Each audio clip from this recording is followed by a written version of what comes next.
Ladies and gentlemen of the congregation, this is Pope Gravy. Please put your hands together for Pastor Baby. You need Jesus, go back to church. Bitch, what if I don't want him? Smoke a marijuana, deliver her banana. Take a few hits, then I'm reaching my nirvana. Where you at? I ain't here in Sunday school. Amen. Get bread, sip, one at the stove. All the cat. Baptize the infinity pole. 3 wise hoes, what would Jesus do? Catch me on the block, slim big cop. 50 on a watch, make a white bitch crip walk. Drain a couple threes. First name Barack. Call my mama, tell her gotta start in the sidewalk. 4 days like 20 condoms. Practice safe sex, no problem. She licky on my dicky, let's cerebellum. Bro, chill out.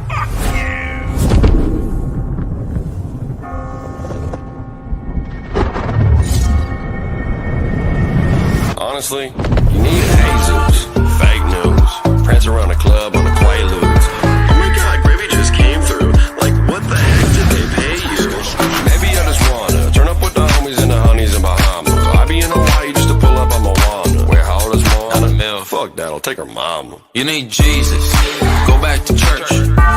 Bitch, what if I don't want him? Smoke a marijuana, deliver her banana. Take a few hits, then I'm reaching my nirvana. Where you at? I ain't here in Sunday school. Amen. Get bread, sip, one at the stove. All the cat. Baptize the infinity pole. 3 wise hoes, what would Jesus do? Yeah, first things first, I run an audible. Hair real nice, I saw my follicle. Break a sweat in her abdominal. Deep in a Mariana's trench, nautical.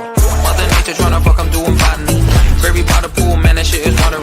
Baby cash, got cash, won a lottery. I'm a G with a D, again P, that's economy. Como se llama? They call me Gravy, I'm hot like a sauna. Golita de rana, I'm in mi cama, just counting the commas. Say adios to your bitch till mañana. Eat your mama también. Hitting hot yoga off of Ambien. Wake up in the morning with a Tampa 10. Oh shit, and a friend. Wait, hold up. You need Jesus, go back to church. Bitch, what if I don't want him? Smoke a marijuana, deliver her banana. Take a few hits, then I'm reaching my nirvana. Where you at? I ain't here in Sunday school. Amen. Get bread, sip, one at the stove. All the cat. Baptize the infinity pole. 3 wise hoes, what would Jesus do?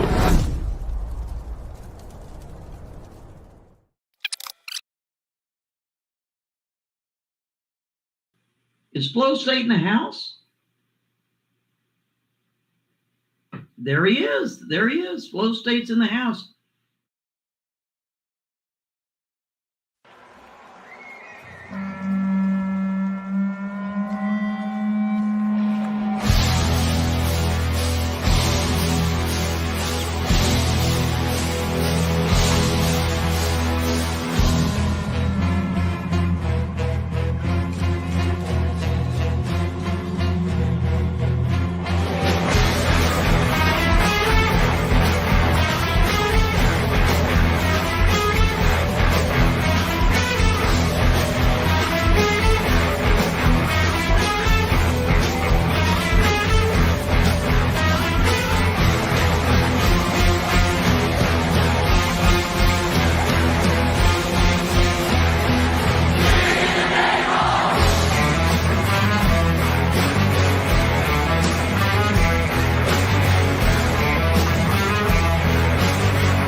just Praise God, man. Fucking praise God. God is so amazing.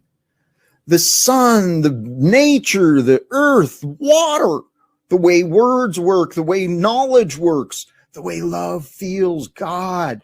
Praise God, man.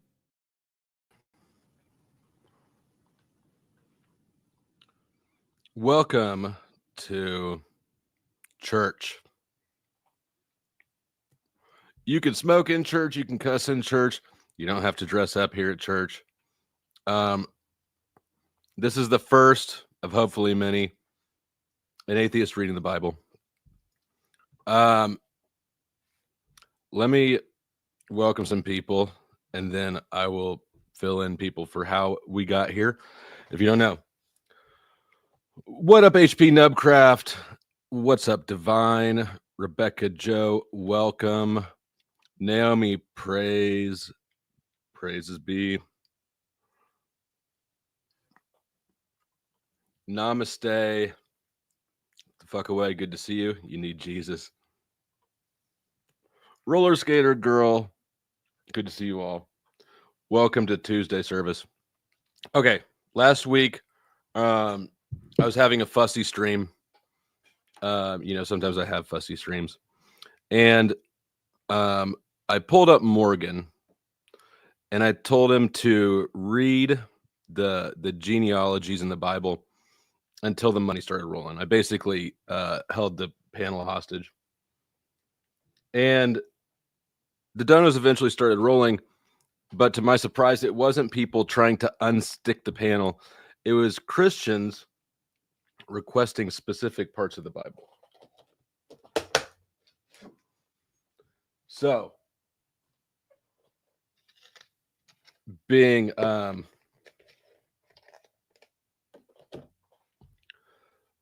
sort of person that listens to my audience, we're here. We're going to try this. I do have my Bible. Big old Bible. And any Bible verse you want, I'll read it for $2 a piece. I'll give my thoughts on it if I have any thoughts on it. If you want a specific particular version of the Bible that I got to go search up, if you want your Mormon Bible or whatever, the Greek version, whatever, $5. Also, if you look at the ticker, I did throw in a few, odds and ends. I have somewhere, I have a Quran and I have a Book of Mormon. I didn't find them in time, so they're not on the menu tonight, but I did find a few other things down there. 48 Laws of Power. Big Book is sort of religious-y, which is from AA, if you don't know. If you don't know that, then congratulations. And $20 if you want some morals and dogma, because that shit's dense. To kick off, I want to pull up this little intro from one of the speakers at DebateCon.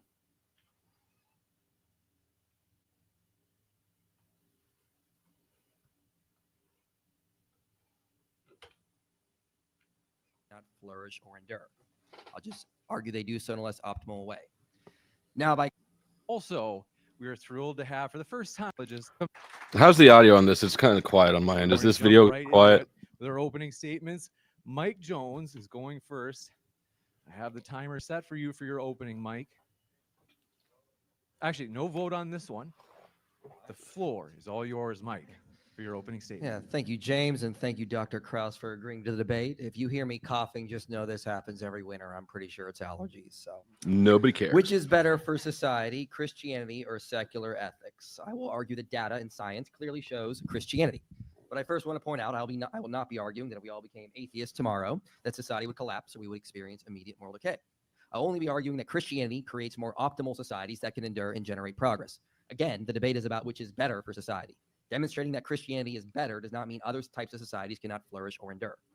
So this is sort of a call to action for Christians, or a reminder of the status that you have coming into this stream.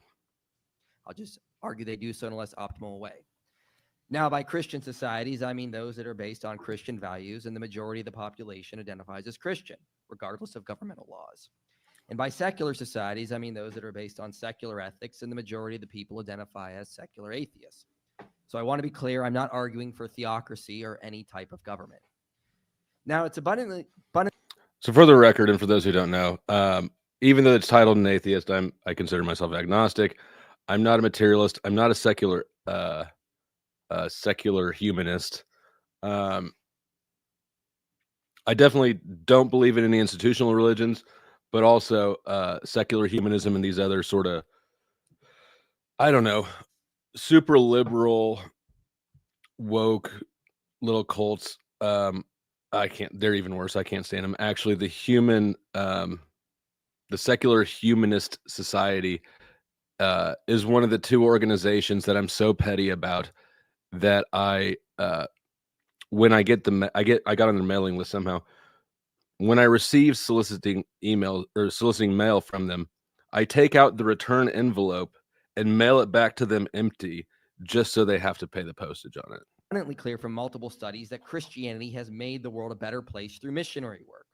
Christians believe everyone should be able to read God's word, and so when missionaries encountered cultures where the vast majority of people could not read, they developed written languages and schools to educate people. They also wanted to keep people alive, so Christians came up with hospitals, and then they advanced the study of medicine. Research demonstrates that. I'm going to get through at least the first part of this. Thank you for being the first Bible verse. Give me just a second. I'll get right to it. Missionary activity has led to higher literacy rates, more education, better hygiene habits, medical care, economic progress, freedom, human rights, and others. And this was not only accomplished in historical white regions, but in places all around the world. Without Christianity, the world would not be as educated and as advanced as it is now. Secularists did not go out and do this, and there is nothing that we could call secular doctrine that compels people to spread their worldview and educate people in the process. Christianity has Christ commanding the Great Commission, which makes it our duty to make the world a better place. Now, one might say that secular humanist cultures are relatively new, and so haven't had enough time to generate progress. That could be true, but research pushes back on this. Numerous studies show that religiosity is associated with more charitable giving to religious and secular organizations. And secularism is not. When compiling the data from multiple studies, this systematic review concluded that covering 77 studies reveals that religion, measured as group affiliation, values, beliefs, and the importance of faith to the believer, as well as religious service attendance and private prayer, most often positively relates with giving to outgroup and secular organizations. Another study looked at 53 total nations and found that frequent churchgoers are more active in volunteer work, and that a devout national context has an additional positive effect. We can leave it there since we've already got our first Bible verse in. Mostly I just wanted to tee the setting that Christians claim to be the most generous. I actually agree. In my experience, I think that probably is true. Probably is true. That is one thing I'll give Christians is they're real good with community. All right, first one is John 3:16, not to be confused with Stone Cold 3:16. For God so loved the world that he gave his only begotten Son, that whoever believeth in him should not perish, but have everlasting life.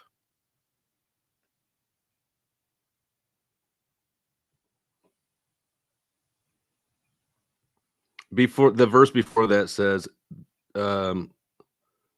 15 says that whoever believeth in him should not perish, but have eternal life. 3:18 says, he that believeth on him is not condemned, but he that believeth not is condemned already, because he hath not believed in the name of the only begotten Son.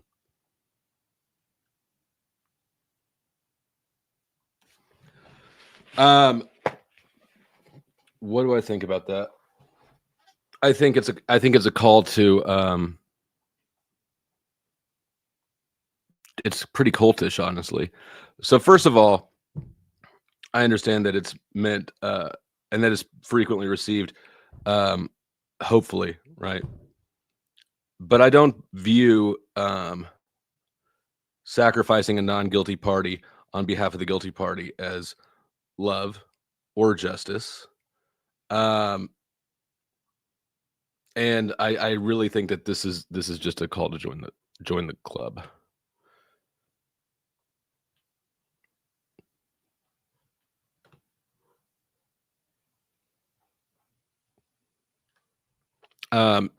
Thank you, John, for being the first Bible.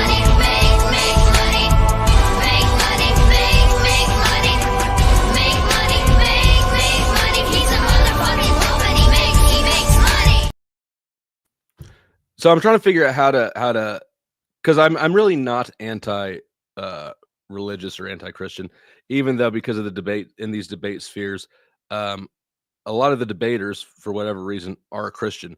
So I find myself pushing against Christianity way more than is actually representative of my personal view. But where did it go? Somewhere here, I've got a list. It's like a meme, but it's a list of all the Bible verses from the Old Testament that talk about God and the law. And so then to see John 3:16 turn over the entire Old Testament, I don't get how it's cohesive, or how it's a cohesive single religion. Christianity seems to me to be the inverse of Judaism, not the continuation of it. In a lot of ways, I think that a lot of Christians actually would believe that as well. Sure, I'm getting behind. Smoking Otter with $2 says, read Ezekiel 23:20. Where is Ezekiel? Where is that?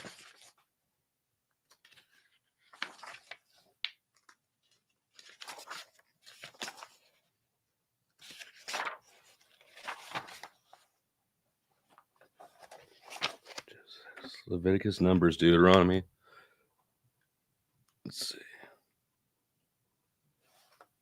Well, I try to remember where Ezekiel is. I got some background music. All right. Insane Clown Posse. Is that what you named? Is that what you named your channel after?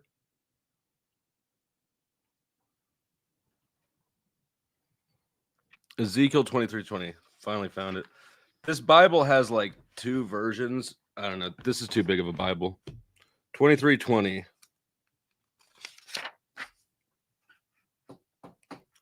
For she doted upon their paramours, whose flesh is as flesh of the asses, and whose issue is like. Oh, I see what you're going for. This translation's lame. I'm gonna upgrade you and look up a. Actually, I have another Bible. Let's see now.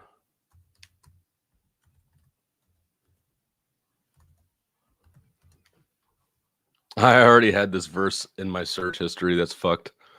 There she lusted after her lovers, whose genitals were like those of donkeys, and whose emission was like that of horses. I don't have any thoughts on that. I'm a little curious about what the context is, what's around it.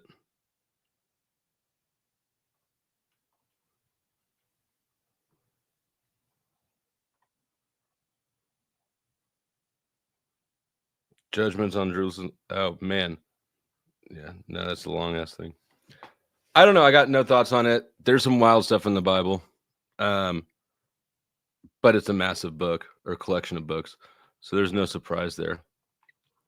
I think you should read, and thank you, RT, for being a member for a month. I think you should read all the Bible verses that the Bible, oh my God, the Bible Mandela effect people swear on. The Bible has changed. Kill 2 birds with 1 stone. If you want, nah, I can't stand Mandela shit. What is it? The lion lays down with the wolf is one of them. DC Talks. Are you the first one? I think you were. All right, the freak, you've got an extra one. or you get a freebie. POD Nirvana, those aren't bad guesses. It's the same like era. Jesus Freak and what's the other one? Flood. There's a song called Flood by Jars of Clay. Those were the two good like contemporary Christian rock songs from back in the day. Insane Clown Posse. It is a certified banger. I agree. That song went way harder than it had a right to.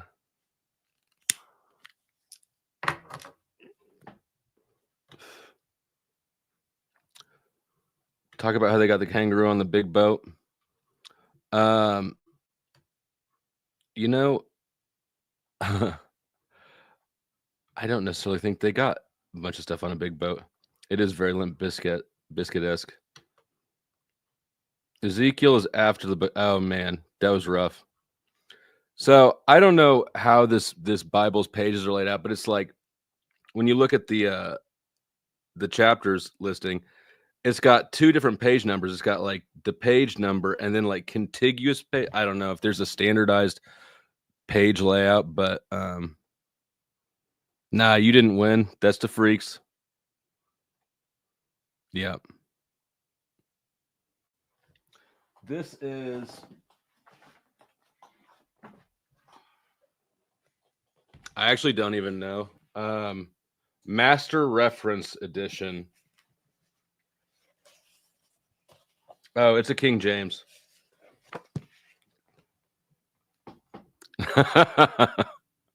Yeah. Yep.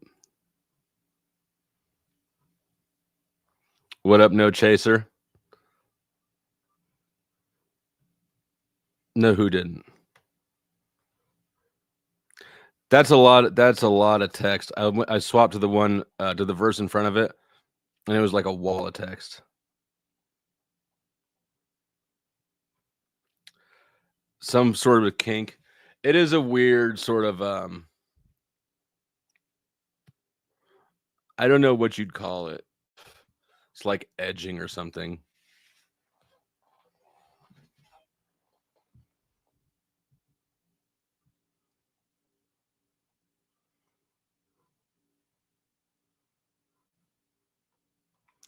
Proverbs 12:22, real short and sweet one. Reminder, Bible verses are $2 a piece. Unless you're a freak, then you've got a freebie in the bag. And then there's other things down there if you want to switch up. I figured it was. That actually could be a members only stream. Yeah, flood. The wolf shall dwell with the lamb, and the leopard shall lie down with the kid, and the calf and the young lion, and the fatling together. There's also something about the Ten Commandments being tables, not tablets now. Oh, it was not ICP. Jars of Clay. I remember not really caring for most of it. But I haven't listened to it. I haven't listened to any of this since, God, the mid-90s.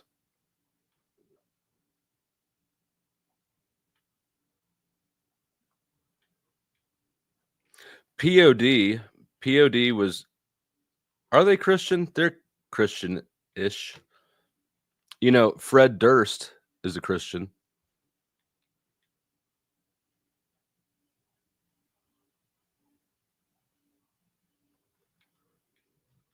Oh, I know about that.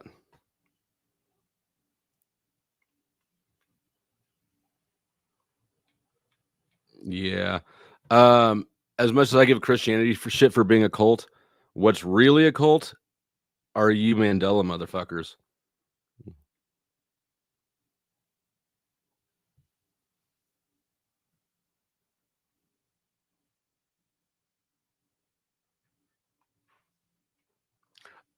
If DeFreak doesn't choose a song soon, then I'm gonna pass it to Steven.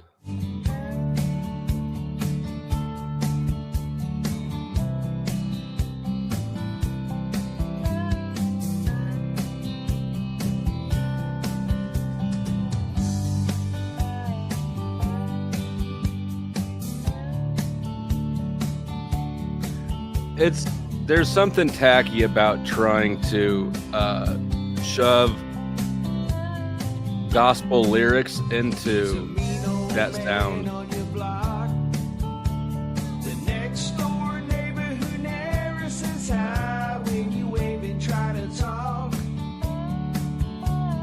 Welcome, Look Within. Thank you for becoming a new member.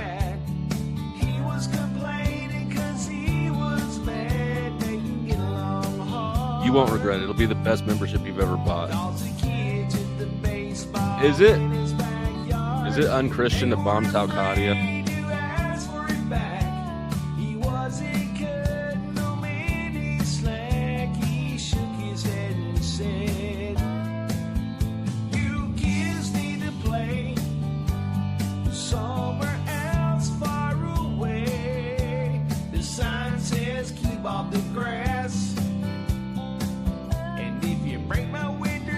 Second Thessalonians 2:15.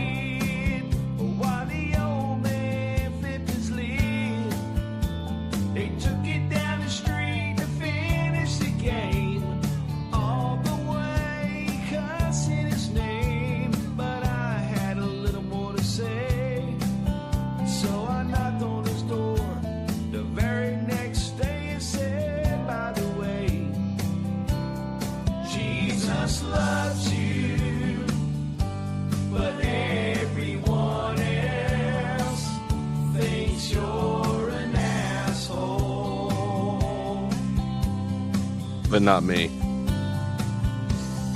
Jesus loves you, but everyone else thinks you're an asshole.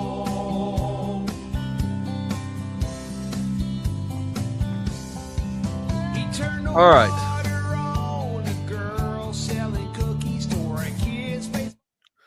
Peace Dynamo, thank you for the $5. Says 2 Thessalonians 2:15. You guys are going for the more obscure books. So then, brothers and sisters, stand firm and hold fast to the teachings we passed on to you, whether by word of mouth or by letter. I don't know that I have much comment on that either. It's self-promotion. I mean, it's great for growing an organization. Paul was a beast at growing an organization. But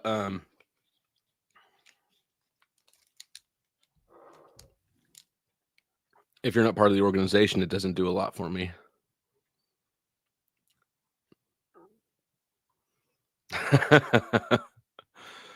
Stephen David, $2. Winning atheists over one grift at a time. Yeah. It's what the people say they want or indicated they want.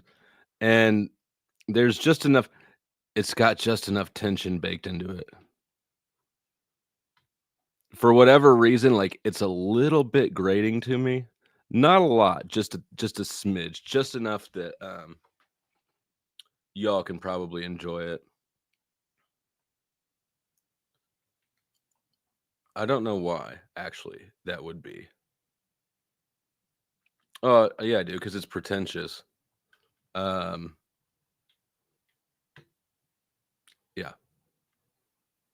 All religions are pretentious to claim that I know the truth, the only truth, and your whole soul depends on it, and everybody else's soul is just that shit's going back in the scrap heap. That's a massively pretentious claim. But I'm happy to appease the customer. And you know what? Who knows? Who knows? Don't get your hopes up. I'm not ignorant of religion. I grew up in a pretty generic, go to church every other Sunday sort of family.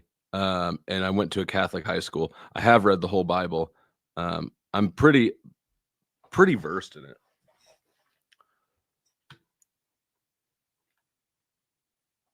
But the Lord works in mysterious ways. Song of Songs 7 and 8. Song of Songs. What is Song of Songs? Is that even a Bible verse?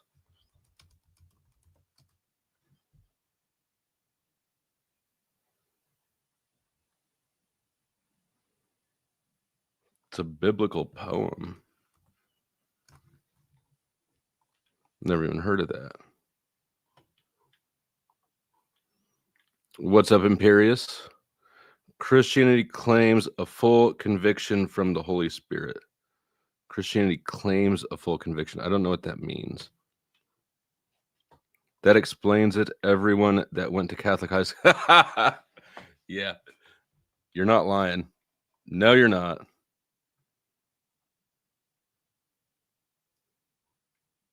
Like, is it better if we lie about it as if we are genuine to the conviction? No, I don't believe in lying at all. That's why I'm here doing my grift, just full on, you know.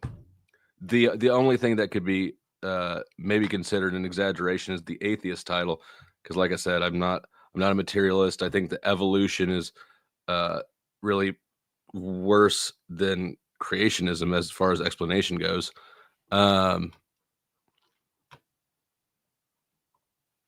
Yep, here we go. Song of Solomon, I think, is what he means. Is that a Bible book? You know what? It's all right. I'm looking it up here. Song of Songs.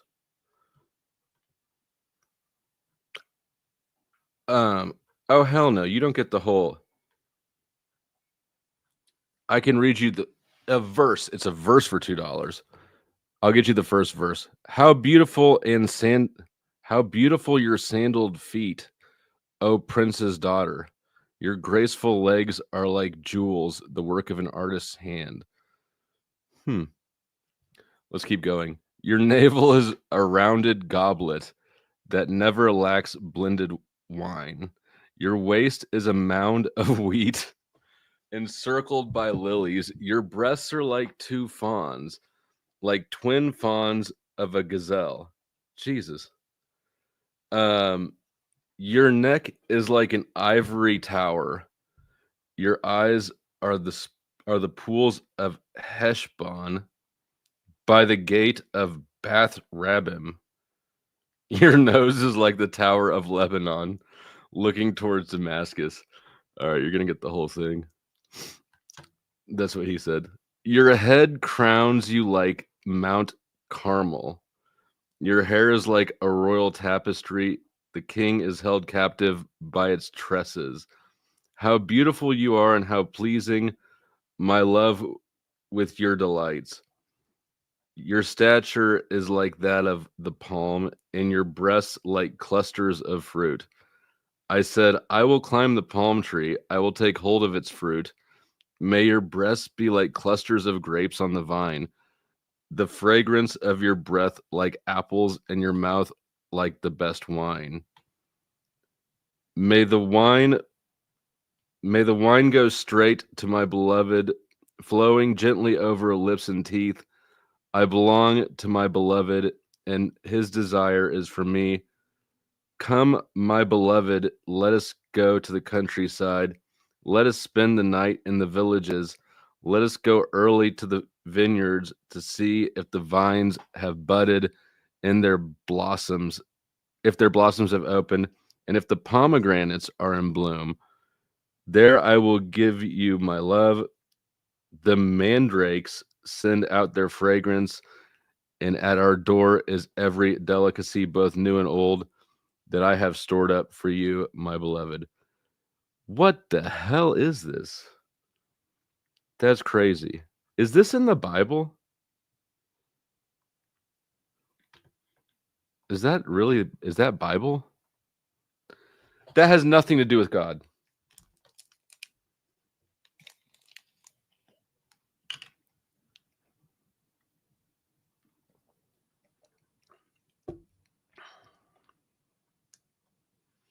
Flow hat. I don't know the context of this. I don't even know if this is actually a proper. It's in the Bible? Huh. I don't remember a lot of this shit.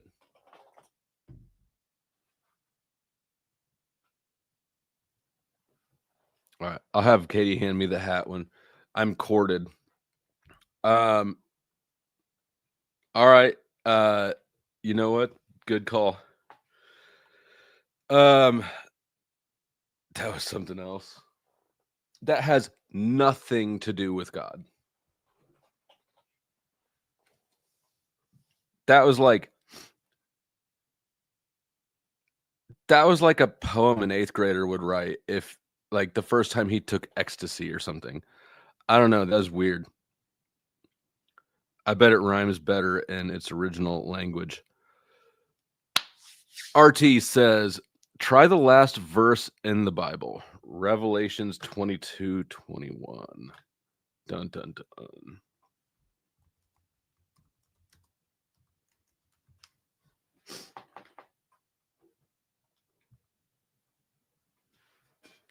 The grace of the Lord Jesus be with God's people. Amen. Yeah, seems like a reasonable closer. What's before it?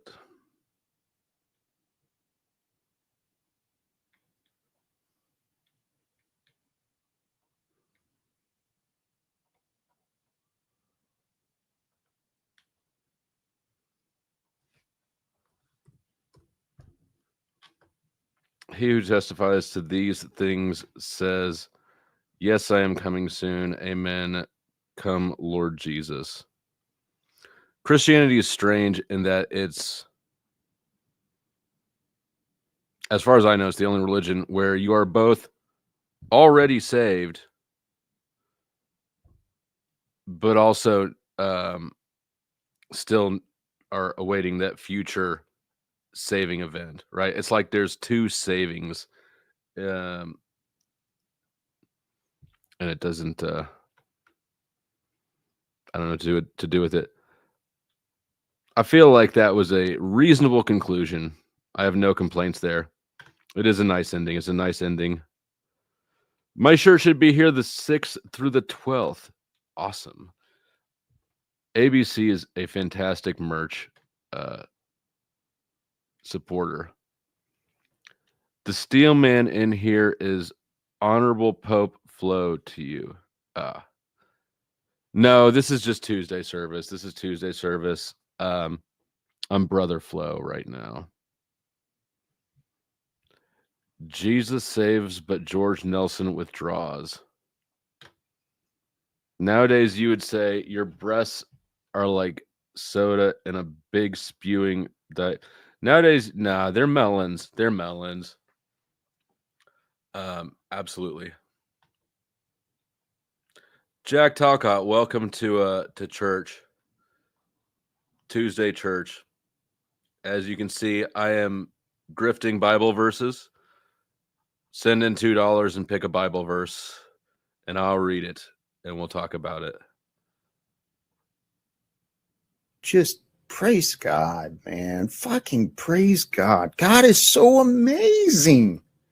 The sun, the nature, the earth, water, the way words work, the way knowledge works, the way love feels. God. Praise God, man.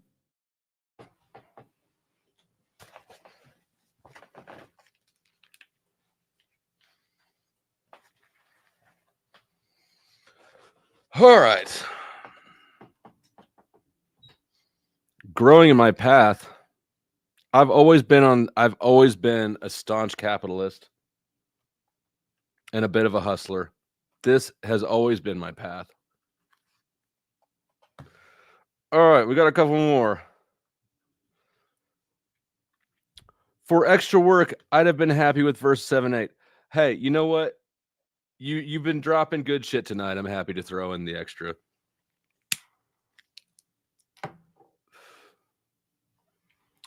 And $2 for the grift. I appreciate it. And you know what? I haven't dropped any bombs yet. We're dropping. These are Jesus bombs. Drop the Holy Spirit. Oh yeah, all men and women have the right.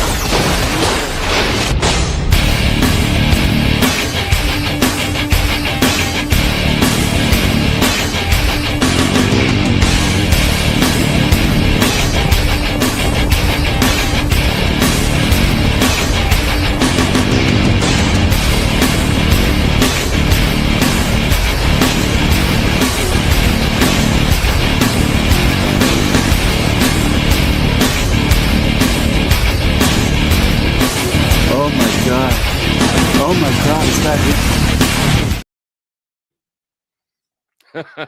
it? Praise God.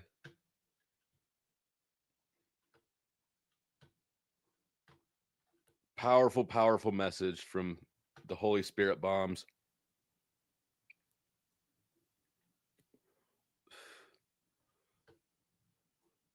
That which is trying to sneak in free verses. I'll address the comment though. Why worship a deity who created evil? Maybe that's the wrong way of looking at the paradigm of good and evil. You know, upon closer inspection, objective or universal good and objective or universal evil doesn't really hold up to scrutiny, because you can always contrive a situation in which doing a crime would be the better option than not doing the thing, right? You shouldn't steal unless the alternative is that somebody starves to death.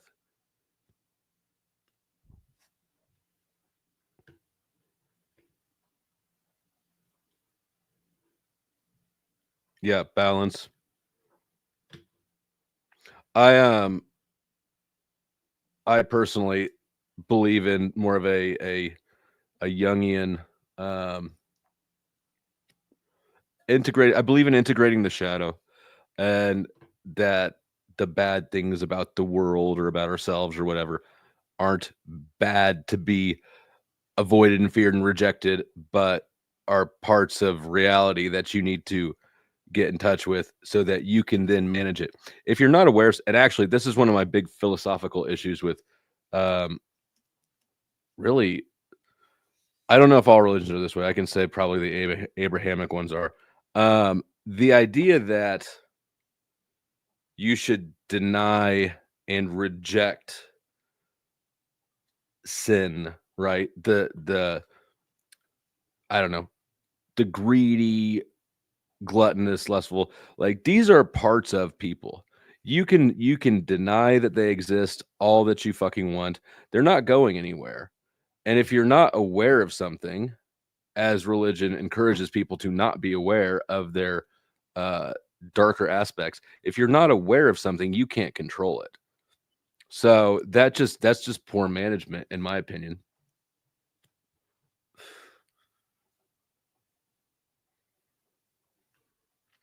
What do we got? We got no one's rolling in. Snow is a new member. Welcome, Snow. And you know what? Last stream, I'm pretty sure Snow was a new member on Ko-fi. I appreciate the support.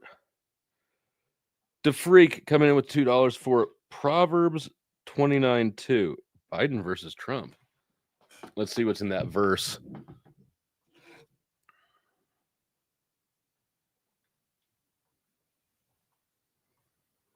Proverbs 29:2. I generally liked Proverbs, most of it.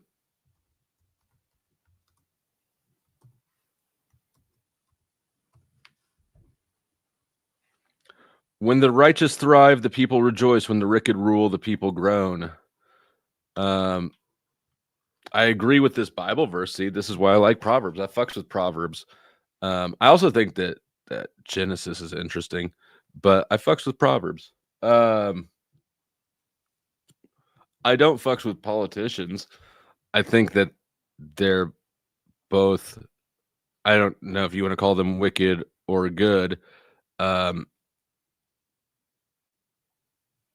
they are one thing.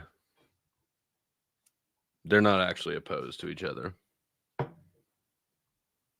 The two parties don't work in opposition. They work in tandem. Two wings, same bird. That's why every other president, they just volley back all the big changes the previous president made and then just sort of keep moving things in a general direction. I'm going to try not to get distracted on the politics too hard, but last night on the Raging Tomato, when we were debating illegal immigration, it's wild to me, how many people who would consider themselves, conservative, small government, my rights, you know, from my cold hands, how much that crowd has absolutely done a 180 on itself and turned into the party of more Big Brother government oversight of everybody. We need to know everybody in the country. No, the fuck you don't. No, you don't. Just stop giving free shit to people who are here illegally. That would solve everything in my mind. But you know, well, what if somebody commits a crime? How will we know who it is? We need to know who's in our country. No, we fucking don't. No, we don't. All right, that was a nice detour. Let's see. Steelman with $2. Thank you, Steelman. Genesis 3:22. Let's look at it.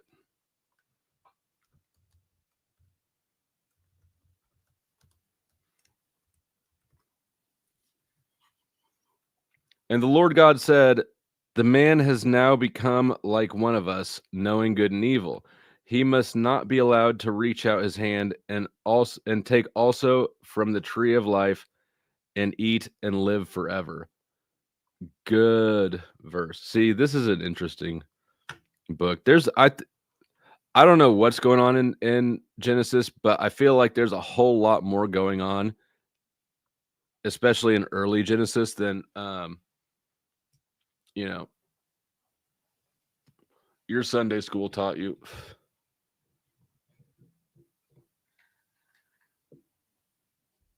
Like, why the book of the, or why would it be the fruit of the tree of knowledge of good and evil? I don't know.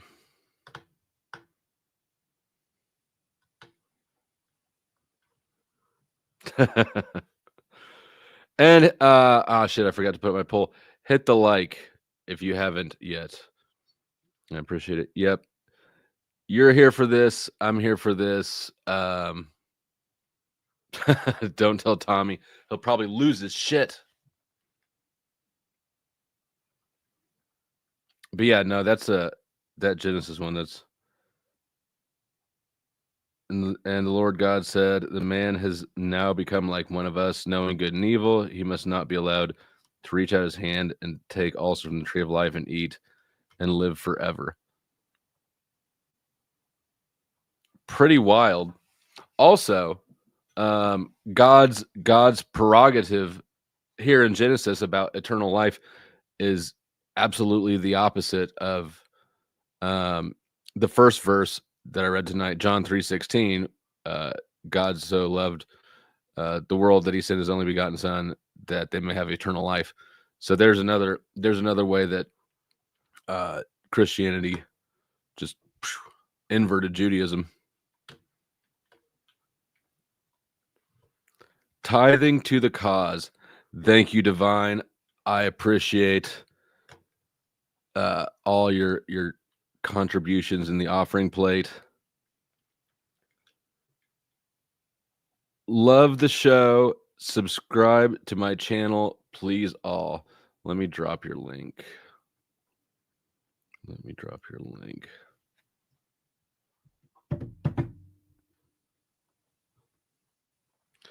The Lord, what is it? The Lord loves a cheerful giver. Is that a Bible verse, or is that one of those like isms? Like cleanliness is next to godly. Oh, wait, you can drop your own link. Yeah, go ahead and drop your own link. MC Dilligaff, thank you for the $10. Numbers 5:19 through 22. All right, let's look at this.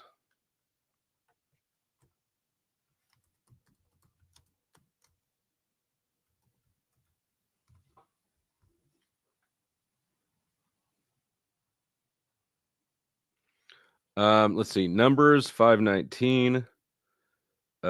Then the priest shall put the woman under. Oh, I know this one. Then the priest shall put the woman under oath and say to her, if no other man has had sexual relations with you, and you have not gone astray and become impure while married to your husband, may this bitter water that brings a curse not harm you. And if you have gone astray while married to your husband, and you have made yourself impure by having sexual relations with a man other than your husband. Here the priest is to put the woman under this curse.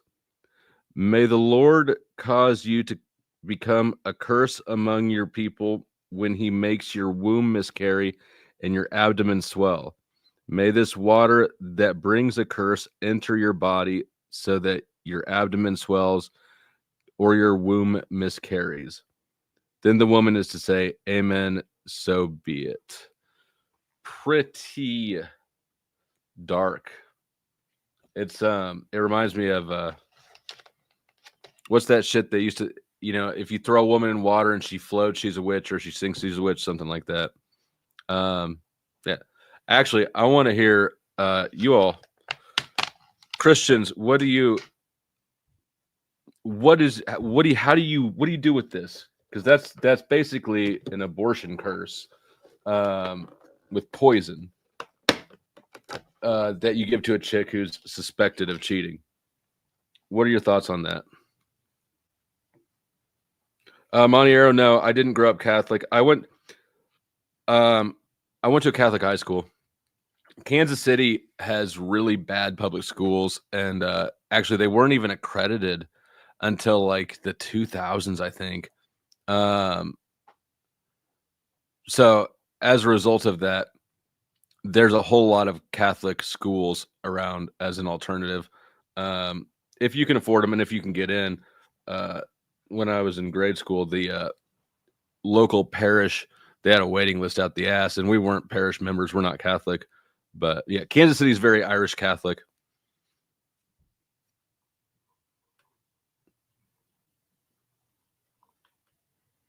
Yeah, here I'll copy and paste it in the chat and read that part again.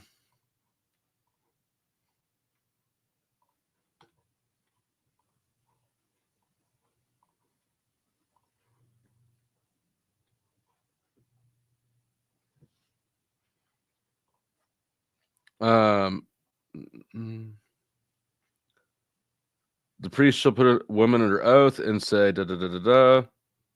May this bitter water that brings a curse not harm you. So he gives her bitter water, whatever that is. And if she hasn't cheated, then it won't have any effect on her. If she has cheated, it'll cause her to miscarry.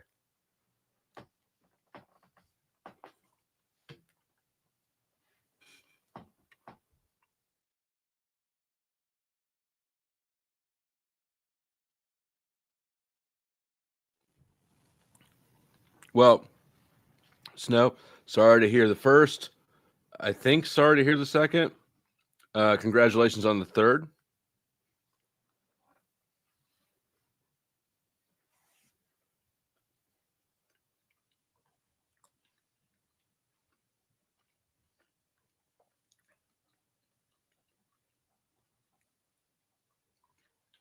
Depends on which book. You mean like a chapter or like a book?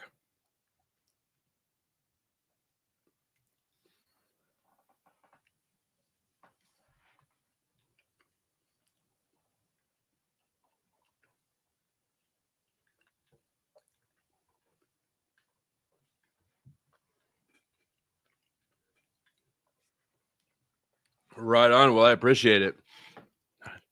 How do I do memberships? In the text bar where you type in the live chat, there's a $sign right there, and you hit that $sign, and then there's a menu. You can become a member. You can gift memberships. I don't know how, because there's 4 membership tiers. YouTube just chose the membership tier that applies to gifting. I didn't set it that way. I would have put the $2 ones in there, but YouTube decided it's the $5 ones. I have no idea why or how, but I don't think I can change it. Actually, let's do this.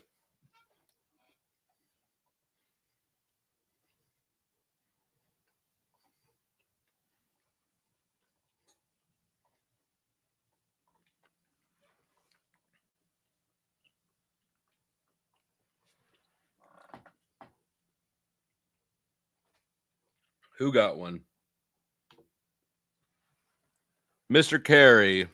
Truth Junkie, Snap Phase, Mike 23, and Eye of the Night. Congratulations on your free membership. I forgot that YouTube lets you do that now. They didn't used to.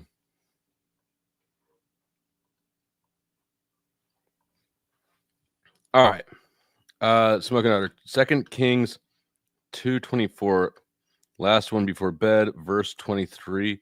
Context. Okay. Let me get that.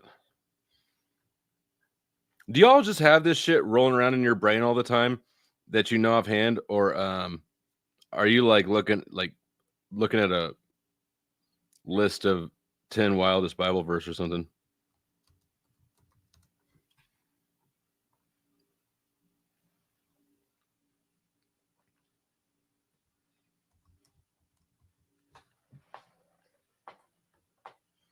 All right, we're going to start at 23. From there, Elisha went up to Bethel, and he was walking along the road. Some boys came out of the town and jeered at him. Get out of here, Baldy. They said, get out of here, Baldy.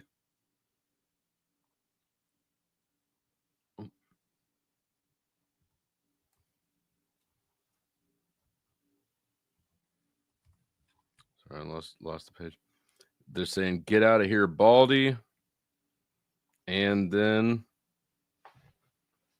he turned around, looked at the little bastards, and called down a curse on them in the name of the Lord. Then 2 bears came out of the woods and mauled 42 of the boys. Holy shit. I remember this. I didn't remember that it got 42 of them. Damn.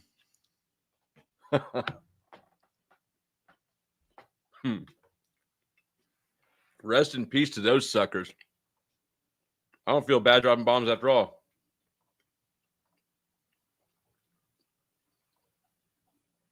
It's rough. You know, if you missed it, for Public Safety, and I did a stream with Tim. What's the guy's name? Anyways, one of the guys from the Tiger King, and I asked him, what is the most difficult animal that you've dealt with? Like, of all the animals that you've had, what is the one that has given you the most runs for your money? And he said bears. He said bears are worse than cats. They're moody, and they can push, which is something I'd never thought of. Cats can't really push things, but bears can push.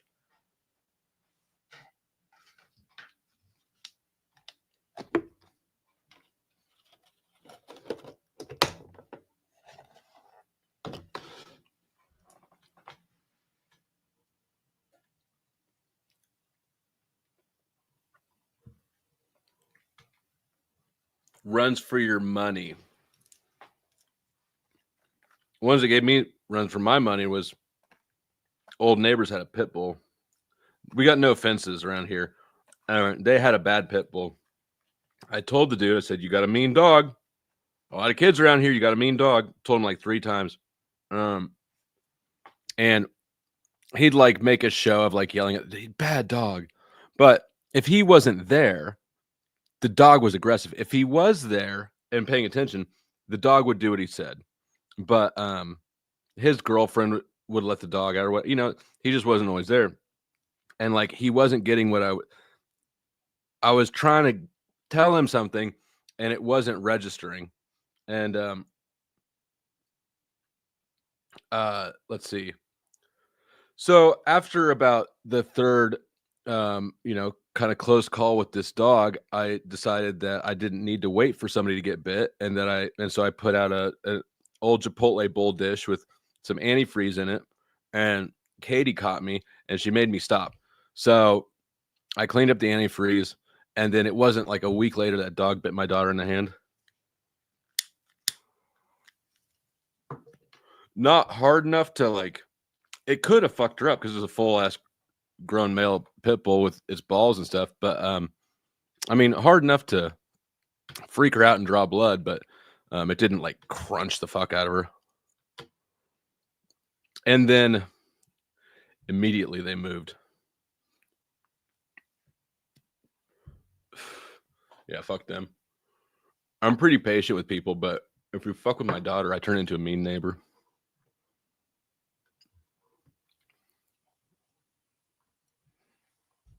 Oh yeah. I've played it here. I've got that old video of you can't see very well, but when I got my ass bit by a German Shepherd. And yeah, fuck that. I was trying to break up a dog fight with a tire iron, and one of the dogs who was not involved in the fight, but whose homie was involved in the fight, was a German Shepherd, and it didn't like what I was doing with that tire iron, and it just bit me right on the ass. Definitely hard enough to get my attention. I said, all right, fine. Fuck those dogs and their owners, because they were all tangled up down there. You win. And then I went back because I was at a job and went back to the job, and then I went home because I had to change my pants and underwear because they were bloody. Oh yeah, he's a dum-dum.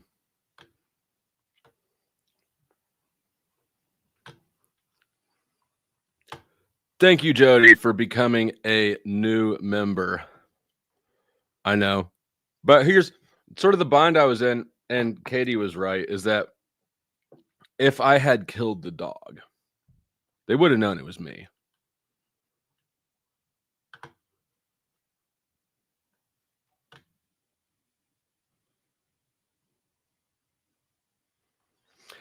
It was always a kind of an out-of-control dog, but what really set off, and I haven't known pit bulls personally to be especially protective.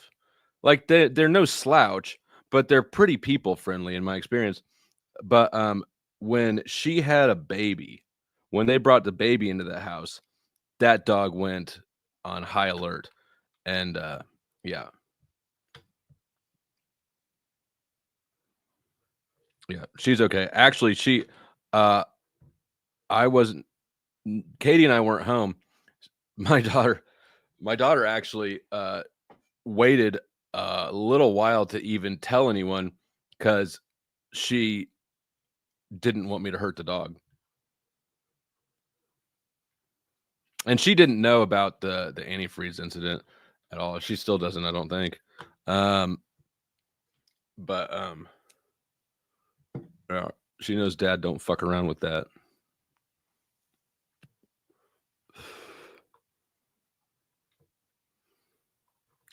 Every time a woman tries to get you to dial back your preparation, remember this moment.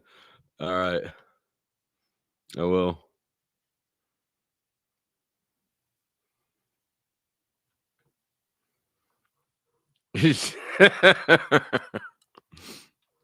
Yeah, you're right.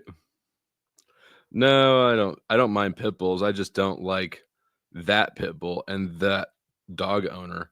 He was a suck-ass dog owner. I think there was part of him that's a little bitch and liked having a mean dog because it made him feel tougher. But he's not tough. He's not tough. I seen him at the gas station one time since he moved out. He didn't even get his change. He fucking booked out of there. Little bitch.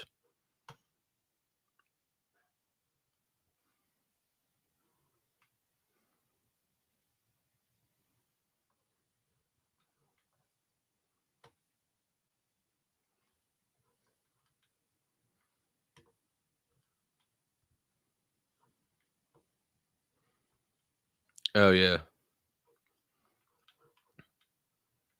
I'm not really an animal lover, but I'm not an animal hater. I just, like I do love my daughter. So if somebody's animal is an issue to that, it's not a hard decision for me to make.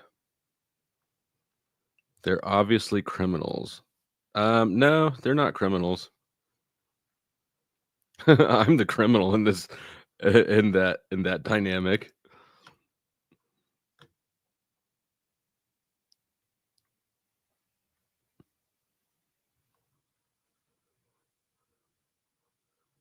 Lauren, did you see that? Did you see when I played the little clip? It's kind of an interesting clip, even though you can't see very well, because I heard the shit going off down the road. I couldn't see what was happening. I just heard women screaming bloody murder because the road curved. And I threw my phone on the video recorder. I just hit record, and then I put the phone in my pocket, and then I took off down the road. So you can't see a lot. But I did that just in case, I didn't know what I was going to pull up on. I didn't realize it was a dog fight, and I didn't want to like pull up to a murder scene and then, right when the cops show up or something, and then have people looking at me like, what are you doing here with this dead body? So it was a little bit of self-preservation there.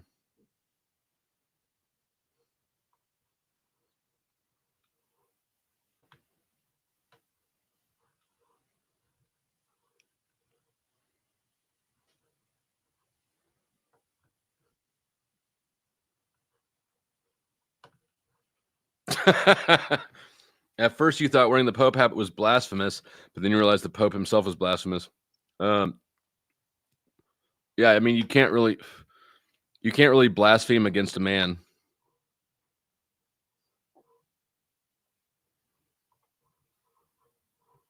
I believe so. Brown or red nose? Red noses are. He was like light brown.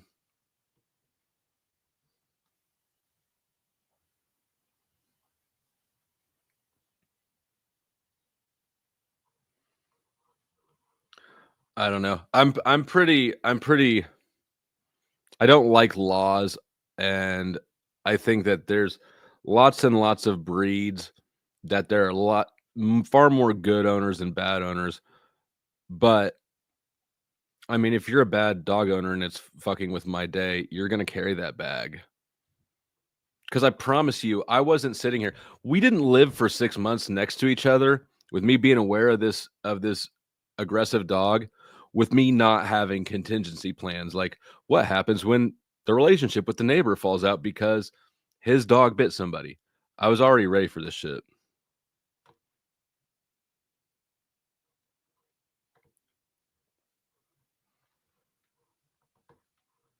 Yeah, the dog needed a proper bolt.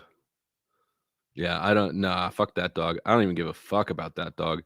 That dog needs to be put down. The owner could go with it.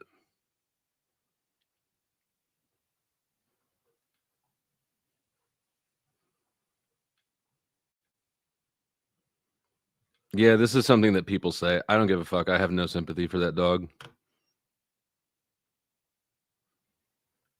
My sister had a pit bull. It was intimidating. She couldn't control the dog and finally have it back to the... Yeah. My least favorite dog owner demographic is the white girl who gets a pit bull, because they can never manage it right. And then you just have this big, excited fucking sausage with its smacking everything with its tail. Yeah.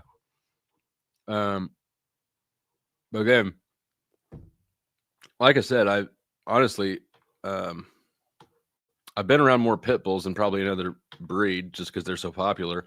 And this was a particularly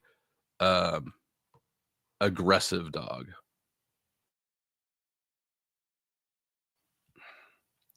Fucking internet connections getting weak.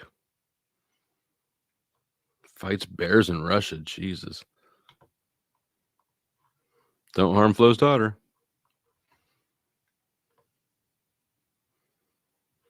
Yeah, I'm not a pet person. I mean, we have 2 cats, but that's only because we got the first one because my ex-wife got my daughter a kitten for Christmas, which is a bitch move in and of itself. But what am I going to do? I'm not going to throw her kitten in the trash or something. So we became cat owners. No. We can. Yeah. No, verses are $2. I've just been looking up online because I'm not actually that quick with my Bible. So all verses are $2. There's not that $5 thing. There's a few other options down there if you prefer 48 Laws of Power or the Big Book. But no. I think that. Yep. I don't have any new verses in, but when we get one, We'll do it.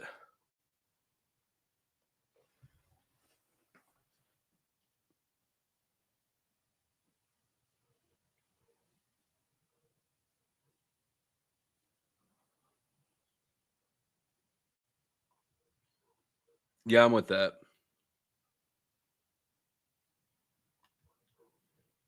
It seems like a safe assumption. Is she not white?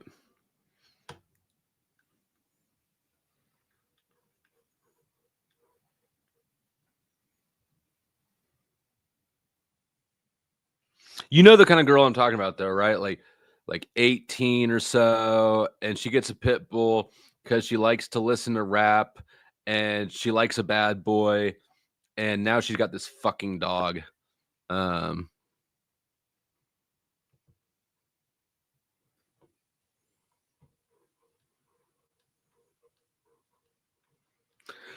Yeah. Again, there's I view pit bulls like I view guns. There are so many of them that go right that it's hard to say that this is a thing that should be banned. Although I do think that if you have small children and get a pit bull or a breed like that,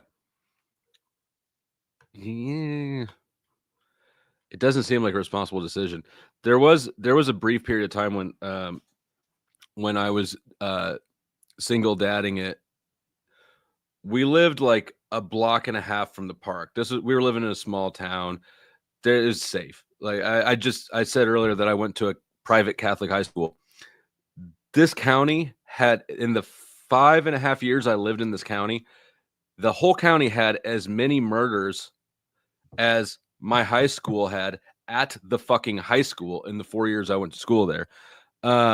It's a safe place, but when my daughter was about 4 or 5, I looked, kind of did a little research into the like super trained elite German shepherds, right? I was wondering, could I buy a dog for about 10 grand that will just like know how to walk my daughter to the park, and watch, but that didn't go anywhere with that. I've never owned a dog. And so, that level of, even if I got a perfectly trained dog, I probably wouldn't really have any idea how to manage it.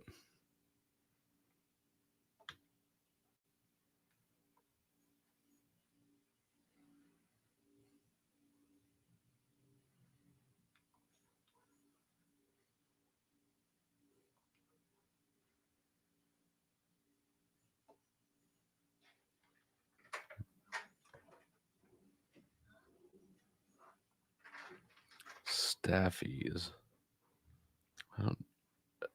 Are those poofy dogs? I don't know. Now the only dog issue I have is that neighbor over there.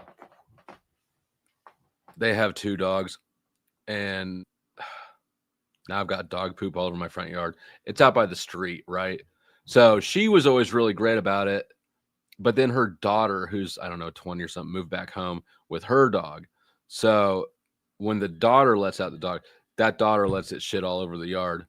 And like, it's one of those things, the things that I'm irritated enough about it already. There's no way for me to address it reasonably. But luckily Katie's friends with her. So you guys done with the Bible? How do we do today, Christians? Pretty good, not bad. Not bad.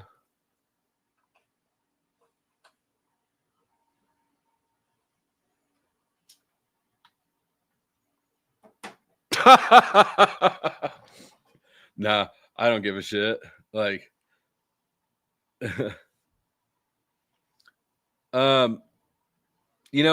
it's really only started since it's been like winter and there's been snow and shit down. You're the lady with the poop bag? Yeah. Well, You want to discuss verses sometimes. You mean with two E's, not a EU? We got a Cash App. Shit, I have not been good at. I hope nobody's sent Cash Apps, PayPals, or Ko-fis that I've been ignoring. It has been unintentional. Where'd my phone go? Right there on the black chair. No.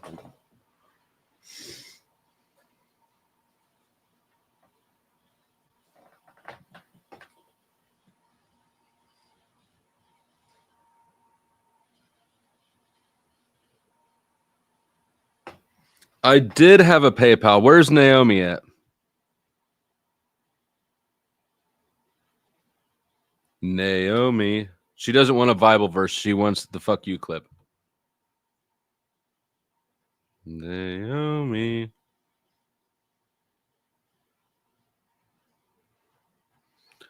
Somebody get Naomi back here.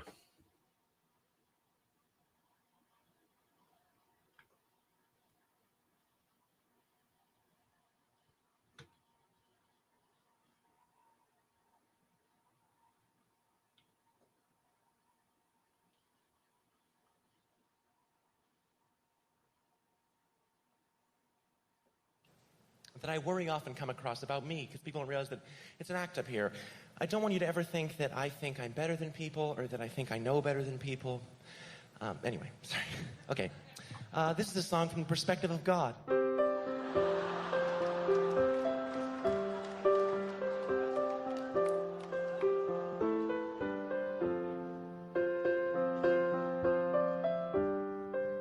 The books you think I wrote are way too thick. Who needs 1,000 metaphors to figure out you shouldn't be a dick? And I don't watch you when you sleep. Surprisingly, I don't use my omnipotence to be a fucking creep. You're not going to heaven. Why the fuck would you think I'd ever kick it with you? None of you are going to heaven. There's 1 trillion aliens cooler than you. You shouldn't abstain from rape just because you think that I want you to. You shouldn't rape because rape is a fucked up thing to do. True. Pretty obvious. Mr. Thank you for the dono. Let me. Oh, there they are.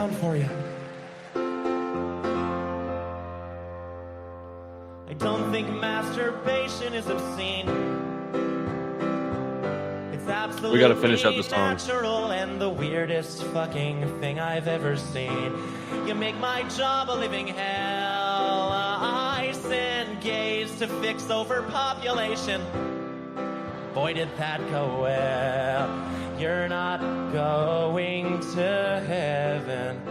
Eat 1,000 crackers, sing 1,000,000 hymns. None of you are going to heaven. You're not my children. You're a bad game of sim. You shouldn't abstain from pork just because you think that I want you to. You can eat pork, because why the fuck would I give a shit? I created the universe, think I'm drawing the line at the fucking deli aisle?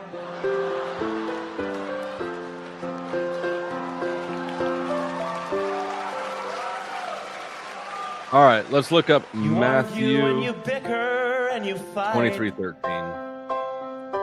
Atheists and Catholics, Jews and Hindus argue day and night over what they think is true. But no one entertains the thought that maybe God does not believe in you. You pray so badly for heaven, knowing any day might be the day that you die. But maybe life on earth could be heaven. Doesn't just the thought of it make it worth a try? My love's the type of thing that you have to earn, and when you earn it, you won't need it This song does go hard, the though. type of thing that you have to earn, and when you earn it, you won't need it. I'm not gonna give you love just because I know that you want. All right, that's enough of that for now. There goes monetization. Okay. First verse, Matthew 23:13. 7 woes on the teachers of the law and the Pharisees. Woe to you, teachers of the law and Pharisees, you hypocrites! You shut the door of the kingdom of heaven in people's face.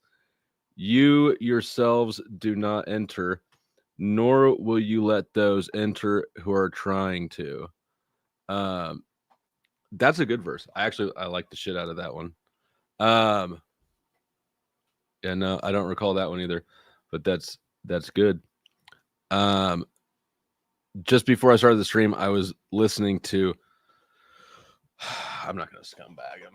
I will. Yeah, it's Jay Dyer. I was listening to Jay Dyer, and he was going over Carl Jung and the collective unconscious. He was reading sections of Carl Jung's book about the collective unconscious, which may not mean anything to most of you, but the way that he was presenting it was very much as if it was demonic, but it to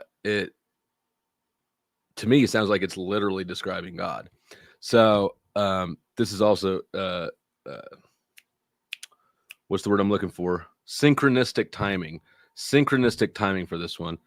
Not that I'm sure anybody's trying to condemn Jay or anything, but I remember having like literally this exact thought. It's like, damn, man, you're out here acting like you're spreading God, and it looks to me like you're literally turning it off. So anyways, good shit right there. Let's see, what's the next one? Revelations 3:10. And Jay, I still have a bone to pick with Jay, by the way. I don't know that he wants to do that, though. Revelation.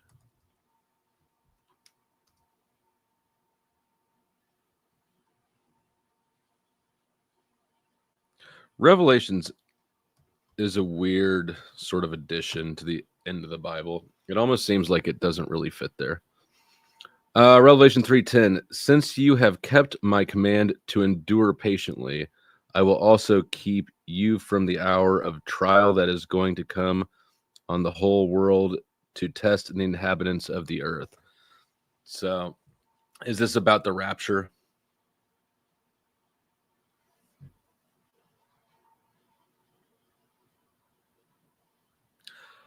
I don't know why there's any more tests. If Jesus clearly stated that John 3:16, right? And actually, this is a question to people who are Christian in the chat. What? Why is there coming tests when you've already been saved? Like, what's the? How does this jive into a single religion with a single Trinity?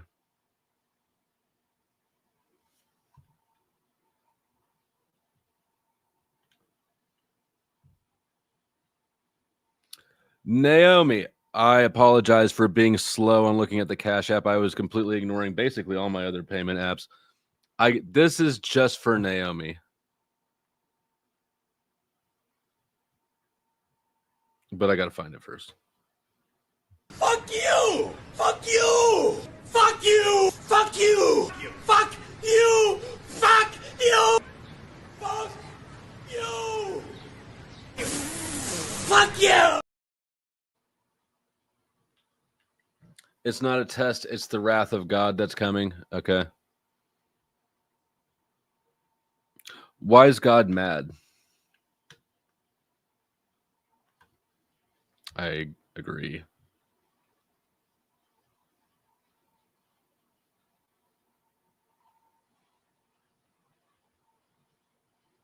Which command? All of them? But why is God why is God wrathful at people? Because he made us. This seems like a like if humans aren't humaning right, this seems like a manufacturer error.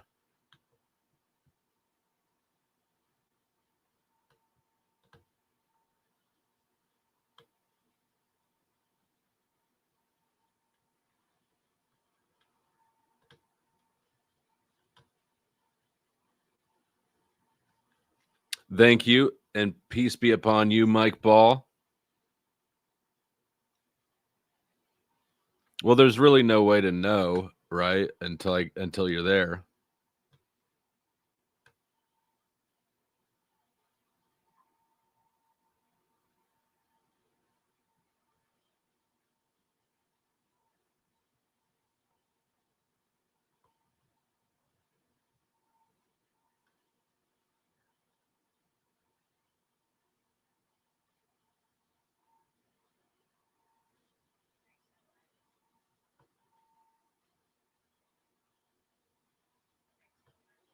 What is a conscience?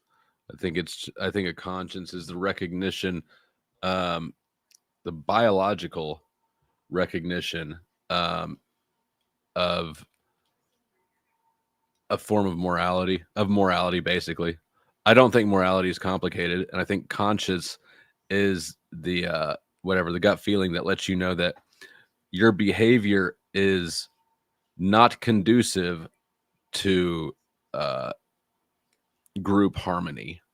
And as social animals, our chances of survival dramatically increase when we are in a social group. I think it's pretty safe to say that a human in isolation can probably not survive very long.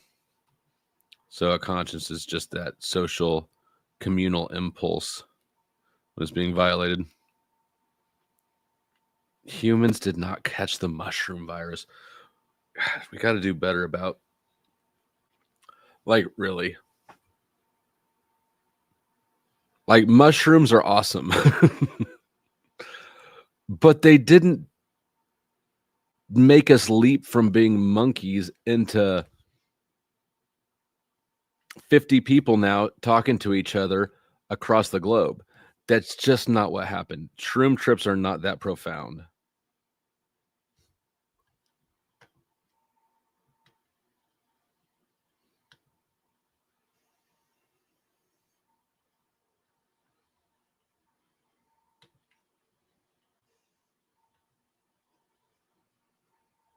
Why are they sacrificing a heifer if that was completed by last sacrifice of Jesus in Greek? So which God are they doing it for? The on Jesus called out as synagogue of Satan. Oh, the one. We sinned a lot. Yeah, shit gets convoluted. Okay, the free will argument doesn't work because if God created everything from scratch, there is no neutral. You're operating as if the neutral starting point is there's equal good and equal bad. And you're standing on this razor edge and you could go one way or the other, right? But that entire paradigm, the duality paradigm, and people's equilibrium sort of point between the two, none of that shit, all that shit presumably was created by God. So if I create an engine that revs at too high of RPMs every time I turn it on, right? That'd be equivalent to creating a human that keeps tending over towards evil, right? I made this engine. It's always in the red. It's always revved way too high up. Well, you made these humans, and if they're evil, if they're too evil, why didn't you adjust their equilibrium? A little bit less evil.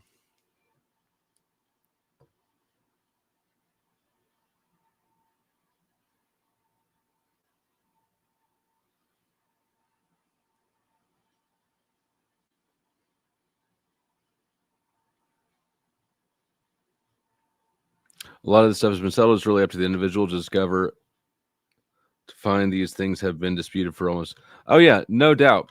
No doubt they've been disputed for 2,000 years. And no doubt that there are lots of people who claim that they've settled it. But the fact of the matter is there's not a good answer. It hasn't been settled. I haven't heard not one single explanation of how God isn't responsible for his own creation. The creation is. That satisfies me. The free will one is what I always hear, and it doesn't work.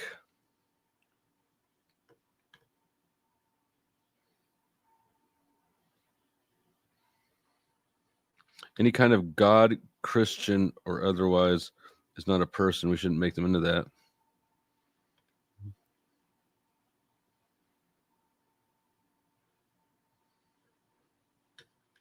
We are as children, I forget the scripture, but it equates being a parent seeing harm upon your kids.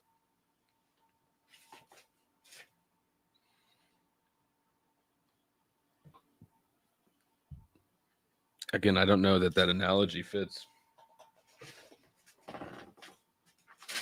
Because you have infinitely less control over who your kid comes out being than I presume God had over who humans were. And also,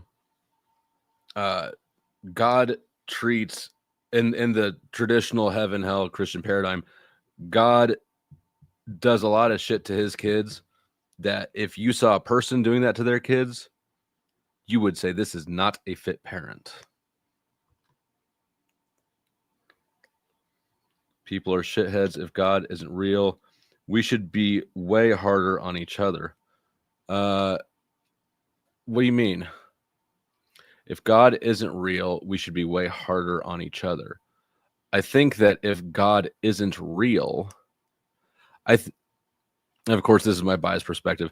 It seems to me that if somebody believes or is operating out of a paradigm where they believe that their opinions reflect God's, which means religious people, they will be less forgiving because they, of course, feel like they're viewing things with the authority, or maybe not all the way authority, but they're on God's side. God is on my side, sort of thing. If you believe God of everything is on your side, that's a lot of implicit, subtle authority. Consciousness has never been proven like morality. You could say that consciousness is the only thing that is provable, and morality is also provable. Like, I don't know what you mean. Is like, it's demonstrable. You can look at every cluster of humans ever, and they have moral systems. You can look at nature. You can look at an ant colony and say that they have rudimentary morality, or a beehive. All social animals operate with some social. There's a base form of morality. Saint Irenaeus. Stephen, are you I can't remember. Are you Catholic or Ortho? Wrote a near 1,000 collection of writings refuting things that people nowadays consider new concepts. All right. Let me open this shit up on a new tab so that I have it here. Actually, I'm not going to do that. That's way too 1,000 pages. That's just way too much shit for me to sift through, and hope that I stumble across and recognize the thing that addresses the question. Yeah, it's finished. It was written. It's done. So pick the winning side, even if just for selfish reasons. An atheist reading random Bible verses out of context with no education in theology, while also not participating in the sacraments, then giving their opinions, is so ridiculous and pointless. False. this is exactly what your royalty would have you believe. You understand that they're putting themselves in between you and God. This book has been read, written, comprehended by a whole lot of people who are way stupider than we were. I've got enough education to read it. You have enough education to read it. If you've been gaslit into believing that, oh no, God only talks to the people with the fancy hats, that's your own fault. That's your own fault for having more trust in men than you do in God. I'm pretty sure. I don't know why I'm even the one telling you this. You should be telling me this, but I'm pretty sure, Bill Hicks, that if God wants you to take away the right message from the Bible, then he'll make that happen. I don't think that your fucking father is going to stand in front of God and be like, nuh-uh, nuh-uh, nuh-uh. You have to buy cars from dealerships. You have to get drugs from the plug, and you only get God from the church. Get out of here with that shit. You can lick boots all you want, but Pharisee. Shame on you, Bill Hicks. You're a Pharisee. Jesus would throw you out of the temple. And thank you for the support, Mr. Mister. Parents should not be used their children the same way. Kids do not abuse their parents, basically.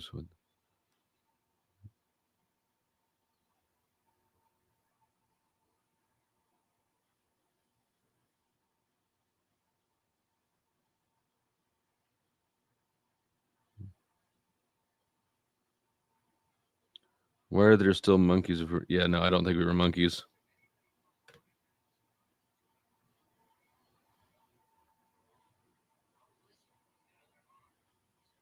No, I appreciate the thoughts. Yeah, no, the only one, Bill Hicks is the first person to even be a little bit like annoying to me tonight. But I shouldn't be surprised that, the Orthodox would come in here doing their, no, you're not allowed to do that. You're not allowed to do that. All right. Stop me.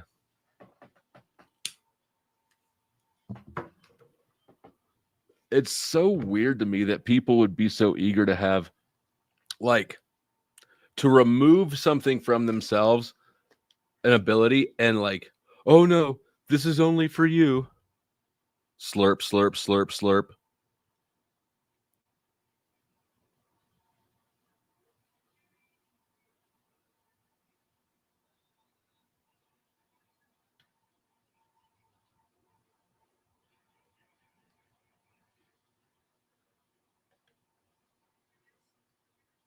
I mean, I don't know if there is or isn't free will. I think that whole question is mostly mental masturbation, because at the end of the day, we do.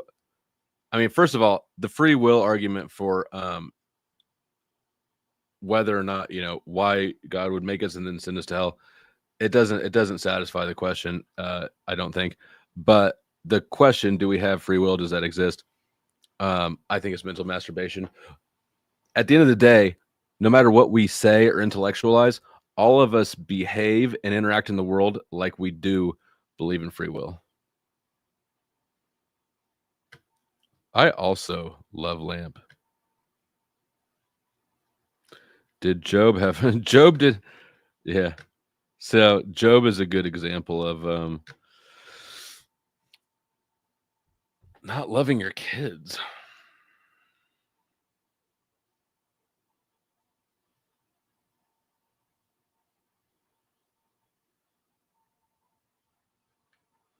Oh yes, please hit the like. Please hit the like.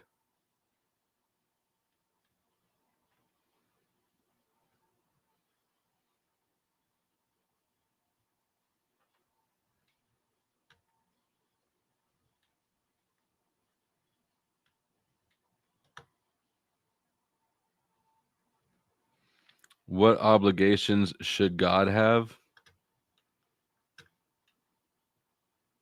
Consistency. I mean, responsibility. You'd think if we're talking about God here. if God fucked something up, you'd think that God would just be like, yeah, I fucked that up, and not even sweat it, because who's going to do anything about it?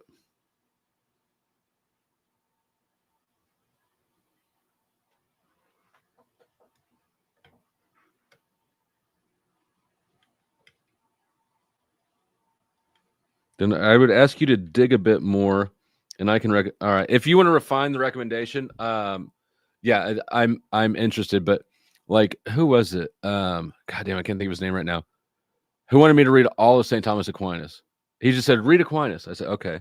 So I went and looked up Aquinas. Aquinas wrote like 200 fucking things.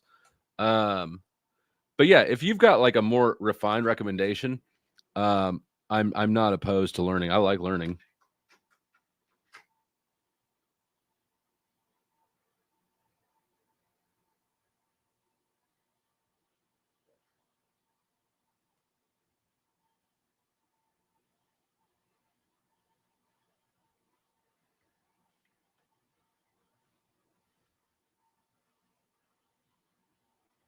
Probably because it was confusing to him.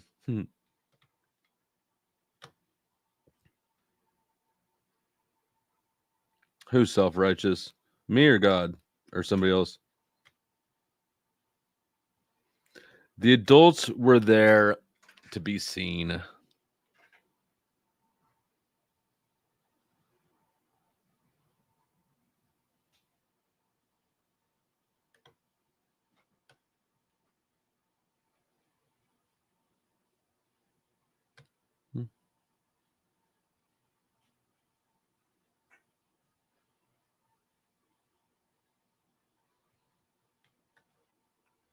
You just morality doesn't come from priests.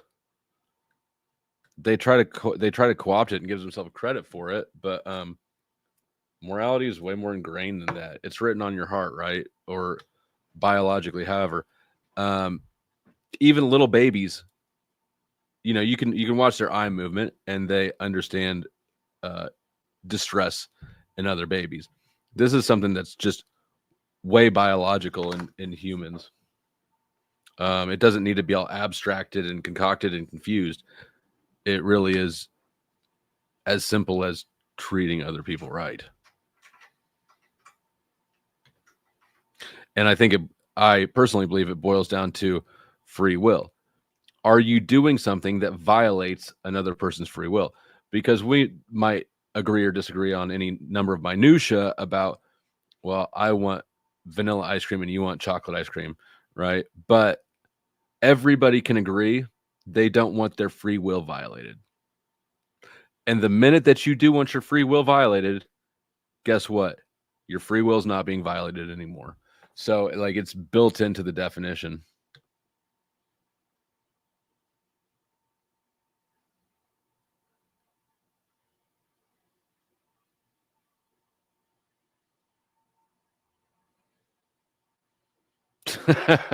That's savage. If the tree bears not fruit, remove it. If the vessel made does not stand, destroy it. God is looking for perfection. The God loves everyone is a preferred Christian perspective. God is looking for perfection. Well, God didn't make perfection. I actually disagree with this claim. God didn't make perfection. If he's perfect, and he could have. And it's ridiculous to try to tell any person that they need to be perfect. God, fuck that. Can you imagine how boring a perfection would be? Like, what do you do? If we encounter perfection, we'd fuck it up immediately. So with this, like I was mentioning earlier, I believe in integrating the shadow as an approach to life. If you are operating thinking that God wants you to be perfect, but you're obviously fucking not, what do you do with that? Because you're never going to be what God wants then. You're not perfect. You won't ever be perfect. I'm pretty sure that's even a Christian tenet in all denominations. But you have people running around trying to deny whole parts of them, right? These are the people, we all know them. They're the ones who are complete fucking nightmares, and they have no idea they're nightmares. They think that they're the bee's knees. It's because they don't deal with the darker aspects of themselves. They just go la la la la la, and then let everybody else deal with it. Fuck that shit. That's not only bad advice, it's irresponsible.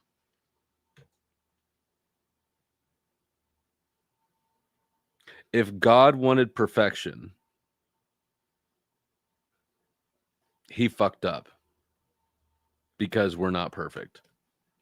Unless we are perfect and nothing is actually wrong, and all this obsessing over good, bad, sin, maybe the fruit of the tree of the knowledge of good and evil is actually what kicked us out of Eden, because we spend all of our head space trying to fix shit that ain't broken, like ourselves.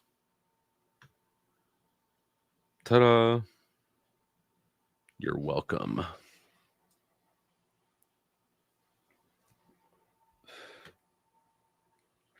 I was an oddest Protestant who converted to Antiochian Orthodox. Okay. Didn't even know that there was Antiochian. I knew that. Let's see. I grew up until I came to the internet. My only encounter with Orthodoxy at all was there's one Orthodox church by where I grew up, and once a year they'd have like a big festival with badass food and stuff. Super expensive, but it was really good.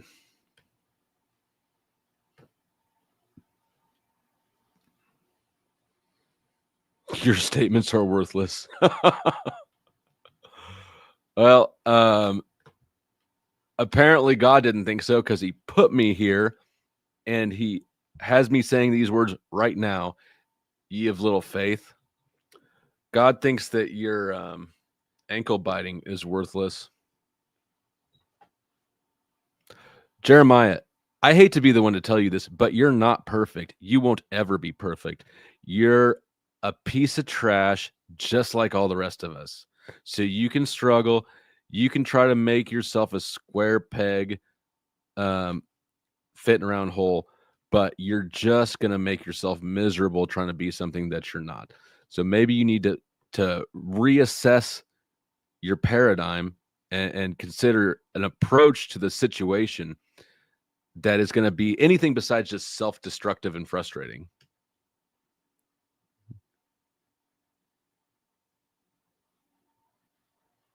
Sacraments are worthless. I don't know. I have no opinion on sacraments.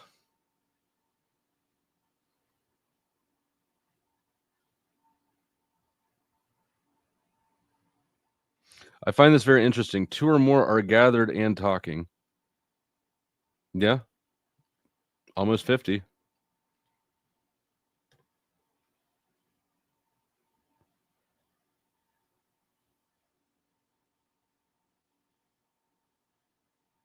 Tomorrow's Ash Wednesday. So you can put that mark on your forehead. The mark of the beast. You know what? I agree. The sunglasses do make it better.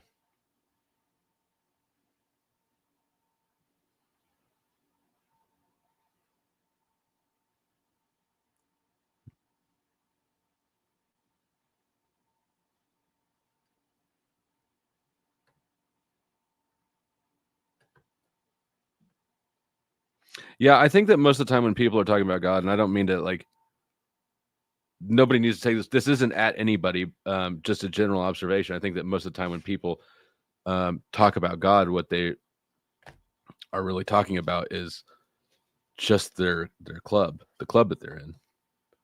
And it's got no more significance to most of them than which sports team they're a fan of.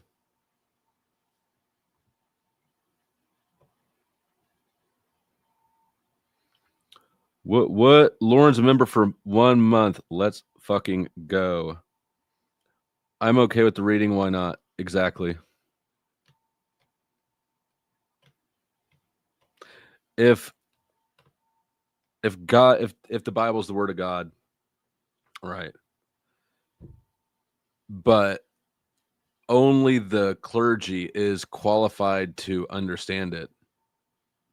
Why even have a book at all? Why not just, hey, these dudes will tell you what I want. Also, that whole paradigm's like, let's be real. The authoritarian structure of churches is a complete grift on actual spirituality. I mean, that's literally the main message of Jesus. No wonder they don't want you to read it for yourself. I don't know. And it's a dishonest grift. I'm grifting honestly.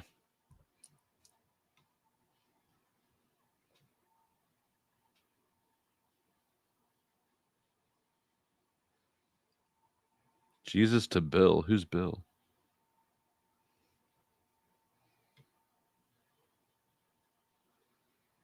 Who's Bill? Who are you yelling at Bill?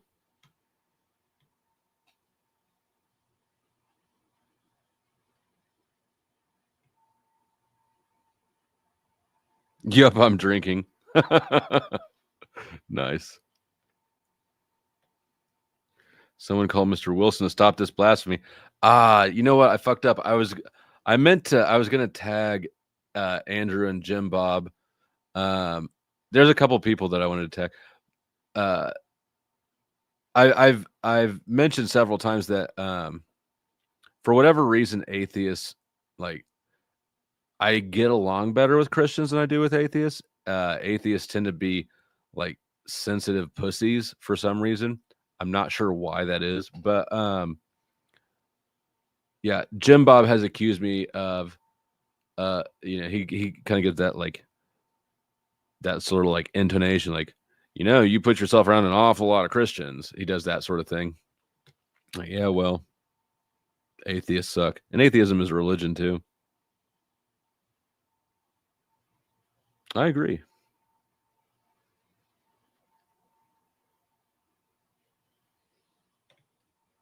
I don't think that either of them, and I don't know this for sure, but my understanding is that neither of them are actually any more qualified than I am per their church.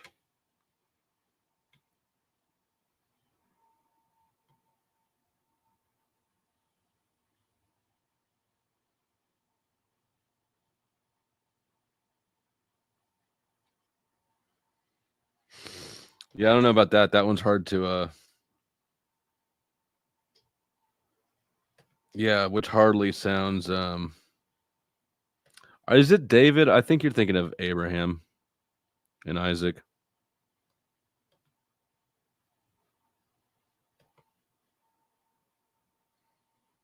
Just a slob like one of us.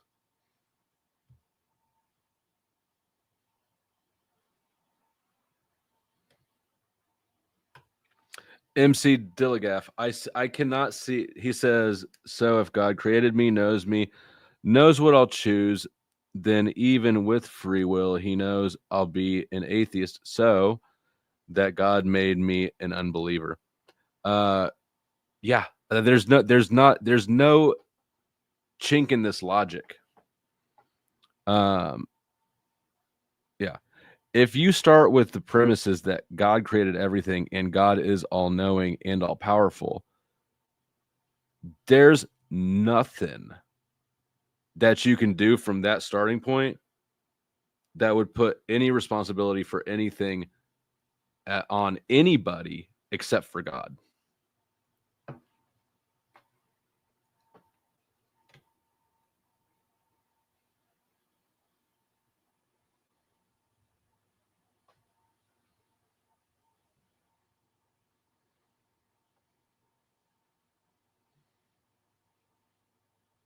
He told us to be fruitful and replenish the earth, so that was him dipping out to have no influence. Seems reasonable. Everyone worships sowing. Everyone worships something, not knowing what that is the problem. Maybe. If this, I don't know the context in which you're saying this. If you're saying this in response to my statements about atheists, I think most people who identify as atheists and as part of an atheist community, I think most of them are Christians who are mad at God for some reason. But everyone worships something. I don't know that I agree with that. It does seem to definitely be the trend, though.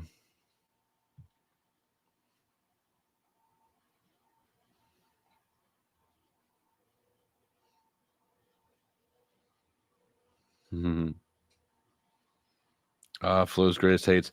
Speaking of, guys, it looks like potentially my greatest hater may have retreated from YouTube. Some frat boy douche with an earring who wants all the time, energy, attention, and resources. He's the hit. He's got an earring, and he's got that frat boy douchey college vibe that you all love so much at the sports bars. And he wears his hat backwards and makes little quips, so he's cool to hang out with. Flo, are you an audiobook guy at work? Yes, I am.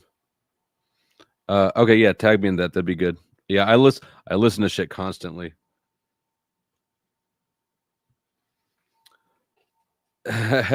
Morgan, what's going on? Are you just getting here?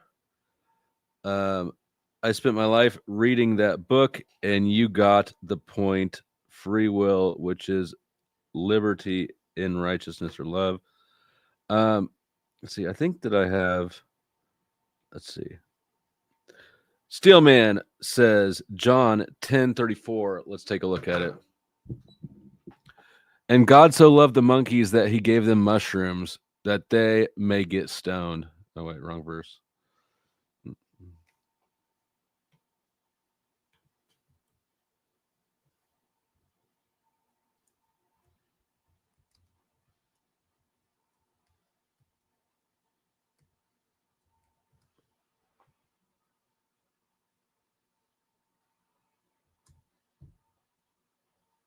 John 10:34. Jesus answered them, "It is not written in your law, I have said you are gods."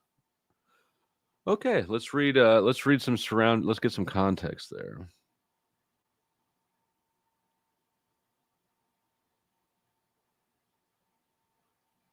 Let's see, starting at 31. Again, his Jewish opponents picked up stones to stone him, but Jesus said to them, I have shown you many good works from the Father. For which of these do you stone me? We are not stoning you for any good works, they replied, but for blasphemy, because you, a mere man, claim to be God. Jesus answered them, It is not written in your law, I have said you are gods. Is it not written in your law, I have said you are gods? If he calls here, I'm going to actually copy and paste this in the chat because there's like quoting going on here. That's kind of hard to just listen to. Or I'll just share screen. Maybe that'll be easier for everybody so I don't have big ass blobs of text.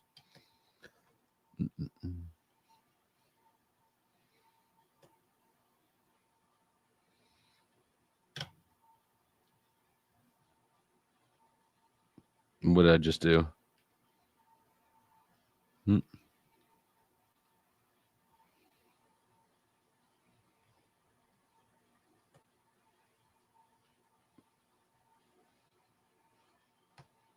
So 34 right here. Jesus answered them, It is not written in your law. Is it not written in your law? I have said you are gods. If he called them gods, to whom the word of God came, and scripture cannot be set aside, what about the one whom the Father set apart as his very own and sent into the world? Why then do you accuse me of blasphemy because I said I am God's son? Do not believe me unless I do the works of my Father. But if I do them, even though you do not believe me, believe the works, that you may know and understand that the Father is in me and I in the Father. Again, they tried to seize him, but he escaped their grasp. Wily Jesus.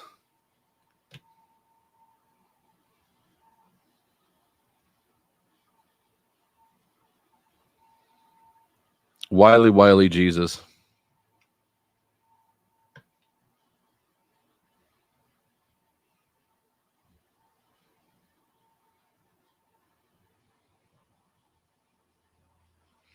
There's literally a divine liturgy once a year that covers the story of the Pharisee that brags that he's not like the tax collector, and the tax collector's prayer was simply for mercy. Here's what I'm going to do.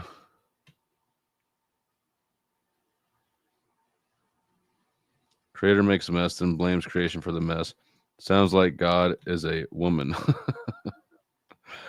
Only if you believe things are a mess. There's a lot of... It's crazy to me how many people live in like cushy existences in first world countries who will sit around going like, oh, I can't believe people will bring a baby into this world. This world's so awful. This world with Disney movies and all sorts of terrible things. I just couldn't bring like, get the fuck over your sensitive ass self and look at the half full side.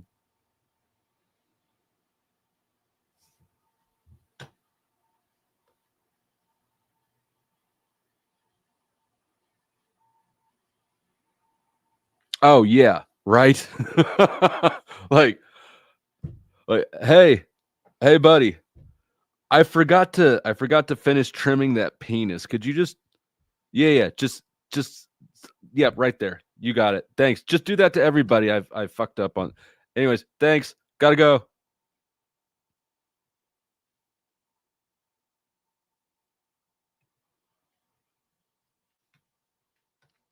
Believe in Jesus makes you worthy because Jesus was the only perfect being. So if I accept the second part of this, if I accept Jesus was the only perfect being, how would my belief impose any of that virtue on me?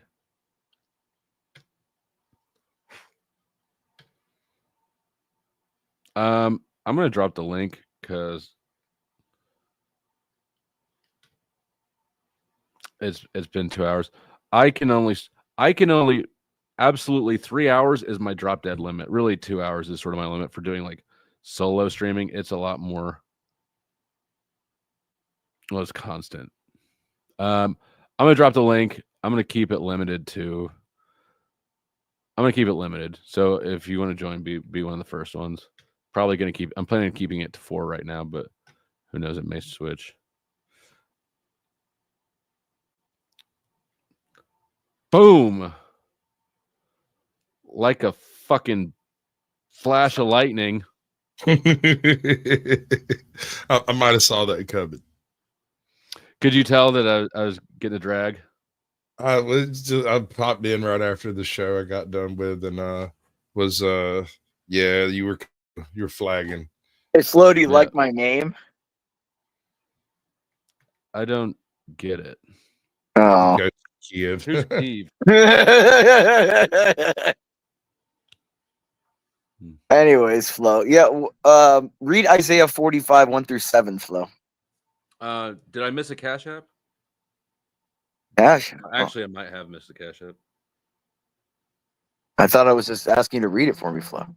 Oh, I don't know if you didn't see the Bible verses cost $2. Oh, okay. I'll send you one in a second. Just read it, Flo. Tell me. Tara, thank you for digging the Bible readings.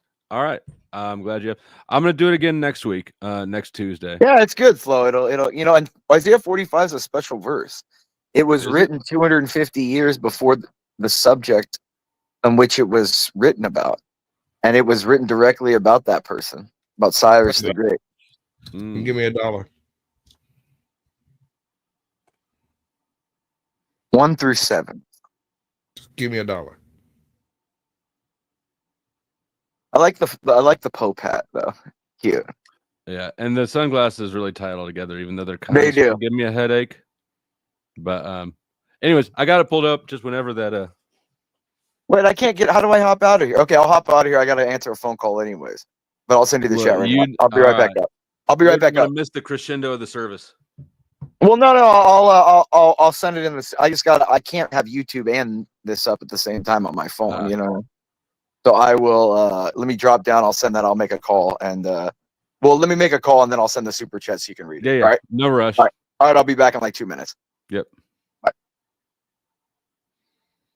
We need. How have you been doing? Huh? How have you been doing?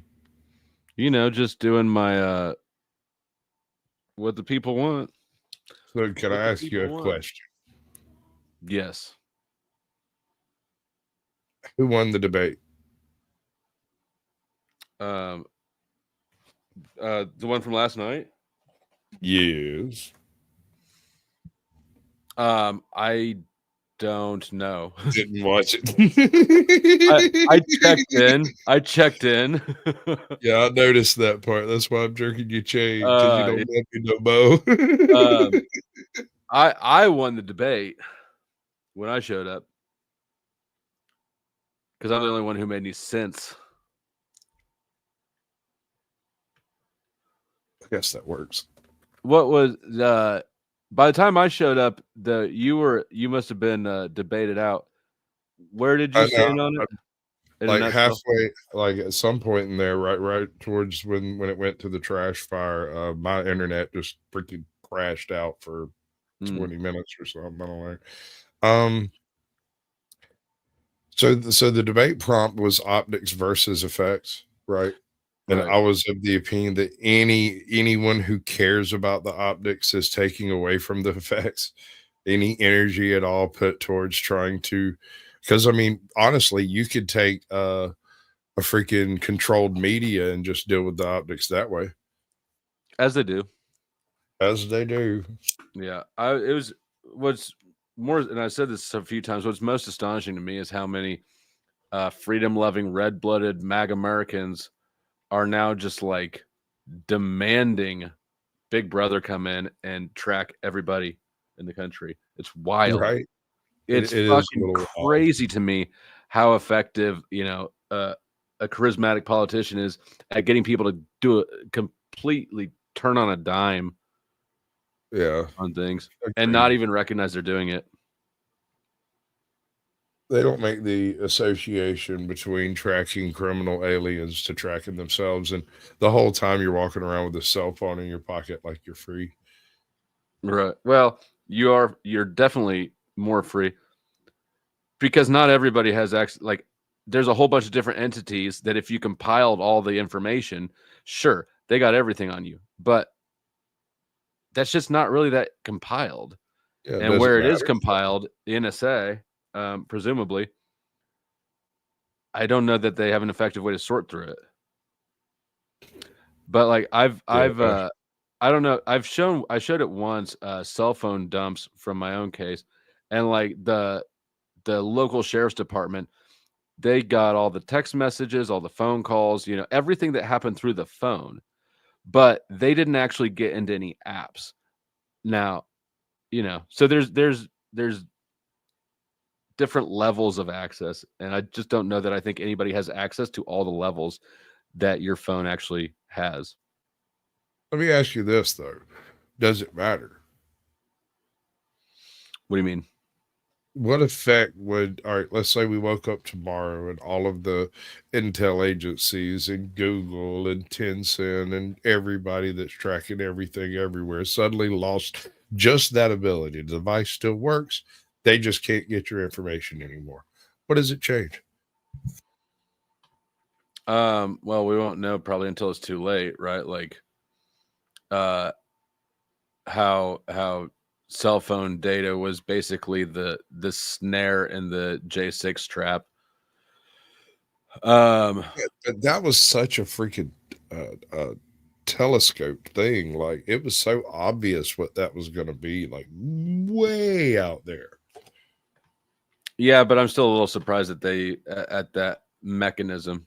Maybe not, but I'm surprised so many that's the people thing. do Is like is we operate as if it doesn't matter at all, and for most of us, most of the time, it doesn't matter at all. But when it does matter, Right. if Yeah, you get no, hemmed you're up on right. something, There's your $2, bro. oh shit! I used to give my my daughter old cell phones. When I got new cell phones, I just give her the old one like a toy. And when I got raided, they must have took 35, 40 cell phones out of the house. They thought they hit the jackpot. They ain't get Right. shit. Right.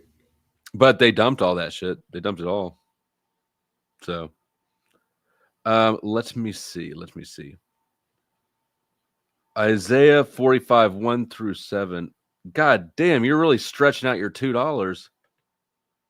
All right, I'll allow it just because I'm too lazy to make a deal with it. 1-7.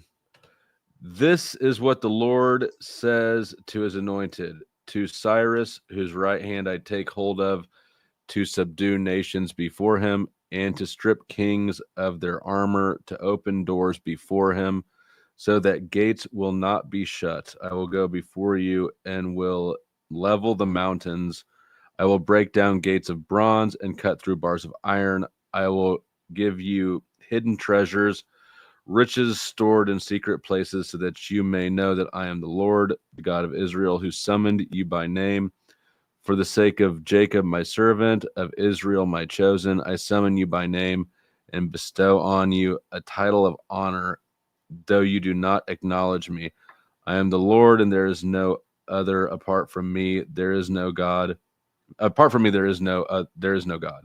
I will strengthen you, though you have not acknowledged me, so that from the rising of the sun to the place of its setting, people may know there is none beside me. I am the Lord, there is no other.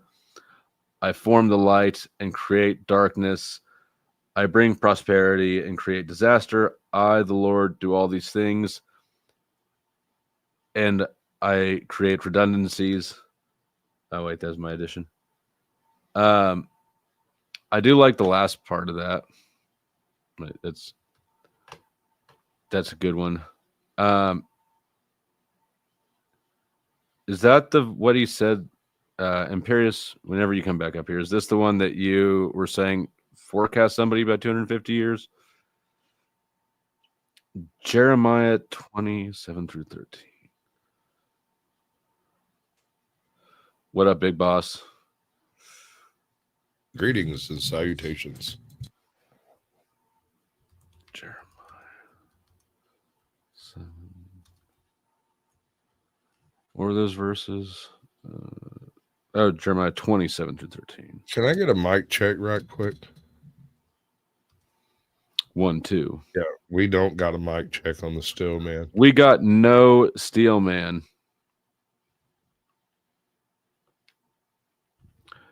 Jeremiah. I want to tell a joke, but I'm not going to do it because I actually like. You're gonna. I resisted too.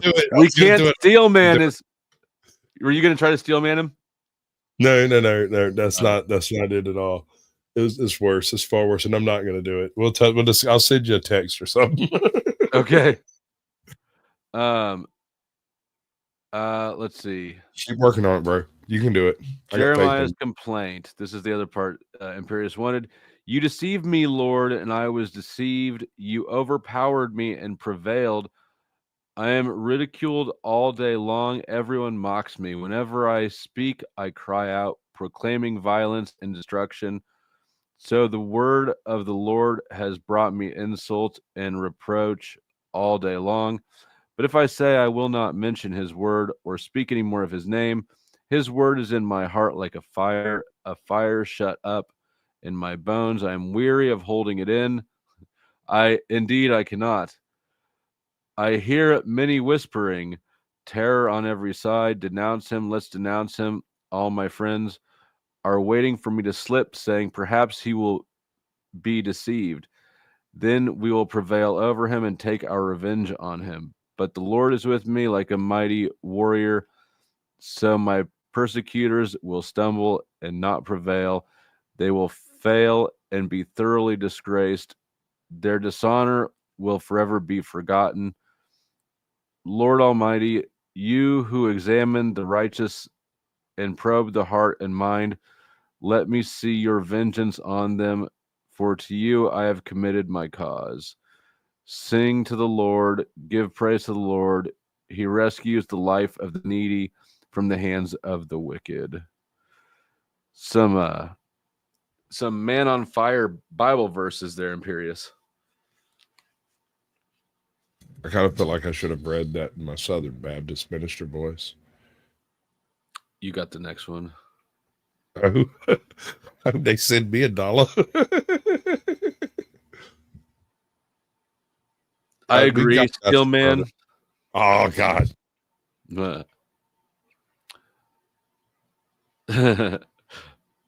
know what, ladies and gentlemen, I present to you Jesus.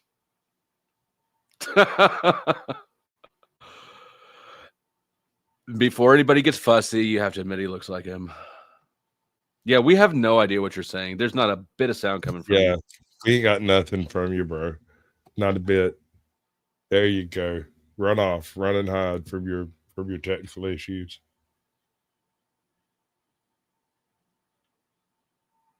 He paid a council tax bill with a signature, and some of his mentors persevered. I don't even know. Frozen pizzas. What kind? Is it the kind with the stuffed crust? I'm bougie. Simply, is morality human construct or non-existent? Morality is it's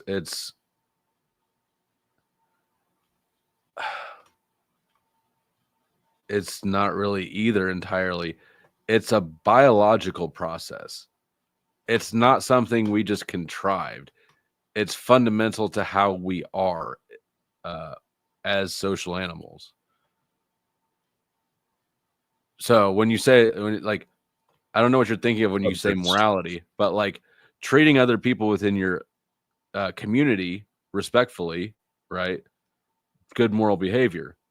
I don't view things like saying cuss words or eating fish on Friday or not, eating meat on Friday. Like, I don't think that shit's real morals.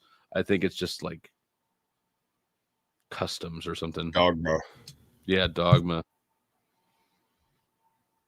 I think that religion has done a lot to confuse morality by, overcomplicating it and trying to kind of co-opt it, take responsibility for it.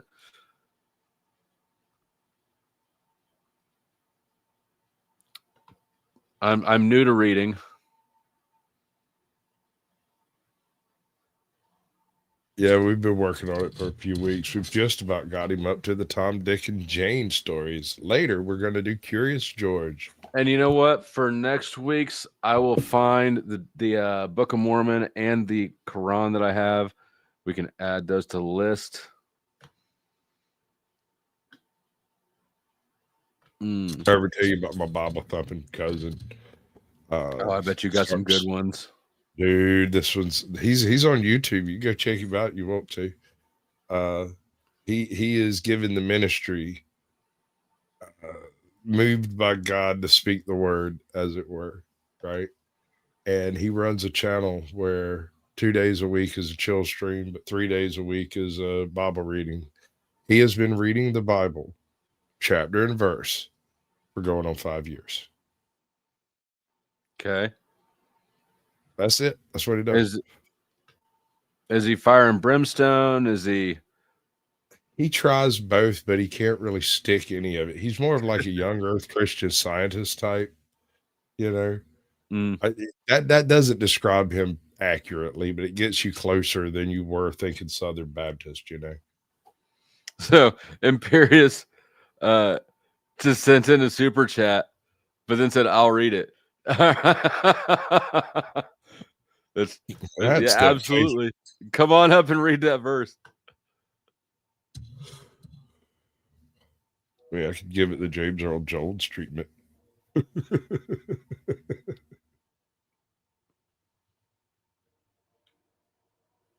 I don't know either. Biology dictates morality. Religion is so it's man-made. I don't know. Unified. The sentence structure here needs some work. No offense. Hello, sir. The floor is yours if you're ready for your verse. It is necessary to boast. Nothing is to be gained by it, but I will go on to visions and revelations of the Lord. I know a person in Christ who 14 years ago was caught up in the third heaven. Whether in the body or out of the body, I do not know. God knows. I know that such a person, whether in the body or out of the body, was caught up into paradise and heard things that are not to be told, that no mortal is permitted to repeat. On behalf of such a one, I will boast, but on my own behalf, I will not boast, except for my weaknesses. But if I wish to boast, I will not be a fool, for I will be speaking the truth, but I refrain from it, so that no one may think better of me, that when it is seen in me or heard from me, even considering the exceptional character of the revelations. Therefore, to keep me from being too elated, a thorn was given to me in the flesh, a messenger of Satan to torment me, to keep me from being too elated. There 3 times I appealed to the Lord, therefore about this, that it would leave me. But he said to me, my grace is sufficient for you, for power is made perfect in weakness. So I will boast all the more gladly of my weaknesses, so that the power of Christ may dwell in me. Therefore I am content with weaknesses, insults, hardships, persecution, and calamities for the sake of Christ. For whenever I am weak, therefore I am strong. That's sort of a curveball. Well, that's the entire point. He's saying in his greatest moment of weakness was his greatest moment of triumph. When he died, and we see him as the weakness. The man on the cross is when he achieved his greatest victory. He is through his greatest weakness, he was the strongest. You know, I gotta say, all of your verse selections definitely have that imperious ring to them. Or commands. They're supposed to invigorate you. Yeah. No, yeah. That's what it is. No. Good shit. I'm with it. Yeah. I thought it was kind of cheesy at first, but then when you explained it, I was like, yeah, that's pretty deep. I'm down with it. I'm invigorated.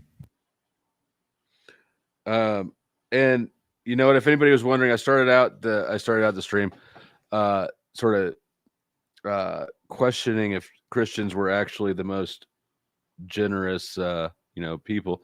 I gotta say, there's nothing that pays the bills like drama. Full stop. Never will be. Never has been. But for a not drama stream, you did well, Christians. Did pretty well. Oh yeah, so you know how I had you read Genesis 3:22, 3:22? Mm-hmm.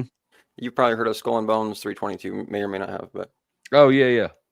I think exactly. I think those are actually related, and I think one of the missions of Skull and Bones, well, that's what it is. It's in that verse you see there that there's this tree of life, which is the tree of immortality that is being hidden from us, or that is why we're kicked out of the garden and all that stuff. And essentially that's the Holy Grail, right?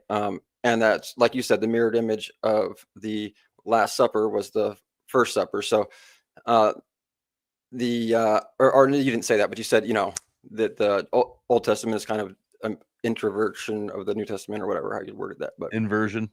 Well, what you said is interesting, because this Sunday for Catholics is called Expulsion Sunday. And it's when Adam and Eve were thrown from the garden. Oh yeah, exactly. So that's this whole hunt for the Holy Grail. But it's not a punishment. It's called expulsion from the garden, the journey back to the Father. Doesn't it literally say that it's a punishment in Genesis? No, but that's the thing. It's not a punishment so much as a consequence. It's not a punishment, because the thing is we're still saved. We can still achieve salvation. So I don't think he was here when you read 3:22, but like he's saying, it's not necessarily a punishment. It's to keep us from becoming immortal, right? It's just he doesn't want us to become immortal, or we become like gods, like them. It says.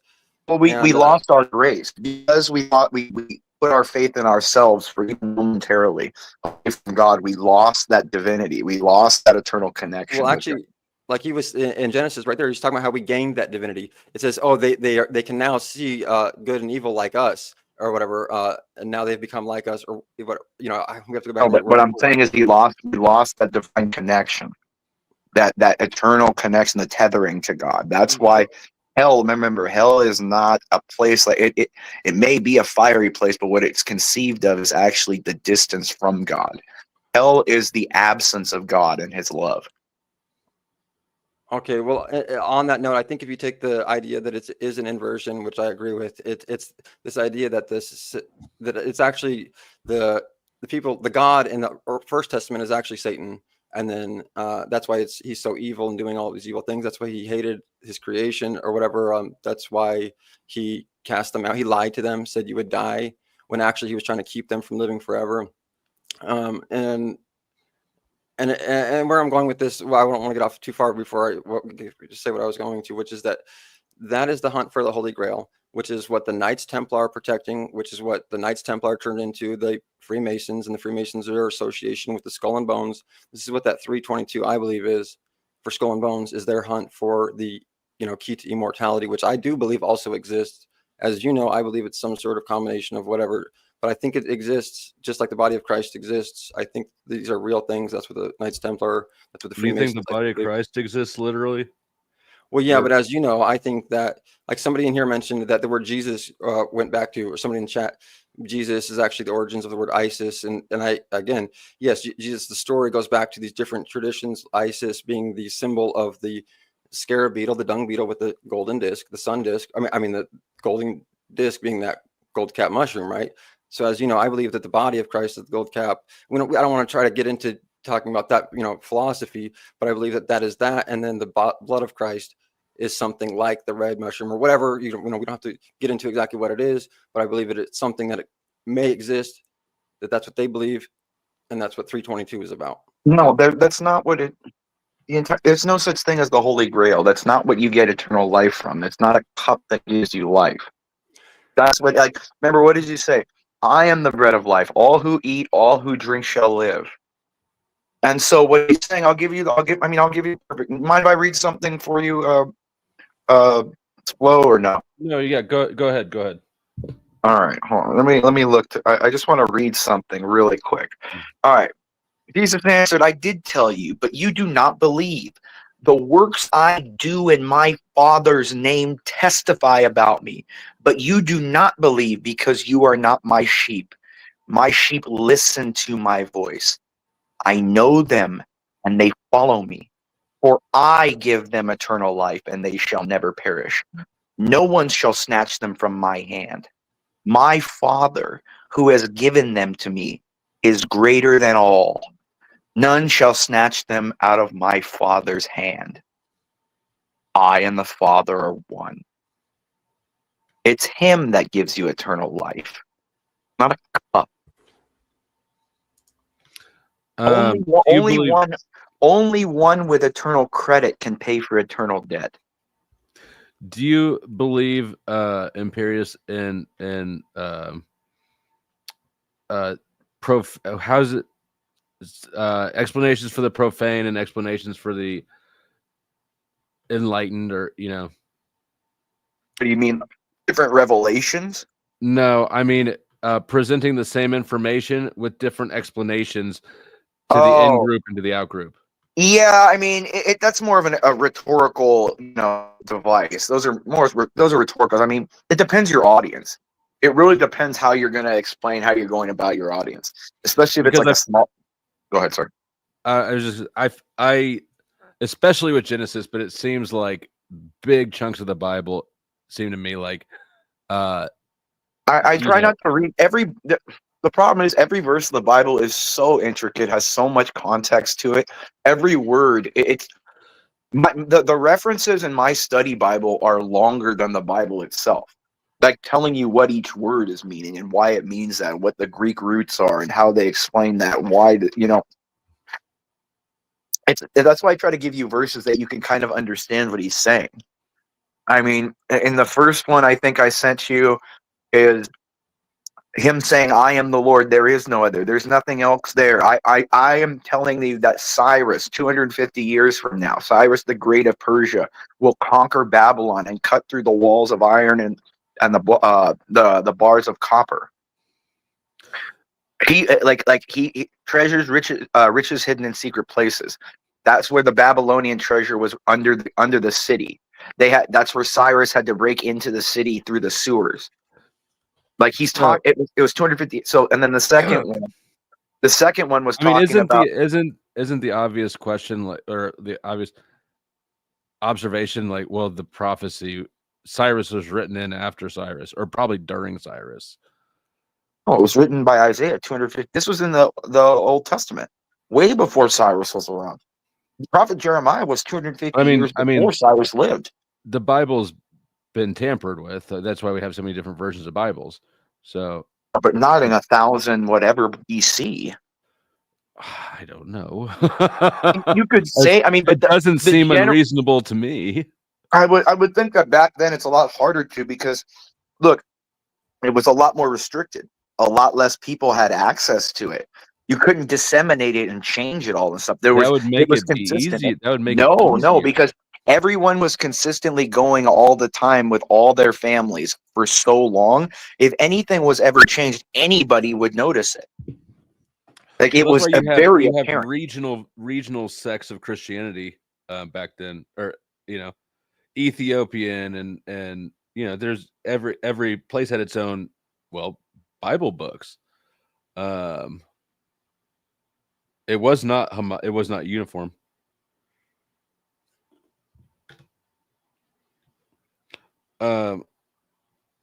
Lucifer was mistaken by the king of Babylon, but like Yeshua, he was another light bearer with darker red skin. Really? Flo has, where'd that go? Flo has to have it be tampered with, else he's fucked. No, I actually, either way, either way, I'm not fucked, because the way that I understand Christianity, the only logical way is that if God's all powerful, God created everything, and God loves everybody, then actually everything's perfect and exactly as it should be. Exactly. So it is I'm how not even, like, either way, I'm not worried about it. Well, that's the whole message. There's the verse, I think, what is it, Corinthians? I think, do not put your worry and your anxiety into your own understanding. Put your worries and your faith in the Lord that is beyond your understanding. Because it is. You can't, the human mind is not made to sit there and wonder about all the infinite complexities of what goes on. You can drive yourself crazy. People have gone through history and tried to delve into Do you think that that's what happened to Zach Hubbard? No. See, that's the thing. I don't think he's crazy. You guys are playing the game where you think. I don't think he's crazy young whatsoever. crazy. No, I don't think he's crazy whatsoever. I think he's as crazy as a fox, dude. He's got all he's doing is preying upon people that do have apophenia, and he's just rambling a bunch of different nonsense as a script. Like I wouldn't be surprised if he just had bullet points of different things on his computer that he just stays on script and reverts it back. And if he has different letters, like different things to revert, if Andrew or whoever he was debating said a word starting with this letter, he could use. Then he had the different talking points on his computer. Like it's a grift, dude. He has 4 or 5 houses. He's got like 12,000 Patreons every month. Like you got to realize, like he's laughing all the way to the bank. No idiot. Yeah. No, I gotta concede that. When I found out he had 9,000 Patreon supporters, that was sort of a what the fuck. If you stretch that math out a little bit. Well, and they're paying like $5-10 a month, dude. I think it's like $5.99 is the lowest tier for him. You know what I mean? Yeah, he's got $1, $2, and $5 tiers. Oh, okay. Hey, so I just want to touch on that comment about Lucifer, and it also goes touches on what that comment you read about Jesus saying, "I am God," and the whole narrative of the inversion of the Bibles and God in the first Bible being the evil God and everything, because Lucifer is not Satan. If you look at, they're different names, they're different entities, I believe. And Lucifer being the light bearer, Jesus being the light bearer, both of them being called the bright morning star. And the story of Lucifer is the story of Jesus and the Jews. So Jesus came and said, ye are gods, and they killed him for it. Lucifer went and said, "We are gods," and he was cast out of heaven for it. It's the same entity there. He said, "I am." He said, "I am God. There is only one God, and you are chosen people to bring the message of God." But he didn't say you're gods. Oh no, he just read that. What was that passage right there? He said, "Is it not written in your law? I have said, ye are gods." No, in the reference, if you read the original language, he said, pull it up. Yeah, bring it up. It's not gods. He's What was that, talking, John 10:34? talking about dominion over the earth. That doesn't mean you're gods, dude. And that's why I had you read that passage, because it's very controversial as well, and it goes into the teachings that you were talking about before. God being part or having teachings of Hinduism, and Hinduism teaching that we are all aspects of God. Same thing that Jesus was teaching, and same thing that you're teaching is that we don't need to go through this. Because what if he said that? But what you have to repeat, you have to explain the last half of what that state. He says, "You are gods, ye are sons of the Most High." So he's saying no, he didn't say ye are sons. Then he said he was the son of the Most High. So he actually said we are gods, and he was the son of God. No, it says you are gods. You are all sons of the Most High. Okay, let's. Can we reread this? It's I got John to pull it up. 10:34, I think. Let's see here. Are we But he reading does from say Moses? it is written in your law. I have said ye are gods. And then he says you are gods. Semicolon. You are And he all says, sons of the Most High. all right, hold on. He said, because I said I am the Son of God? Question mark. He said, "Thou blasphemous, because I said I am the Son of God?" Question mark. He didn't see. So pull it up if you doubt me. I'm telling you, you're telling a falsity right now of what that scripture What says. he's doing, no, Jesus is quoting Psalms 82:6, which says, "You are gods, you are sons of the Most High." That's what he's reading in John 10:34, which you're referencing. Hold on, let me do this. It seems that regardless of the particulars of this verse, the Bible is inconsistent about whether or not humans are God, have God in them, will do greater works than Jesus, who is God, right? Like the location or identity of God, even though there's only one God, seems like it's opaque. Yeah, it's talking about you're gonna do things. You're gods among the mortal world. You're gonna do the things that are above all other creatures. But he still says you are gods. Ye are gods, but semicolon, ye are all sons of the Most High. And I want to point out that the other thing is right after. There's teachings that there's many times where Jesus' teachings were not accepted, and he lost followers. Including his Last Supper, where you have to eat his body and drink his blood. But they killed him because of this. So obviously a lot of people didn't follow him because of this teaching. You know what I'm saying? So you may not. They killed him for geopolitical reasons, just like everything else.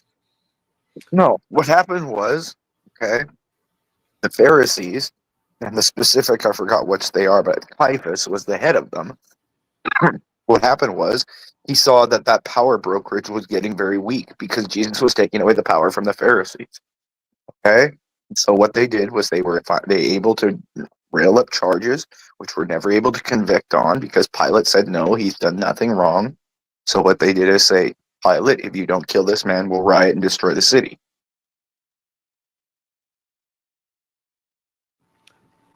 That's how I want to go out. So one of these days, you fuckers are gonna get so sick of me. Right? Take me out in a riot. Actually, I gotta be honest. I think that Imperius will receive that honor before I will. Oh yeah, dude. People hate me here, but I love it, dude.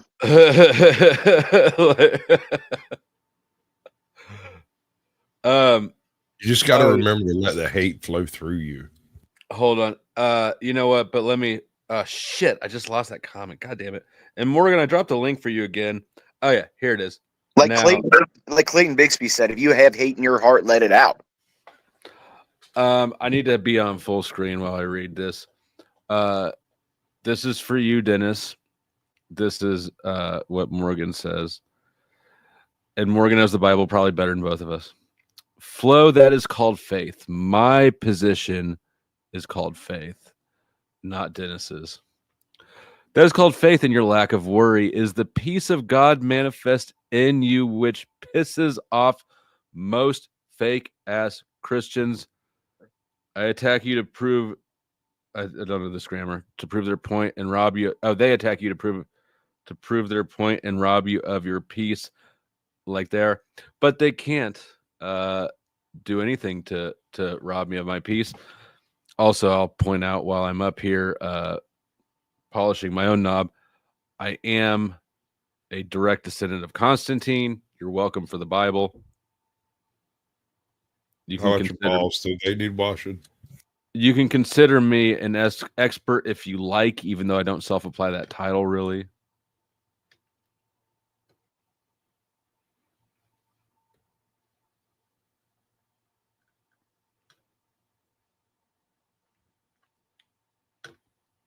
No, I mean, Flo, it's there's so many great verses about.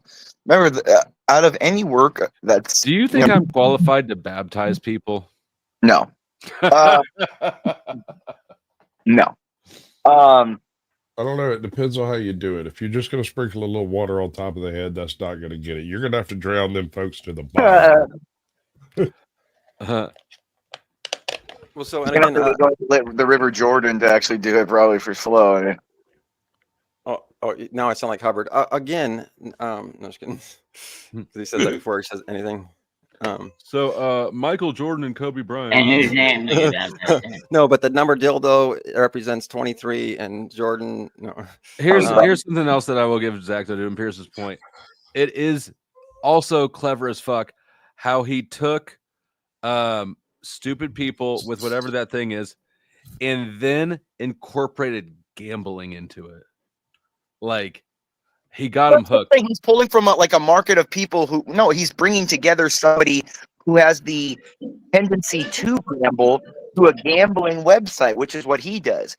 Epiphaniacs are gamblers because they notice unrealistic patterns and things. So they're at like slot machines and they think they see the lights go a certain way and they think they'll just keep hitting it because they think it's going to be there soon.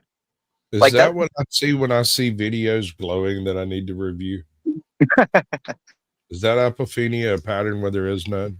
Yeah, it's seeing illogical patterns or meanings and patterns that may have no meaning in them.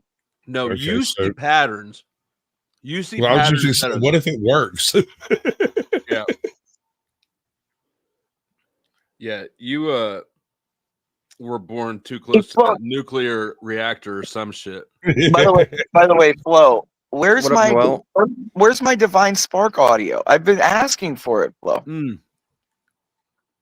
Yo, I know a girl on the panel when I see one. What's up? How's it going? Oh, don't shit, Sasquatch. Why do you always let her up on your panels? I know, right? Noel's gonna flash us again, guys. Be careful here. It's just not gonna happen. What she did on whose stream was it? No, CT. it was I know. dramatic, Noel. What happened?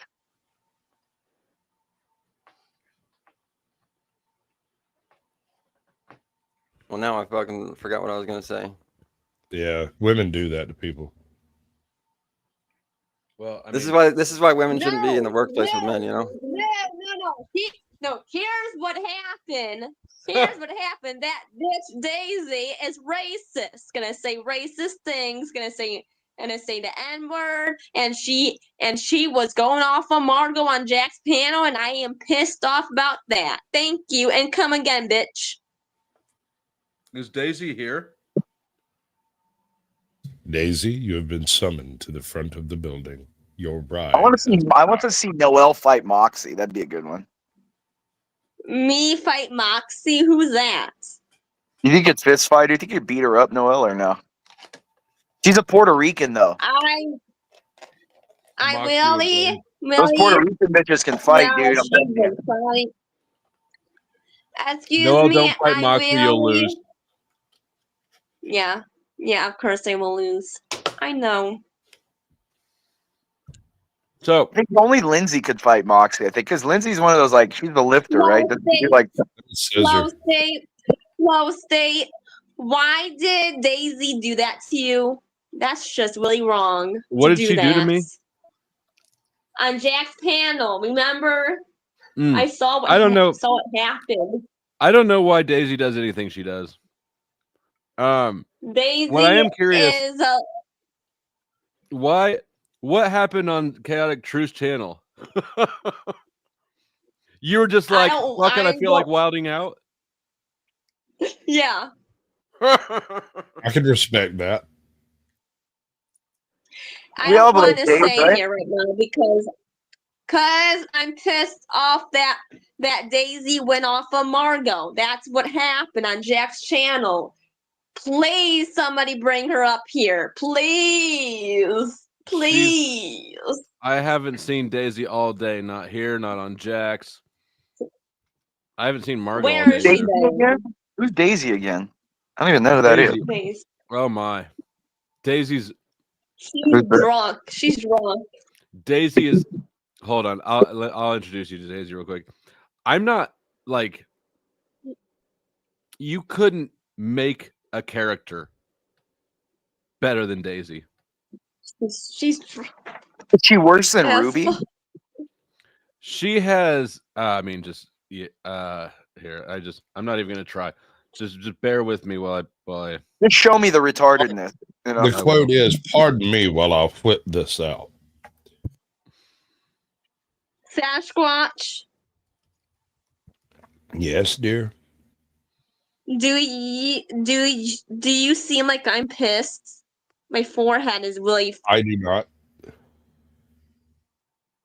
Oh, that Daisy girl. God, go off of Margot. What'd you do with that Daisy? Pissed off. Daddy And Margot's issues, my moral YouTube mom. sensation. Well, all right. So I don't. Pull a clip, please. So here, All right. here's, So hold on a here's my- second. Before you go down that rabbit hole, let me introduce people to Daisy. Please. All right. Now Daisy is about to enter bottom left.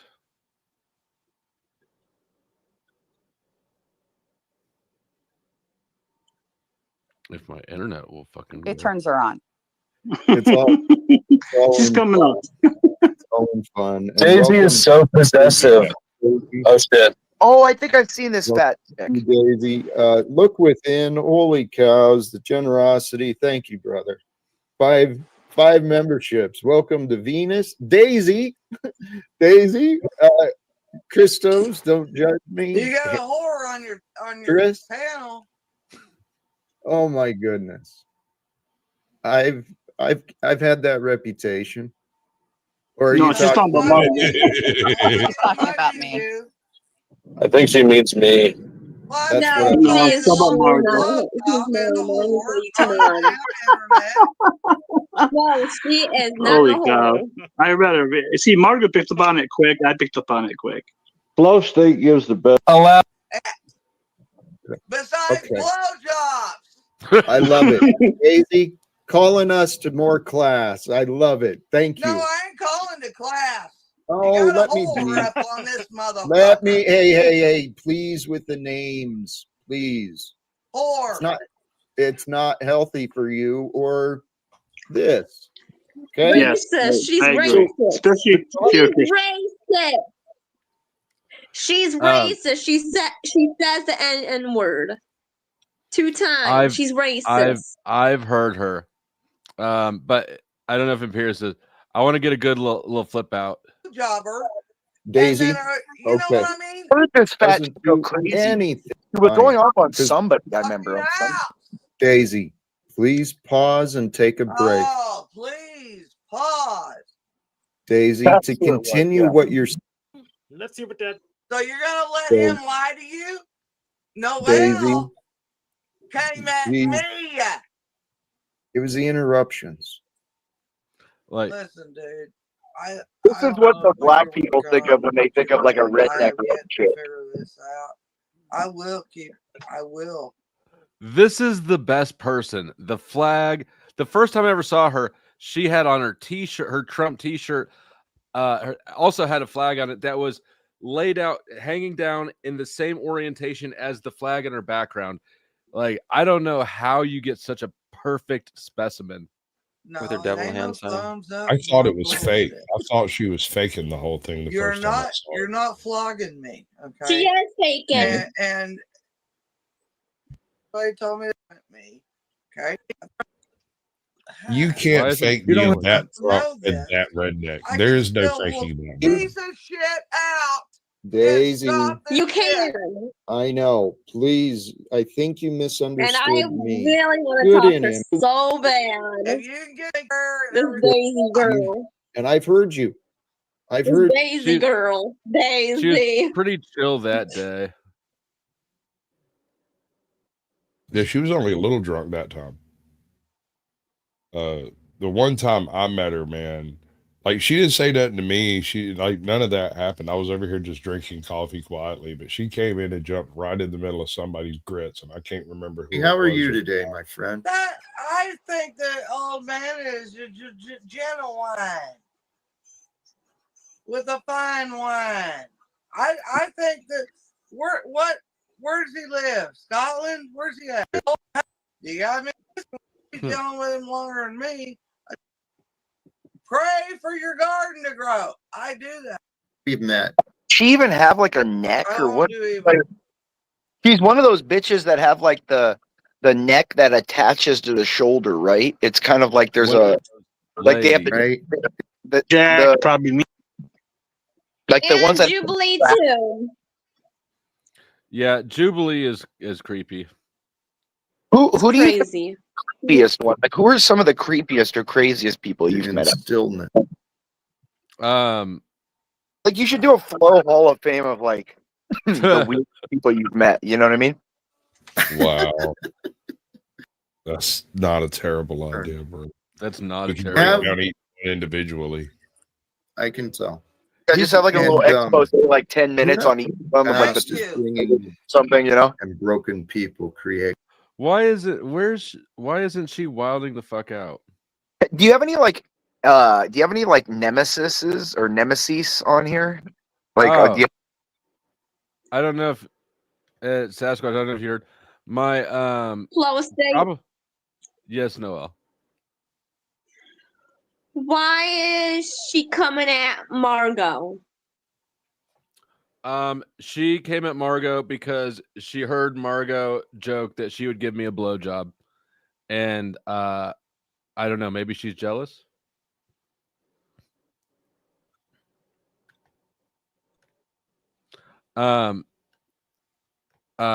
Chuck, member for 1 month says we love. Do we love our Daisy? We love our Daisy. Chuck loves Daisy. No, we don't. We don't. Excuse me, no, we don't. I don't. Cause she came after my YouTube mom. hey Noel, tell Chuck to F off. Daisy. Yeah, you can't tell a lady to say something like that. Oh I'm Noel, pretty sure- Noel goes off, dude. You don't even know, man. Yeah, but you'd have to say it to a lady for that part to matter. I am pretty sure that Margot is more than capable of standing up for herself. She's more I agree. capable of standing up for herself than basically most people in this. Dude, I metaverse. knew a girl in college named Margot that was so hot, dude. I tried to hit it for so long, dude. And did you? I was unsuccessful. She got married before I got it. I was like, Listen to the vocal cues. He failed at that mission. You could tell by Yeah, the all right, tone everyone- he said it. We all We're cutting knew. this short. We're putting this one on blast and furious. hey man, you gotta go for it, man. You know what? We've all got that one, Mrs. Anderson, that we never got a shot with. Well, she's not a miss. It's just one of those like, damn, she was hot. I think one of my greatest ones was back in the day. I knew a girl who was like 6 foot, 6'1", and she played volleyball, but she was not like a skin. She was like in good shape, and she had D's too, and she had like cute little dude. She was just bomb, dude, and like good shape. You know, maybe 135 pounds, 140 pounds for being 6 feet. You know what I mean? In good shape, thin, flat. And man, flat. No, flat stomach. I was saying. No, she had D's. No, she had D's. Oh no, she used, dude. She had a great butt, dude.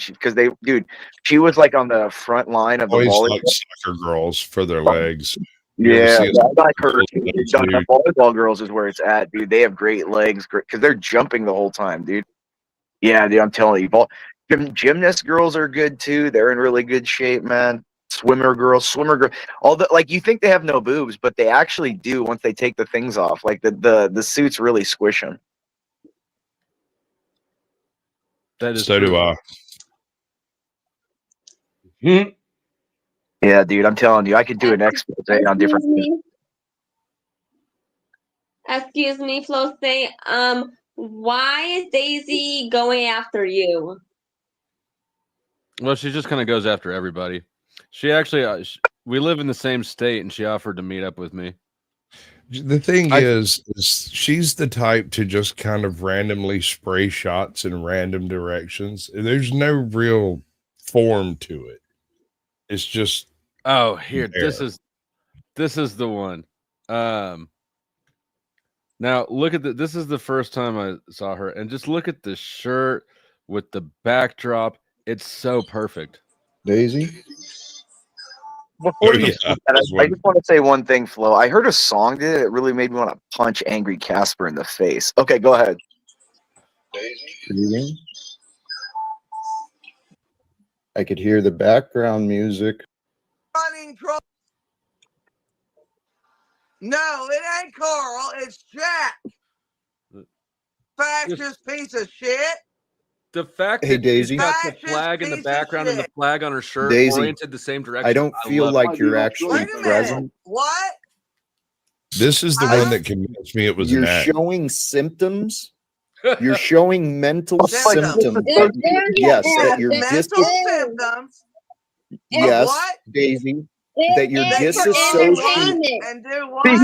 I said it before. Daisy, that you're disassociating from reality. Okay, you're delusional. Your mind. Yeah, it's for entertainment. Right answer for your Yo, what narrative. the hell is going on? Who are you, Daisy?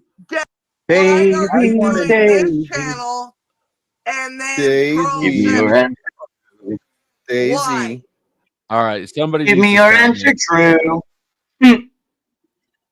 I could get Flow lost in this. state. What, Noah? Flow state. It is just a show. Then Jack is. It's just a show to put on, and it's fake. What? There, You dumbass. you don't think Daisy? You think Daisy's a show? Yes, Daisy is a show, and she needs to stop. And you know what? A That's troll not would really a recognize show. a troll, wouldn't they? Hey, Noel, What? Noel, with Daisy fucking up Noel or what, dude? She seems like an angry woman, dude. Oh God, I love that look. That is beautiful. We need this in a short, bro. This is your next short. That You know what? That there. You know what short I did see again today, though, was the one where you were like, Noel, you bring honesty to everything you do. God, that aged so Yes, I bad so do. fast. Hey, you can't win them all, bro. Hey, Noel, did you ever go out with with 111 or no? No, with Stay Flow, I would. And get Margot into it too. Let's have a threesome with Margot and you and me. Stay Flow. Whoa, Flo, she's on to you. This just escalated in a Yes, hurry. I- Better find Margot. Yes, I am. Huh? See, I knew you were cool. Yes, I am. Stay Dude, Flow. Noel's she's recruiting women like I'm recruiting women. Did you just speed date us? Stay Flow. I think Flo yes, could hook up with you, me, and Margot. What the lady Flo would You, mind? me, and Margot? What about When's lady You, me, Flo? and Margot. What about yeah. lady Flo, Noel? Threesome. I can't wait to get my dick wet. Okay, are you guys ready to stretch? Everybody ready to stretch? So you're What gonna is get that? down in tabletop position. Franklin, you make sure those balls are taped up nice and tight. We can have no ball pinches. You can't be pinching the beans. No pinching the beans, Frank. You're going to get the That's not tabletop me. position. I guess you're going to. That's Noel. No, it's not. That was Morgan. That was Morgan. Morgan. No. How many? Negative, How many? sir. Whoa! How many slow people are on here that you have like named all these people? Like, whoa! These people are coming out of the woodwork. It's like the Sixth Sense. Wait until you find out that you're the only slow one. Or no, everybody's slow but you. Hey, big man, let me hold $1. Where's Lady Flo? Why isn't she on anymore? I never see her. I never get to harass her, Flo. Because you were harassing her. Yeah. She's probably lurking in the chat. No, she likes when I harass her. She laughs at it. I'm sure you're convinced of that, sir.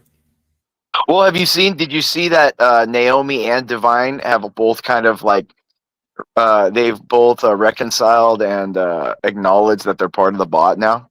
They've kind of just been like, okay, they're kind of it is what it is. It's only Lindsay's left, and she's trying to be like the last. She's like, you know that Flo, do you remember that story, the big bad wolf and the 3 little pigs, where the 3 houses get? No, I'm sure he doesn't remember that one. Well, he does smoke a lot, so that long term memory might not be quite there. Short-term Flo? memory's rough.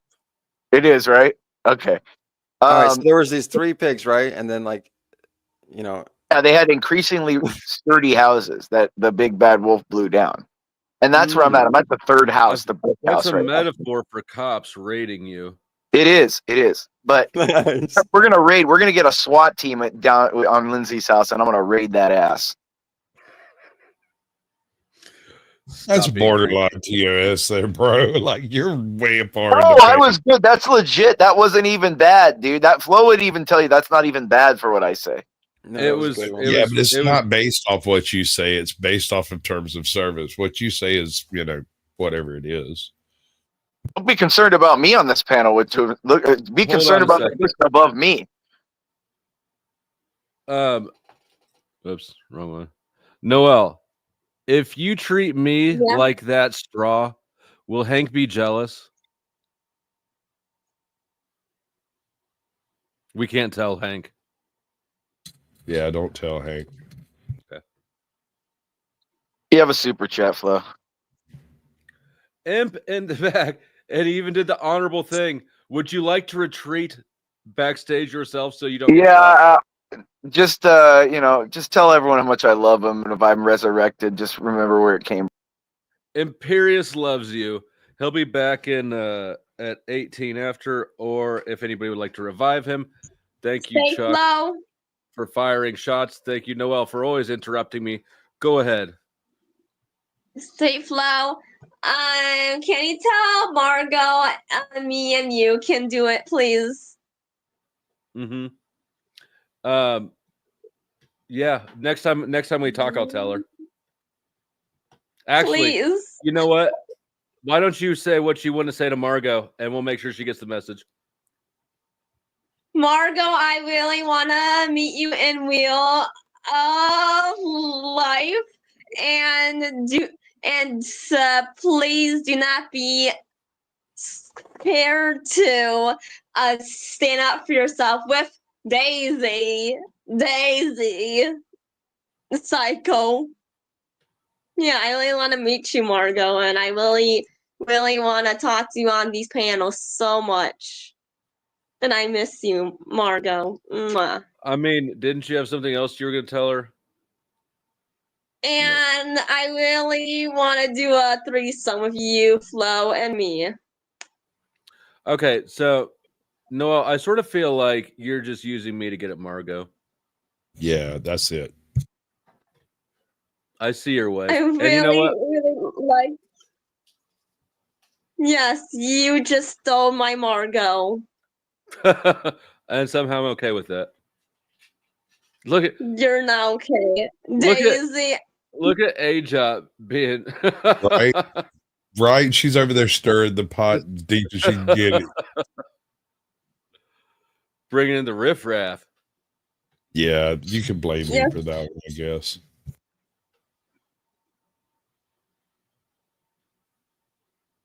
Excuse me, stay Flo.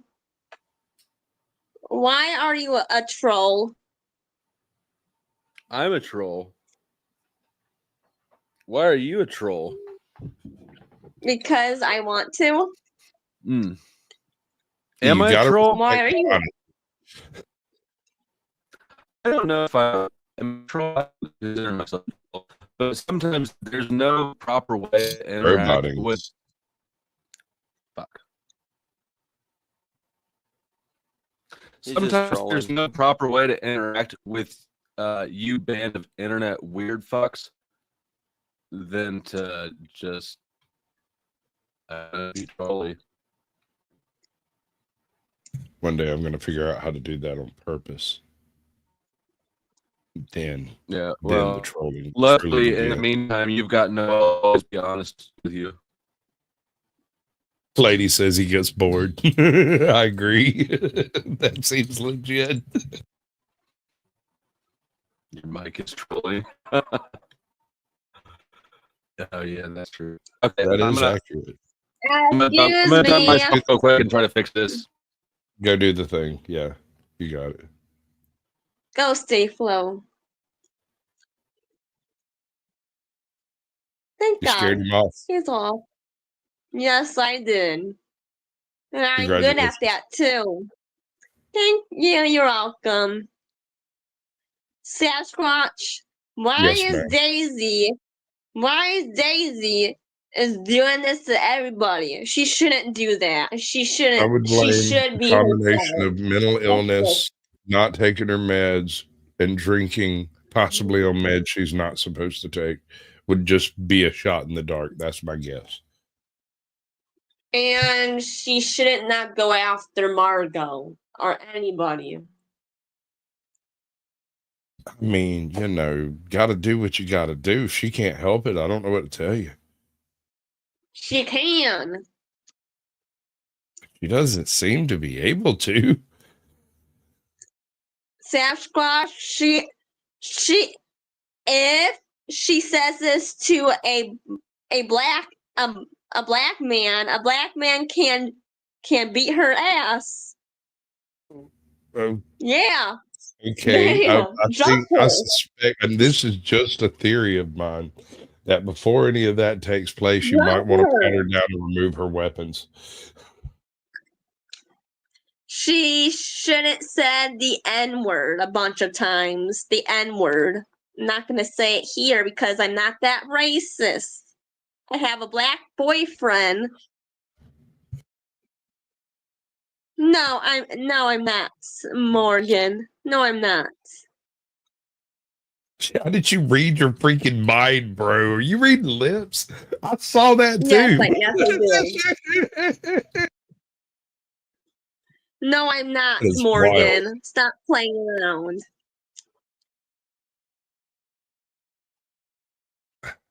Oh my lord! Come on, Ajots. Just calm down, girl. Calm down. I know you were all excited from the show earlier, but that's no reason to be showing out. No, you don't understand. This is YouTube and people hide from their screens and yell at each other. That's not the real world. The real world is put your phone down and just go on with life. Just like Jack. Touch grass? Are you suggesting You don't they touch understand grass? Trash Watch. Oh, I don't. Okay, my bad. You I don't thought I did. understand. This real world is. Put down your phone, people, and just look out in the real world. The real world is nicer than the YouTuber world.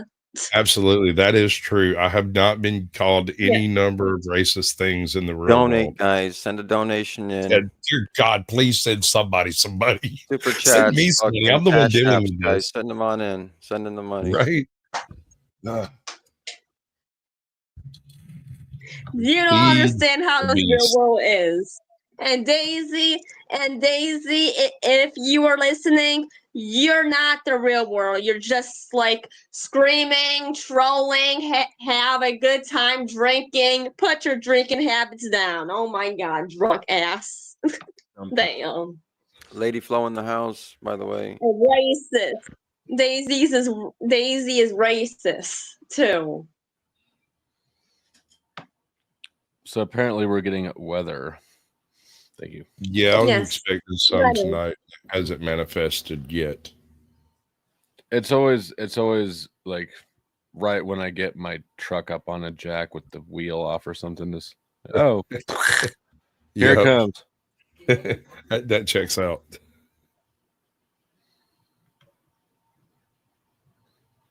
Who's it? Oh shit. Everyone. I don't think it's racism if you just hate everybody. Daisy attacks everybody constantly. Noelle's mad at her because she attacked Margot, and as we know, Noelle's got a Margot fetish. Noelle just has an older woman fetish. But she recognizes that racism is the claim that is likely to have the most sticking power as an attack. Yeah, it's amazing how much she understands, right? It's amazing.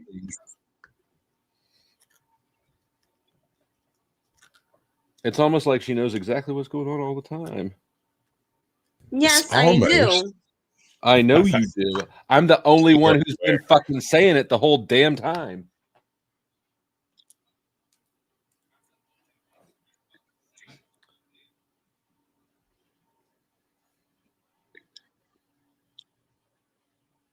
Based. All right. Big Flo, yeah, she is racist. She said the N-word, and that's racist to say the N-word. Well, what if it's in context? She is.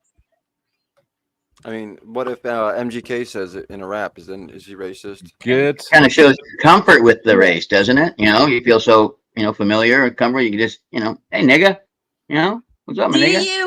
Do you see my picture right here? You don't understand. Me. Who is that? And my boyfriend. What is he gonna think?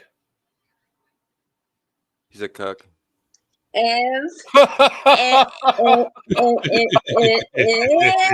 show him the clip, he would think that's racist.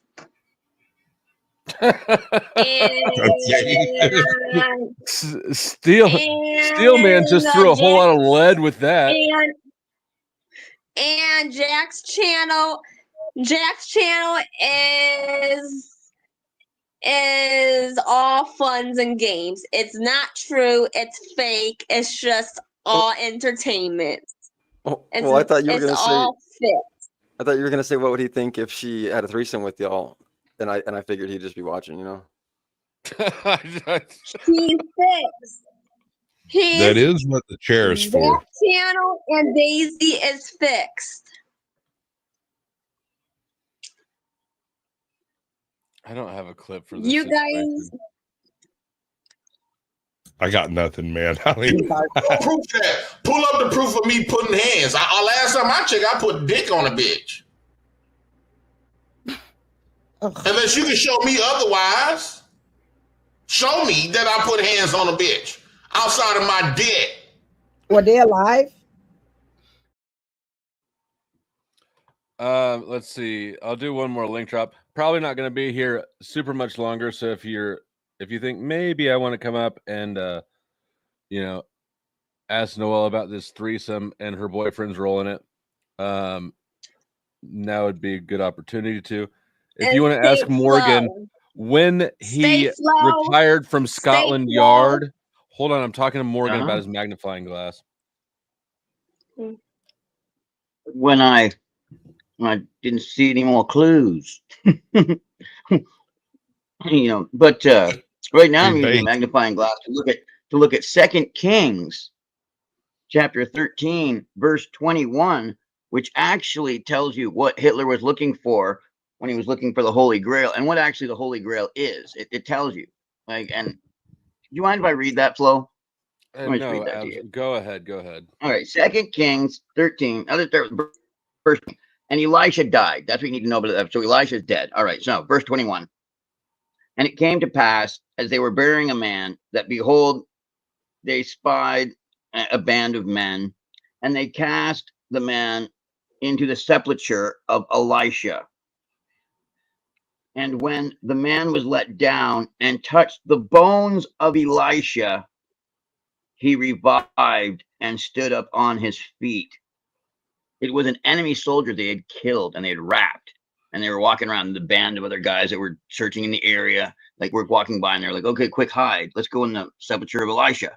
They brought the body, the corpse that they had, and all it did, and stumbled, and it touched the bones of, boom, back to life. Now, they know that the bones of Elisha were put in the Ark of the Covenant. It's known that they were there, which is why Hitler was gaga over finding the Ark of the Covenant, because he knew that this was true.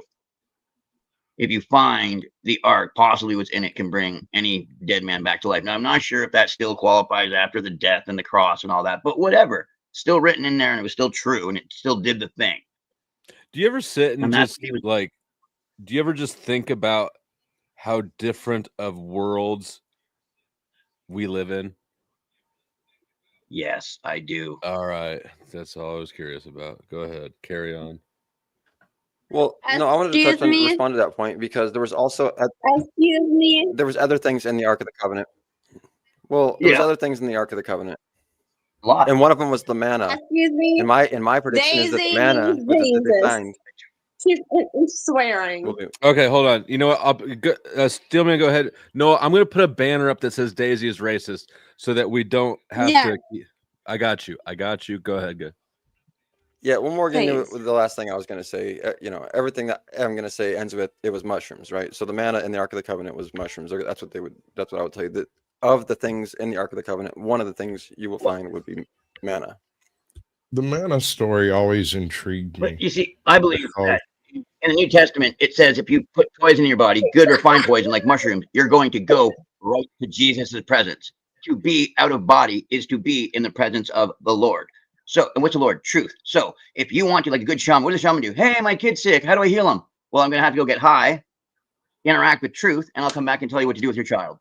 Yep, just like we did last week and the week before that. Yes, that's how I always do it. I'm the shaman. I get high to as the word of God says, and I interact with truth, and I come back and tell you what your kid needs. And by the way, the shaman's usually right, because the herbs and chemicals that he uses are the right ones to use to get high. And getting high works. You know why? It gets you taking in more oxygen by stimulating your system. And in the oxygen is the truth of the matter. The answer is blowing in the wind. The answer, my friend, is better than any mushrooms. Not really, but it's damn good. And when you lose your feet, I want you to tell a joke for me. He's drinking milk. Yeah. Chocolate milk. Yes. From those racist cows. Flow state. I know. Daisy is racist. I'm mad too. I can't stand it. No. Wait, she's no. not? Daisy cannot beat Margot. Margot can come after her. There. Or I can. Daisy better watch her back. It's atomic. Particle man cannot beat atom man. Atom man cannot beat neutron man. Bro, you just broke that song 19 different ways with only 3 verses. Stop it. You're making my head hurt. How many diagnoses do you think are on this panel? Well, there's at least 2 Asperger's, but I'm going to let you guess who it is. Yes, Noel. And then she goes silent. Noel, the angels did say. Excuse me, State Flow. Why did Daisy want to beat Margot's butt? Y'all should have a deep conversation about what really matters. Is Margot's butt nice?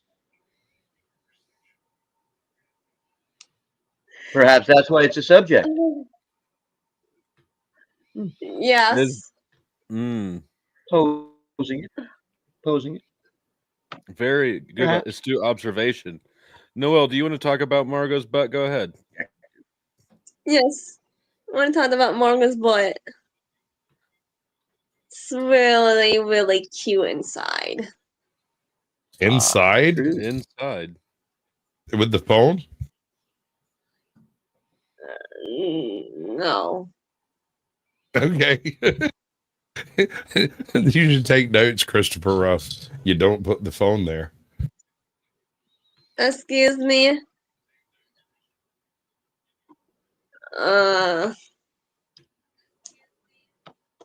State Flow.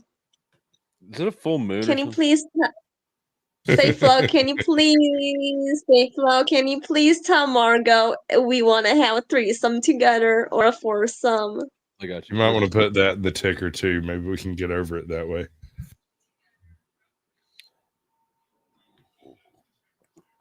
And State But what if Flow, she doesn't pay I enough do- attention to you? What if she says okay, but then she only pays attention to me? No, I would be pissed off. I'll be pissed And off then you at have- my YouTube mom. That is so creepy. It is. What are you doing, YouTube Bob? You know, what's that, how's that verse go? I wash my hands of this.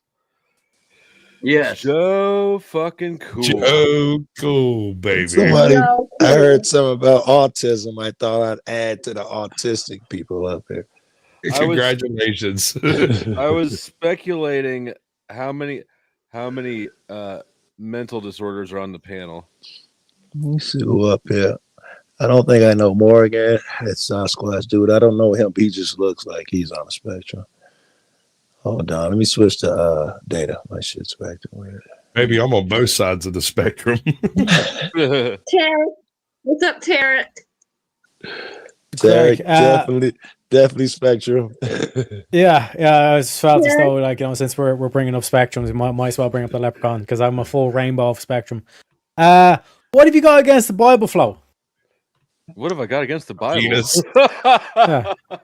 Nothing. Yeah. Why do you think I have something against the Bible? I just spent like 3 hours reading the Bible. I saw the title. That's what I thought. I thought it was like where you were talking shit against the Bible. I thought it was going to be a bit of an ecumenical Me too. debate, Me too. I saw the title. No. So the way that this about a week ago, I had Morgan here. So I was having one of my fussy streams. It was slow dono, and I pulled up just me and Morgan. I said, Morgan, what I said. I said, Morgan, read me the genealogies from the Bible. And he's super pumped. And he gets out his magnifying glass and just goes right into it. He loves that shit. And I said, I held the panel hostage. I said, he's going to do this until donos start moving. Donos did start moving, but to my surprise, it was not to get him to stop reading the Bible. Very good. Christians donating to choose verses. I love it. That's beautiful. That is beautiful, Yeah, bro. I love it. So I just sort of followed it where it went, and $2 Bible verses, and here I am. I love you, State Yeah. Flow. I love you, State Flow, and Margot's mine and not yours. that's fine. I mean, we can share. We can share. Yes, we can. Spread it around like peanut butter. It's all right. That's But right. yeah. So, anyways, that's what tonight is. All right. So, which biblical verse was the best, Flo? Please remind us. Oh, wow. I'm just reading Psalm 148 for cheering. We're bringing up the Bible, right? And I was like, well, I like the Bible. So I opened it up. And then, you know me, I'm sincere in my love for the Bible. So I just sat here and all of a sudden I looked at like Psalm 148, started reading it. Oh, that's David writing. I started reading it. I'm like, oh, man, this is really making me happy, giving praise to God. And then in verse 7, praise the Lord from the earth, ye dragons and all depths. Flo is looking like a genius right now. No, that's not true, Morgan. That's not true. You don't believe in God. I believe in God. None of these people believe in God, except for me. So yeah, there you go. Don't make me put the hat Boo-hoo, back crying on. about it. So yeah, that's what I've been doing tonight. And the only person that pissed me off the whole night long was Bill Hicks, because he was doing that authoritarian shit. No, it's not you. Although you do keep doing your Noel stuff. That poor straw.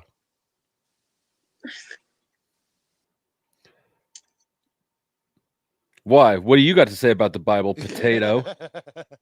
Hey, what's it with the potato phobia recently? I've noticed a lot of people bringing up potatoes anytime I'm around. Potatoes give us a lot of things. Potatoes gives us chips, give us vodka. You know what I'm saying? Where'd the world be without potatoes? Yeah. Do they have Bibles where you're from, Teriak? Do they have Bibles? Are you fucking retarded? That's the only book they have. Yeah. Now what the fuck you talking about, boy? Like, do they have grass where you're from? Like, what the fuck? What kind of a question is that? Not in my yard. Well, I'm just playing, man. My favorite verse actually recently has been 1 Timothy 4 lines 1 to 3, because it calls out a lot of these demonic motherfuckers for saying that like they want to get rid of marriage and eating meat.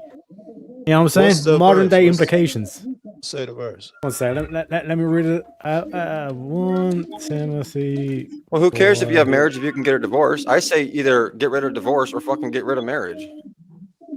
Yeah, but why would you get rid of marriage? Why would you? Because if you can get a divorce, I'm saying, then what's the point of fucking getting married anyway? If you can just get a fucking divorce, and just don't fucking get married. I mean, why would it's confusing to me why everybody's so involved in what other people do in their personal relationships? Well, that's kind of what I'm getting at. That's kind of what I mean is you can do a marriage between like whoever, but why does the state and the people and everybody have to sanction that shit? Like, well, because with the state, people want actual like benefits conferred on them. It's just a way of record keeping. Also, divorce is biblical. I think it is under some circumstances. No, yeah, Jesus himself allowed you to write a certificate of divorce. Yeah, if you want to get into divorce or marriage is biblical, yeah, then there's, like you said, reasons for divorce, right? Is what you're getting at. Like you'd have to have a reason, which Flo points out that from the beginning, a man would leave his mother and father, and a woman would leave her household, and they would be joined and become one. That was marriage. There was no paper. There was no nothing. How do you get together with someone? You join them. How is that separated? By you joining yourself to someone else. Preach it, Morgan. So facts by truth. You are joined when you physically join. That's what the Lord says marriage. And then nowadays, well, Lord, if that's marriage, why do people get married? The Lord's like, that's right. Nowadays, accept this though, only those who's given to. Marriage is determined by the state. Now, I'm telling you, if you go out in the world and you tell a motherfucker you're married, if it's not state sanctioned, they believe you're not married. It's not even a thing. It's a state decides if a marriage is legit or not. That's kind of what I meant about like even the citizenship thing. If you're born in the U.S. but you don't have documents, you're not classified necessarily as having the privileges of a citizen. Duh. But you're still a citizen, so you're still married to that person. I agree. That's a good example, bro. To your original statement, you were saying you either get rid of marriage or get rid of divorce. You can't have both. But like Jesus literally talks about saying that if there's adultery, then how do you get married though? When Christ says in Matthew, you can't swear vows or oaths. Okay, that makes a good point, Morgan. But I wanted to address. So why is it then? Why is it then talking about vows divorce? Are evil though. So how does one marry? How does one get divorced without being married? I trust Steele to be able to do it. Exactly. So when you with your original statement of we need to either get rid of marriage or get rid of divorce, and Jesus specifically talked about reasons for divorce. How do you square that circle? No, I actually, Teriak, yeah, because I was touching on what Flo was saying, which is that you should be able to get divorced for no reason. I believe, right, Flo? Well, that's what I believe. Yeah, absolutely. Right. So if you take that stance, Teriak, then there's no point in having marriage because you can just get divorced for no reason. Is what I'm kind of saying. And I'm not saying that either one of those are bad. I'm saying you should just. It is what it is, right? No, because not judging. Yeah, exactly. I think he's right. Why make a vow and do something called marriage? Doesn't that imply that we're going to do this for as long as we can or forever? So you're suggesting because Joe, perfection should stymie progress.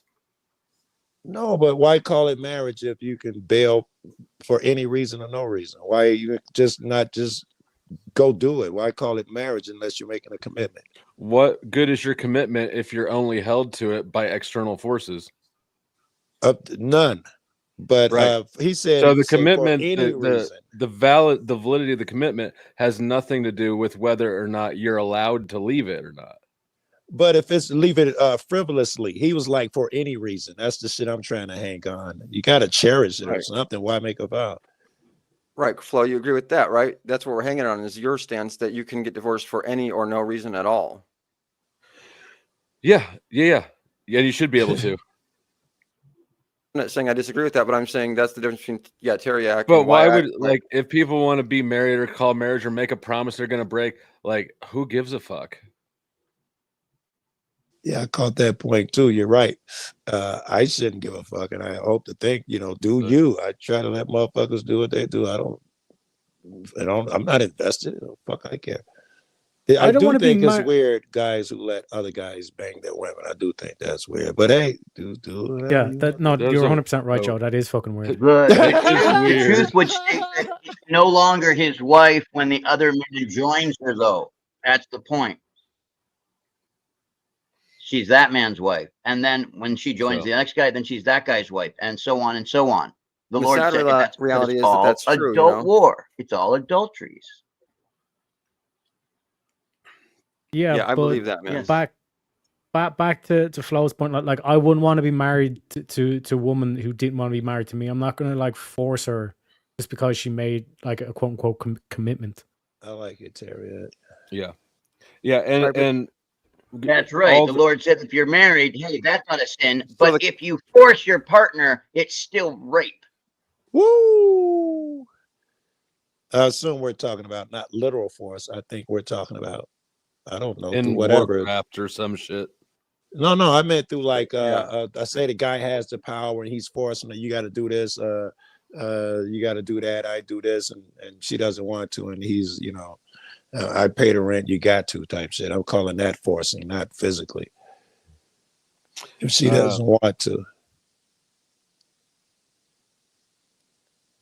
I mean, I would give you an example of, I have children with obviously a woman, and we're not together anymore, and we were never sanctioned by the state, and I still would say that, she was your wife, kind of my wife, and in a way still is, because she's the mother of my children and everything like that. So you can't really get away from that ever, you know what I mean? In the real, I'm curious, did you guys have a ceremony or no? The guy, let me see what your name is. Still, man, did you guys have no ceremony? No, not in that case, but like, no. Actually, no, I've never went through like some marriage ceremony or anything like that. I mean, I exchanged rings with a girl and did like a personal marriage, and of course. Well, that's close enough. Exchanging, it could be anything in the backyard. As what you Jesus never brought one up in the Bible, and you can't show me one either. Yep. There's only the dinner where the man and the woman go, "Hey, we've chosen." Right in front of a witness. Right. Come and celebrate the relationship, and we're letting everybody know that by having a dinner to celebrate. In the Bible, there is no, here's the marriage where they're talking about the thing, making promises and oaths. No, there's only thing you ever hear of is there's a dinner because these two decided to fuck. Morgan, I like it. Morgan, the word of the Lord. I know that you're real excited about the Bible, and I am too. It's been a great Bible day, but this topic is broader than just literally what the Bible says. Praise God, though. Hey, Morgan. Well, I mean, we're talking about the word. We're discussing what's true and getting excited by it because it's freeing rather than limiting, which is the exciting thing about the Lord. Get us away from the biblical verses. Morgan, hold on, Noel. I got a question for Morgan. I'm sorry. Basically, if you can do it right, you can do anything. Hey, Morgan, is there possible to be a good man if without the Bible or without religion? Woo! Look at that pause. I want to point out that there can't be a good man. Yes, absolutely. You can see the things naturally that God has made, and the fact that you live and naturally do the things of the Lord. Hold on. Do you realize that Jesus says no man is good, not even Jesus himself? It's let's see here. Well, he John took 6. the Because question. because he's in He flesh. took the question in the spirit it was meant, though. He answered it in the spirit it was Yeah, meant. yeah. All right, fair enough. Jesus fair enough. hungered as well. Well, Morgan, We're all- what do you think of the quote that I brought up earlier? 1 Timothy 4 lines 1 to verses 1 to 3. I think you got talked over. I don't remember. Yeah, I you think- want to? Oh, Right, right. so that was, it says- that was going to okay. it, right? First Timothy. Yeah. So let me quote it because Well, it's that's King why- James that's why I version specifically. Now the Spirit speaketh Because it was your expressly favorite verse, right. that in the latter 2 Timothy. times. Morgan, somebody Read it. can't Yeah, talk you can over have every it. time he try to read it. Yeah, so now the Spirit speaketh expressly that in the latter times some shall depart from the faith, giving heed to seducing spirits and doctrines of devils, speaking lies in hypocrisy, having their conscience seared with a hot iron, forbidding to marry, and commanding to abstain from meats, which God hath created to be received with thanksgiving, and which them that believe know it to be true. Did you say forbidding to be married? Forbidding marriage and commanding to abstain from meats. And what do we have in modern day? It ain't worth getting married. We don't need marriage. And this whole vegan movement that we're seeing as well. Oh no, But this is back. No. They're talking about the Nazarite vow. It sounds like right there. This is why Jesus is always depicted with the long hair. The Bible doesn't say he had long hair. The Bible says he took the Nazarite vow, and part of the Nazarite vow is not cutting your hair, and not eating meat, and not what was the other thing you just said? Forbidding marriage. Oh. So some of these vows that he may have taken may have been like included in that. And that's probably why these priests don't marry. This is Timothy. Okay, but it sounds like what I'm saying is it sounds like they're referencing like these Nazarite vows and things. No, I'm not this sure is what the context is. This is Peter saying that in later times there's going to be people who depart from the faith and succumb to seducing spirits, aka doctrines of the devil. And these doctrines are you will be able to one or marriage is not one. Forbidden to marry will be one thing that they'll push. It's like they'll say they don't want people to get married, and they'll also say they don't want people eating meat. Okay, see, and I just think that's weird. I mean, maybe that's true, but don't you think that's weird that like this? You're saying this evil cult basically is going to forbid people from eating meat. Is that what you're saying? This is a warning from Peter. Oh, I just want to make sure I'm gathering that that's what the warning kind of is, right? I think he's saying they're saying they're going to stop. Sorry, it's not Peter. It's Paul. We're talking about slave diet, plant-based diet. Showing you that it's just legalism and not biblical with not eating meat thing. Morgan, are you on like a 5-minute? Showing you that it's not. All right, Morgan, jump back. I'm gonna kick you out. Jump back in the stream. Your delay is like fucking wild. But yeah, you said you're talking about a slave diet, I think. Yeah, I'm rolling off memory. Rome. That's great. That's perfect. And Flo State, you don't believe in the Bible. You don't. You really don't. Go ahead, girl. That's all right. Noel, do you believe Jesus walked on Rome, water? slaves were, if I remember correctly, were not allowed to eat meat and animal proteins and fats. It's brain food.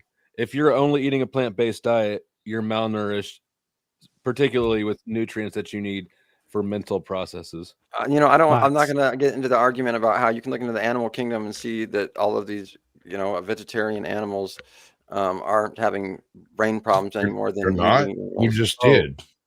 Please go ahead and try that one.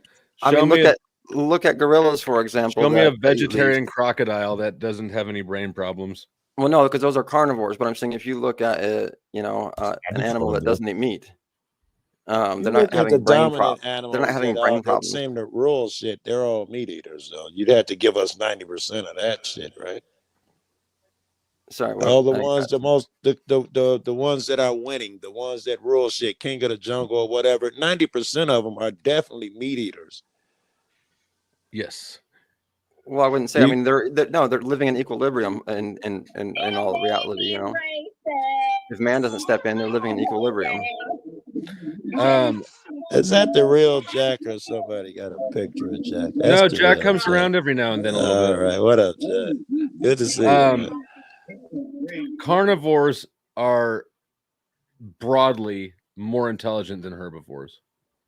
I mean, you could say that a carnivore is designed to be like maybe have these different features as far as like your brain is mostly cholesterol. Mm-hmm. I mean, you're telling me that you can't get like from hemp seeds and thing or whatever, like or even just like you said, a plant-based diet. You're gonna hold to that. He's saying it's not equal. It's not equal, and it's not even. It's very unnatural. Seed oils are terrible for everybody. How? Okay, how is it? I want to go back to that unnatural thing because let's just go to fruits then, not seed oils. Let's just stick on a fruit-based diet. You know, that I believe is natural. Now, hunting an animal in the what part of the world do you live in to have your fruit-based diet? Well, in Didn't that girl just die from that? Wait, I want to go back to Eating what the you're. fruit base.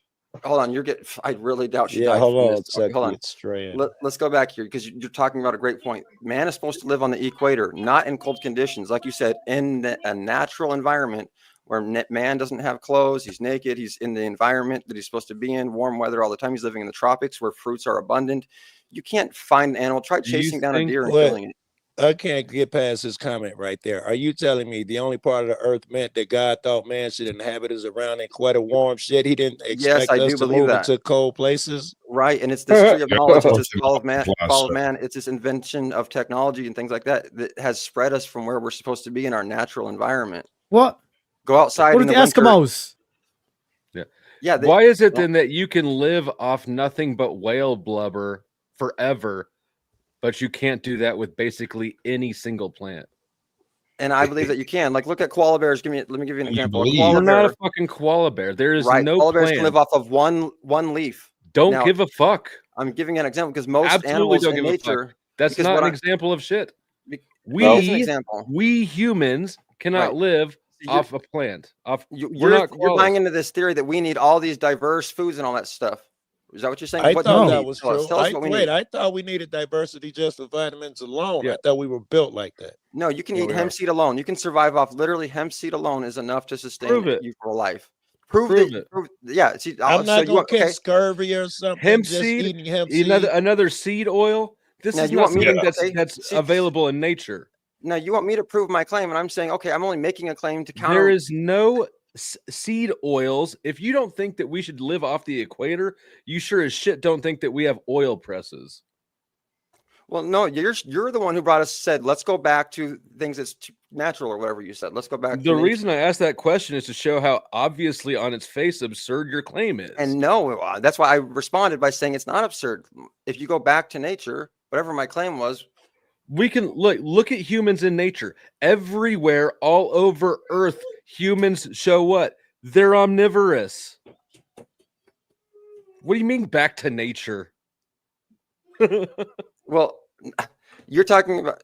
I mean, hey, Google disagrees with you, Like, man. what Google the say fantasy you'll world- die if you try to live off a hemp seed alone. What's You can will never ask Google if you achieve can. live in where you've contrived this entire paradigm that has never existed, and you Because- think that's back to nature? You're the one Fiona's who's- clearly a carnivore.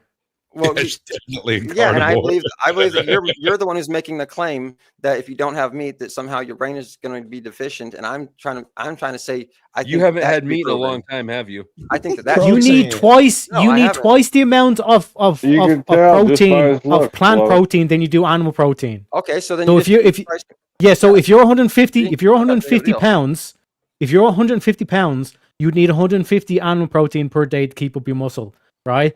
But you'd need 300 grams of fucking plant protein. Okay, well there Yes. you go. Let's just Hold say on, that's- sir. What you mean? Hold on. There You you are go. mixing your measurements, and I know from school that will not work. 100 pounds for 100 grams No, he said- doesn't work unless you're paying in euros. I would like to point something out. Oops, wrong one. God damn it. Now, we can see here, Jack is not actually a vegan. He's vibrant. He's healthy looking. He's happy looking. Vegans have a telltale sort of aura. Death look. Yep. Yeah.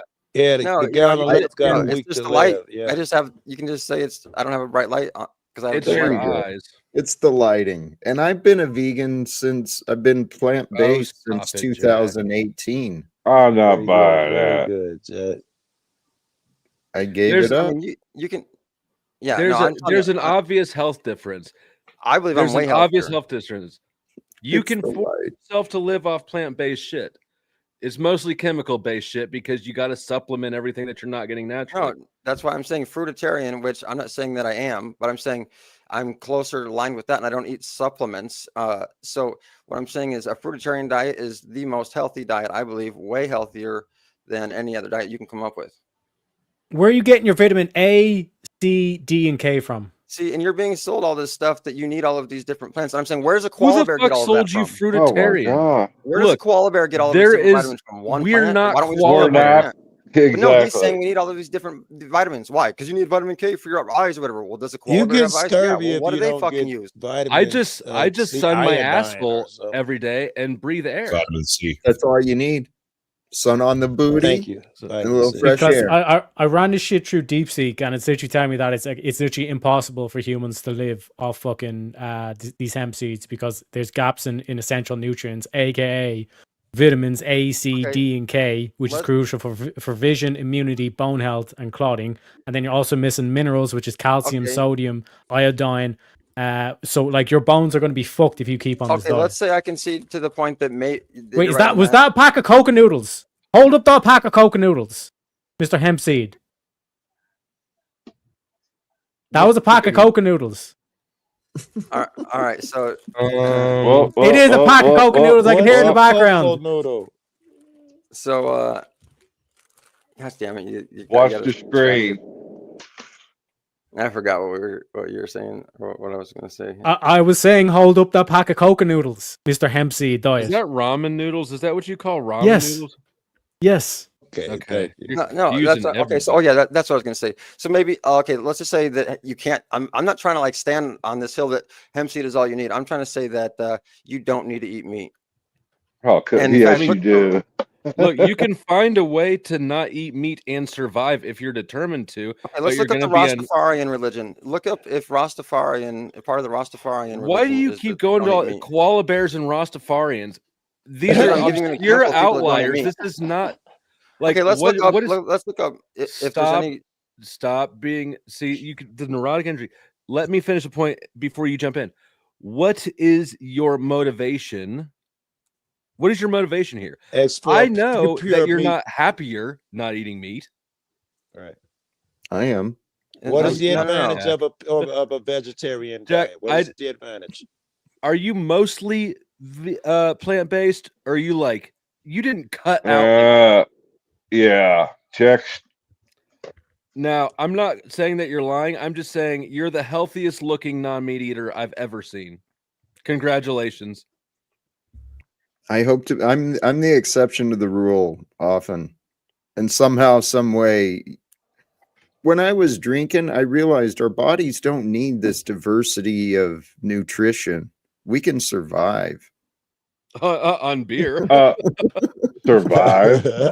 Beer has all the essential vitamins and nutrients. Yeah. It's like eating an entire loaf of bread. I can fast for a month and still technically survive that fast, but it doesn't mean it's good for me. Very good. Well, That's right. I can survive without my feet. Right? Yeah, it doesn't mean it's a good thing. on You my lay own. off my chocolate milk, motherfucker. I used to be nothing but meat and potatoes for a long time, and I did just carnivore only for a while too. But when I started changing, the hardest for me was eggs. Friggin' love eggs and cheese. But I gave it up, and then I started feeling better, to be honest. So when I felt better, I didn't go back. Yeah, And but so what did you feel better in? my whole body, there's a lot of things that changed at the same time as my diet. So it was just one part of the equation, but I feel good. I haven't been to get examined, my blood work or anything, and flow state might be right. Maybe my brain is like confused, but I don't feel that way. I think you're getting animal fats or protein somehow, if not I knowingly. put something in the spec chat there, Flo. Yeah, B12. Mm-hmm. You can only get it B12, from a meat. vitamin only found in animal products, is another reason to eat meat, as it is vital for the healthy function and development of brain and nerve cells. Like I said, deficiencies may impact on our memory, thinking, and social abilities as we age. That's Sasquatch. one of the things that's in tallow. Tallow, Yes, that's it. That's the thing. And the funny thing is like there's a lot of these health products out here that'll have a trace amount of tallow in it for consistency. It's not for nutritional, so it doesn't have to actually be on the label. It's there for the smoothness of the quality of the schmear and stuff.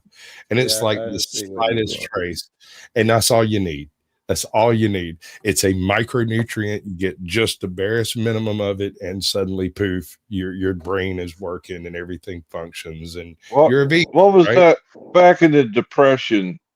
Wasn't that lard that a lot of people lived off of? That is one of the most plentiful sources of tallow, but it is not the only one. There are Right. others. The only reason I know this because rabbits do not have tallow. During the trapper furrier period in like the pre-colonial era, there were trappers who went out and would starve to death. They would eventually come back with a full pile of pelts and a full belly and have loose teeth and look like they had scurvy when they were actually fairly well up on their vitamin C because they'd been inland. All right, guys, I got sorry to interrupt. I just noticed Flo left him while he's not gone. I think I got him riled up. No, I don't think he left because of you, bro. Don't fucking credit yourself that way. All this food talk, he had to go get something. The reason why they got ill or they died because of the rabbits, because the rabbits don't have enough fat on them, and that's the key thing. That if you're going carnivore, you need to make sure you get enough fat into your diet, because if you don't get the fat, then you're fucked. You don't have any energy. Used to love prosciutto. See, look at the two vegans up there, like gazing longingly at salivating. Me. They're salivating.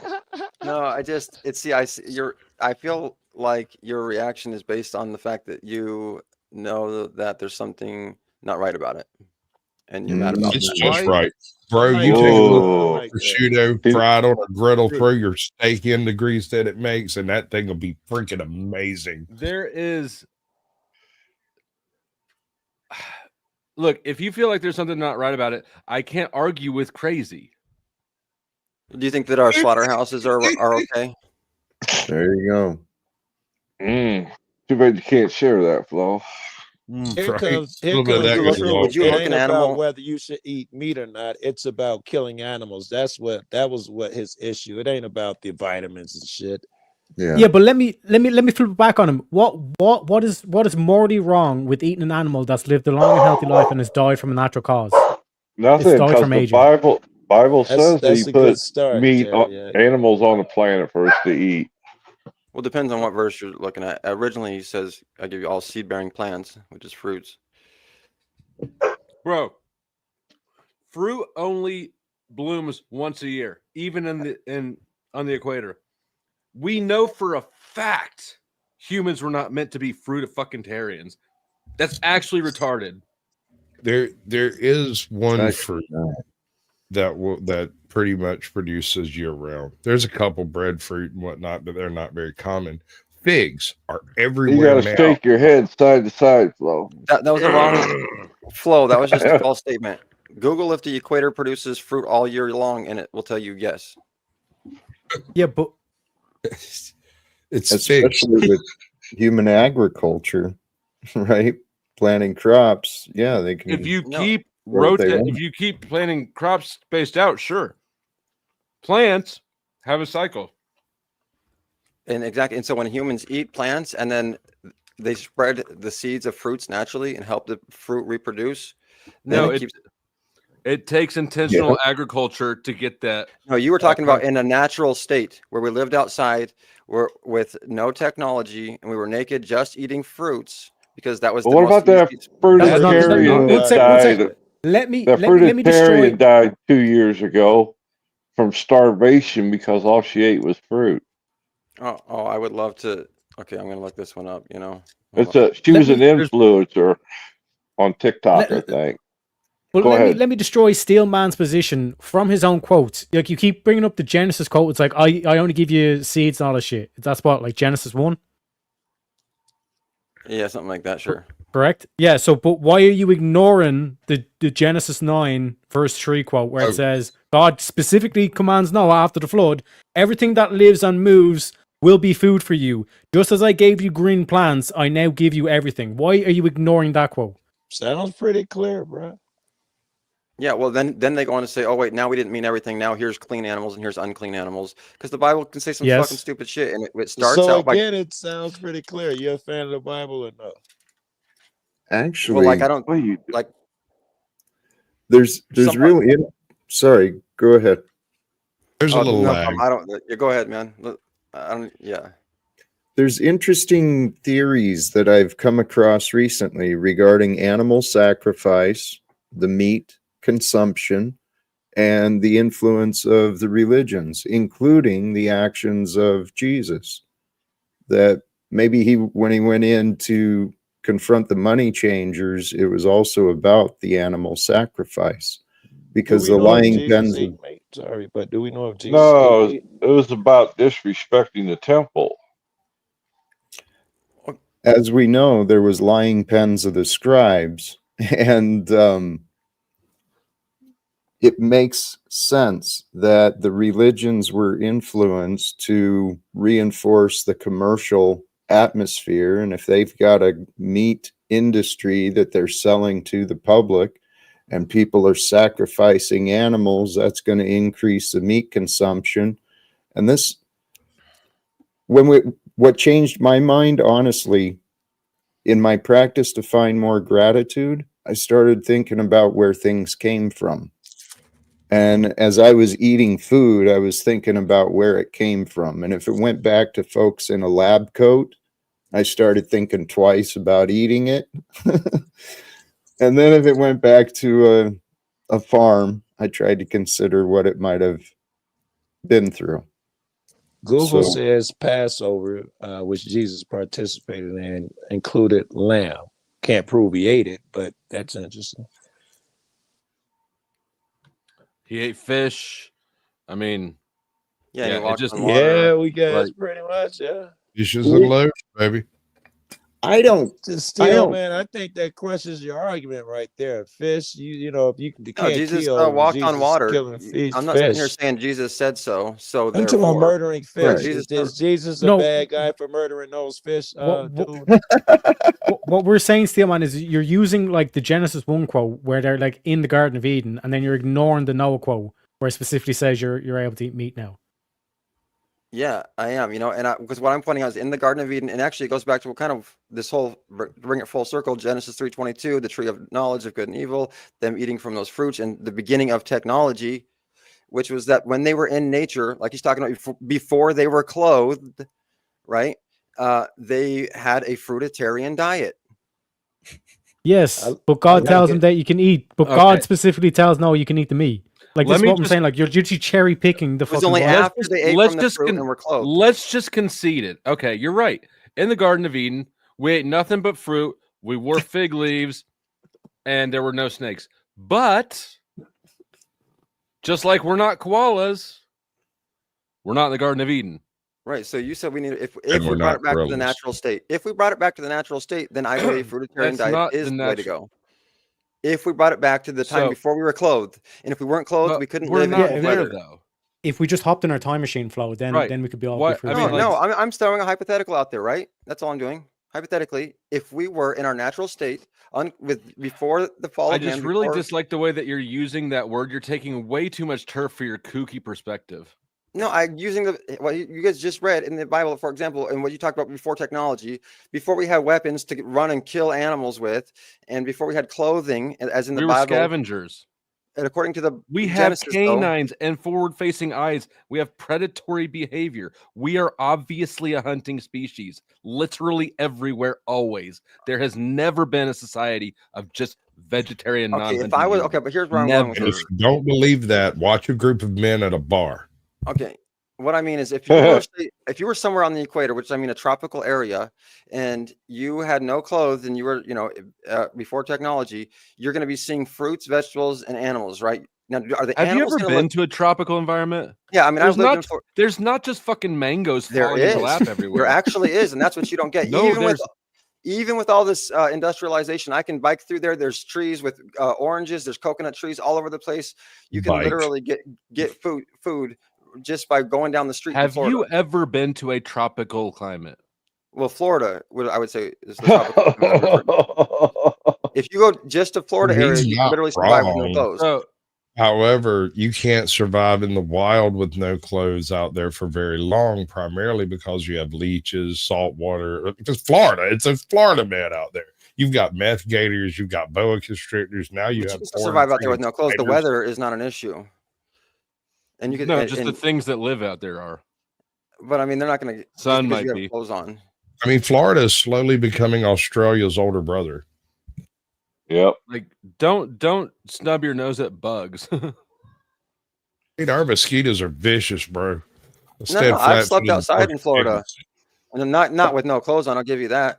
But I mean, I need to come to terms with the fact that you're supporting a worldview that's basically a mental disorder because you feel some sort of weird way about eating meat and that it's unhealthy for you. Hopefully, you're not doing it to your daughter as well. That's all I'm going to say about that. Oh gosh, you're going to bring that into it. Okay, look, I just gave you a perfect reference. That's all I was going to say about it. I just want to throw that out there. You might have you have a right to live in your what own I think is delusional disgusting wonderland. is that you're killing animals and feeding them to your children. And if your children saw what happened to those animals that they were eating, they would fucking be disgusted with you, motherfucker, for feeding that shit to them. Go to First Corinthians. Let me time see is what it? chapter. I'm going to see if my daughter's awake. I'll let her tell you what the fuck she thinks about that shit herself. So you're trying to judge other people based off of your own misconstrued reading of the Bible? Your cherry picked example. topics? No, he's mad because I care more about his daughter than the animals, and apparently. Oh my gosh, you still want to? That's what?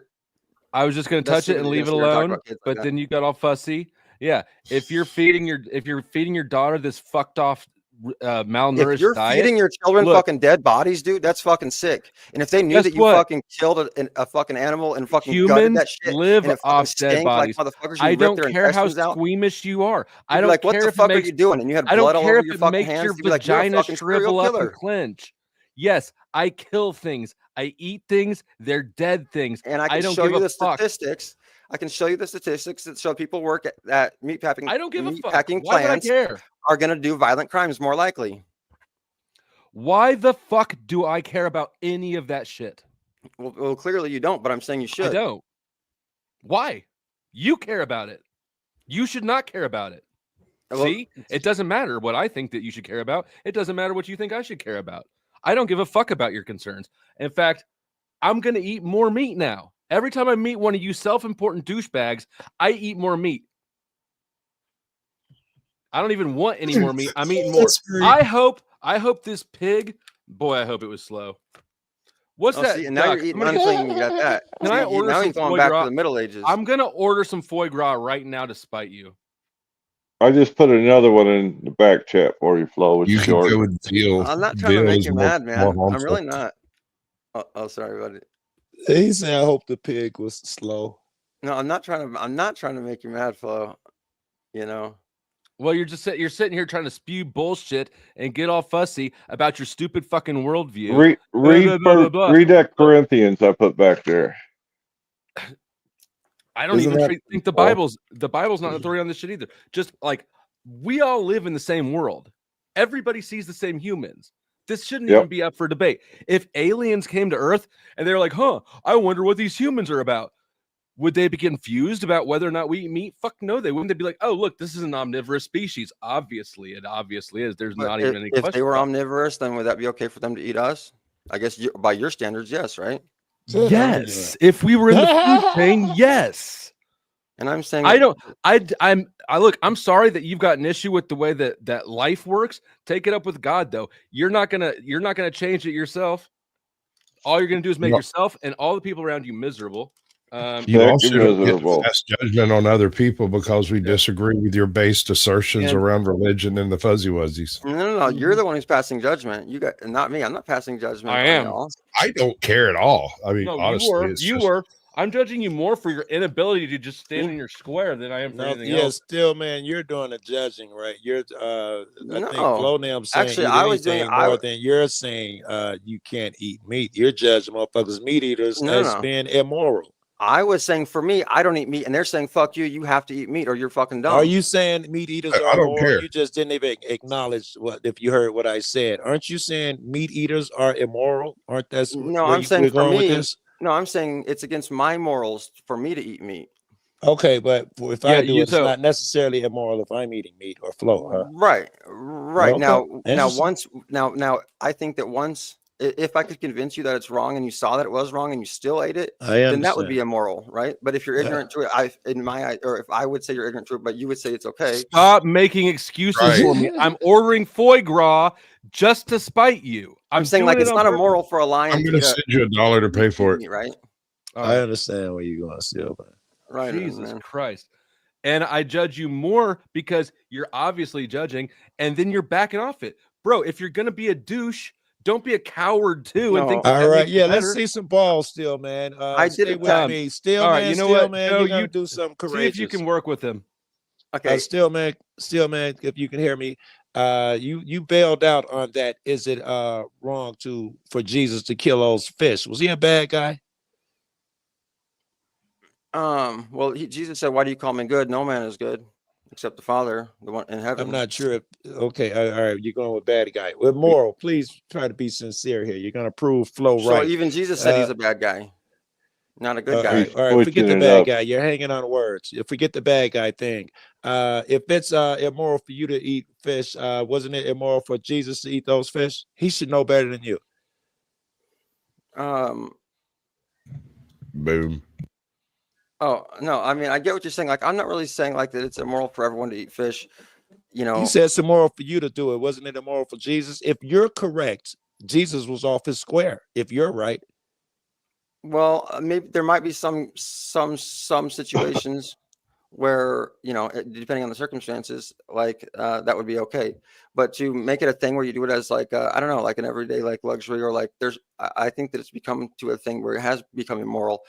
We're not like killing fish that we're like at a maybe the level. times have progressed. Is that where you're going? The times have progressed where we don't need to do that anymore. Biology, crazy. That's amazing. We're so advanced now. We don't have to do anything the steel man finds icky. Damn, this shit's exactly. Expensive. Exactly. That's true too. It's the judgment. No. Thank you, Sasquatch. Thank you, R. Allen, for chipping in on this expensive ass point that I'm proving now. Do I get some airplanes, bro, or no? Did they donate enough so I can get airplanes? Yes. Yeah, right. I've already bombed Talcadia though. Actually, I don't have Joe. Joe, have you even seen the new one? Hey, I want to say that you've got to. Oh yeah, all men and women have the right to use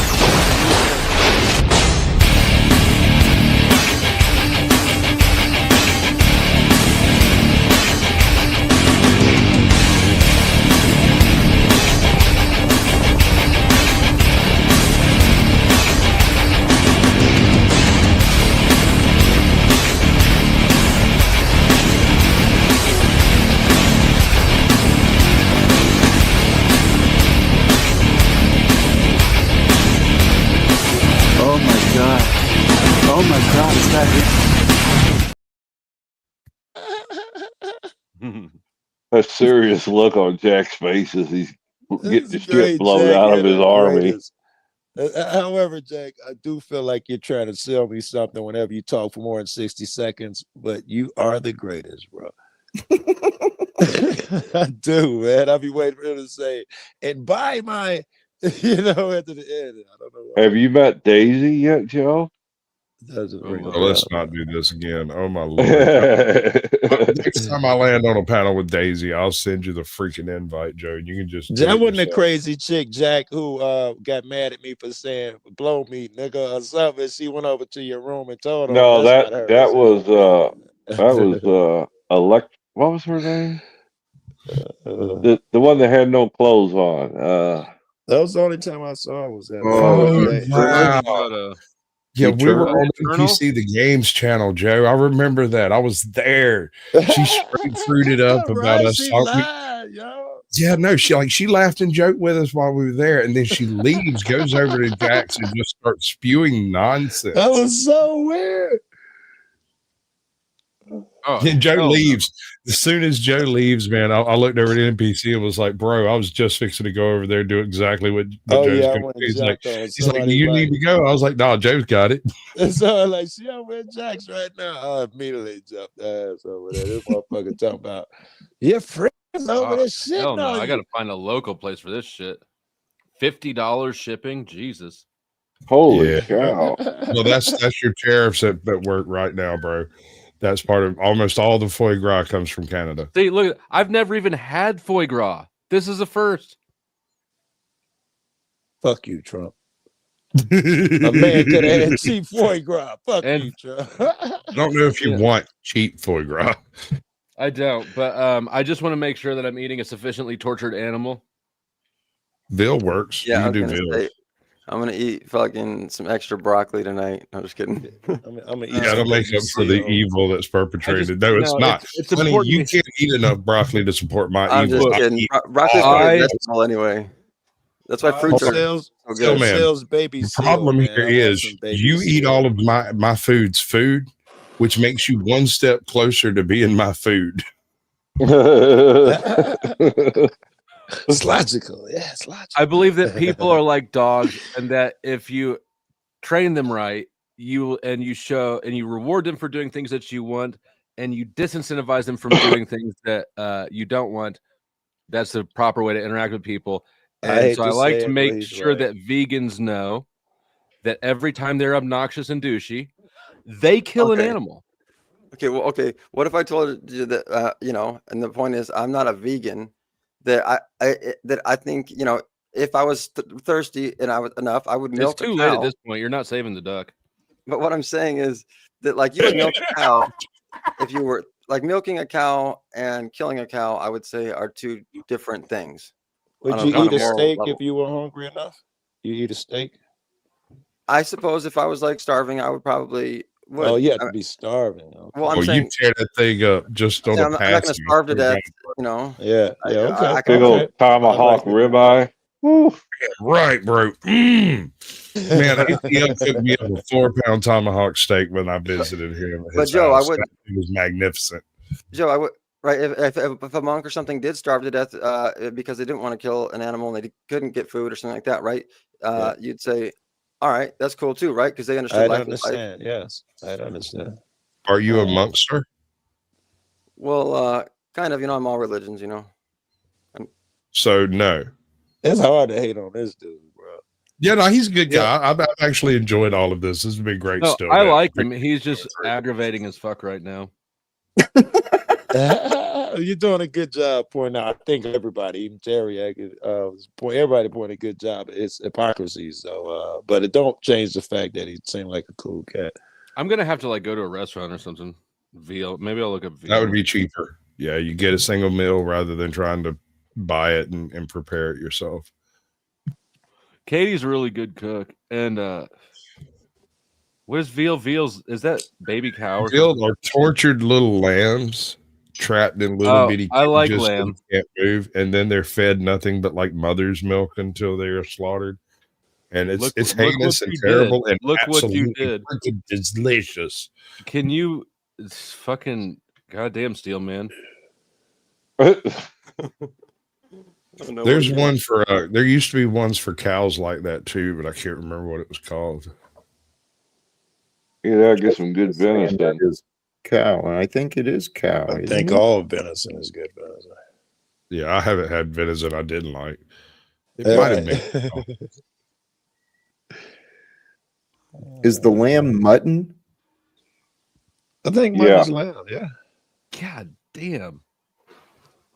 Okay, so veal is I'm the gonna meat have of to go to a the restaurant. Looks like I've gotten myself into a situation where I just got to go to a restaurant. Just get a sacrificial lamb after the service. I think veal is the tortured baby cow. Yeah, it's a baby. It's not lamb at all. It's my bad. It is torture part of it. Does it have to be tortured for it to be torture? Pretty much. I mean, yeah. they get trapped in a tiny cage where they normally can't really torture is not something that I pursue, but if it tastes good enough, no, I mean, in this, like, don't underestimate the power of spite. Right. That's the thing. Yeah, he doesn't care how it tastes. He's just proving his point. Revenge and spite cause us to do all sorts of things. But it's up to you to figure out what his point really is. Veal comes from Point male. is, he wants foie gras. Duck. Yeah. What if I like it? I might find out that I love foie gras. Boy, You then will. you have a lot. You would have a lot of torture on your hands then. You like liver? No, you don't understand. You like liver? Let me clarify what foie gras is. The liver of a duck or goose that has been fattened through forced feeding. That's heinous, bro. But that being said, oh man, it's good. Liver, I hate liver. That's disgusting. Liver It's not and foie onions gras. can't beat It's it. foie gras. People Foie eat the gras. craziest Oh, it's not foie gras. stuff. Yeah, for Have you met Lubass? Right. He's an example. I watched read that it. dude. I watched that dude chomp into a chicken head. Right. he wastes nothing. Now that I respect. Like, that's gangster. I say if you're gonna eat meat, fucking do it up like that. He eats motherfucker. roadkill. All right. But Make your clothes. okay, hold on. If you're gonna eat meat, do it like that dude does it. But it's not acceptable to utilize the other parts of the farming and production of further animals to slaughter. Well, I mean, I'd say I respect that shit. Like, if you want to eat a cow, go up to that motherfucker and fucking start eating that bitch, you know? Okay. Yeah, no, I got you. This 5 minutes, that cow can be in my belly. Let's eat the cow. Yeah. But Yeah, I I mean, think you were saying use every bit of it is the part that you respect. Right. But the question I thought was that's where he asking was on that going. point is using all the parts of it directly, because as a direct consumable, the only acceptable way to use all the parts of it. Can I make a bow, to hunt more animals? no, I think I was making like a weak point, because I don't agree with all the parts. And I don't think that justifies it Okay. any more or less, All right. to be honest with you. Actually, I Makes think me I lost- respect you more that you pulled yourself back and was like, "No, I don't That's like good that stuff, bro. point of view. I'm gonna go with this." And that's respect, bro. You ain't stubborn and shit. right on, man.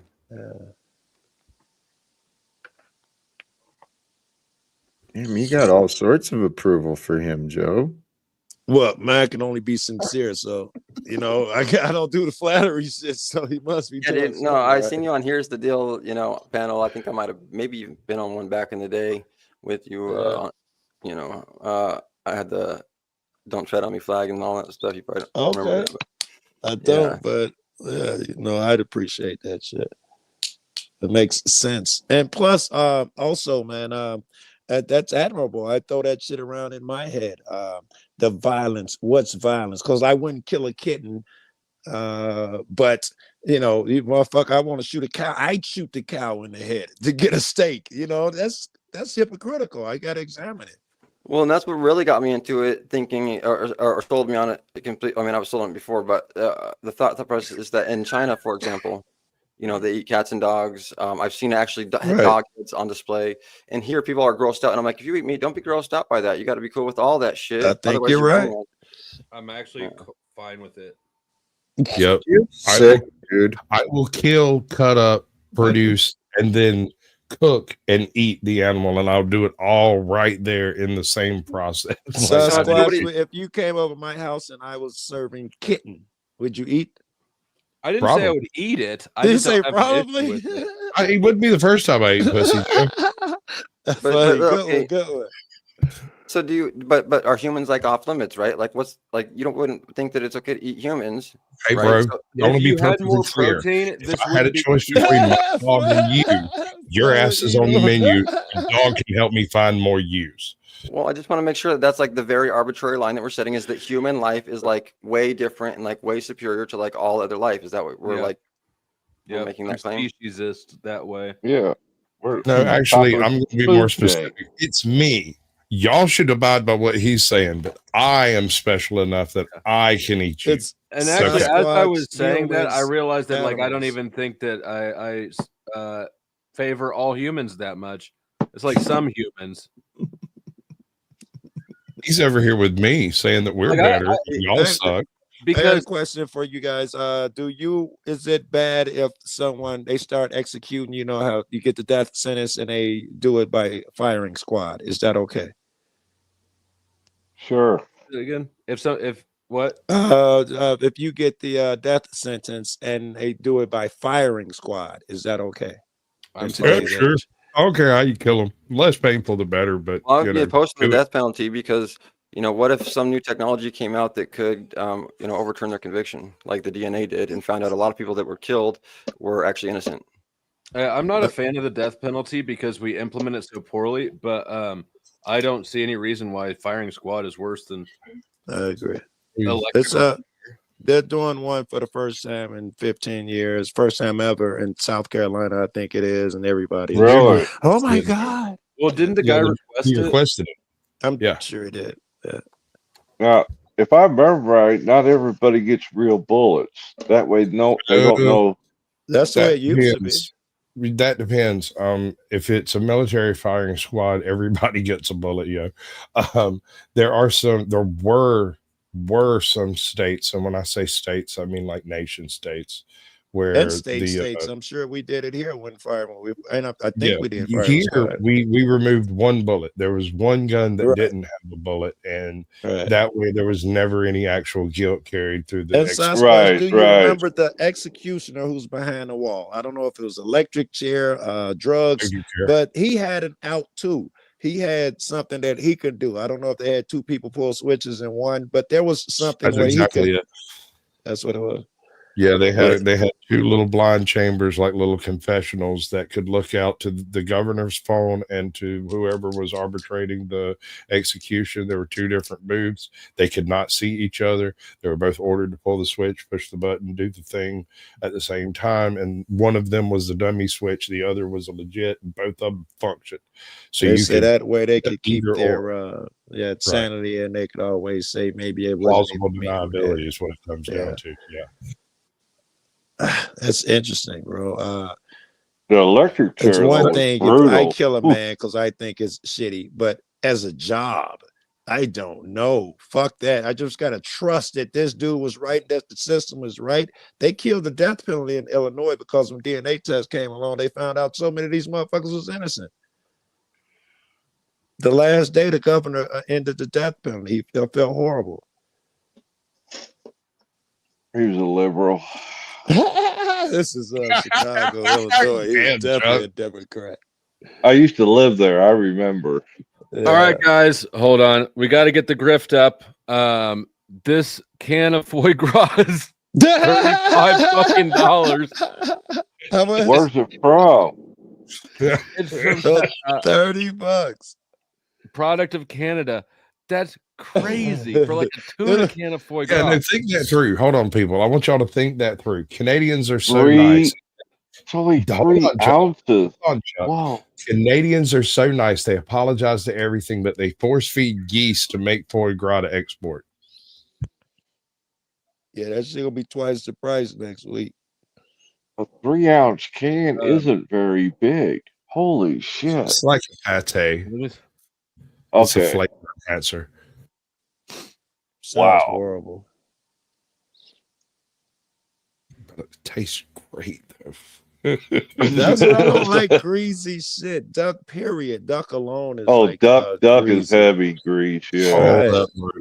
I'm assuming that foie gras is pretty rich too. If you rotisserate a duck, if you put it in a rotisserie and get all the duck fat off of it when you're cooking it, it is not a jellied mess. Right. It is delicious and amazing. What If is you that like tail do they eat? That sounds disgusting too. Over in the not the Arctic, maybe the Oxtail? Arctic. No, Oxtail? like beaver Oxtail. tail. Beaver tail. That's what I'm thinking. Not For in the sure. Arctic. Beaver tail. A lot of motherfuckers be like, they eat that shit, man. All right, so think about it this way. A camel has a hump, and where camels live, people eat camel hump. That's a delicacy. Horrible. Beaver's tail function very much like a camel's hump in that it stores a bunch fat of storage and stuff. Yeah, exactly. Yeah, I wouldn't want to eat that shit. It just sounds greasy and horrible. You ever tried a gator tail? I did, yeah. It's good, ain't it? Like fresh fish or something, yeah. Right? Well, it depends on what part of the gator you get and what the gator's been eating. But yeah, if you catch like that main loin down the base of the tail, it cuts up and eats and chews very much. It chews like chicken, but it's heavy like pork when it tries to digest it. I think it's like well cooked fresh fish. That's what it reminded me of. I actually went through and cooked it several different ways, and the best way that it came out with was some basic breading and deep fry. Yeah, I only had it the once, and however they did it, and it was really fucking good. It was at a alligator dude farm, who had like one of those meat trucks that you find at different construction sites where they show up sell like 50 pounds of steaks or whatever. And homie had like 12 pounds of freaking gator tail. And I wiped him out, bro. I got it all. You know, I ain't never tasted it before in my life. I was like, this might be the only chance. Well, that's how you got a chance to jumped try on it. to cook it different ways and shit. You had enough I of ate it. gator tail for a week, bro. Yeah, it's good, bro. I thought it was good. There's something in New York. They say on those trucks, Times Square, they like serve pigeon and rat and shit. So we hit every truck and we bought one thing and we all took a bite so we could be like we ate whatever shitty thing they was. They be like, yeah, they sell pigeon over there. We go get one of those. That's squab, baby. There ain't nothing wrong with squab. Squab is good, bro. Right. Easy to raise. Get the money part. All right, just get the money part done. Give me money. Money me. Money now. Me a money needing a lot now. Yeah, that far groin ain't getting no closer. Yeah. That's true. And you know, if there's not suffering involved, Flow State's not happy. It's either that or a baby seal delicacy that he was talking about yesterday. I say go with the far cry. The baby seal's more expensive anyway. But seals taste amazing. I bet they're chewy. I bet they are, but still, but there's a reason to chew it. They're probably like squid. No. So, Flo, I've been a vegetarian for about 20 years now. Holy shit. It goes. Yeah. So this shit don't affect me. I done been around that shit a few Girl, I'm times, not doing it to. I mean, I guess I sort of am, but like, I sort of loosely committed to something. What I mean is, like, I used to preach it maybe like before when I was new at it. And I'd be like, yeah, I tell my friends and shit, like, you shouldn't be doing that shit. And like, and I was really adamant on it though. Like, you're judging them. Yes, you. Yeah, but like I said, after long enough of living, I got rid of all those motherfuckers. You know what I'm saying? No, just kidding. No, I can't. He ate them. He ate them. I ate those fuckers. And so what it's like. No, I mean, I kind of accept that everyone is on their own path, and that, yeah. We'd be doing better if we get more people who could do that, man. I swear. My pet peeve lately seems to be people who just sit around and judge other people, man. That's it. Lately, I mean, he's like, let's be real. He's doing that. He's just also not standing in it. Yeah, what's wrong with judging people? Unaware that y'all didn't let Jack talk, and he left. Shucks. Yeah, but Joe, you're also judging people who judge people, which good. makes you a hypocrite. Explain it, but I'm sure you're right. Because you said it. Explain it. Yeah.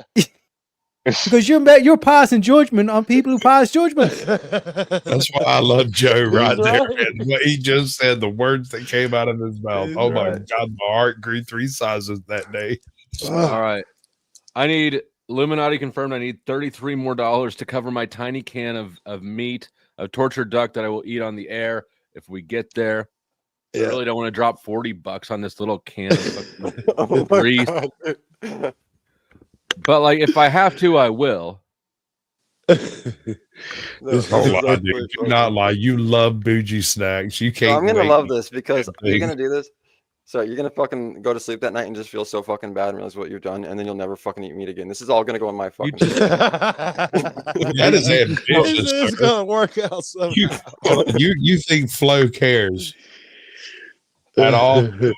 If you call opening a can killing an animal, I mean, if he don't like it, he's gonna eat the whole can to spite you. That's his nature, bro.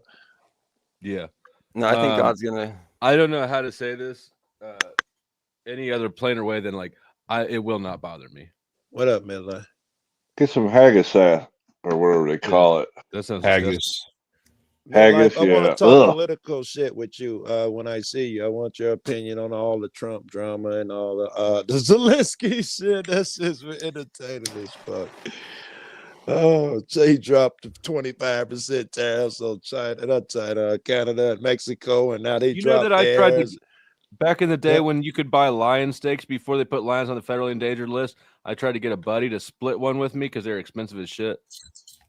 I would totally could feel do that. Just to say I did it, I could proof feel of that. life back there, bro. Okay, so Flo, then let me ask you about this real quick. Like in nature, Yeah, you what know, up, like in nature, like you know, if you were in the woods and you saw, you know, in the morning dew, deer minding its business, right? And it would be like very beautiful and tranquil, and like holy. Majestic, even, right? Right. Hold on, bro. You're What gonna be part the of dude the that comes in there world and is straight still up fucks natural up? as Yeah, opposed to he how we chewed fucked it, up? bro. He Dude, chewed it. I've been in nature. Nature's not as pristine as like it's nature's It's fucking wabbit gross. season. It's itchy. It wants to kill you. Fuck that deer. The last time I hit a deer, oh, I was pissed. It didn't kill it, but I was trying to. I got out with my Taurus, my Taurus Judge, and I was looking for that fucking deer. Did I tell you about the sky deer that hit my truck? No, but I got it. Okay. So But I had to answer call it your an question, I've insurance shot claim. deer, I've shot rabbits, I've shot pheasants, quails. Allegedly, people in World of Warcraft. Who knows? Yeah. Okay, I'm not. Yo, judging- hold on. I'm a food expert, so I have to take over. Okay. Sorry, Yeah. it's foie gras, not foie. Exactly. $40 for a Not in tiny Georgia. can Listen, seemed like listen. the right price. Hold on. Foie Listen, gras. listen, I know this is whatever, but I used to be a chef. I even went to culinary school, cooked in New York City, and I didn't know you were gay. yep, foie gras. If you really want to try How it, did it's hold up. If you can get the actual foie gras, go to like a high end, like D'Artagnan or some kind of foodie store, and they may have the real foie gras. And just watch a YouTube video on how to sear it, because Okay. if you slice it and then sear it in a pan, it's very simple, and it like caramelizes on one side. Then you flip it. It is delicious. It's That actually insanely sounds good. really good. It Yeah, is man, so good. you- It melts like butter. You have to cook it at high heat. It caramelizes. It's fucking Do you amazing. cook it like scallops? Yeah, pretty much. But you don't need to put all that oil in and all that fat because it's just pure fucking fat. And you have to watch a YouTube video because you have to cut it thin. Okay.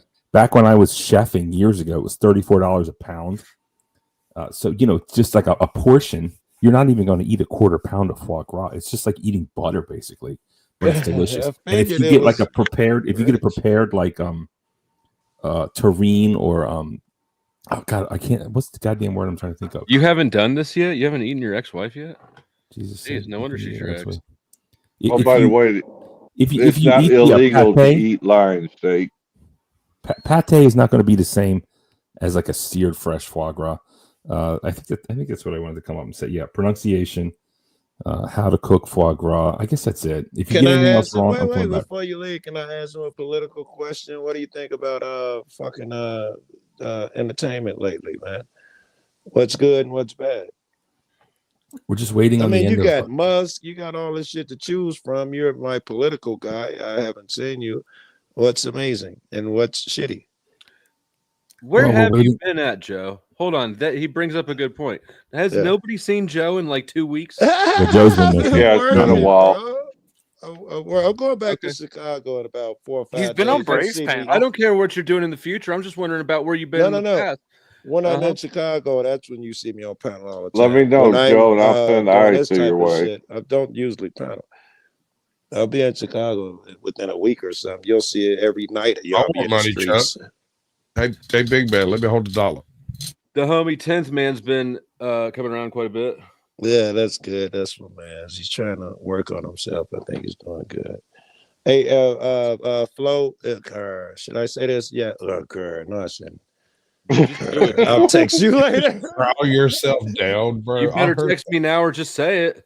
Wait, I Sir. can't text you while I'm on this phone. Can You I? better should say it, it, 'cause- it's legal to buy and sell lion Yeah, I'm gonna meat text you. I'm in gonna the try to text U.S. It is highly undesirable in the sense that you can't just Google it to freak up. Apparently, There used to be a farm in like Nebraska or some shit. It's What? not there anymore. No. I've already looked for it. No It was way. like $70 for a 4-ounce lion steak.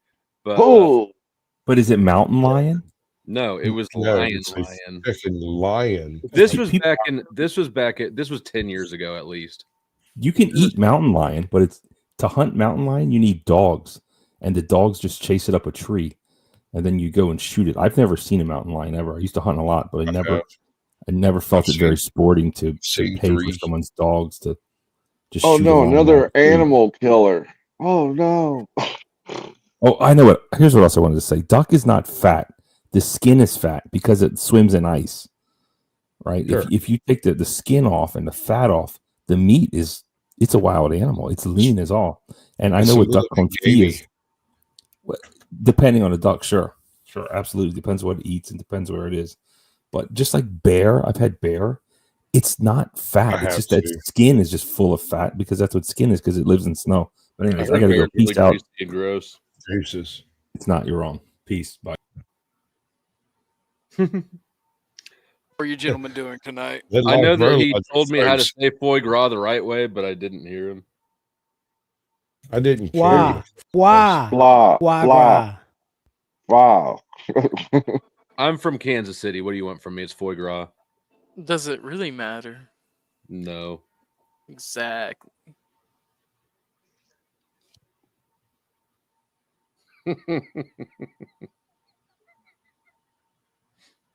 Inaugural stream go today for the Atheist Reads the Bible.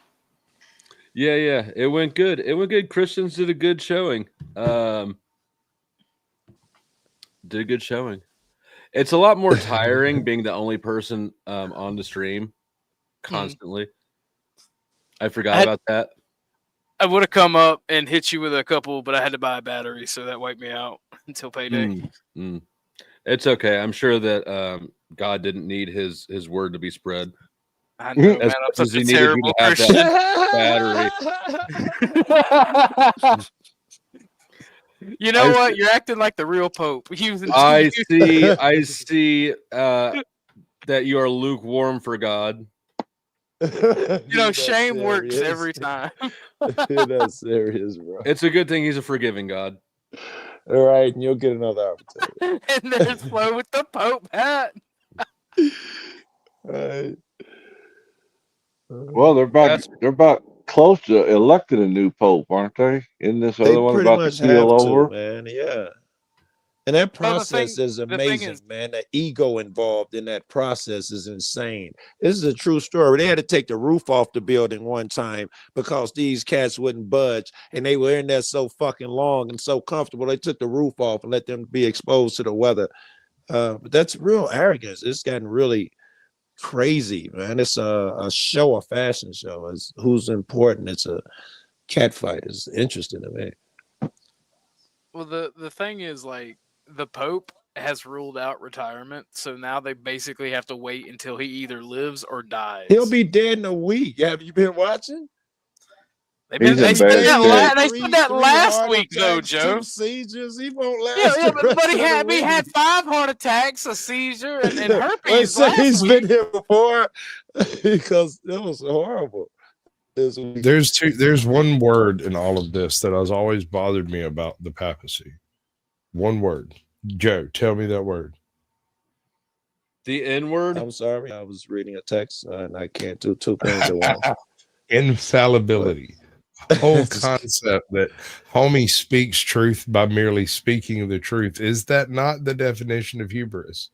Oh, what about transmutation? You know about that one? Can we touch on transmutation? The fact they believe that the Pope is infallible goes against every teaching. All that crazy shit. Yeah, that's arrogance to the utmost. You don't have to pray to God anymore. You can come to the Pope. Nobody tell Imperius that come up he here talking says bad on Catholics. We'll have a holy war. He can't be wrong. Anything he says comes from God. That shit. That's arrogance. They're the height of arrogance. That's blasphemy. I mean, we Orthodox tried to tell the Cathars, but they just didn't listen. I'm becoming convinced Orthodox is worse than Catholic. Oh, why is that? The rigid authoritarian structure. Hey, whoa. Remember, heaven's not a democracy. All right, calm down. I don't like democracy. Nobody suggested that. Has closed borders. You know what? I think that you need to talk to me. I'll tell you what God wants. For $2 at a time. Yep. No. God told me to tell you that I'll be speaking on his behalf now. I'm Orthodox, and I don't see have how stupid that suggestion is when it's from. I agree. That's why Orthodox don't have popes. Okay. Oh, get the fuck out of here. Can I tell you? Can you hear me? Okay, because I don't know if this works. Well, that's the reason why the Catholics had the whole Pope thing is because they had the fucking Emperor of Rome, so it matched the tradition better. So, well, the Orthodox had the Emperor of Byzantine, but he still wasn't the leader of the church. So you know, and I know this might sound a little crazy, of course, but I think this kind of goes back to these ancient traditions, and maybe even what the Freemasons do, where they center their cults around these sacraments, which is like some sort of entheogen, which, you know, is a psychedelic. It opens up people's consciousness to like different realms or whatever, different ideas, and it's essentially connection with God, and that's what the sacrament is, of course, in Catholicism, for example, the true sacrament. Yeah, so what these Freemasons would do was they would get somebody really fucking high on mushrooms and fucking have them tell them the secrets of the universe as if they were speaking to God. I think that's where the origins of that shit comes from. Interesting. So Flo, get on fucking 10 G's and fucking we'll listen up, you know? No, I wasn't paying attention. He worse than me, bro. What you're saying is the Pope needs to do copious amount of amphetamines. Not amphetamines. No, psychedelics. Yeah, he's strictly psychedelic, man. Yeah, Strictly psychedelics. Like, okay. Yeah, Flo. Do a bunch of psychedelics and fucking get in touch with the higher dimensions, and then fucking tell us as if you were God, or like try to talk to God. I've and done tell psychedelics. Us. Yeah, man, and then we will. I've definitely done enough drugs to be qualified. I'm with you, bro. Still, man. I'm 1,000% Right? with you. Yes, fuck yeah. Maybe that's what we'll do. Everyone should do shrooms at least 1,000 times in their life. There's been a study that they said if you take LSD even once, they did a study, I think it was LSD, one of these type of drugs, that you're less likely to follow orders, believe in authority, take one of those jobs, positions. Apparently, Joe, even listen to what taking you're it saying. once. Hold on. Listen to what it's a you're new study, saying. too. That sounds a little bit like one of those CIA psyops you hear about. You know, CIA psyop. They don't want you to believe that. Hey, buddy, you want to talk to God? Just eat this mushroom. Take this tab. Yeah, that's a good question. The first guy who come across a mushroom and ate it, how did he convince the next guy to do it? Oh, Bro, he was laying on the ground in ecstasy, and everybody's like, "Hey, wait a minute, I want some of that." That's what happened. But who experimented and got the poisonous ones first, though? You know, we don't hear about them. I mean, we don't somebody hear was looking under cow shit for things to eat. So there's the grub. They're called grub beetles. They would call them grub beetles live under these cow shits, dung beetles, you know, and the apes are known to flip over these cow pies and dig in cow pies because these beetles live within these cow pies or under these cow pies and around them and within them. Well, that'd be a good case study. Did any of them gain enlightenment?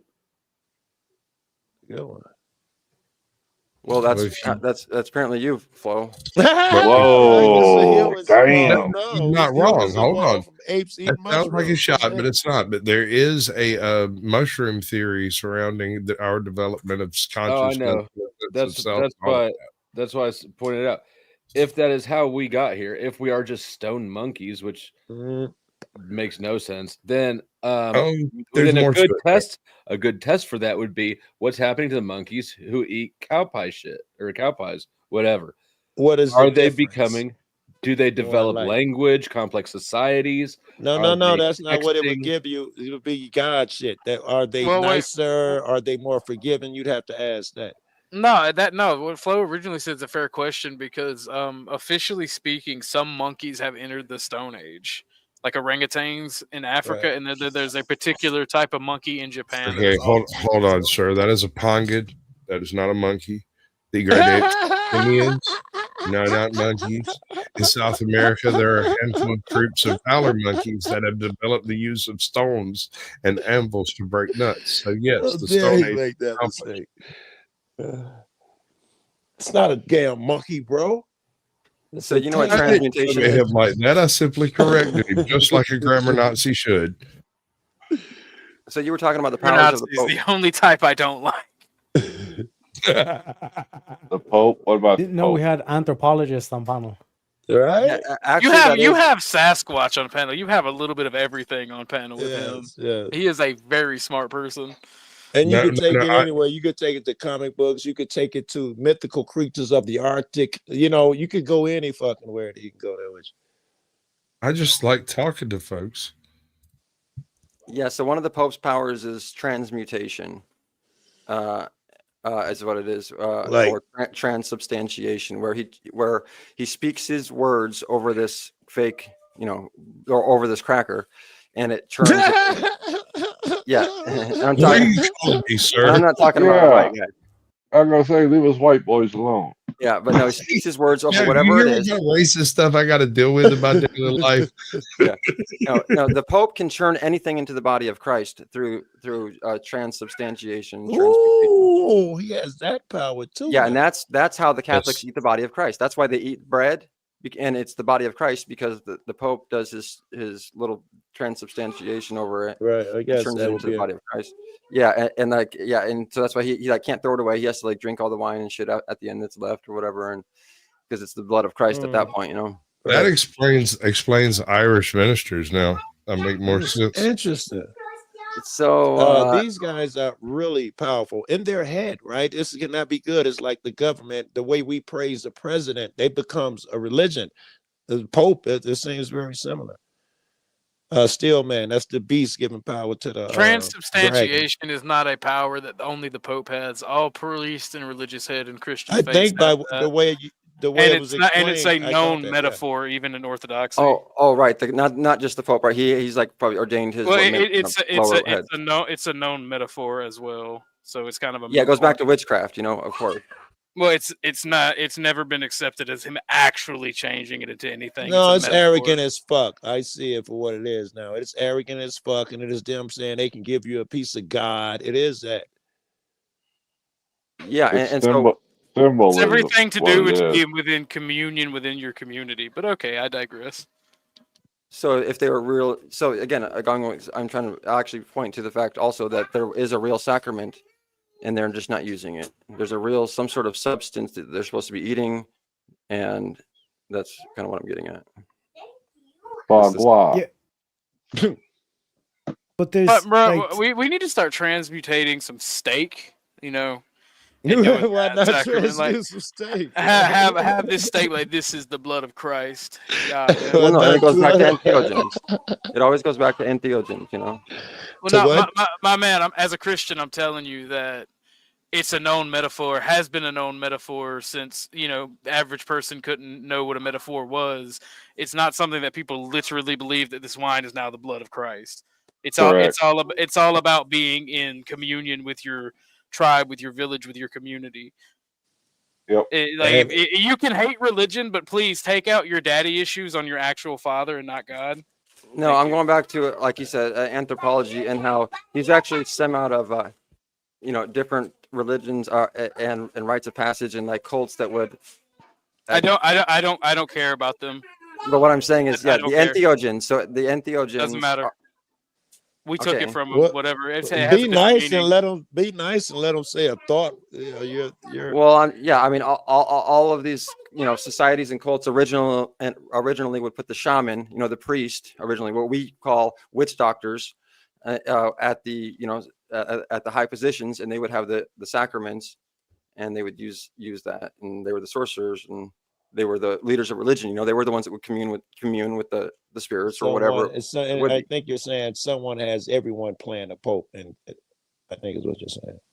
Yeah, essentially, yeah. That's like that's like Pope is nothing more than a political office. Let's be honest. Yes, that's all. That's why I compared them to the government. Yeah, and that's all it's ever been. That's what it was when they first broke up from the Orthodox Church. That's all it is. And you're literally playing into the Cathars thing of deifying this man, whether you believe in God or not. I'm even talking about the Aztec cults, for example. They would in the pyramids, they would have the toads as their sacrament within those pyramids, those DMT toads.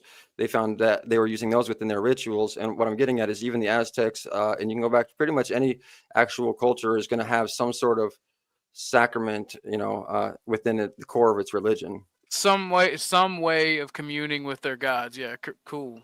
Like that's okay. Yeah, and typically it's not a fake thing. Typically it's what we call an entheogen or a psychedelic, some sort of psychedelic. Yeah, Native American. I mean, I'm going to be the ultimate devil's advocate here for atheists, right? What if it's not even another dimension? What if your brain is just producing chemicals making you spaz the hell out? Nah. Well, I would. Okay. I'm gonna get weird for a second. I believe it's real. I got a buddy. He's a really evil guy. A murderer. He's dead now. I can say that shit. And I had read a book, Divine Revelations of Hell is the name of the book. And when I touched him with the book, he started screaming. I took it off, and this is a gang chief, the gang chief. Hey, what the fuck was that? This is the book I was telling you. I put it and touched him again with his get it away, get it away, get it away. That for me, I know that's an individual experience, but for me, I can't. I've been trying. I even asked other people, what could be a rationale make them act like that if it's not good and evil and blah blah blah. The book was about Jesus and talking to this chick. It's a wild story for sure. It's a true story. Some people hate Jesus that much, I guess. Your belief. He didn't know what this book was about. Your belief. Fucking idea. He didn't know what I was even handing him. He was driving the car, and as I pulled the book out and touched him, when he lost his fucking mind twice. Yeah, you screaming like a chick because you believed it would happen. If I told him what the book was before I handed it to him, he was driving. I took the book out, didn't tell him shit, and touched him with the book. He didn't know what it was about. He didn't know none of that shit. Why'd you touch him with the book? I was telling him about the book, and I had brought it with me. He didn't know. And I pulled it out and handed it to him as he was driving, and he lost his fucking, what the fuck is that? Get it away, get it away. I'm like, it's the book I was telling you about. Turn it on again. He's like, get that away from me. Sounds like demons. That is wild. Yeah. And this dude is here's a true story about that guy. When he got out of jail, he was like, yeah, Joe, man, I'm gonna turn around, I leave. I'm gonna be a good guy, man. I killed everybody I gotta kill. And he named out about 9 people, 5 or 6 we all knew he'd kill. This is that guy. Yeah. So I believe it's God instead of plasma and mushroom chemicals in my head. Is it possible that he was just scared because a book touched him when he wasn't expecting? Very good. I mean, that would be possible. What if it's a mixture of both, and kind of like even what you're saying, Flo, and what everyone's kind of saying, or maybe everyone, I don't know about Orthodox guy, but no, is that it is maybe chemicals in your brain, but maybe it's also God, and maybe it's it brings you to the Luciferian perspective. That's more logical. Yeah. That's more logical. I'm at 6%. I'm from the bell, guys. Oh man, good to see you, dude. So, now they're gonna attack my Good ass. talking to you, big dude. Get him! Get him! All right, man. All right, peace, bro. Or if you're going now or whatever, but Flo, I'm just saying, if there wasn't a God, you wouldn't be able to do this whole stream about making money. So think about it. Think about it. Well, I mean, that doesn't actually make sense. No, it doesn't. Thinking hard enough. Oh yeah. So what I but mean you by know what? Christians do retain their status as the most generous demographic, as far as I'm concerned. I think there might be something to that. I think there is. You wouldn't have these mega churches. We're taught to do these things, or we're supposed to do them. Probably because it's the most fucking controversial. Like you said earlier, that whatever you said, drama sells, and fucking religion is fucking drama. You know. It's not. This was not a drama filled stream at all. I mean, you brought a little bit of it, but the topic itself was not a contentious discussion, aside from like one little blip with Bill Hicks because he was doing his nonsense. Well, look on the world stage, for example. I mean, was it kind of peaceful? Did you have fun doing it? Yeah, no, and this shit is interesting to me. I actually do enjoy these topics. It's just I don't find that a lot of people can have rational conversations about it.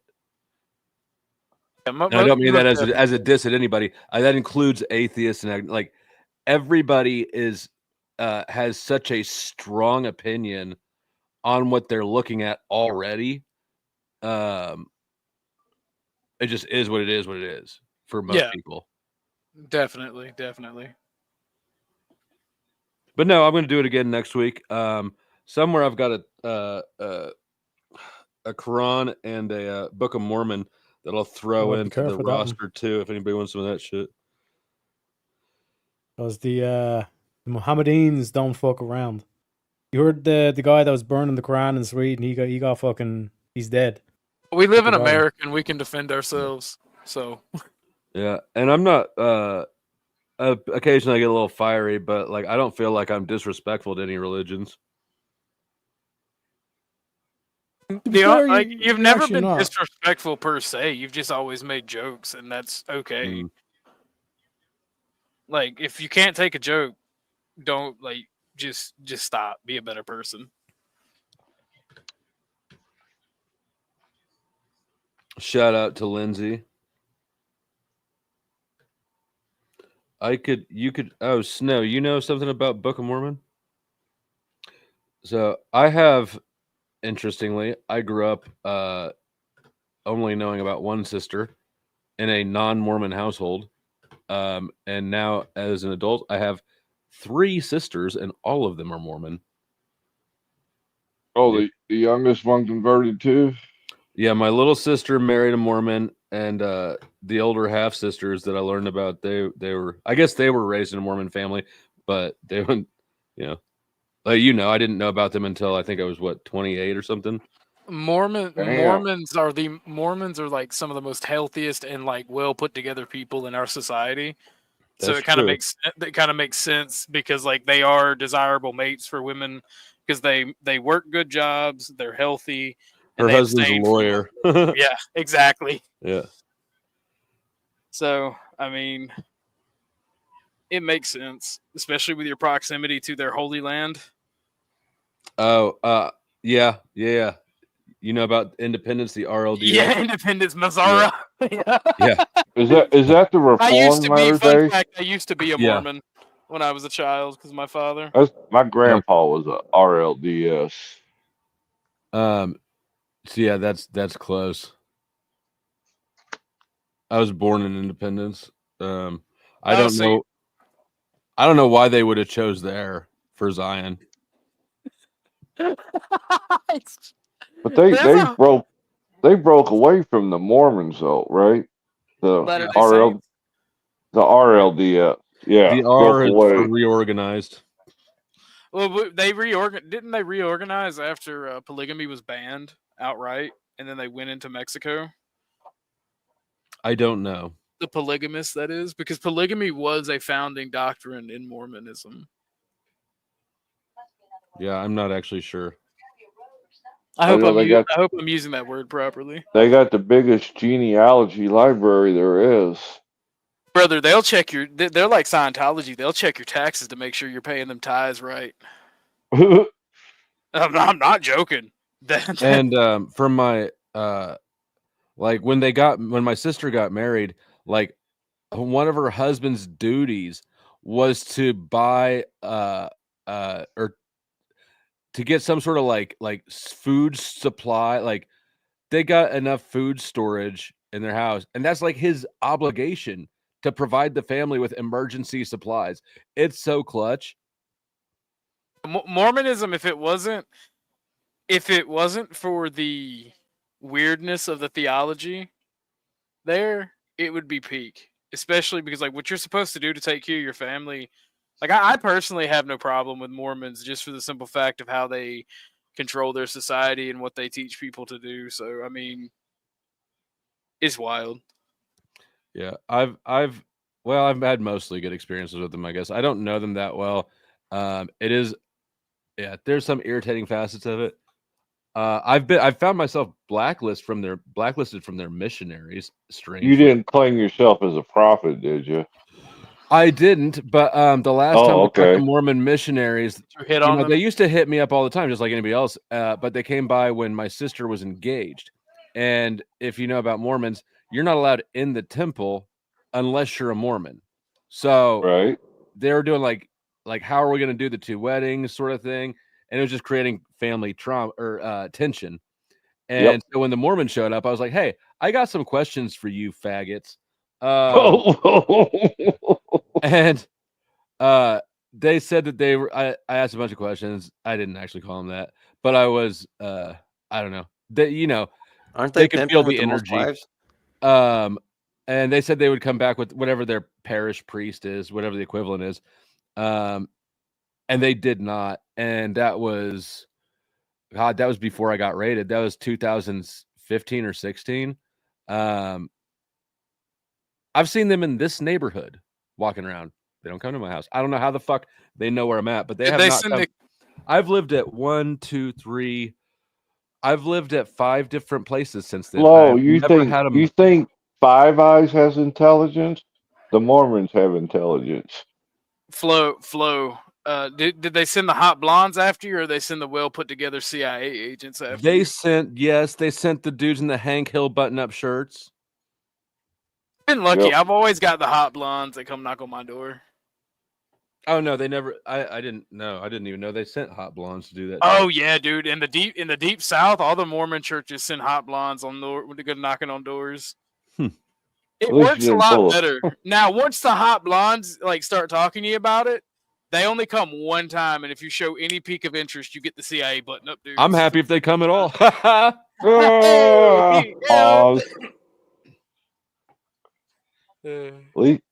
Jack, they invited Jack to one of the services, I guess. The Mormons did.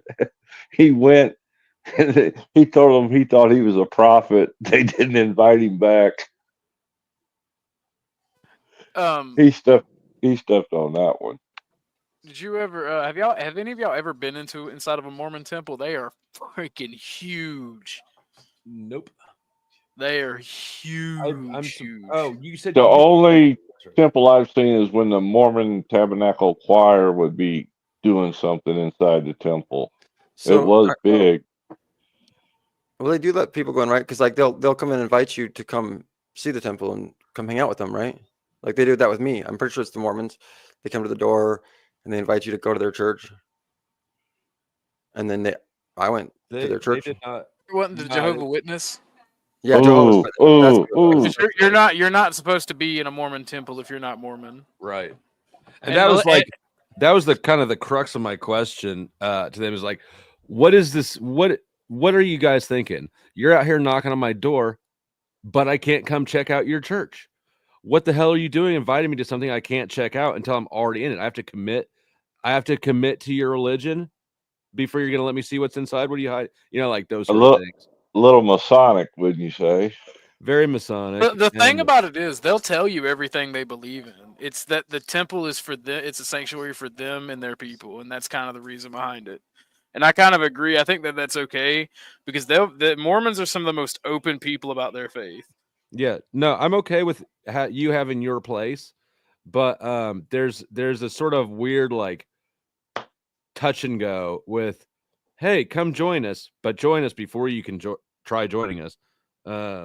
You can be on the grounds, and you can go inside the building, but there's like two specific places, and I know the one is the main chapel, because a lot of here's the thing, a lot of Mormon temples, the reason they're so massive, they also double as community centers, and the community aspect you're allowed to be in if you're non-Mormon, because they will help you if you're non-Mormon. They do. Yeah, I think that was my sister. What appealed to my sister about it is that it's a tight community, sense of community. Yeah. Mm-hmm. I had a friend that was. Go ahead, my bad, Chuck. I had a friend that got caught up in the other religion you guys just mentioned, the door knockers. Jehovah's Witnesses. Yeah, Jehovah, and he got caught doing something wrong, so he was shunned. He could participate, but he wasn't allowed to talk. He was shunned. I forget the word they used. I thought, why the hell are you still going there then?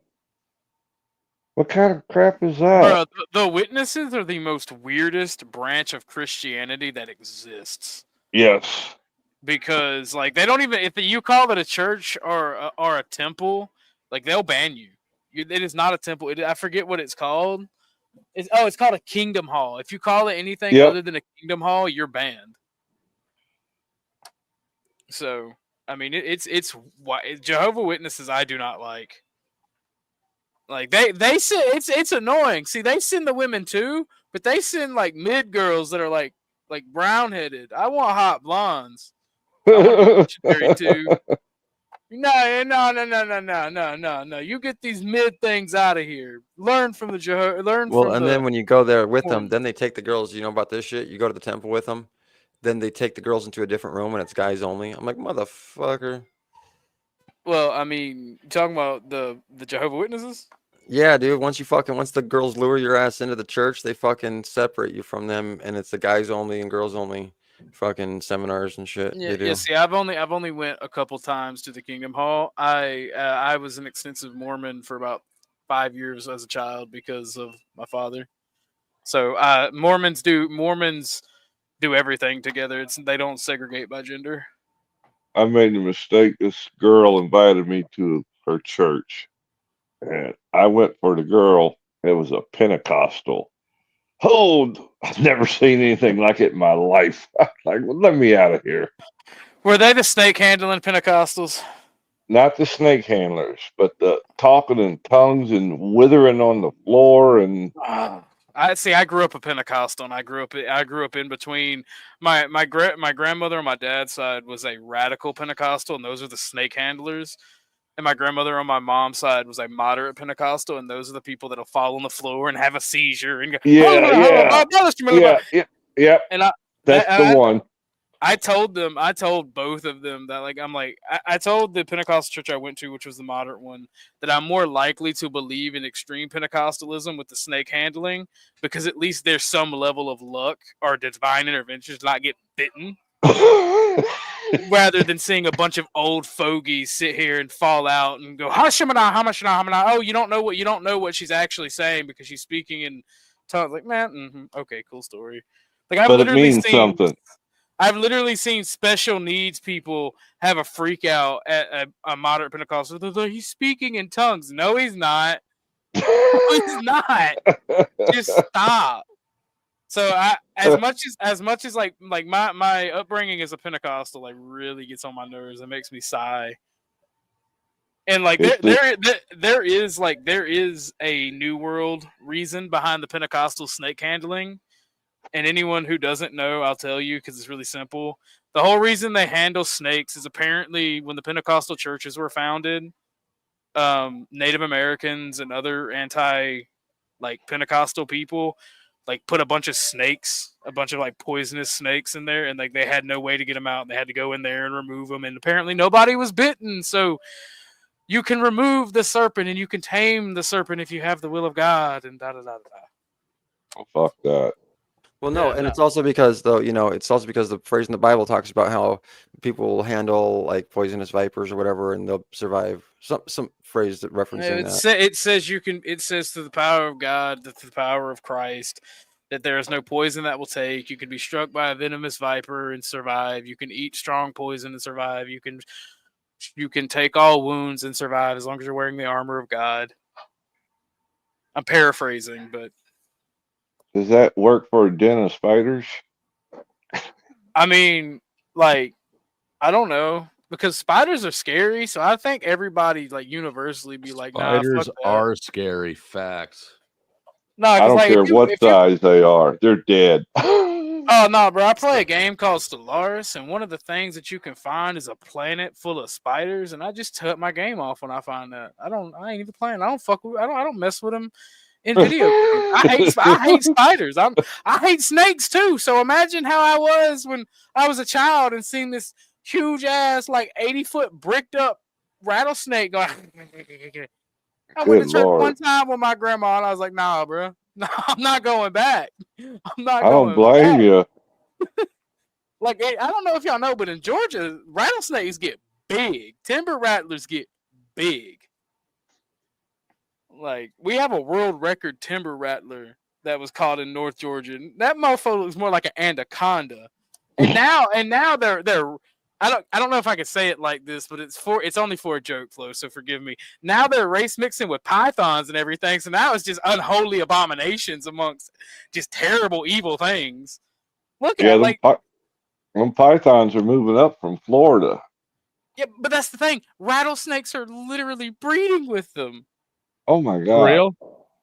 From what I've seen, it may not be real, but it scared me enough that I did not want to look back in it. I ain't even gonna lie. If I ever see a rattlesnake, it's on sight at that point. I found a copperhead when I was picking up cans in my yard, and I went and got my 12 gauge, and it was a baby copperhead. It was like, yes, I'm a little snake. You ain't gonna shoot me. I'm like, yeah. Shit. Oh shit!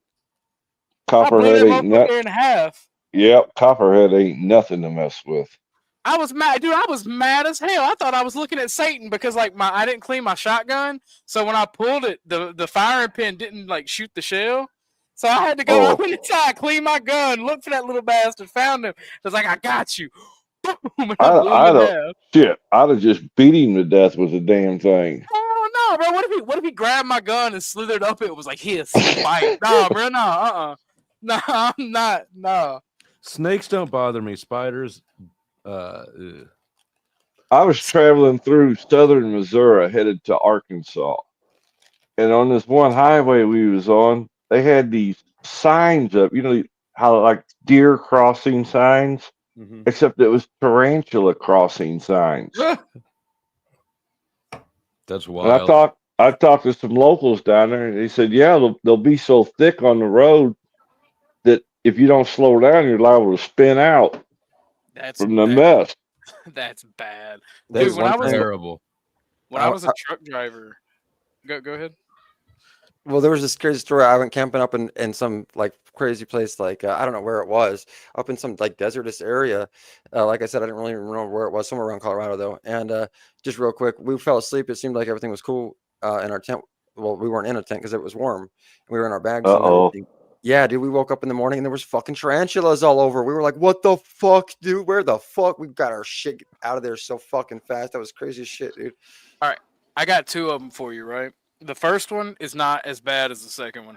I was in Montana when I was a truck driver, right? First time I ever been out to Montana. We stopped at a rest stop, go use the restroom or whatnot. I get out and I see a sign. I'm like one of those curious buggers. I always like to read everything I come across. And I walked up that sign that said, beware of rattlesnakes. And I'm like, what do you mean beware? They just be out here like that? And I kid you not, when I asked myself that out loud, and then some old dude come up and go, oh yeah, no, if when you go to use the bathroom, you need to check before you go in the truck because they'll climb up in your truck just within 5 minutes of being out here. I'm like, I'm so glad it's wintertime. And then in California, I saw a sign that said beware of scorpions and rattlesnakes. And I love scorpions. So I found this little scorpion by my truck and I was just following it, looking down. I was like, bro, this is cool as hell. And then I happened to look up. I was about 15 feet away. I happened to look up and there was a rattlesnake coiled up in my tire on like the top of my tire. And I'm like, you're finna get ran the fuck over. No. All right, gentlemen, I gotta go. It was good talking to y'all and laughing with y'all. Y'all have a good night. Flo, I'll hit you up next time. Be good. I will. All Thank right, you. have good. Yeah, I'm still here. I don't know for much longer though. I heard that. I better let you go too. Then I think now's a good time to. I appreciate you having me on, and it was good talking with y'all. And thank you, everybody. Have a good night. I'm still eating duck because of you. You're gonna do it on screen, ain't you? Yeah. Yep. Well, we're gonna name. We got to do a name this duck contest. All right, we can name it. I'm down with that. All I'm right, gonna thanks. name it Steel Man. You could call it Donald Duck, Daffy Duck. You pick one. He's trying to get me to attach a connection to it to persona. A human connection, so makes you feel guilty. Yeah, he's just barking up the wrong tree. I feel sorry if he's withholding from his kids, like you said. That's not good. Yeah, that's what pissed me off. But you know what? It's not really. It really wasn't my place to say anything in the first place. But well, he fired on you first, didn't he? About your kid. Mm-mm. I brought it up first. Oh, okay. Yeah. Well, at least you cut it off or got too far out of hand. For sure. How'd you Do you like have dropped off of Talcott's? What's that? How'd you like getting dropped off of Talcott's the other night? Boy, you were smooth with that shit. It's not hard. I see that. It's harder to keep you on panel than it is to get you kicked off. Yeah. All it took was that little quick word from you, and he lunged. Yeah. Well, he left here a while ago because he wasn't getting no airtime. Well, come on back, Jack. Sarah told me about what'd you say to the Wilson's trainer? Wilson. Did you meet Andrew and Rachel Wilson's personal trainer? This doesn't sound familiar to you at all? I'm listening. I don't know. I heard that their personal trainer jumped on a panel or something, and somebody said how good Rachel looked, and you said, "What happened to Andrew?" It probably was me. It sounded just like it sounded like you. It probably was. It was probably a jab. And what was it, last night before, whatever, when I was on her show, of all the times I paused it, muted up to go take a piss, and left my phone sitting on the couch. And that's when she's like, Chuck, and then dropped me off the show because I couldn't get back. But that's all right. Yeah, a Chuckism. Chuck-isms. I got a lot of them. Yeah. What do you think about Daisy? Who's going to win, Jack or Daisy? I think they're both winning. I think we're all winning. I find it rather interesting that he keeps her up. She's fantastic. It's great entertainment. And as much as Jack denies it, like he sees what happens with numbers. Oh yeah.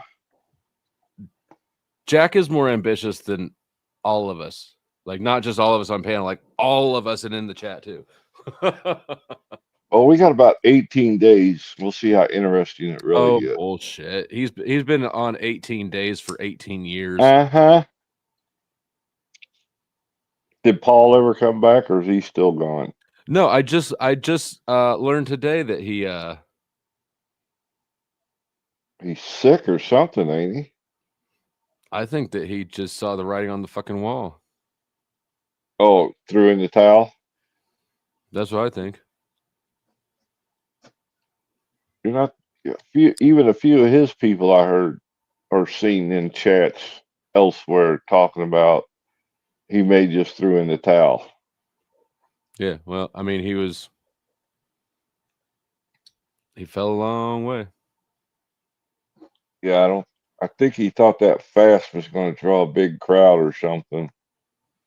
It was just desperate gimmicks and obvious lies, and his shit's been flailing for a while. No weight loss whatsoever. Yeah. Did we lose Teriak? No, I'm still here. Oh, okay. You've been quiet for a while. That's why I asked. I thought you might have fell asleep. Yeah, no worries, no worries. It would be the best way. Like, in terms of like ambition, it's obviously important to have, but what I've noticed is that it's like sometimes you can get clouded by it. So it's like if you have like this particular goal where it's like at all costs, I want to get 10,000 subs or 10,000 viewers or whatever the fuck, you can lose the fucking forest for the trees in a lot of ways because you're basically like, what's the point of getting to that level if you're not going to enjoy the shit that you're doing, kind of thing? Do you know what I mean? Makes sense. Absolutely. Yeah, I can get tunnel vision. Not as bad anymore. I used to get it worse, but like an example that I've seen is that like someone like they basically, you see this on Twitch like the whole time, like a lot of these kind of like gaming guys, they basically brought in this like side piece, like this the tits basically, or the whole, what Patrice would call the whole shit, like Wally's basically doing. Yeah, like a bit of eye candy essentially, and it's like that's yep. going to increase your numbers for a while, but then you have to get new like when she gets like played out and all this shit, then you need new piece of eye candy, all this kind of shit, and then all of a sudden the stream's not about you or about the content you're doing, it's just about the bitch that's twerking on cam and all this shit, and then you're like, to me it just doesn't seem worth it. Do you know what I'm saying? But there's other people that's like, no, fuck it, like this is where I'm going to run it, and this is what I'm going to, like the Adam 22s, for example. You know what I mean? Like he basically kind of takes the next level where it's like, okay, I'm just going to use my wife to get ahead in life, and it's like, at that point, I think you just basically sold your soul to the devil, essentially. You know what I mean? Yeah, I mean, I don't know how that's. I mean, that's Adam 22 is failing on every level, in my opinion. It's like it'd be like sucking dicks to become a millionaire or something. Like, are you gonna enjoy yourself? You gonna have fun? Like, getting the extra sunroof package on your next car, knowing that you had to suck dicks to do it. I don't know. Some things aren't even appealing. Oh yeah, that's where you sell your soul and you lose yourself. Yep. Because it's like I think it's like past like 125,000 a year. Anything after that, it's like, because you're in so much of a luxury, it literally doesn't matter.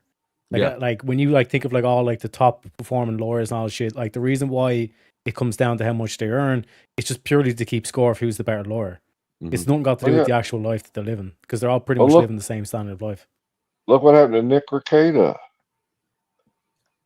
He became this great YouTube lawyer type analysis guy, and within a matter of 7 months, he ended up in the toilet. Yeah, I mean, I've never been rich, but I've had enough of a strata to know that, like, really, it didn't matter. Like, I've made over 125,000, and I've made way less, and it just same here. I was happier sleeping on an air mattress in an empty house in the ghetto than I was being a banker.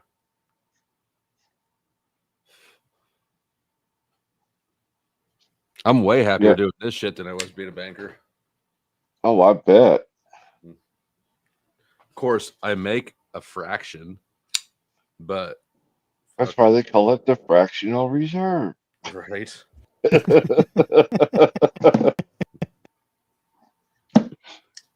Oh, pardon the pun. Anybody watch Trump's speech tonight? I sure didn't. Mm-mm.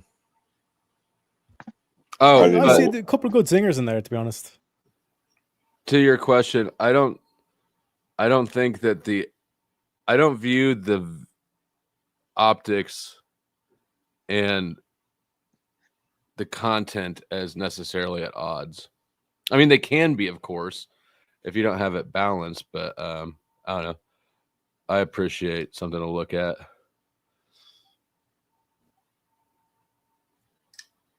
Oh, sorry, me. Yeah. No, like I can understand like the like for example, UFC, the ring girls that do the numbers.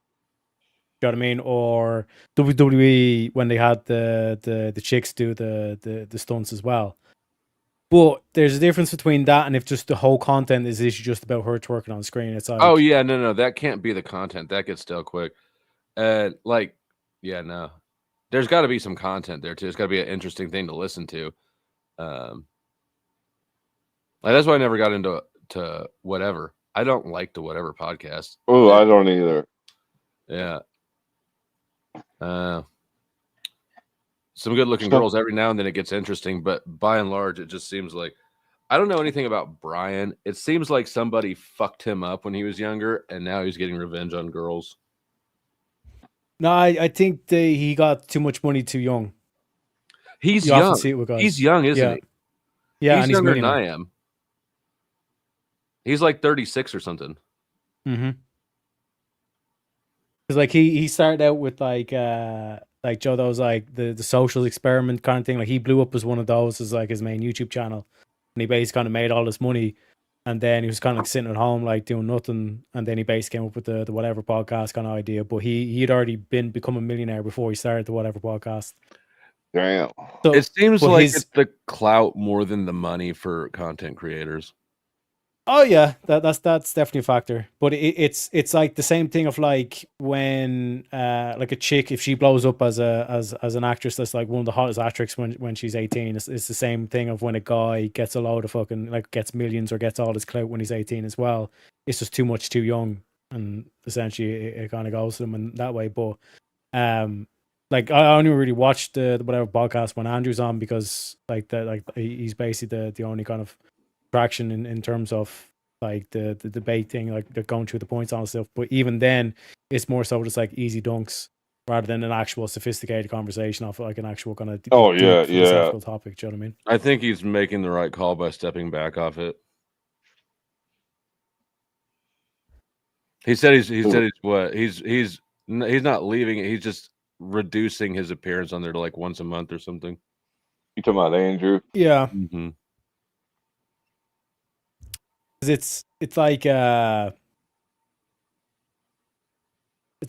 some stage it's like he's going on to Piers Morgan now and all that kind of shit, and you're getting like a lot more kind of in-depth like kind of conversations and topics that are like political stuff like that as well, where it's if it's like every 2 weeks that you're going on the same thing and it's the same show or the same script essentially, where it's like oh, I think feminism is a great idea, and then it's like all the broken girls. Yep.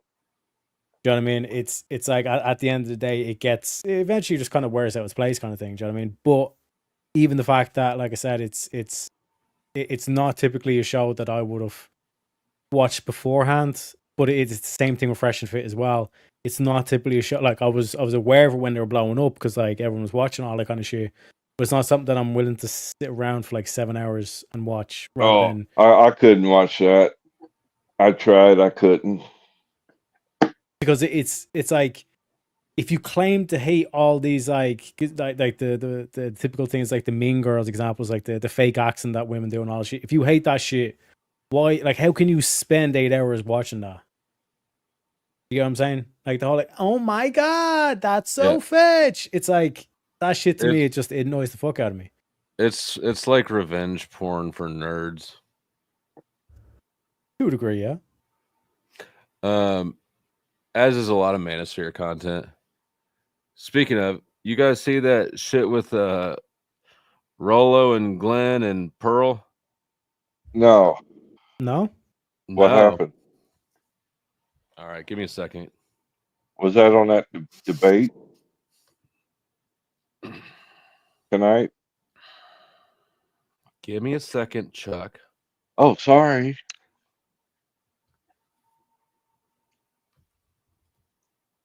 I was watching iFi this morning, and apparently he tried to debate Jay Dyer and got shut down.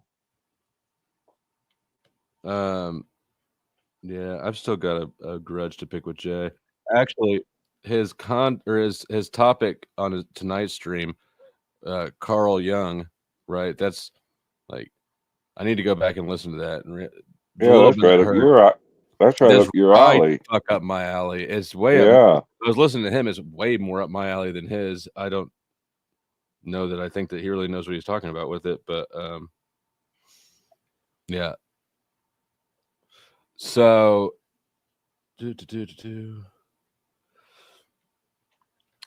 this is, and I haven't watched the whole thing. This is, you know who Rollo Tomasi is, right? I don't. He's a big manosphere guy, kind of a douche. I know Pearl. And you can see this Glenn Lawrence tag here. He goes at some people.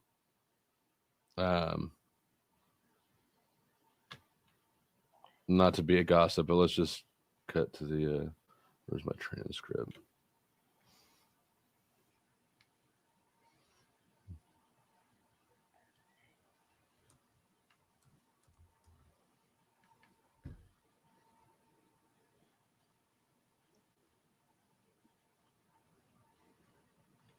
Where I will be, and that's one of the reasons I'm maybe a little bit low energy today.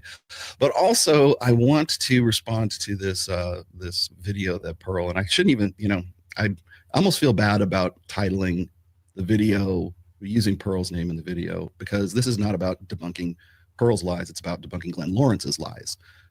And I've got to give you a few caveats here in the prologue here for a moment. This is most likely a video that Glenn Lawrence has wanted to do for quite some time. And the reason why I say that is because a lot of the bullshit that comes out of Pearl's mouth, which she's responsible for as well, is mostly crap that I've heard from Glenn. Now, Glenn is autistic. I mean, like clinically autistic. And certainly, if he's not been prescribed with autism, he probably should be just prescribed with autism. Definitely on the spectrum. Let's just put it that way. And a lot of the stuff that gets discussed in this video is stuff that he probably wanted her to say a long time ago, and took this opportunity to essentially butcher this video. Now, before I get started here, this came from, I'm fairly certain, I could be wrong, but I'm fairly certain this came from a live stream she was doing, because she was talking to people in the chat. And the thing that launched or started it off here, as you'll see in a moment, is that she was attempting to get subs for subscriptions. Okay, fine. We all got to do it. I mean, she's demonetized and has been for some time. So really the only way she can make money off of YouTube right now is to get subscriptions. And so, I mean, hey, we all got to do what we got to do. So whatever.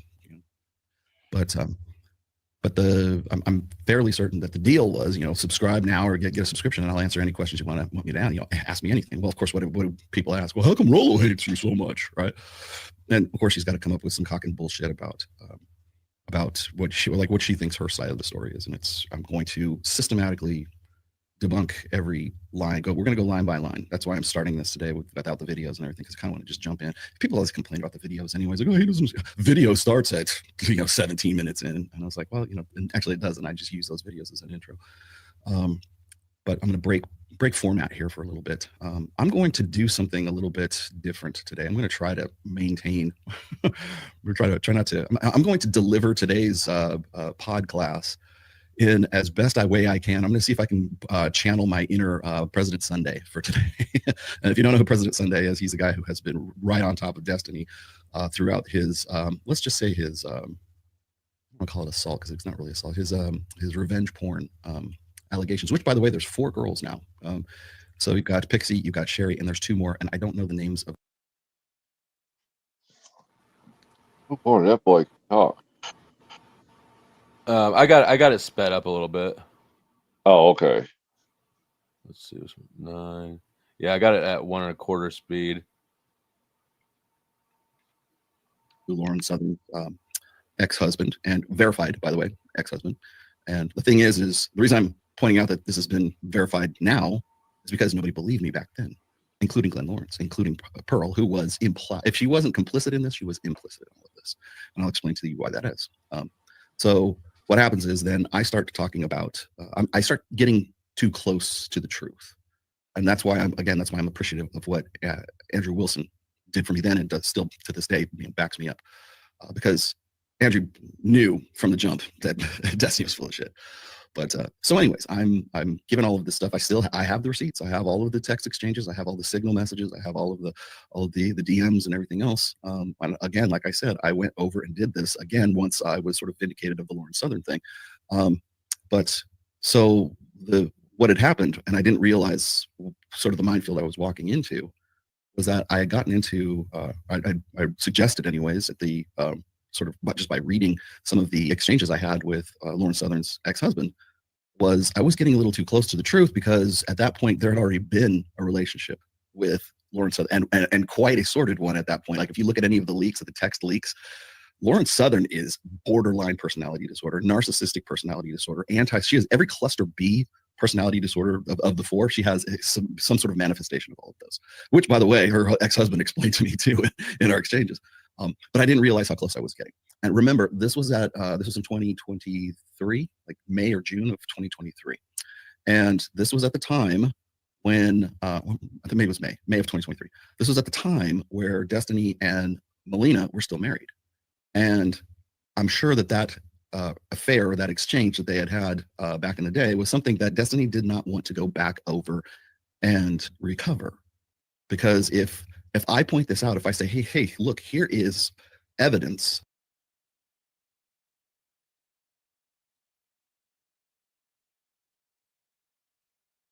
Obviously, this is a whole ass long thing. I'm just gonna. Anybody could have seen that. Like, you want to make me look like the idiot. Anybody could have seen that this was a fake. Oh no, you wouldn't have. And nobody told me that it was fake. Nobody said, hey, maybe this isn't what you think it is. No one said that. I showed the documents to several people, including Glenn Lawrence, who's going to lie through his teeth here in just a little while. So let's keep going. I'm going to start here.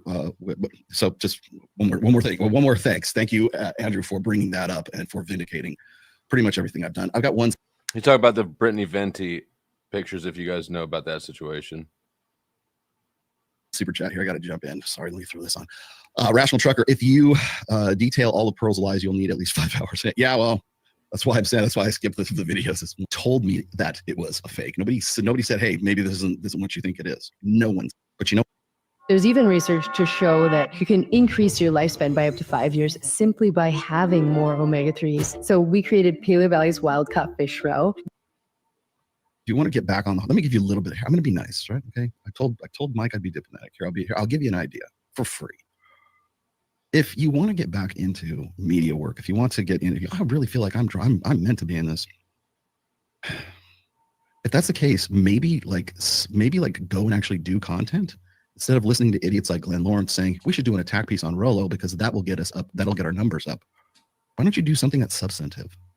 Why don't you talk about, shit, you got Ashley St. Clair for crying out loud. Oh, by the way, and then you got whoever the new baby mama is, mama number 14 for Elon Musk. I'm like, damn, man, like that's 2 in a month. Man, there's so much you could do, but this is what you chose to do. The documentary, we just hired a new team. I don't want to talk about my old team. Oh, the old team? You mean the Kevin Savo brothers? That team? I made some mistakes in the past year. I'll just say this. I had to find a new one. I feel like sometimes I start these shows just telling you guys about my L's. I don't know. But I'm not, this is what it is. Oh, we got another monthly membership. Thank you. Oh, Steve. He said, so the one thing you learn in life is you shouldn't meet your heroes. She's reading the question here. And again, I think this sort of builds up to the reason why she's doing what she's doing. And I think I learned this in media because when I joined, what I loved about Red Pill content and reading now, let me go further back. What is the Red Pill? No, you effing didn't. You didn't. Stop lying. You didn't. Now, what the Red Pill is a collection of men's experiences online. So essentially, men got together to solve a problem. No, dear. The Red Pill is a praxeology of intersexual dynamics. She wants to give the history of the Red Pill. How old is she? Like 26, 27? So she was what, 3 years old when we were having these discussions back on the social forums? Please enlighten us. And this was on anonymous forums, like back in the day. Name one. You're supposed to be the historian here. You're supposed. Now, Katie, I have to agree. YouTube, like I said a bunch of times, is a cluster B personality disorder playground. You don't need to be a doctor to see that shit. But of course, why wouldn't it be? It's publicity and shallow interactions, frequently, not always, but frequently, and a lot of polished impressions. It's perfect.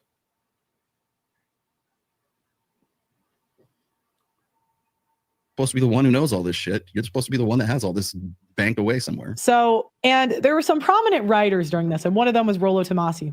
Now, what Rollo Tomasi did was took. Okay, I wasn't a writer back then. I was a moderator on the forums. I mean, I didn't have a book published. I didn't have a book published until 2013. I didn't even start the Rational Mail until 2011. The forum years were like the early to mid 2000s. All of the experiences of men in the forums, and he also had his original ideas, and that was quite the jump cut. He wrote a book, and Rollo, I gotta say, he is. And he just pulled a book out of his ass. Amazing work. And when I got into media, I wanted nothing more than to meet and interview him. I loved him, and I loved Kevin Samuels. I loved them. I thought they were so amazing, and so much so. But Rollo just was a little bit apprehensive with me. Yeah. Would you like to know why? Well, she's going to explain. Now, I have to say, this could have been, there was someone behind the scenes I had a falling out with very early on. Yes. Her name was Tori Grow. Her name was Torsha. That's who she's talking about here. I mentioned my name, but I will. And I'm going to, by the way, I'm giving you what I remember. Some of this has been some time since it happened. So I'm just. Chuck, thoughts? I heard that groan. A couple of these names I'm familiar with.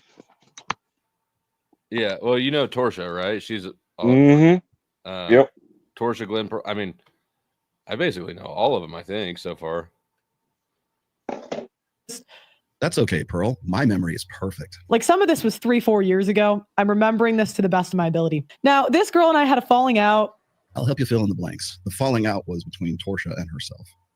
And there's a reason for this. This came after the first CME because she and Janelle, and this is like he said she. This is bitch shit. So just clarifying, just full disclosure, this is all bitch shit. But it was her, Tori, Janelle, Devin, who was then was the fiance of Donovan Sharp at that time, and I think there might have been one other girl, but like it was like CME Mean Girls is what it was. But do you know what's crazy? We worked it out behind the scenes, and it never became public. It never became a big deal. Oh, it was a big deal behind the scenes. Here's how I eat low-carb, high-protein meals every day. These are my lunches this week. Eating carnivore or keto isn't cheap. We moved on. So maybe this was why he was apprehensive. I also had, I'm going to talk about this. Okay, so I got to point this out, and I told Torsha I was going to talk about this today, and I didn't want to like necessarily throw her under the bus, but the story is that there was a lot of bitch shit between these girls, and Tori was very put off, and I think primarily it was because Devin saw Torsha as a threat because Donovan had been doing some work and he really wanted to bring Tori in, and Tori's an attractive girl. Don't get me wrong. She's got, tall, statuesque redhead with big boobs and everything else. And so I kind of understand it, but Devin, it was either, you hang with Devin or you hang with Tori. And I'm pretty sure there was some friction. I can't say for sure. This is me speculating. I'm pretty sure there was some friction between Devin and Torsha because of this implied attraction that maybe Donovan had at the time. I don't know. Donovan can clarify that if he wants to. If he doesn't, I don't care. This is all bitch shit anyways. But fact of the matter is that Devin and, well, I should say, let's just be honest here. Pearl was Devin's maid of honor at their wedding at the last CME. So when people were asking me like, Rollo, how come you weren't at the last CME? And I'm like, I don't know. I didn't get in. What is CME? I don't know what that is. Okay. Devin, he's talking about Donovan Sharp's wife, I believe. You know who that is? Nope.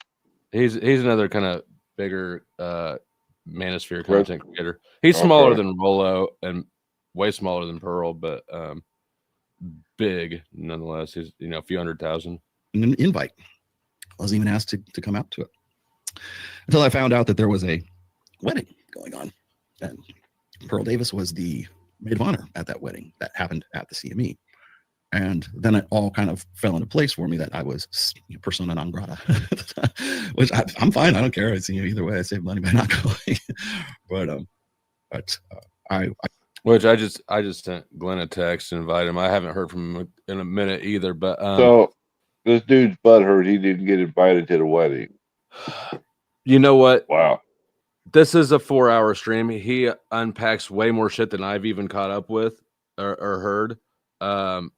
Basically, the gist that I've taken away from this is that he's putting Pearl on blast. He doesn't trust her. He says she's a snake. She steals ideas and content and shit.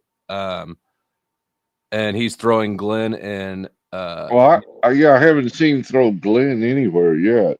Let's see. I'm sure it comes up pretty soon, probably. Well, I mean, like I said, it's a 4-hour live stream. Or if you want to get in, I really feel like I'm meant to be in this. If that's the case, maybe go and actually do content instead of listening to idiots like Glenn Lawrence saying we should do an attack piece on Rollo because that will get us up. That'll get our numbers up. Why don't you do something that's substantive? Why don't you talk about? I mean, shit. If you got Ashley St. Clair for crying out loud. Oh, by the way. Oh, and then you got whoever the new baby mama is, mama number 14. For Elon Musk. I'm like, damn, man, like that's 2 in a month. I mean, there's so much you could do, but hotel accommodations had to cancel. I'm going to see a Golden Knights game. I had to cancel my trip. I had to cancel my hotel. I had to cancel my tickets, and I felt really, really bad. And I even had to go. I went on I think I did a live stream with the boys, so I could apologize for not being there because I was sick at that time and thought that I had COVID. I also canceled with her at that time too. She would say, well, because you don't like me. Like, well, no, I don't like you. But I was willing to give you the benefit of the doubt at that time. But yeah, was I sick? Yeah, I was sick at that time. Sick enough that I didn't get to go see a Golden Knights game and meet with the guys who were the top NFT holders for Red Pill Lions. And did I piss off the Savos doing that too? Yes, I did. And I didn't do it maliciously. It's just the fucking way it was. So don't give me this horse shit. This is why she distorts the truth. I'm giving you the truth right now. I did not want to do that. I did not want to cancel. I lost money by doing that. Had to cancel my plane trip, had to cancel my hotel accommodations, had to cancel. I'm going to see a Golden Knights game that I really wanted to go to. And I was just she was just an add-on at that time. But then I decided, I'm not feeling well. I'm not going to go do this. I don't want to get anybody sick. I sure shit didn't want to get the people who were like the top NFT holders for Red Pill Alliance sick. And the Red Pill Alliance NFT, I bet that's a fucking banger. How much you think? I bet anybody who invested in the Red Pill Alliance NFT, boy, I bet they're sitting pretty now. Google, like Amazon, Red Pill Alliance NFT. probably as good as the Haktua girl. Man. Fact that I have to go back. So Rollo's he aside from being like, I don't know, the kind of the father. I mean, he calls himself the father of the Red Pill. Right. I think that's probably appropriate. He got a lot of attention for saying that if you want to be something to the extent of if you want to be a high value male, get a vasectomy, and don't get married or some shit like that. He's a douche, basically. Mm-hmm. Point. Back in time. I'm not making any claim about the accuracy or inaccuracy of his claims. I'm just saying, like, I think he's a douche from the little bit I know about him. But in my head, to explain this to her audience is an insult. It is one more reason to hate this bitch. One more reason. One more thing to basically clarify. Like, what was it? I forget who said this, but it is an order of magnitude greater to refute bullshit than it is to create bullshit. Well, there you go. Why is Rollo taking so long to do this? Well, there you go. And you know what, Chad of Arabia, I know this isn't you, the real Chad of Arabia. You want to know, by the way, you want to know why I had to pull out of RAR Squad? You want to know why I pulled out of Rule Zero? It's because... Nope. You want to know why I pulled out of my wife? Oh. Mm-hmm. Here's one where he goes off on Siege D and this one too. He goes off on who? Siege D. Jews this and the Jews that. And I wonder where that came from. I wonder what inspired that. I wonder what interview and what individual inspired that. I think we already know. Oh, let's see. Yeah, me too. You know what, Diglett's here. Thank you for your support. Thank you. Much appreciated. Siege D, I'm sorry to say, but your connection with Glenn Lawrence makes me really question you being in the chat right now. Just saying. You are an informant, my friend. When we get to the end of this video, you'll understand what I'm talking about. I think you already understand what I'm talking about. Ariel, there's a lot of trolls and fake accounts in the chat. Need an extra mod? Not you. Definitely not you. Whoa, damn. Rolo, let's get real. Business plus grift equals red pill adjacent. Pearl was the tip of the spear that the Red Pill Avengers session was rebranding their relevancy to get paid, period. Yeah, you're probably right. I also think that a lot of this is an effort on her part, not on anybody else, or an effort on her part to get involved with the panel. They want her on there. They haven't said that. They know that I won't. They know I won't lie down for that. You can ride with Pearl or you can ride with Rolo. You don't get to ride with both of us. Simple as that. And the reason why I say that is because I know that Pearl is tight with Donovan, and that doesn't make me not friends with Donovan. I play fantasy football with Donovan. I'm not doing anything with him. I'm not trying to make money with him. I'm not doing collabs with him. I still like Donovan quite a bit. I'm just not going to do collabs and work with him. I'm not going to go and say, hey, here's how we can make some money. Here's how I can co-brand the Rational Male with Donovan Sharp. I'm not going to do that. Not until there's a separation. And it's not because I think a lot of people have this idea that I'm being vindictive, that I'm trying to crush these people for their involvement with, I'm punishing them for their involvement with Pearl. I'm not. I'm just being pragmatic. If I leave RAR Squad, if I leave Rule Zero, if I just don't want to associate with you, it's not because I don't like you. It's nothing personal. It's not that I can't deal with these people anymore. It's that if I mention something and in passing, and it happens to get back to Pearl, I'm going to suffer the consequences of that. I already have. Anyways, getting back to it. Like I said, what she's not telling you is the whole thing that went down with me trying to reach out and offer an olive branch at this time. And it's also something that Glenn Lawrence strategically ignores in pretty much anything that he's about to launch into here in a minute. But she's a snake, and she's a manipulative person. And she will use you until she doesn't have any use for you anymore. And then if she can, like I said, now remember what she just said. I want to be a big name person. I want to be a superstar. I want the fame, the notoriety, I don't even know what to call it, being like an influencer, whatever the fuck it is, right? That's her mode, her MO, her modus operandi. That is what that's what she's about. And this is why she will fail. Visions of grandeur. Because she's not about it. People sense disingenuousness, okay? They really do. Here's your attention.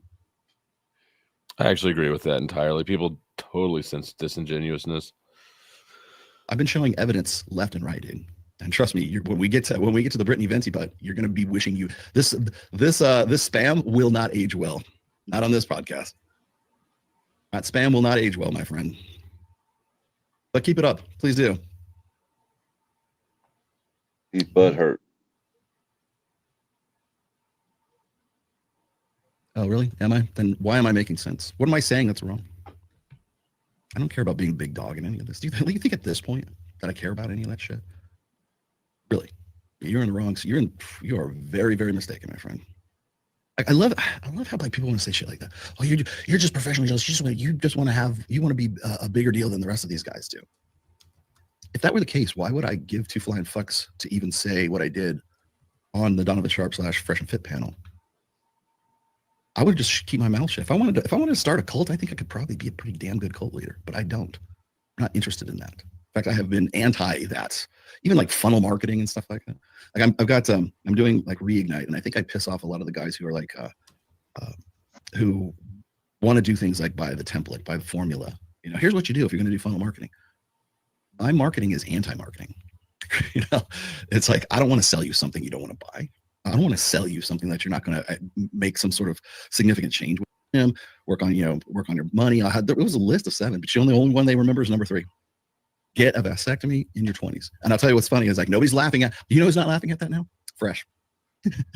You know why he's not laughing at that now? Because God wants you to have the baby.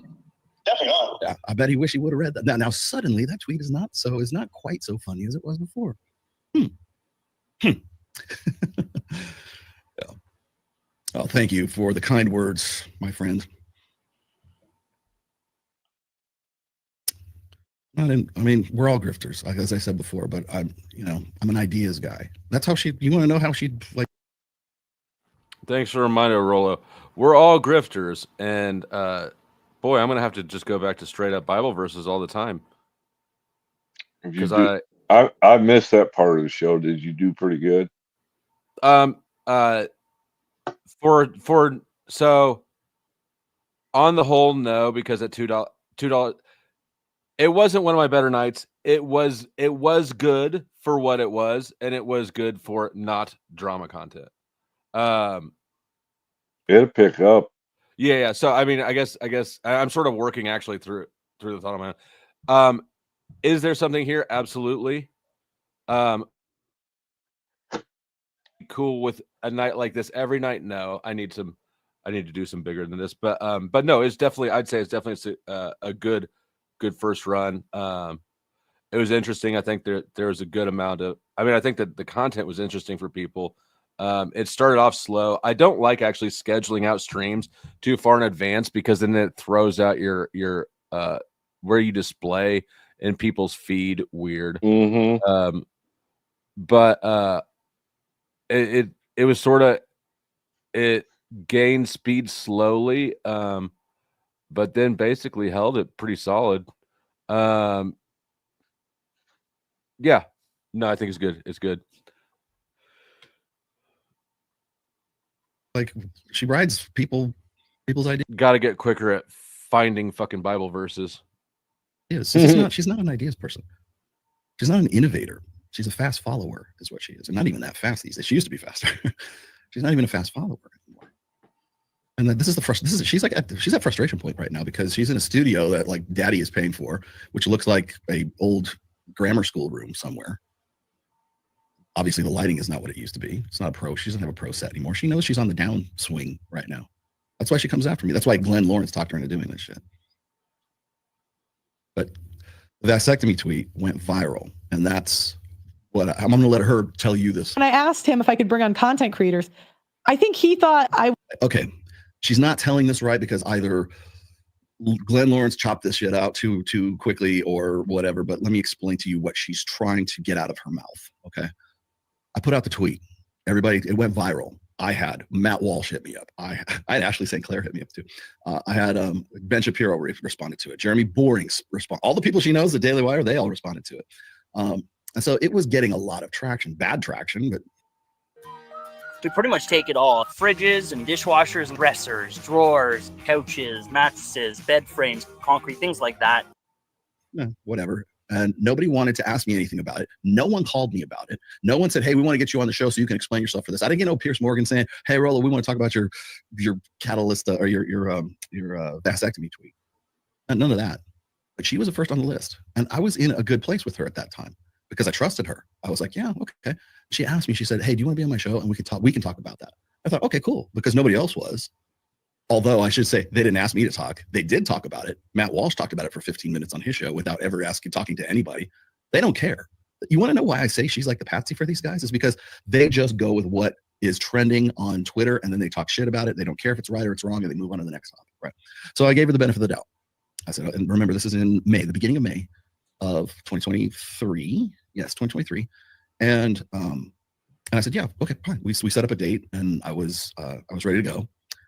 5 minutes before the show, she says, hey, I'm going to have some call-ins on this show because some people want to ask you about this. She didn't say, I have other content creators that want to be in on this. The conversation was, hey, we're going to have some call-ins. I'm like, okay. I just don't trust men with this communication style. He communicates like a woman. I don't know what it is. It's in his tone of voice, it's in his postures, his movements, his eye emotions. I don't know. You know what I'm talking about. He doesn't stay on track real good either. There's something shifty. He doesn't seem stable. And I don't mean that like he's mentally unstable. I mean like he just seems so shifty or something. I don't know. Do with it what you want. Cool. Yeah, like I'll answer telephone calls and stuff. We had gone on the show for about 20 minutes in, maybe a half an hour into the show. And then I realized that because the way she had this structured or whatever, I thought we were using like StreamYard or we were doing something else. We weren't. We were actually on Zoom. And Zoom will allow you to keep people in the wings in the green room, right? It will allow you keep all the people who want to be part of the Zoom call. You don't have to put them in. I know because I do Zoom calls all the time, right? They were just waiting in the back room. Who does she have in the back room? Nick Fuentes. I think Bryson was on there. Isabella Moody was on there. Trying to who the other brother was. Anyways, people on. Didn't matter. Not most of them were these people who just wanted to throw shit at me. Now Isabella Moody, okay, I can deal with that. Maybe Officer Tatum was on it too? I'm not really sure. It could have been C.G. Bryson. Anyways, these guys are Bible thumpers, right? You're telling these kids to go get vasectomies and they're going to go and you're no better than. Glenn is going to join in a little bit here.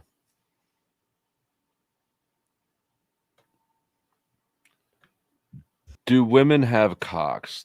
This is the question of our age. Yeah, I think it's only liberal women. Ain't no shifty shit.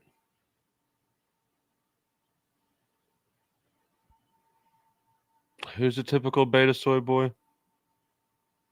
I'm confused. Unified, sanctified. I'm confused.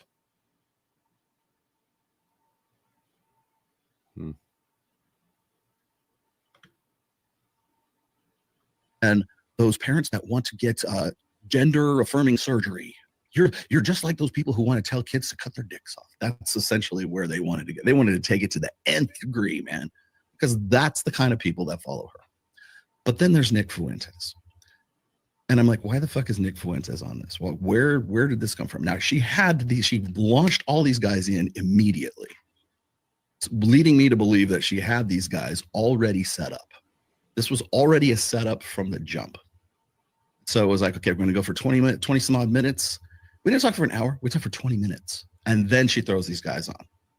And again, if it had been anybody else, right? The reason why I bugged out and I left, I'm just like, fuck it, I'm not dealing with this bullshit anymore, is because it was Nick Fuentes who was on there, who we had talked about for the last 6-8 weeks, that having that association is a bad look for you.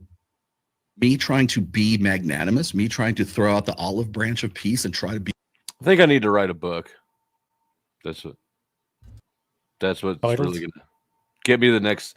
Nobody reads books, right? Inmates read books. Okay. Yeah. So it could be a shitty book. I could self-publish a shitty book. You could write a book about potatoes. Oh, just so you can say, oh, I wrote a book or I have a book out. Right. That makes I'm sense. an author. YouTube content creator and author. That sounds a hell of a lot better than I got a YouTube channel. Try to find some common ground. Even TML published a couple of small books. So he's an author. So yeah, I don't see why you couldn't do it. But like that's the whole course. It's like how to look like you're legitimate when you're not legitimate. You know what I mean? The whole thing of like get 3 pictures of you in a suit in different locations, and like make that on your Instagram thing. It's like this whole kind of like impression, like write a book, like doesn't mention the sellers list or where it's ranked, all that kind of shit. It's just like I have a book out, and then what's the other thing they all do? Like I literally think like the thing that fucking the blonde haired lesbian dude that Andrew always rips on, Dean Witherspoon. It's like where you just like make up a course. You have an online course. You have a book, a course, and then the image shit, the link tree for all your socials. Give me a second. My internet's bugging.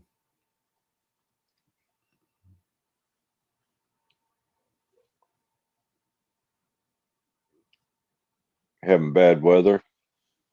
Yeah, we're getting something. I'll be right back in about Katie, 15 minutes. Going shops. 10-4. Katie said it's blizzarding. I haven't really looked outside. It seems kind of dramatic. Blizzard? They were talking about people getting blizzards out of this storm. But I didn't think it was way over there. I guess I could be wrong.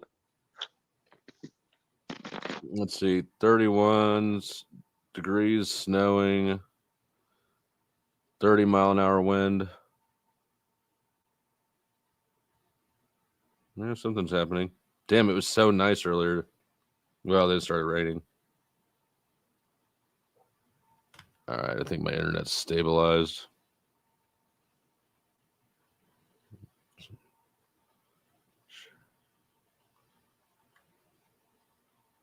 I'm pulling a flow. I'm feeding my face. Feeding your face?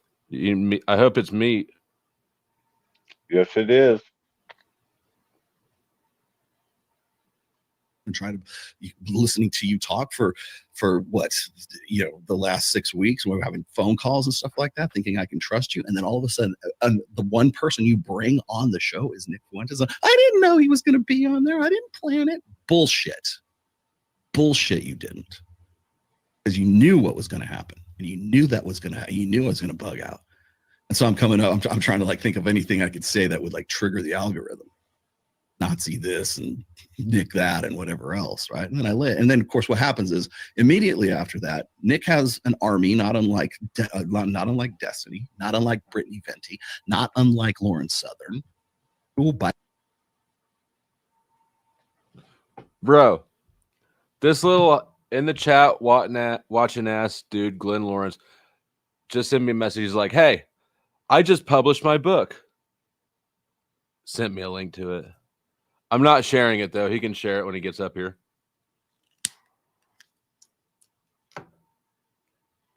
By the way, as I mentioned earlier, all have connections. They're all connected. And she's connected there too. And I will guarantee you this was her plan. Because I'm like, why would we be talking about this? And for the longest time, for 6-8. I'm going to have one chapter that's just devoted to Angry Casper's Spurgings. Oh my God.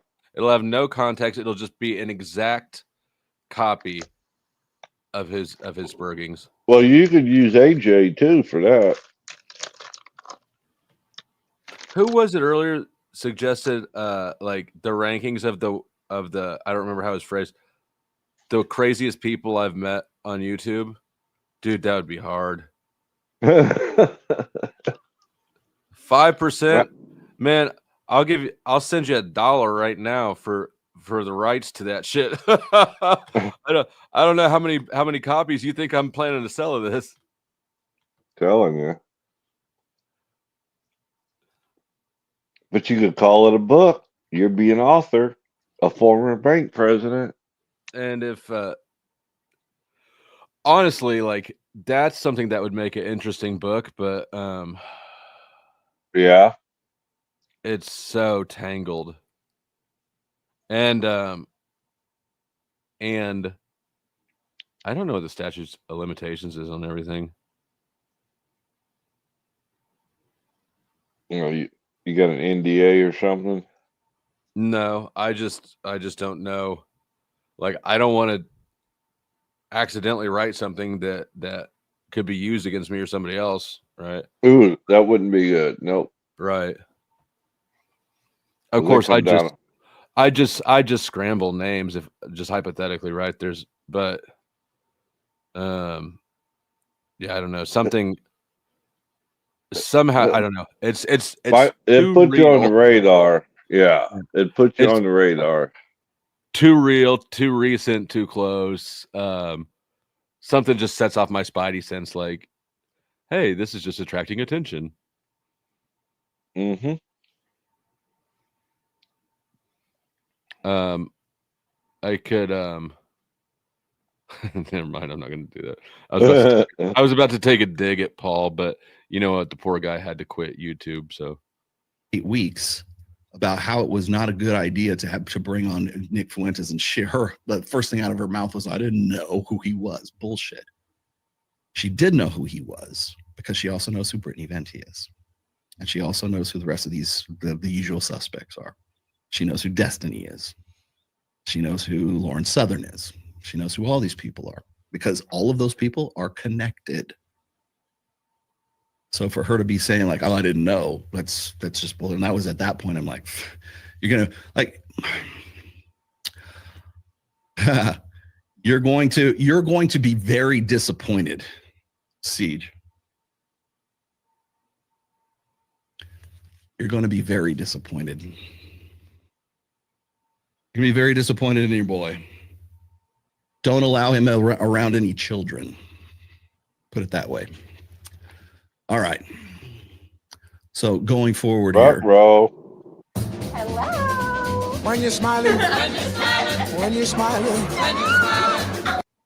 This was. Did he just say what I thought he said? Sorry, I was distracted. What? He's talking about Glenn. No, that's just bull. And that was at that point. I'm like, you're gonna like. You're going to be very disappointed, Siege. You're going to be very disappointed. You're going to be very disappointed in your boy. Is that Hunter's laptop? Don't allow him around any children. Put it that way. All right. That's a fucking scandalous ass like implication to just hang out there. Hell nah. Hell no. If you're gonna suggest something like that, you just come with the receipts. You don't come with any other shit. Fuck that shit. He said it so quick. That's why I asked. I'm like, did he just say? Yeah, what no, I I completely missed it. That's some bullshit. That's a bullshit fucking tactic right there. That's deceptive as shit. Yep. When you're dealing with something like that, you just show receipts. You don't. What even was that? What was that he held up right before he held said up a it? laptop. He goes, mm-hmm. Oh, okay. Yeah, he held up a laptop. Like, what is Gotcha. this Hunter Biden's laptop? Bro, if you got something to say, spit it the fuck out. Like, could you imagine the type of person that would like know that there's like a predator out, but then choose not to say anything for a while? Like, yeah, if it's true, it's true. If it's not, true, it's shut your true, and damn you mouth. need to act. But if you're just gonna play this fucking game, yeah, nah. I'm glad you caught that. That just, yeah, that's. Well, it was so quick and subtle. That's why I asked. He just slipped it right in there. Here. And what, like his laptop has something like what's with the laptop? Is that Glenn's laptop? Is that Hunter's laptop? I don't know. Yeah, he's inferring something. Yeah. This was a plan from the jump. This was because I don't see any other possibility. Of course, what's she going to do? She's going to fall back on the I didn't know. No, you did know. You knew because we've been talking about it for 6-8 weeks prior. So it was at that point. So when people say, well, what did she ever do to Rolo? You betrayed my trust is what you did. You don't get when I see it that blatant and that in front, I trusted the snake. I trusted the snake. It's like I was the frog and the scorpion was on my back and the scorpion stung me. My bad. Sorry. I fucked up. But the scorpion stung me. But one thing is you survived the scorpion sting, you better fucking watch your ass. Because I will tell you right now that if I am offered the opportunity to put my heel on your neck, I will not hesitate to do it. Expect it to happen. Expect me to be the one there. Like no fair warning, no nothing. If there's blood in the water, trust me, I'll be the one to get the sharks. If I get an opportunity to put my heel on your neck, expect me to crush your neck because that's what I'll do. Every single time. Fucking scary. Anytime you fuck up, I'll be the one right there in the next room over. Trust me with this. You know, like people who know me know that I'm a very generous guy, right? The Savos know that. Giovanni Sanders knows that. The people that I work with, like the guys like in my band know that. I'm a pretty generous guy. I'm a pretty understanding, pretty patient guy. I'm like, I got the patience of Job, man. When people want to talk shit or they want to like, well, Rolo, you need to be more diplomatic, blah, blah, blah. Okay. I like to think I'm insightful in some ways, right? I like to think that I have a lot of patience with people. Torsha knows I have a lot of patience. This guy is Rollo Tomasi. He's like an OG in Red Pill. I don't know a lot about him. What I do know about him is I'm trying to be as unbiased as I'm trying not to be obviously biased, because obviously I like Glenn. But aside from that, I don't know much about Rollo, but he just seems like a douche. His big moment of fame was something about in his book. He said something to the extent of, if you want to be a high value male, get a vasectomy in your 20s and don't get married, or some shit like that. That caused a lot of backlash. But he's just a red pill douche. But like the red pill douche, maybe. And sometimes people take patience to mean you're a nice guy. People think that, oh, well, but there's a... Damn it, my internet's fucking up again. Stand by. Starting to glitch. Reduce the video quality of the playback. Or can you?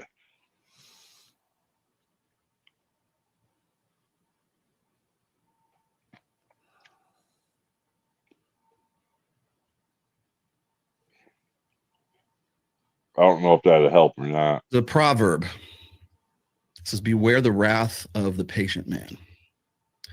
And that's where I'm at with all of this. So when people go, gosh, man, it's been like 6 months. 6 months. It's been a lot more than 6 months. It's been how long? How come he can't just let it go, man? This is why. And so when I see people, when I see my friends trusting her, and I understand this is what she's capable of. I was just about to ask you before I saw that next comment, Casper, what you thought of Rollo.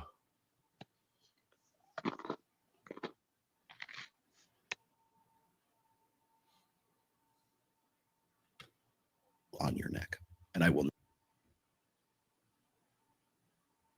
He's so stupid. I think he's a wolf. That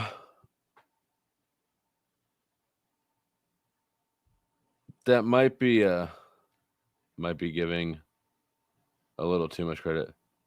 Send who money? You know what? Somebody should be sending me motherfucking money. Maybe you need to donate some freaking money. Donate. Maybe you need to donate some freaking money. Maybe you need to donate some freaking money. Donate. Maybe you need to donate some freaking money. Donate some freaking money. When was this stream? Is that from today? No, this is from a few days ago. Oh, okay. I mean, you just don't drop zingers like that and not back them up. Mm-hmm. Disturbing. Using it for content.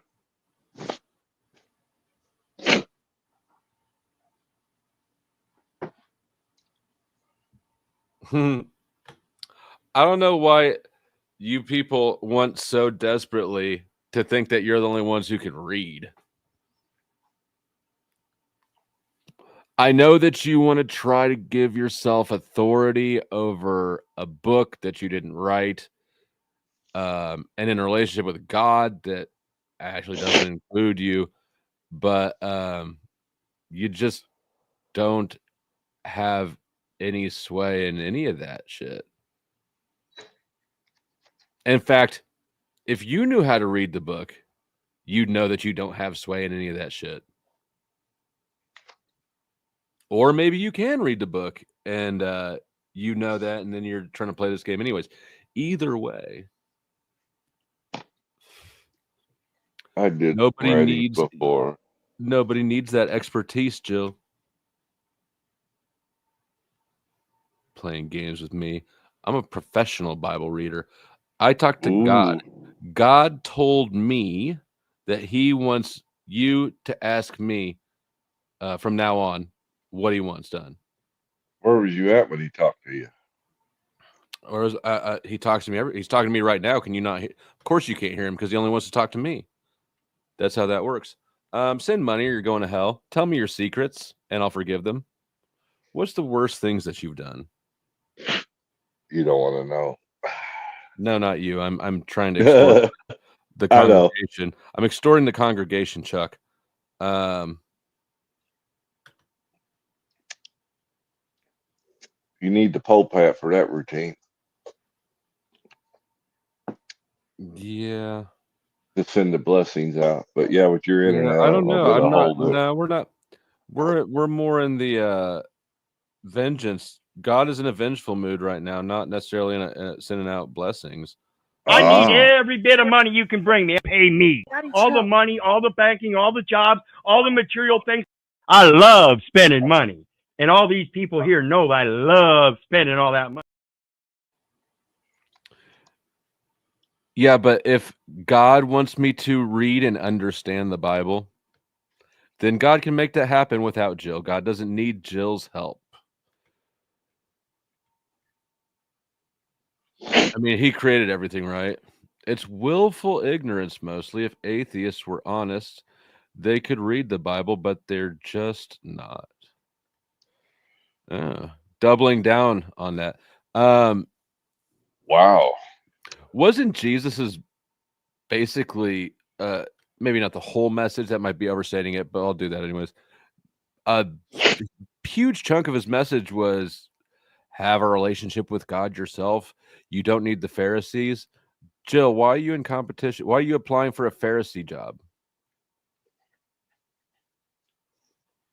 And not only that, you can take 10 people, put them in 10 different rooms, have each one of them that's never read the Bible read it, and they'll come up with 10 different answers. Thank you, Supernova. I actually thought that was a great debate too. I'm gonna mirror it on the channel. I actually downloaded it. I need to just clip it out. Thank you, Mr. Mister. Woe to you who block the kingdom of heaven. You're not blocking. No, he's talking to Jill. Rebuke and reprove. Read the Bible as you read Shakespeare. Use the same methodology or try to. English language arts. I read the Bible and I count on the Holy Spirit to guide my interpretation. Jill, stop trying to usurp the Holy Spirit's position. Jill, you know what? Somebody needs to rebuke and reprove your ass. I would do that, but that's not my place either, because I understand what's God's is God's and what's mine is mine. Render to Caesar what is Caesar's. This man needs to do some tithing so that I feel like better praying on his behalf, because he's really fucking up down here.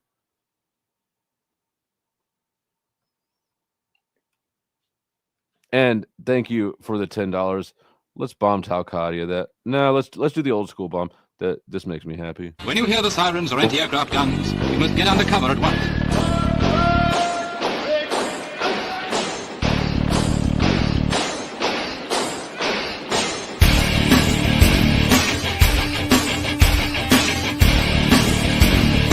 If you're in the open with no cover, lie down.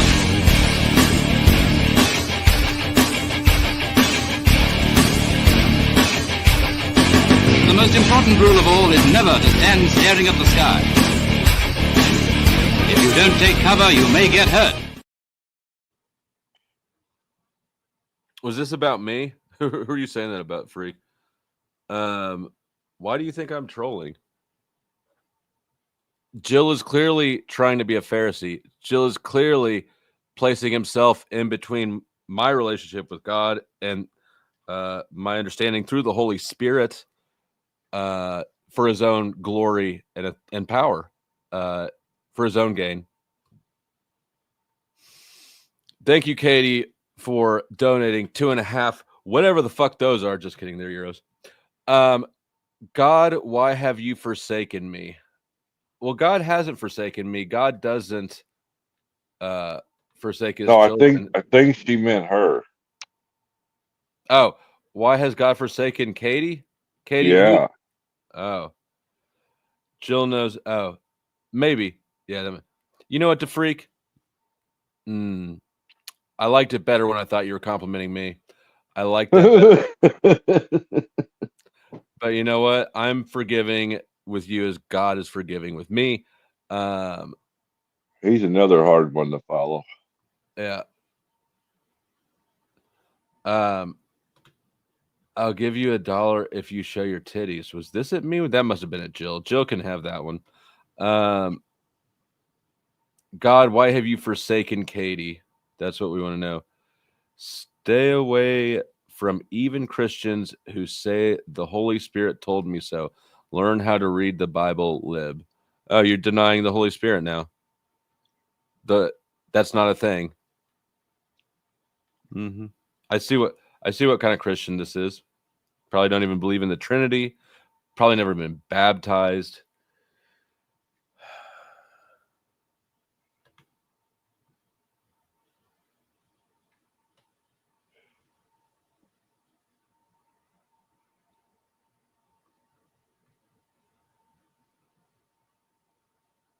That's right. All right. I think my internet stabilized a little bit. Let me pull this back up. Back to the shit talk. Yeah. Anything you want to say to the congregation of degens and sinners before we continue? Oh, except for the ones who have donated, of course. Put your hand up on the screen, whatever device you're using, the television, the cell phone, the computer. Put one hand on the screen. Put that other hand in your pocket. Close your eyes and feel Where's the presence. going? I'm trying to get you a donation. Okay, it sounded like you were telling people to masturbate to me. No, dig deep in those pockets. Come up with that money. Why would I tell them to do that? They're probably already doing it. They're probably already doing it. That's why they wanted to see your titties. Yes, we deny your Holy Spirit, who thinks the Bible contradicts itself sometimes within the span of a few verses. That the only, yeah. Well, you know what? If you recall, there was several things I was like, "What about this?" And you're like, "I'll have to do research and get back to you."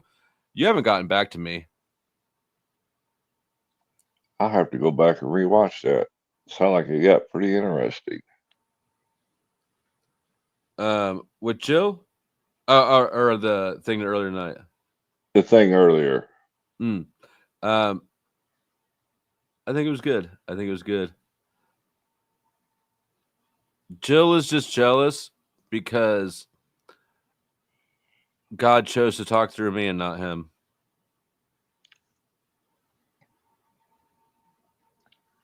Yeah, I don't know how I could dictate to somebody else how to find God. I can't dictate that. Well, I just use the authority granted me by the Holy Spirit that guides me and the traditions of our church fathers and Christ before them. So, Jill, if you have any specific questions, let me know. Otherwise, Katie, God said he hasn't forsaken you, but he's just trying to keep his distance from the chat because Jill's there.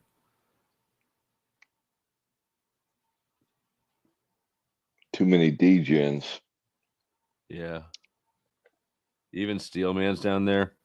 I heard Lord. I heard that vegans can't get into heaven. You know, which was it? Was it Cain or Abel that God favored? Oh, I'd have to go back again. It was Abel. And was it Cain or Abel who one of them grew crops and one of them herded flocks? Which it was Abel that tended flocks, and it was Cain who grew crops.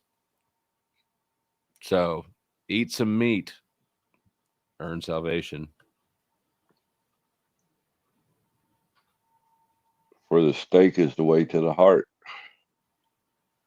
Yeah, Judas was one of them. You gave an explanation. Was it bulletproof? No. Is it a way to interpret those things so that they're not contradictory? I'll grant it. Cain was a grain farmer. That's right. And Abel had herds. Abel was the good one. That's right. So yeah, I don't blame God for wanting to stay away from my chat right now. Some of y'all motherfuckers need to tithe. I mean, there's 203 in the list. Well, donate. Or you got Holy Spirit out of float.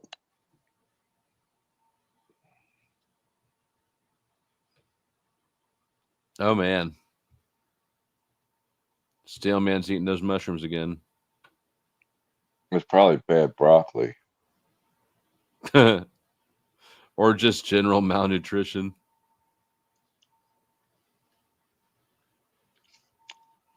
To freak, everybody knows that that's not even the name of a real book. The book of what? The book of make-believe. Nobody knows how to pronounce that. Why did Cain kill Abel? Jealousy? Because God liked because God liked Abel's offering, which was a sacrifice from his herd, better than Cain's, which was, a fistful of plants from his farm. Jealousy. It was jealousy. Jealousy because the meat was the better sacrifice than the plants.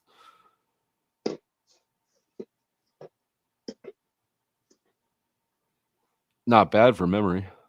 It's the same reason that Lucifer got thrown out of heaven. Jealousy. He was jealous that God was getting all the attention and he wanted the same attention.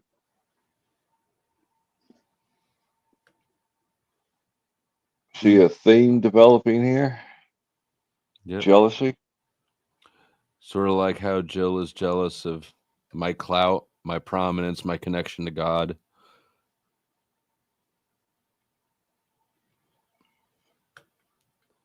No, the steel man could teach you about micro penises, not microdosing.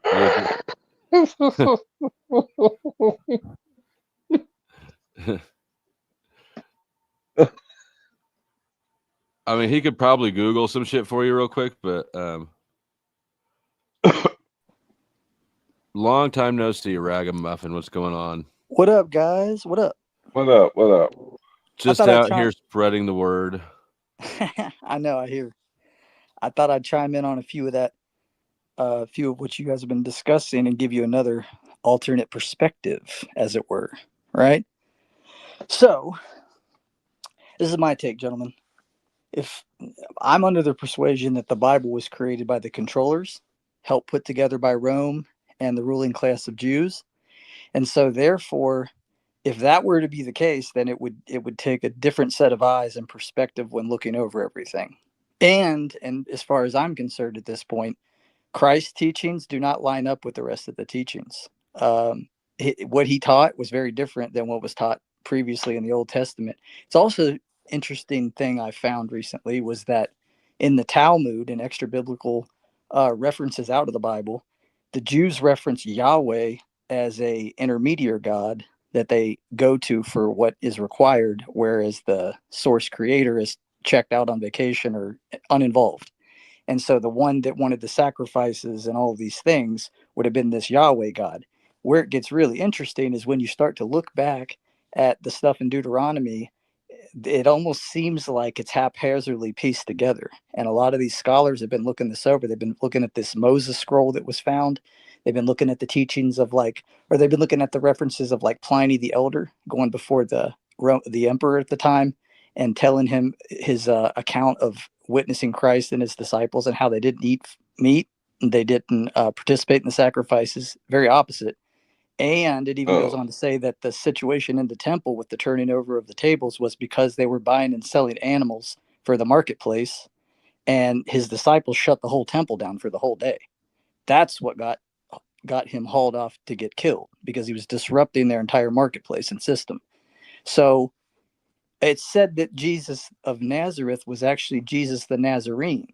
It was not a place of origin, but more of what his standing was and who he ran with. And so it's said that he ran with the Essenes, and the Essenes practiced a different sect of Judaism where they believed in oneness, that there's a unified consciousness within every single person and being, but because of people's fallen state of consciousness, which is a sin consciousness, they're in a separation.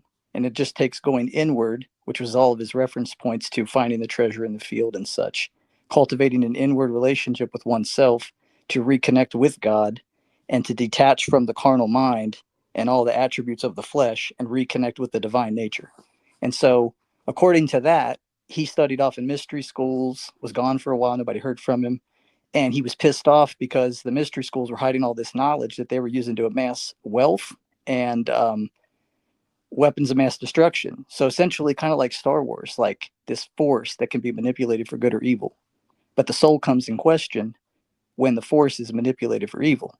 So all this stuff's been hidden. And so my take on the Cain and Abel situation is that if it's that physical demiurge God acting as creator source in that passage, then he's the one demanding the savor of the sacrifice and rejection of the other. Notice that in that story, it doesn't say Abel was taken out by God. Like, how dare you not do this? Now this is going to happen. It says he got, it almost looks like to me like Abel kills his brother because he watched his brother kill this animal. Like, what are you doing? Fuck that shit.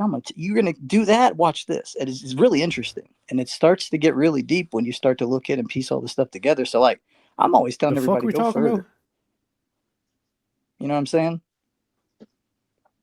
I thought Abel was the meat producer, No, Cain was. and we lost Flo. No, Is Abel there? was. No, Abel Abel was was. the one that raised stuff off of the earth, okay, you're right. Yeah, Abel was. That's true. Yeah, no, that's how it's worded. But I'm wondering if there's a switcheroo in the way that it is recorded that way. You're right. Cain's the one. Yeah, and then Cain kills his brother. So it almost seems like most Christians think Cain's the bad guy. But what if that's the opposite? What if Cain thought that was a total moral objection, watching his brother go Oh, you a slaughter this Gnostic? animal? You know what I'm saying? Are you one of the And Gnostics? we lost Flow State due to his blizzard he's having, I do believe. Oh no, he's having a snowstorm where he's at. Dang.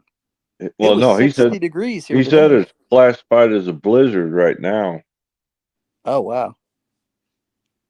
Just a few Dang. minutes I'm in ago. Cincinnati, Ohio. We had warm ass weather today. Yeah. Super warm. Yeah. I don't want none of that cold ass shit. I'm done with that. Same here, bro. That's why I moved south to get away from it. And damn, if it didn't follow me. Oh man, sometimes you can't win, can you? Nope. Yeah. But yeah, there's to me, just solely relying on one piece of literature is spiritual laziness. I think there's so much info out there, and I think we have to, and then there's another layer of what I believe is called self-knowledge, which is the knowledge you receive nobody told you, that's not even written down, that you just find by sitting by yourself and disconnecting from the five senses. That's really interesting stuff too. So there's a lot inward to all this. perspective, yeah. Meditation. Yeah. Happens in different forms and fashions. There's no strict code for meditation. Yeah. I mean, it's How do you detach from the five senses? Well, it's not easy sometimes, especially if your mind's racing and you got a lot going on. You just you make time. You sit still and you disconnect, and you do it long enough, and you can detach from the 3D environment and enter into quantum entangling, and that's where it starts getting really interesting. Joe Dispenza's work's very interesting. He's got a lot of people he's been working with worldwide, and he's been showing people's before and after brain scans and medical history, and people have had a radically crazy healings from doing that quantum entangling, and so there is something to it. There's another guy I watched that he completely healed his back by doing that. Fucked his back completely up. He was like, I don't know what I'm going to do. And he said he had to go into that state from where he was and transcend upwards, let go of all of his baggage, let go of shit, all of his stuff, become nothing, become no one, because no one comes to the Father, no personality, no It's why I believe the Bible says God's no respecter of persons, because a person is a personal identity. Wait, you just went into like what is quantum entangling? You become Quantum quantum entangling is entangled? the idea of exiting the 3D reality and entering into another dimensional state of being, which is outside of the physical flesh, the spiritual realm, as it were. And by doing So that, your imagination. well, you could say your imagination. It's more like your imagination's connected to it. But yeah, and so there's a lot of stuff to all this, and I'm new to all this. I'm kind of exploring this world, but there is something to all of this. And then just this conceptual idea, like I'm planning to start weaning myself off of eating meat, and I see the value in it. I've watched enough stuff at this point to realize that if everything's energy and frequency, then depending on the way an animal's cared for, if we consume that, we take that into ourselves. And we may not even recognize by doing so at the time. We're like, well, I feel like I normally do, but it affects people. It does. Traumatic experiences of others affect us, especially what we consume. One sec, because I just want to kind of drill down, because you're kind of going into it. It's kind of like, it reminds me a bit of the gematria stuff that's going on. It's like when you say quantum entanglement, like that's quantum mechanics. That's like a newer phrasing. I don't think there's it's an ancient historical word. But quantum entanglement is a phenomenon where two or more particles become linked in a way that a state of one particle instantly influences the state of another, no matter how far apart they are. So if you're to look at one, you're affecting the other one. Say that last part. Quantum entanglement is a phenomenon where two or more particles become linked in a way that the state of one particle instantly influences the state of the other, no matter how far apart they are. Yeah. It's just That's like a not what you said, dimensional though. thing. Yeah. No, it's not dimension. Like it's two particles. Like in reality, like quantum just means very, very, very small. Well, in the way that it's described with like Dispenza's work, it's talking about being in a meditative state and then pulling in content from elsewhere. And how does this link to meat, to lower consumption of meat? Pardon? How is this kind of like connected to not eating meat? Well, the two really didn't have anything to do with one another per se. I just was bringing up multiple things at the same time. But if you look, we're talking about exploring these things. Earlier, I posted you need the B12 for meat for your brain and your nerves. Yeah, like there's a lot of like amino acids is another thing as well that you need. But what if all that's found naturally though in other sources? It's not. They're not. It says meat's the only source from my research. Unless you're going to go with the lab grown shit. I don't know. I know they say that. I've heard that too. Yeah, but I've also seen testimonials of people that have been living a lifestyle, and I don't know. And who looks healthier? Because the thing is that like if you deprive yourself of B12, like you can, because like your mental faculty start to shut down, you'll convince yourself that you're feeling great when you're not. Dementia, yeah. You should meet Steelman. You guys could rub clitorises together. It's so exhausting trying to convince people not to be fucking retarded. Like obvious, it's plainly obvious. People who don't eat meat are not healthier. They're skinny. They have low energy. They're irritable. They have sunken eyes. I guarantee if you cammed up, you've got sunken dark eyes. What?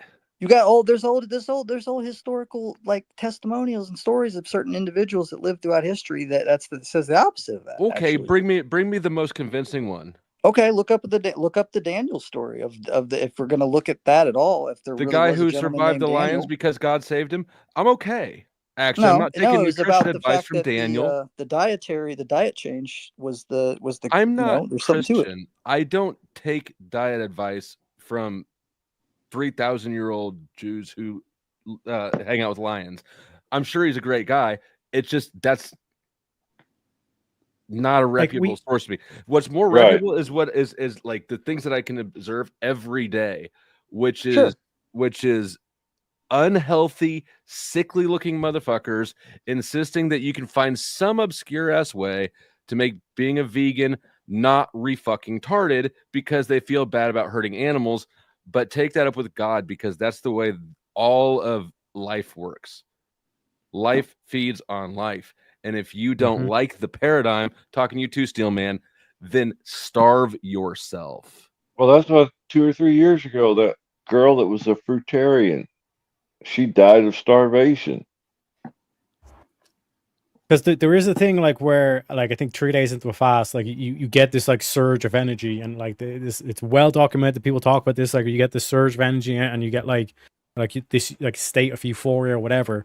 But it's like to say that, okay, I feel better because I haven't eaten in 3 days, I'm just not going to eat ever again, is retarded. I mean, like your body will like inject yourself into like these dopamine hits and all this shit because you're suffering. And the body's like, in order to because like if you think back to ancient times and all this shit, it's like they didn't have meat every single day. They had to go out hunt it, get the animal, fucking butcher it up, like gut it, or fucking all this kind of shit, and then they had their big feast, and then it was like they had to go into a fast state again so they can hunt another animal. So it's like the reason why your body does this is so it's giving you energy, because it's like we need to go out, we need to make sure we have enough energy and we feel okay enough so we can kill a fucking animal, then we can eat again. You know what I'm saying? So it's like your body, like if you fast yourself of certain things, it's like you'll get that dopamine hit, but that's your body's like last fucking response before you fucking start to decline again. Yeah, exactly. I mean, you know, Eskimos live their entire lives on just fucking whale blubber. It's fucking crazy. Like, I don't care if y'all want to be stupid. By all means, ruin your own health with that shit. But it's crazy when people try to come up here, reinterpret the Bible, reanalyze all of biology. Like, just don't try to sell me that bullshit, bro. I'm not fucking retarded. I'm not trying to sell you anything. I'm just sharing some information. Are you a I've been vegan? looking into.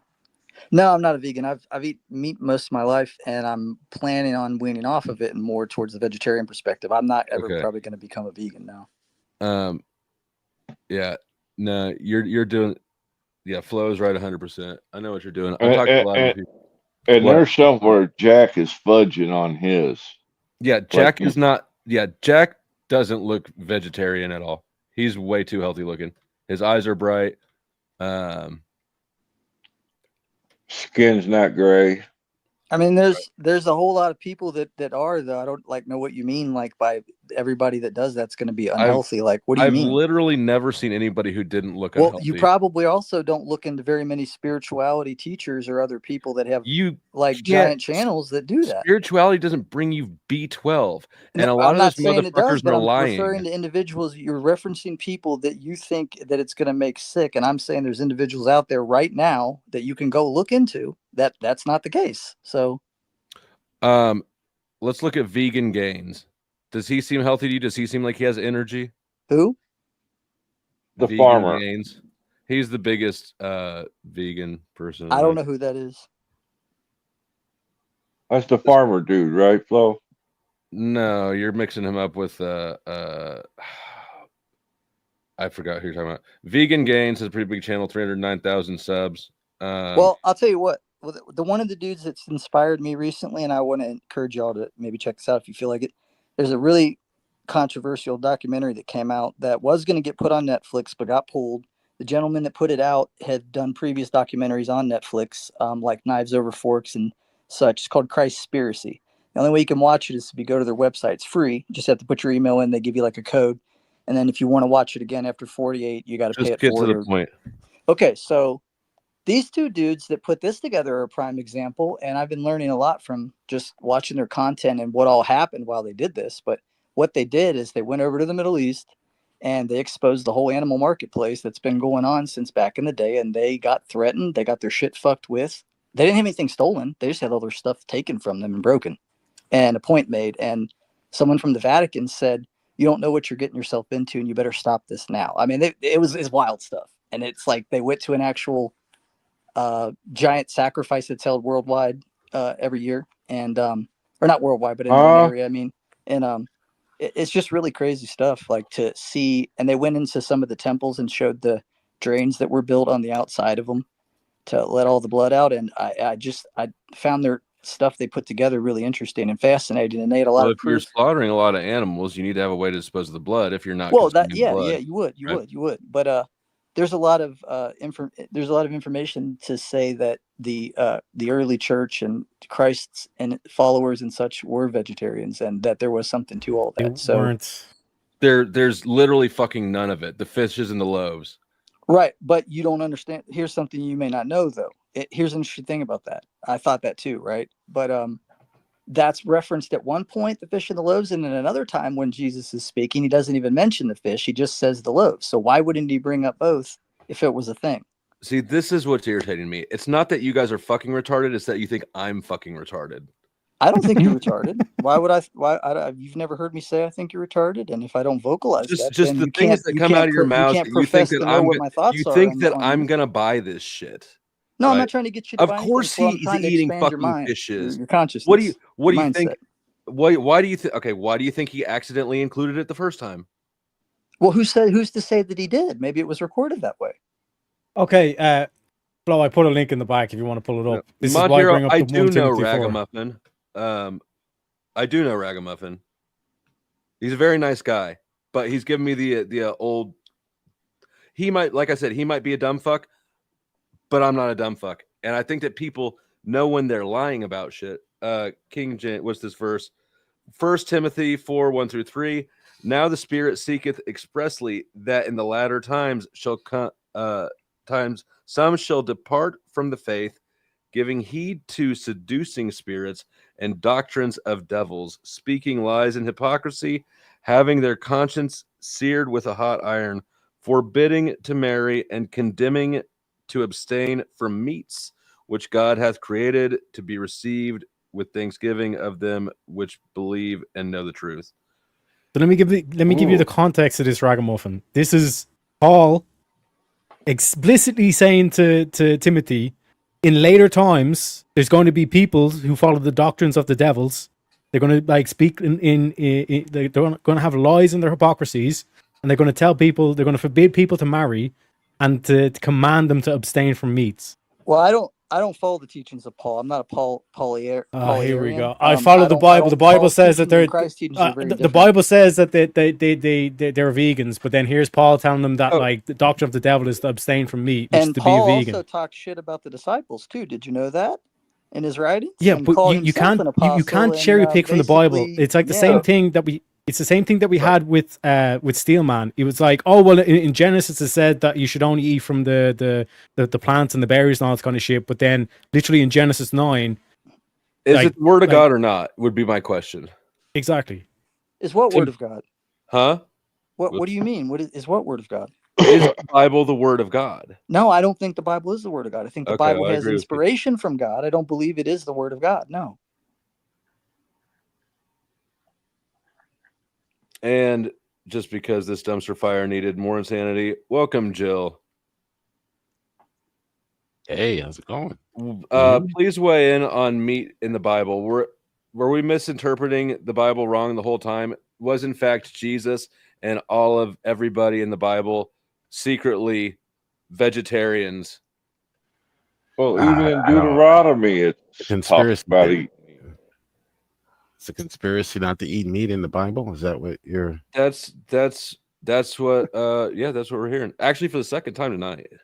Yep. Well, see, the other here's No. some other things to look into if you feel like it. The stuff that was found in the Qumran Desert, there's teachings they say came from Christ, and I believe they were, and it's very interesting stuff. It layers onto what was already in the Bible, but then wasn't put in, like the thing with the temple, and then as well of him talking about when we consume flesh that it putrefies in the gut and it produces all manner of disease in the body.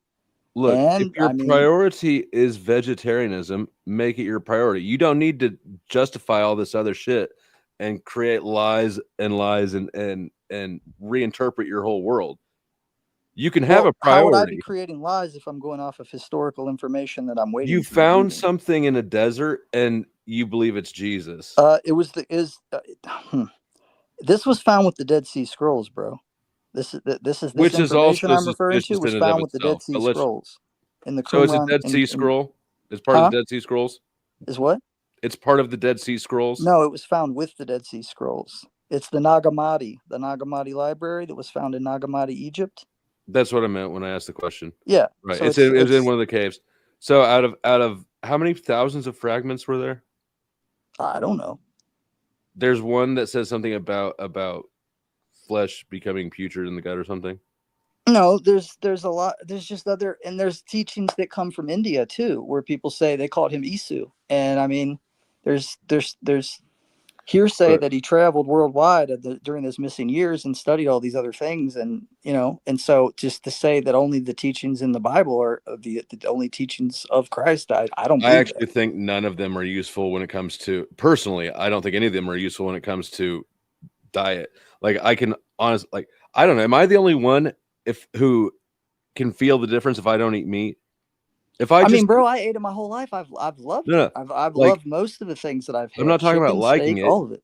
Can you feel a difference mentally if you don't eat any meat in a day? Well, I haven't taken myself off of it long enough to be able to give you to be able to say one way or the other. So these are new concepts I'm exploring. Like if I eat pancakes for breakfast, and then by about 2 o'clock in the afternoon, I'm moody, jittery, and mental fog.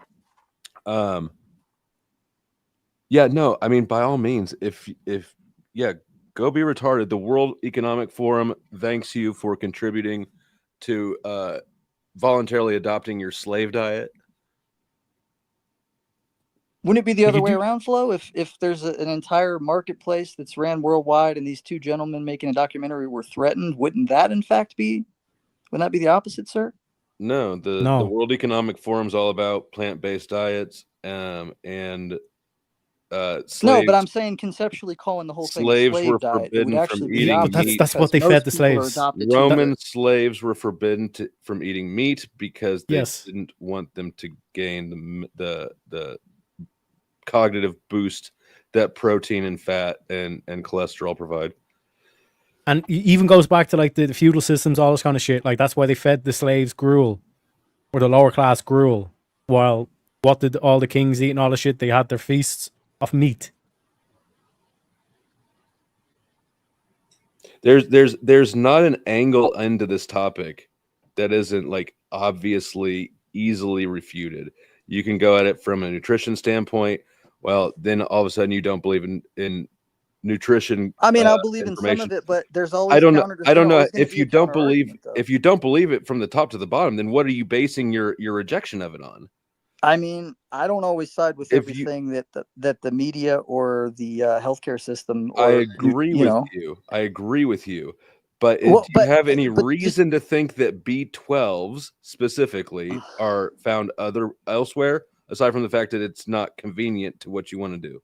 I'm just saying, all I'm saying is to play devil's advocate, there's another counter argument to all of that. All of the individuals that would say it can do this to you if you don't have it or whatever. There's also going to be people that say they've had testimonials of what's happened when they stopped, as well as when they've consumed certain animals that have gone through certain circumstances, how it's affected them. And they actually felt the experience and had a weird spiritual reaction to it. Some people are really sensitive in this world, and some people have talked about that. So what am I supposed to throw those stories away and just chalk it up Throw to them the weird and the line? Or not everybody's testimony is worth shit. I agree with that.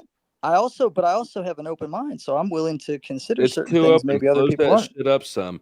Look at it's just obvious. I don't know how, if you can't see that there's a clear health difference between people who eat meat and people who don't eat meat, then you're fucked from the get-go. That's willful ignorance. That's what I'm dealing with, is willful ignorance and confirmation bias. Well, all right. So here's where I'm at with it. Let's say that's all true. But let's say I feel this inner call of being told not to do that. I would rather honor that because that's the call. I have no issue with that. I have no issue with it at all. Let me totally finish my respect statement. that. Let me finish All my right, go statement. ahead. If that inner call brings me peace and joy, and it's never steered me wrong, and I go with that, and then I end up suffering and dying because of that from this very thing of not putting the right nutrient compounds in my body, well, then so be it. That's where I'm at these days. But to me, following that peaceful, flowing spirit, the flow state, right? That's more important to me than anything. I absolutely So approve of that motivation. yeah, I appreciate you being honest with it and not trying to feed everybody else a line of bullshit when really no, that's where I that's was what I coming think it is from the for jump. most of these people the whole time. No, that's where I'm coming from the jump. I'm just sharing Okay. some things I've been looking into lately that I thought might pick some of Yeah. you guys' brains or whatever to look into. But No, absolutely. More power to you. You know, I think it's a delusion, and I hope that you don't torture yourself longer than is necessary. But it's your call, your life, and I support you making that call if you want to. thanks, bro. Yep.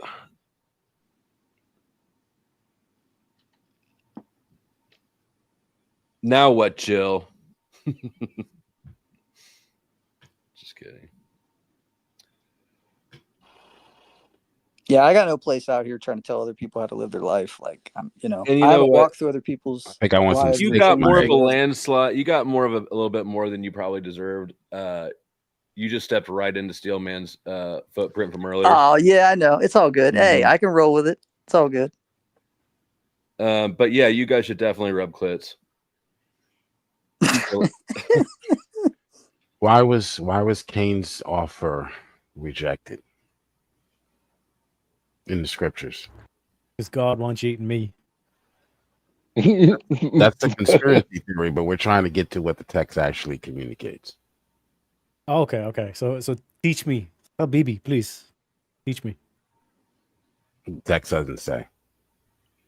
That's why you have all these conspiracy theories. That we have hints that perhaps Cain's attitude was not righteous. Mm-hmm. We do have hints that was the reason why it was rejected.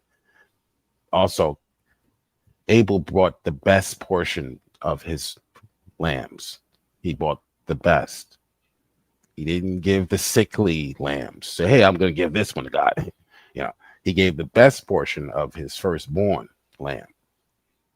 So God takes that to being that, hey, this guy really cares because he's giving me his best, as opposed to Abel probably just gave some crops off of the, that were about to rot or something. It does specify that Cain or that Abel brought the best, but it does not specify that about Cain.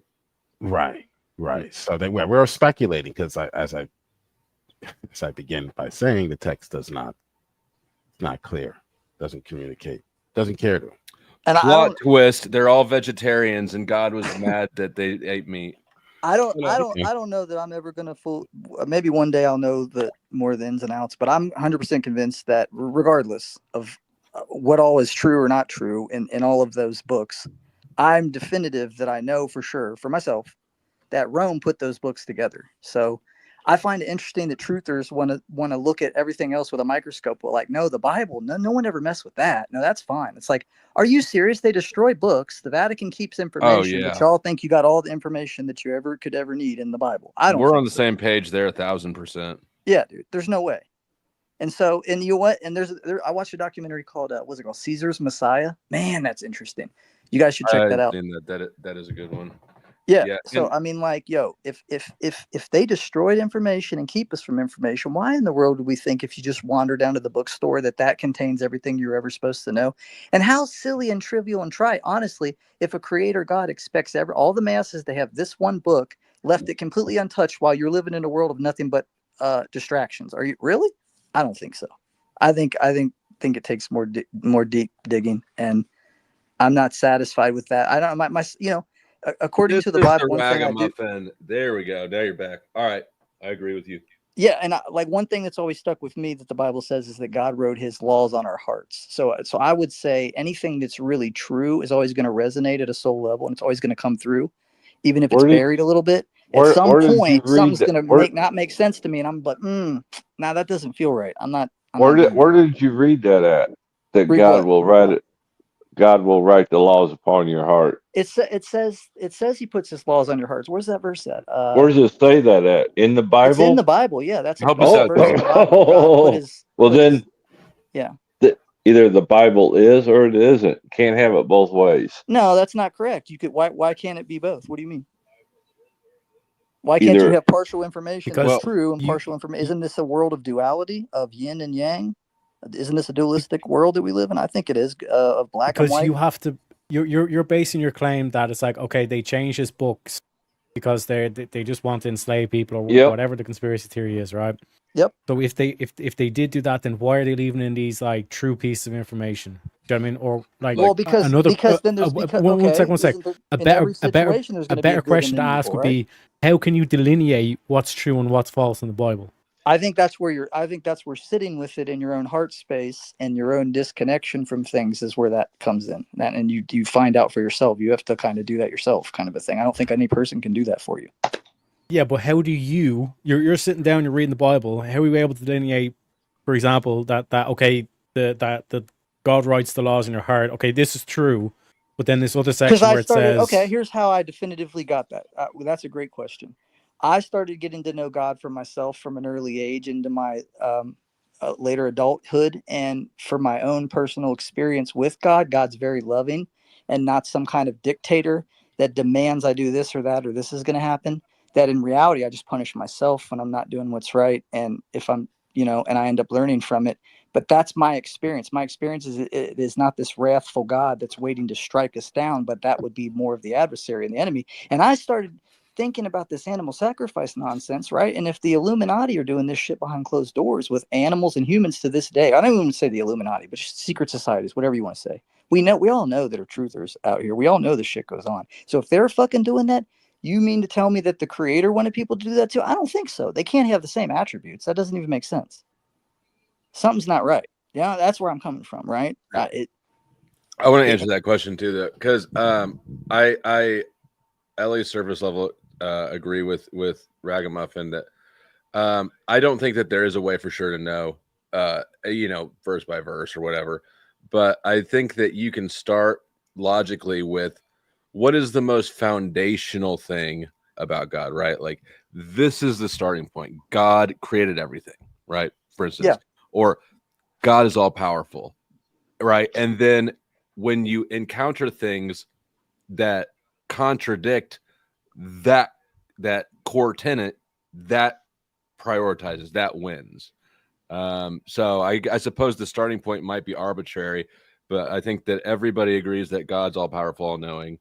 Well, no, absolutely. Let's go with that starting point. So, and if that's so, then he would be the owner. He or she or they would be the owner of everything, which means they need nothing from their creation, which means they don't need you to. Exactly. They don't need to be jealous. What does a creator that can create everything and owns everything need to be jealous of his creation? Does that even make sense? That's a negative attribute.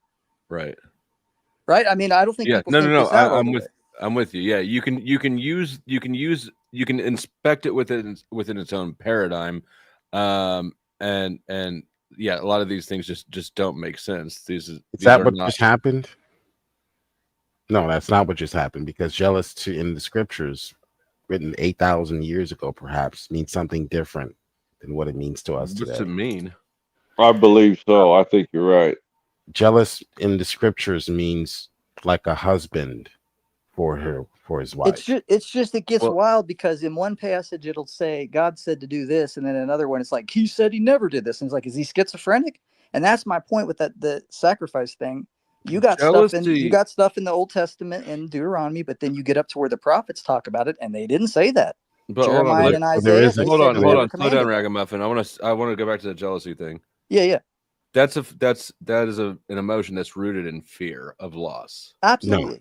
No.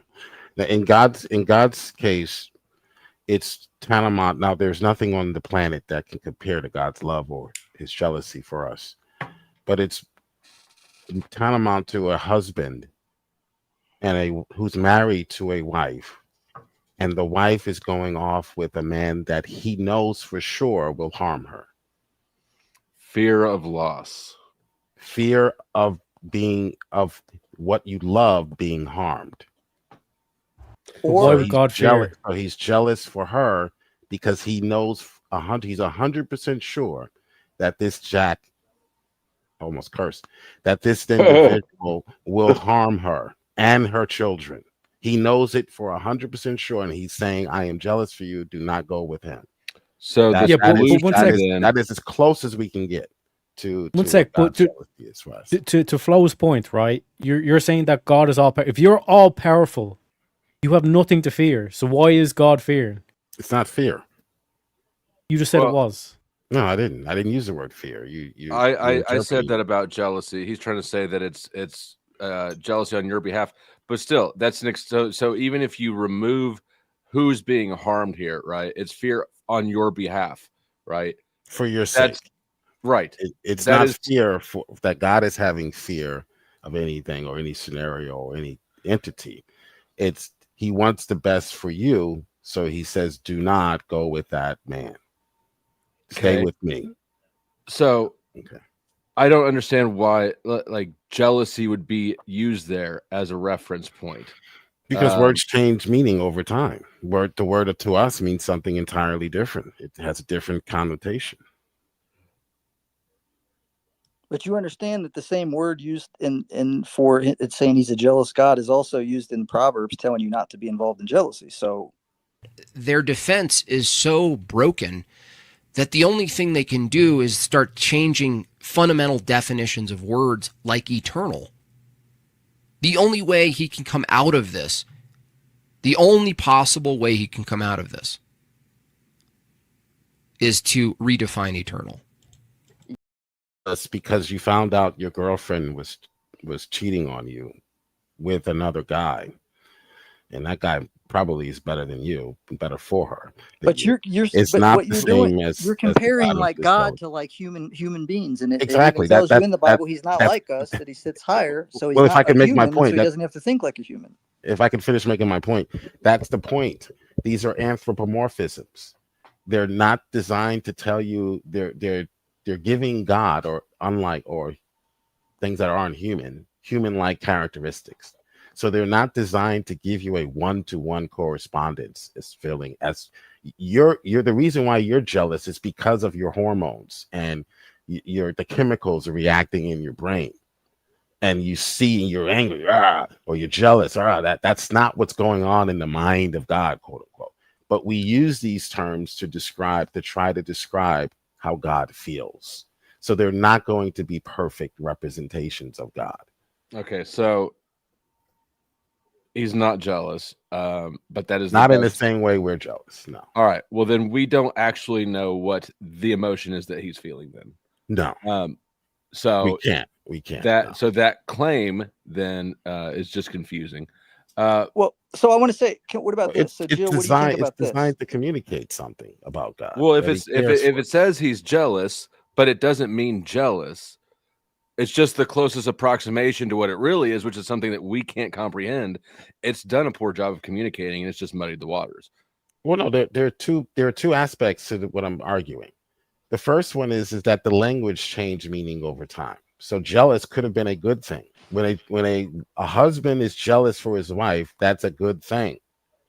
That if there's indifference there, that's a bad thing. Indifference would be bad in that situation. If he says, go ahead, Destiny's wife, go ahead and have it at it, that's a bad thing in scripture. That means that there's indifference there. There's no love there. But if he says, I don't want you going off with all of these men, that's a good jealousy. That's a good thing. So yeah, but prodigal son, right? The father wasn't jealous. The father didn't stop them from going away. The etymology of jealous, 1200, possessive and suspicious, originally in the context of sexuality or romance. All right. What about? Well, I want to ask Jill a Right, question real romance. quick. I got a question. Do you That's believe in? chemical Do you reaction. believe? Right, Do you believe in the law of sowing and reaping? You believe that's a thing? Sowing and reaping. Yes, you reap. Yeah. So reap the what you Bible sow. talks about that, right? The law of sowing and reaping. So prior to the Bible, there's something called the karmic wheel, which would indicate anything good or bad or whatever you want to say. Whatever energy you put out has to come back to you because God has a divine law. And if we violate that divine law, it has to violate us. So whatever you put out has to come back to you. So if that's the case, God has a perfect universe and he doesn't have to be jealous or insist anything of his children. His children just have to be either in alignment or not in alignment, in a direct flow with him or out of a direct flow. In a unconscious state, unaware of their own doings, like what Christ would have said, they know not what they do, or in a direct connection with him in that divine mindset, where selfish desires and things of the carnal mind aren't taking effect. So that's my thing on it. I don't think a creator that's perfect and everything's perfect that it creates ever needs its creation to behave a certain way or else. I just don't. I mean, he teaches. I think that's the whole point of this life, is it teaches us. I think the whole point of why we're all here, it's like a school, and I think it's to learn to love each other. It's to learn to make the main priority and learn to overcome. And yeah. Well, if you read Exodus 20, it's not God is jealous or envious as we would be human to human, right? Because we have something he wants or needs. Well, he's saying that, but the worship belongs to him. It doesn't belong to an idol. Yeah. Right. But I think it's like a husband and a act wife. of worship is just living your life and trying to be in that alignment the best you can. And I don't think it's getting down on hands and knees and doing some kind of like prostrating thing. How can let me ask you a question real quick on this, because these are the commandments that Moses was dictating. He had a conversation with God. God gave him all these commandments, and then first commandment was, "Thou shalt have no gods before me, some as jealous God." Why do you believe Moses actually spoke to God, as in God was telling Moses all the shit? But when the likes of Nala is saying that she's talking to God and God's telling her to do all this stuff, that we don't believe her? Well, so that's it. That's a good question. Well, I'm not saying I even necessarily believe all the passages of what's given to us in the normal Bible of Moses. And recently the Moses scroll was found, which is really interesting because it says it kind of is very different and it fits back into the Bible where some of the stuff seems to have been put in. So it's kind of interesting. And there's people that have been looking this over right now, like what's that guy's name? Dr. James Tabor, I think. He's this like historian dude that's been looking into this shit. But from what I gather, if that's the case, then that would be why the Essenes pulled away from Father Abraham, because they thought he deviated and they thought Enoch had it right. So that's where your Essenes and your Ebionites were pulling away from the main group of the Jews, because they were like, no, we're not doing that. Way of saying that you don't believe, or like I feel like you're circling the drain. Why do you believe, or do you believe? What is your belief on Moses?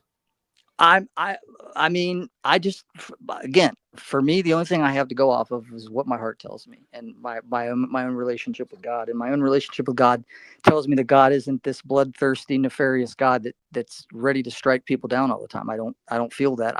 I've never experienced that. That's not my experience. So that actually okay. Does God talk to you? Yes. Okay. So in the God stillness. talks to you. Yeah, in the stillness. Yeah. Okay, so what does God sound like, or like how do you interpret this? It's like flow it's state. like when your mind's like really clear and it's not you, and it's like, okay, I'll give you an example. I was at a park one time skateboarding, and I'm just doing my own thing, minding my own business, and I saw this guy on a park bench, and it was like, I don't know, energetically, I just felt drawn to like look at the guy as I was going by, and he just smiled and nodded. And I thought, huh. And he made a comment, but I didn't really hear what he said when I went by. And I walked back over, and he goes, wow, you're pretty good on that thing. I'm just like surfing. I ain't even doing tricks. I was like, oh, yeah, thanks, man. He's like, I'm up here watching these unique birds. He's like, I watch birds. I'm a traveler. And he just starts talking to me. And I went over and, obliged him. And as he's talking to me, I heard this. I really wasn't thinking about a lot at the time, just listening to this man share his stories of traveling the world and being in the military and whatever. And then I heard this voice inside that said, tell him more about yourself. And by the way, his name is John. And I was like, what? And I just sort of dismissed it. And then I go, hey, man, it's really nice to meet you. And I stuck my hand out and I said, my name's Chris. And then he goes, John. And I about flipped out. I was like, what the fuck? It was weird. So one of the first times it happened was like that. It wasn't like an audible voice. It was more of like a thought whisper that just sort of came over me. But it was like my mind at the time wasn't thinking about a bajillion things. It was like, I've, been looking into these techniques of how to still the mind more. A meditative state, a flow state. Yeah, exactly. And then that, and you know, and any of y'all that have heard my music, when I do music, I'm like Lil Wayne, and I love this because I just found this out about Lil Wayne. I channel when I do music. I don't pre-write my lyrics. I feel the music and I just clear my mind, and then it comes to me. I watched a interview with Hell no. Ragamuffin, you're a mic hog. Set Sorry, it down bro. right there. I don't have anything to add in. It's just you were starting up another thing and another thing. Thank you, Chuck, for the dono. $5. He says the Church of Flow is in session. Time to donate, you heathens. I like what you're saying, just too much of it. Oh, I was just gonna add one other thing. I watched this interview with Johnny Cash one time, and somebody asked him, like, so do you just write songs like right away? And he's like, no, I can't do that. He's like, I have to go be alone by myself, and you know, I talk with God, and then the song comes. And I just thought that was really cool. So yeah. Yeah, Johnny Cash was a known liar, though. Well, I'm not saying I'm going to stake everything the man says. I just thought that was an interesting thing he had to say.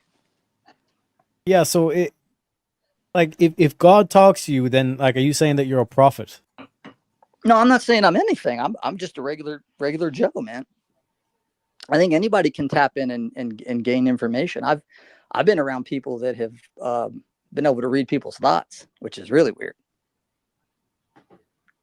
I mean, I think we've all had experience where, like, you know, you think about somebody and then they call you right then, you know. Well, I'm not just talking about that. I know a guy who was in a grocery store with a lady, and he could hear her arguing about herself and her husband, and she wasn't audibly saying anything. And he goes, "Excuse me, ma'am." Shut up, nerd.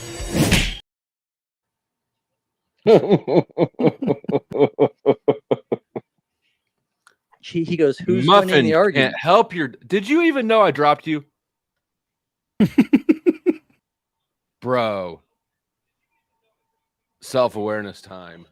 There's another one for your Spurg list. Everybody else gets to talk before Muffin jumps in again. Holy shit!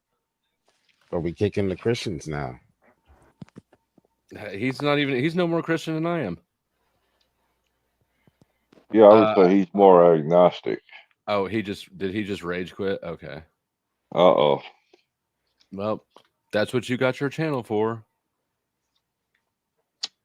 Oh, Jesus. I don't even remember what question started off on. I don't either. But Cain and Abel. I think that if we look at any of the attributes of Old Testament, primarily Old Testament, but also New Testament, any of the negative, hostile attributes, that doesn't seem to make sense with the source of everything, right? It would have nothing to fear. It would have nothing to be jealous of, to worry about, to be angry about, right? All these negative emotions are signs that are really fear-oriented, fear that things aren't going to go the way you want them to. Something's out of your control. And it doesn't make sense in context of an all-powerful, all-creating God. Well, isn't that kind of how the flood happened? And after he'd seen what he had done, he realized what he has done was wrong. Whoa, where is that in Scripture? I'm just curious. I have to look it up. These ideas from of fear, God having fear, God having, you know, the same type of jealousy we have, or envy. So all the negative emotions, right, that are attributed to God in the Bible, all those don't mean shit. We could just throw all those out because God doesn't experience that same shit like we do. They do mean something. I just told you, jealousy is a good thing. Indifference in that situation would be a bad thing. Correct? If a husband sees another man flirting with his wife and he's indifferent, then that's a problem. They need to go seek some therapy. We would say. You think that idols flirt with people? People flirt with idols, and yes, idols do flirt with people. Yes. Yeah. So again, if God is upset because there's some sort of a threat to either him or to somebody that he loves from something that doesn't exist, from an idol, from something that is not a God, explain the fear. It's okay. If a husband sees another man flirting with his wife, it's not He's a just husband. He's a good husband. And he knows, remember, God knows all things. He knows that this person will harm you. Then, of course, he's going to say, don't. If your wife got a Tamagotchi, would you be jealous of the Tamagotchi because she was feeding something besides you? What is a Tamagotchi? You know those little toys kids used to have in the 90s that beeps? It's like a little No, that's not the type of jealousy. I put a paragraph in the back, Flo, that might break it down. That's envy. That's envy. That's not the type of jealousy God has for us. All right, let me read this. Hold on. Let me read this thing from Chuck. Perhaps a practical example will help us understand the difference. If a husband sees another man flirting with his wife, he is right to be jealous, for only he has the right to flirt with his wife. This type of jealousy is not sinful. Rather, it is entirely appropriate. But jealous for something that God declares to belong to you is good and appropriate. Jealousy is a sin when it is desire for something that does not belong to you. Worship, praise, honor, and adoration belong to God alone. I call bullshit on this explanation. Here's why.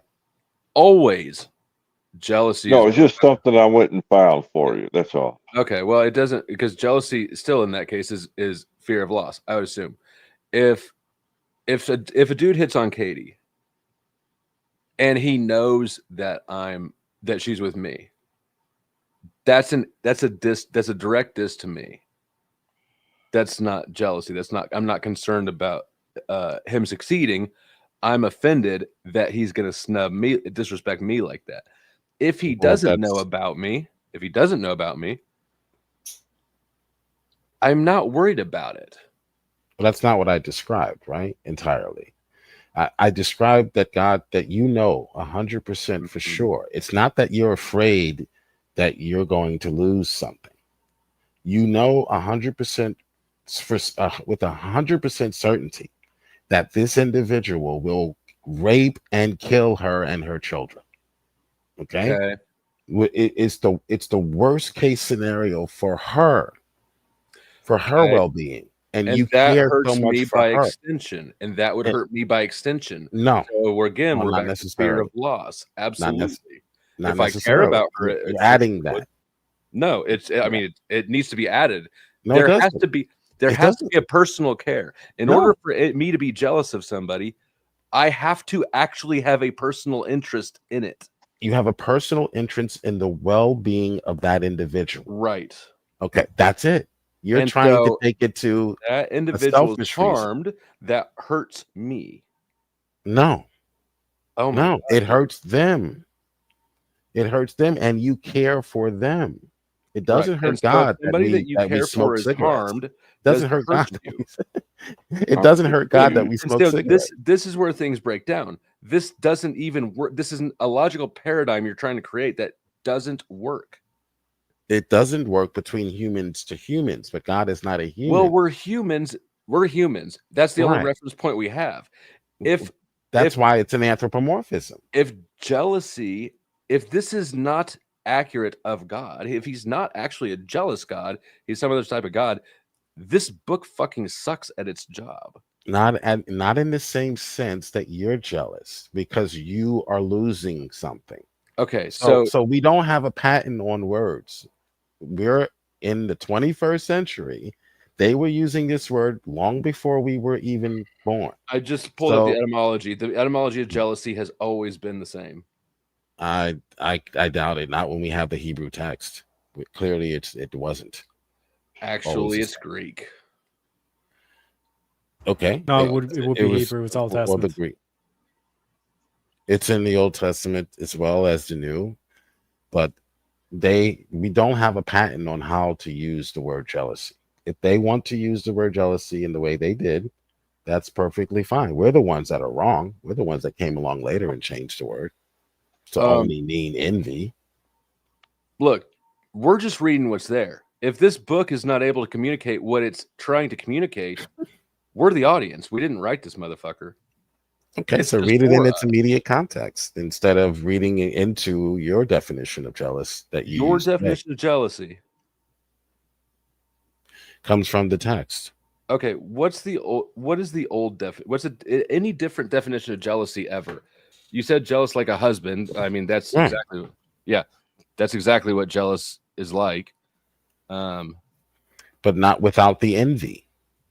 Hebrew word for jealousy. Envy would be a sin.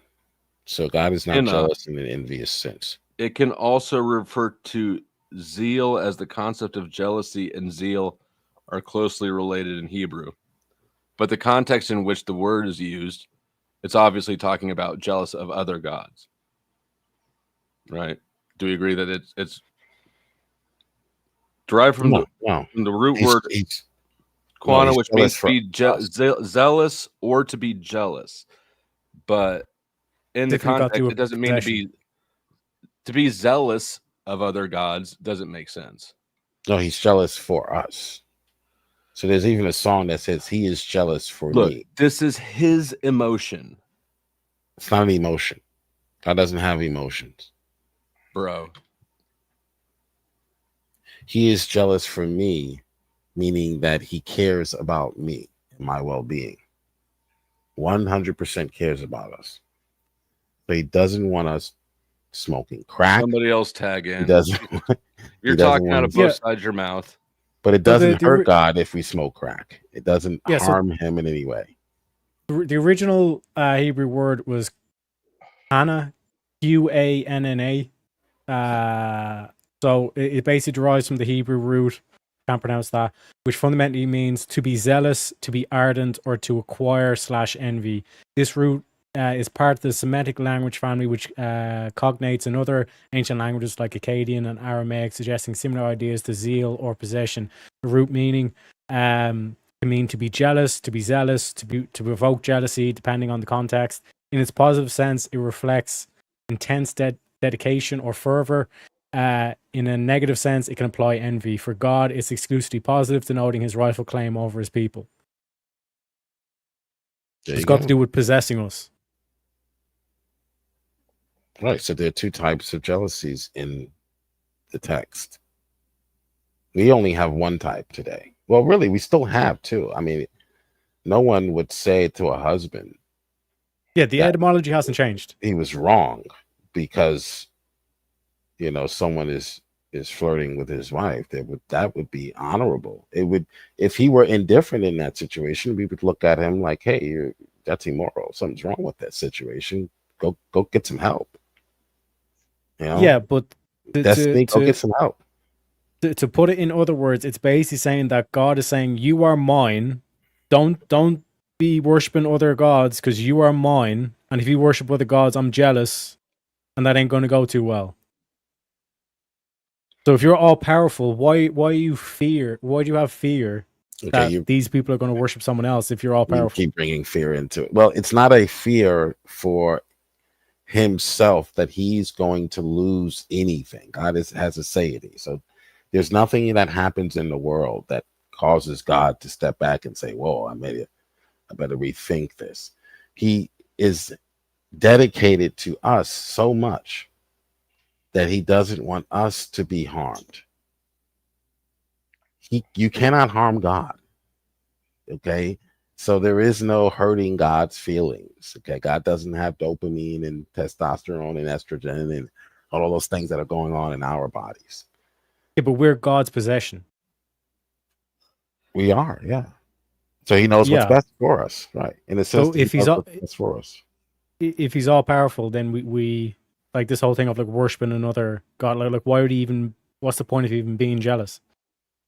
Because he is jealous for us. He wants what's best for us. What's wrong with that? What do you mean he's jealous for us? It's not he wants what's best for us. What's wrong with a parent being jealous for her son and wanting what's best for her son? So if you want your, like, let's say your friend is like wants to become a lawyer or whatever, are you gonna say, yo, bro, I'm so jealous of you. You better do well in this test. Or you're gonna say, yo, bro, I support you. I want you to do good in this test.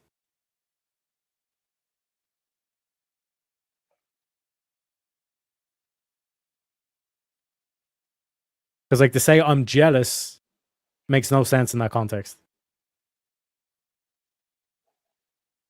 I'm sorry, I lost my connection, so I couldn't. Yeah, so like this whole thing of like he wants the best for us, that's why he's jealous. You wouldn't say, "Yo, bro, I'm jealous of you. That's why I want you to do well in this test." Yeah, we wouldn't speak that way today. That's part of the etymology or the evolution of the word. We don't speak that way today, but maybe as late as King James, they did. No, but I dug up the original Hebrew word, kana. You had The different etymology of that has not changed. Yes, well, there were you gave us two usages of the word. One a positive, one a negative. So the one that's being used here is the positive. So the etymology hasn't changed, but we don't use that word jealous like as for positive things today as they did then. Well, no, we do use it positive. Like we gave the example of the wife, someone chatting up your wife or flirting with your wife. Well, I mean, most people don't even take that as a positive because they're still looking at it as the husband is losing something and upset, and that's why he's jealous. But in God's sense, he is not losing anything, yet he's still jealous for us because he has a love for us that has no such conditions. We're human beings. Everything we do is for us because even an atheist will tell you, or naturalist will tell you that we are selfish people. And that's that selfish gene or whatever you want to call it is how we survive. So when the caveman sees someone dragging his wife off, he's thinking, hey, wait a minute, that's she's got to have at least 4 more of my kids before you take her away. This is my legacy here. So that this is a selfish gene. That is why he is jealous. Well, God has no such need for anything. He didn't have to even create. He was perfect. He didn't need to create us human beings. So there is no such desire for him or envy. It's all because he loves us and wants what's best for us. So that's a different type of jealousy that I don't even think humans can have. It may not even be possible for humans to have that type of love. So any desire references a lack or an absence. In the human's case, yeah, in the human's case. Look, you can't just use that cop out for everything. We're humans, we're using human language, and this book is apparently meant to communicate to humans. So how can you have a desire without a corresponding absence? Well, that's why it's anthropomorphic language, which is basically the idea that the author is trying to relate to the unrelatable. God is above us. He is, not a human being, but we're human, so we want to communicate something. Does the about Bible God. help us understand God at all? If I could ask a question. Yes. Yes. But thanks for having me on, bro. I appreciate it. So it doesn't fully exhaust. We can't fully exhaust what God is. But here's my question. Hold on, Aussie. I wanted to hear his answer to my question. Oh, sorry, bro. Sorry. You're good. It does. We can't know the mind of God fully because he's always existed, always was, and always will be. But these do help when God inspires human beings to write about God. We use human language. What else can we use? The language of the ape, the attributes of the ape. So we use human attributes to describe something that cannot ultimately be described. But we described it in a bad way. If jealousy doesn't mean jealousy, then that doesn't communicate any more about God's nature than if I said God is crunchy, right? I don't know. Aussie, go ahead. I pass. Thanks, man. I think I've got a question that's been I've got 2 questions that have been bugging me for a long time. The first one is, does God need man? Because it seems to me, if he didn't need man, why would he create man? So man's like a reflection back to himself. which kind of goes against the idea that God's all powerful and self-contained. It's like he needed some expression to come back and love him. And the second question was, or the observation was, the last words that Jesus said on the cross was, "Father, why have you abandoned me?" Which seems to say to me that even God came to the realization that being human is so brutal and so difficult that even God incarnate almost became an atheist right at the end.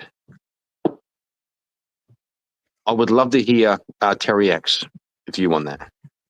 Yeah, so to me, like I believe in God, but in the sense of the way that like Plato or Aristotle would have talked about God in terms of being a divine intellect or a universal mind, all these things. When I read the Bible, I see a collection of stories, the same way that you see like, you know, the like these TV series we have nowadays, all the stuff. It's a story that has some sort of like meaning to it that you can draw some Sorry to sort cut of you off, truth out of. Teriak. I'm sorry to cut you off. The freak in the chat corrected me and said the last thing that Jesus said was, "It's finished." So I'll stand corrected. Yeah, but one of the last and- things, yeah, one of the last things he yeah. said was, "God, why did you forsake me?" and all that stuff. The story of And I'll hand back to you, Jesus, yeah. yeah, the story of Jesus to me is to show that, like, you see this from the Book of Job, Elisha as well. It's like the whole kind of idea of the mob. You can't rationalize with the mob. The mob is just pure force. That's all it is, just pure mindless force. There's no rationalizing it out like you see in the Book of Job and all that shit. It's like, oh, Job, you must have done something wrong. No, and because like God even comes down to Job and says, if you had a right arm as strong as mine, you'd be able to do these things to me, but you're not. I'm God. I created all this shit. So like basically like what God is saying in that thing is like might is right kind of thing. When you look at the story of Jesus, it's a reflection of what humanity is. That they took an innocent man and they nailed him to a fucking cross over nothing. Literally nothing. You know what I mean? It's literally like you could argue it's like the story of fucking Socrates. Well, it This whole wasn't thing of nothing. like, Wasn't that okay? So let's draw a comparison between Socrates and Jesus. It wasn't nothing. What they did was they spoke the truth, and it seems people in groups hate the truth. yes, Yeah, and it like seems this to is what I'm saying. really, it really freaks people out. And like this is where I kind of like I appreciate religion to a degree, but then there's this other kind of like manifestation from it where it's like people take it literally, or people say it's like, no, like, well, God's kind of like Superman, and then it's like we're basically having a discussion of who's a more bigger badass, like Superman or fucking Batman and all this kind of shit, and it basically devolves into that kind of shit where it's like, no, there's like actual truth and like that you can get from these stories where it's like society is a brutal fucking thing. Do you know what I mean? There are people who were on death row who were executed. They were completely innocent, but they were still executed by the state. And this is something that we need to keep in cognizance. We need to keep reminding ourselves, because a lot of these fucking like socialists and these communists and a lot of these authoritarians will say, well, the state never does anything wrong. Like, that's the way they act. It's like, oh, the government will never do anything wrong. This is why we have to give them all these powers and we have to cede over all these powers. No, we fucking don't. But Teriak, if you aren't doing anything wrong, you got nothing to fear, bro. But that's the If you thing, aren't doing because anything wrong, you got nothing to fear. Right? That's why the story of Jesus is so important, because what did Jesus do? Like I said, all he done was spoke the truth. Correct. He did not do any crime. No, let's say for example, but they tried all these tricky things. When the Pharisees asked him, they should the Jews pay taxes? And he said, give me a coin. And he said, whose head is on the coin? And they said, Caesar. And he said, well, give Caesar what's Caesar's and give God what's God's. He was he was really, really subtle in what he said. But so he's saying, he's saying move in the world. I think what he was saying there was choose the hill you want to die on. I'm not dying on the tax hill. That's not why I'm here. But all he did. Sorry, bro, go on. No, go ahead. Sorry. I'm saying all he did was just talk this like the truth, like simple truth. And he got, same as Socrates. Socrates was literally convicted of speaking the truth. Yeah, it was corrupting the minds of youth and disbelieving of the gods at the time. Corrupting the minds of youth by making them think straight, right? Exactly, because like this is where we get the Socratic method from. It's from this dude called Socrates, and all his method was like he asked you, it's like, okay, what do you believe? And then you give, okay, like I believe in God, and then he'd be like, okay, what is God? And then they try to give a definition. Then he'd give a counter definition, say, well, God is fucking, or Zeus is like X, Y, or Z, and he's like, well, you know, A, B, C can also fit into that. And he drove people fucking mental with the fact that like I know, he was the first person who was like, all Socrates that's all he did was, focused on. yeah, he was like a 5-year-old who just says why. Like, why is the sun hot? Because it's on fire. Why? Nuclear fusion. Why? He was like a 5-year-old kid who just kept asking why. Exactly. But this is the whole thing. It's like there's a lot of parallels between those two stories where Socrates is fucking was it the hemlock got sentenced to death because he was basically because like the kids in ancient Greek at that time, they weren't able to read and write. So they basically done the same thing where they were actually believing that Zeus was an actual fucking like figure like that actually interacted with the world and all that kind of shit, whereas it was more so a transcendental concept of we have this like universal mind or whatever kind of thing. So he was teaching about like, okay, like there's this transcendental concept called like the universal mind, and this is where we're able to say that there's these objective things like logic and shit like that, and this is how we're able to interact because you can't physically pick up logic and all this kind of thing. And then it flips it back, and because the youth were disbelieving and because fundamentally, like when you look back at like the Spartans and all this kind of shit, you have to convince a bunch of people to go out and like do barbaric shit. Like they it wasn't like nowadays where it's like you can just send a drone and blow up the fucking place and it's completely impersonal like that. This is like you have a fucking a sword and you're like literally shoving it through someone's guts. Like you have to like be able to have a really good reason to convince like a society to go out and actually go to war and to fight for war. So an easy way to do that is like, well, we have some sort of divine powers with us and God's on our side, or the ancient Greek pantheon's on our side, and you don't want to get in Zeus's bad books because he'll fucking throw a lightning bolt and kill you instantly, all this kind of shit. So it's a lot easier to convince people when you have like these kind of what would be the word? Like you have like these divine figures and all this kind of shit, rather than actually trying to like convince them. Yeah, my God's bigger than your God. My God's bigger than your God. Yeah, but measuring contest testing. Do you know what I mean? Yeah. So it's I'm like, gonna, I'm gonna quote Jordan Peterson. I know, like I was into him for a long time, and then he kind of pivoted, not so much into him, but he made a really good point. He said, if you want to live an adventure in your life, speak the truth and see what happens. That's, yeah, think about that. That's really something. Speak the truth. So when the narrative all around you is, you know, this way, X, Y, Z, and you think, no, I don't think so. All of a sudden, you're a racist, you're a sexist, you're all these things, but I'm just speaking the truth and then see what happens. That's a proper adventure. Well, I got a 100%. question posed to me by a person before. He asked me, or he made a statement.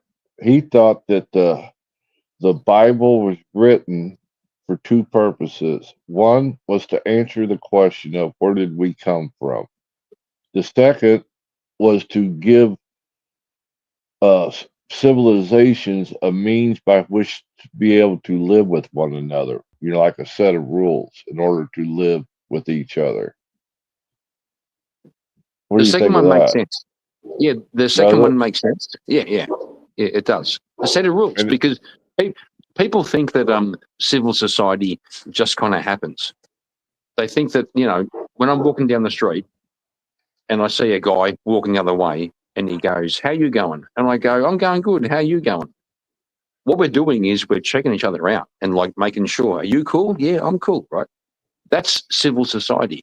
The Bible does give us rules for how to interact with each other. The first point you made, I kind of missed. I'm sorry to say. The first point he made was that it was written in order to answer the question people were having of how did we get here on this That's planet? a much bigger question. That's a much bigger question. I know.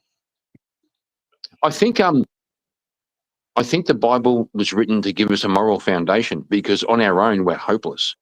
On our own, we're chimpanzees. On our own, we'll look to chimpanzees, bonobos. We'll look to evolution. We'll look to, in quotes, science or nature to try to figure out how to live. What the Bible gives us is an answer to that question, how you should live. And I think Jordan Peterson kind of like mirrors this in the whole thing of like, we've seen what happens when like these like leaders that don't believe in God, or they don't believe in like a higher power above them.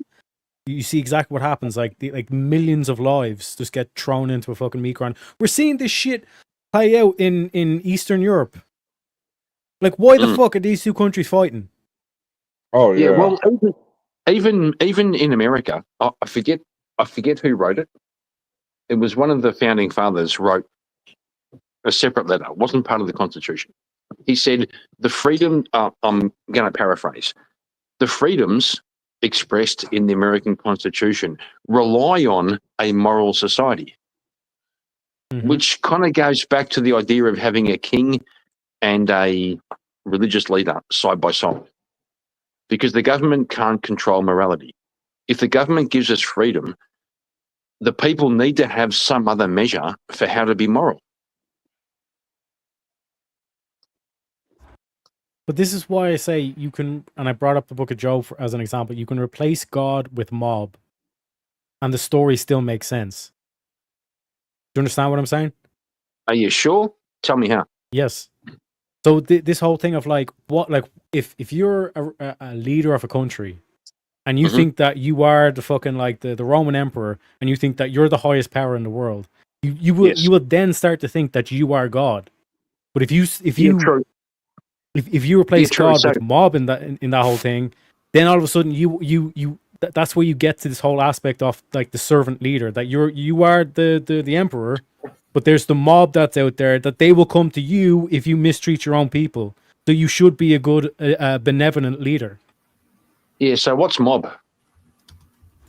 So like mob rule. Do you know, like, mob, don't know yeah. what I mean by mob. Yeah. Yeah. It's a bit like when when Jesus was speaking to demons, and they always said, "We are legion," right? We are mob. Mm-hmm. Yeah. Oh, so you ever seen mob mentality at work? I mean, it doesn't take. Hold on, guys. We got to make way for a dono. Thank you, DeFreak. We got a super chat here from DeFreak, paid customer coming through. 1 Corinthians 15:26 is finished. The last enemy to be destroyed is death. So take that, death. Jesus died and beat you. I appreciate the support. The rest of you, I don't know, man. You got to buy your salvation. I'm 8 hours into my stream. I'm streaming through a fucking blizzard. I'm streaming through a blizzard. And these ingrateful coattail riders, they're heathens. They don't appreciate me. They don't appreciate God. They don't appreciate my panelists, you all. They don't appreciate themselves is really what it is. They don't value themselves. Go ahead, guys, though. No. Well, that's my main question. My main question everywhere I go is, are you a good person? And most people can't just fucking say yes. Yeah, because that's an arbitrary metric. How so? By whose standard you measuring? Exactly. By your standard. By your standard personally. When you wake up in the morning or you lay your head on your pillow at night, do you think to yourself, I'm a good person? Nope. Yeah, no, I've got no issue with that, but that's again, you're asking for you understand why people are uncomfortable with that question. It's very subjective, and that's why I ask it. I think it's half subjective and half objective. Well, put it this way: you have to root your subjectivity in some kind of objectivity. That's the trap. If I say, "Are you a good person?" you go by what metric? I could be a hero to somebody and an absolute nightmare to somebody else. It's all. True. What about to you? True. What about to you? Are you a good person? Yeah, absolutely. Good man. Good man. I have no issue with that. Some might But say most it's people do. psychopathy because I don't feel remorse, and some might, but I think it's let me ask this question. We Sure. got the Bible, we got the Quran, we got the American Indians, we got the tribes in Africa. Yeah, the we Bible's got, the best. Yeah. but what I'm saying is, all these books and even the non-books, like even the Indians believe that there was a God of some sort up there. Even though each book is written different. Is it Well, what's depends in? if. Well, it depends if you want to go with. Sorry, bro. I don't mean to cut you off. No, go ahead. I'm listening. Yeah, so it depends if you want to go with the people who believe in God who throw virgins into volcanoes, or believe in the the people who believe in God who think, love thy neighbor like yourself. Well, I'll take all the virgins. I don't mean to interrupt. No, you can't I just do wanted that. to come up. Go ahead. I just wanted to come up to make a point real quick because of what the other guy was saying before, and then I'm just going to drop down and make a dono. But I had and maybe this will help give you the panel something to think about, when I drop or whatever. But Is that Mr. I had some. Yeah, it's me. What's up, Kieran? Yeah, good to see you. Yeah, good to see you. I had some run-ins with these Gnostics, and look, I'm not trying to say, like don't be a or you must be a Christian and what's right to believe in and what's not. But these Gnostics in particular, these like New Age Juju people, they are so I don't know what it is. It's just real. It's real evil to me. Like I challenged one of their content creators, and I'm not going to say who it is because I know one of Flo's policies just don't talk about other channels on his. But if they're live right now, that's yeah. As long as they're not live, right. I just don't like But anyway, sending my audience somewhere else. But go ahead.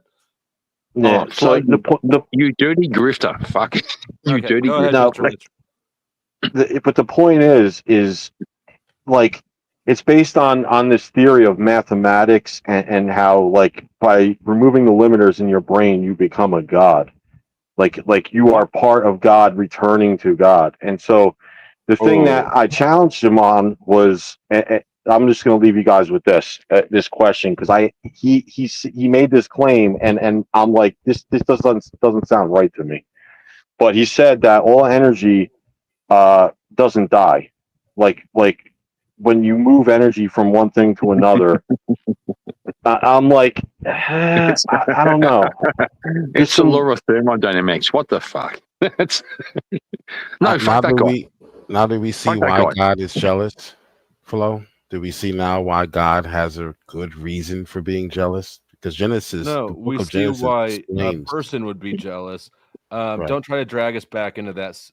No, it's what he said just made perfect sense. People after Genesis explains this, when people fell, when man fell into perpetual sin, when they rejected the God who created them and started worshiping other gods and started creating their own gods and making themselves into gods. And you have the Egyptian god kings, and you have the whole dynasty to be made in God's image.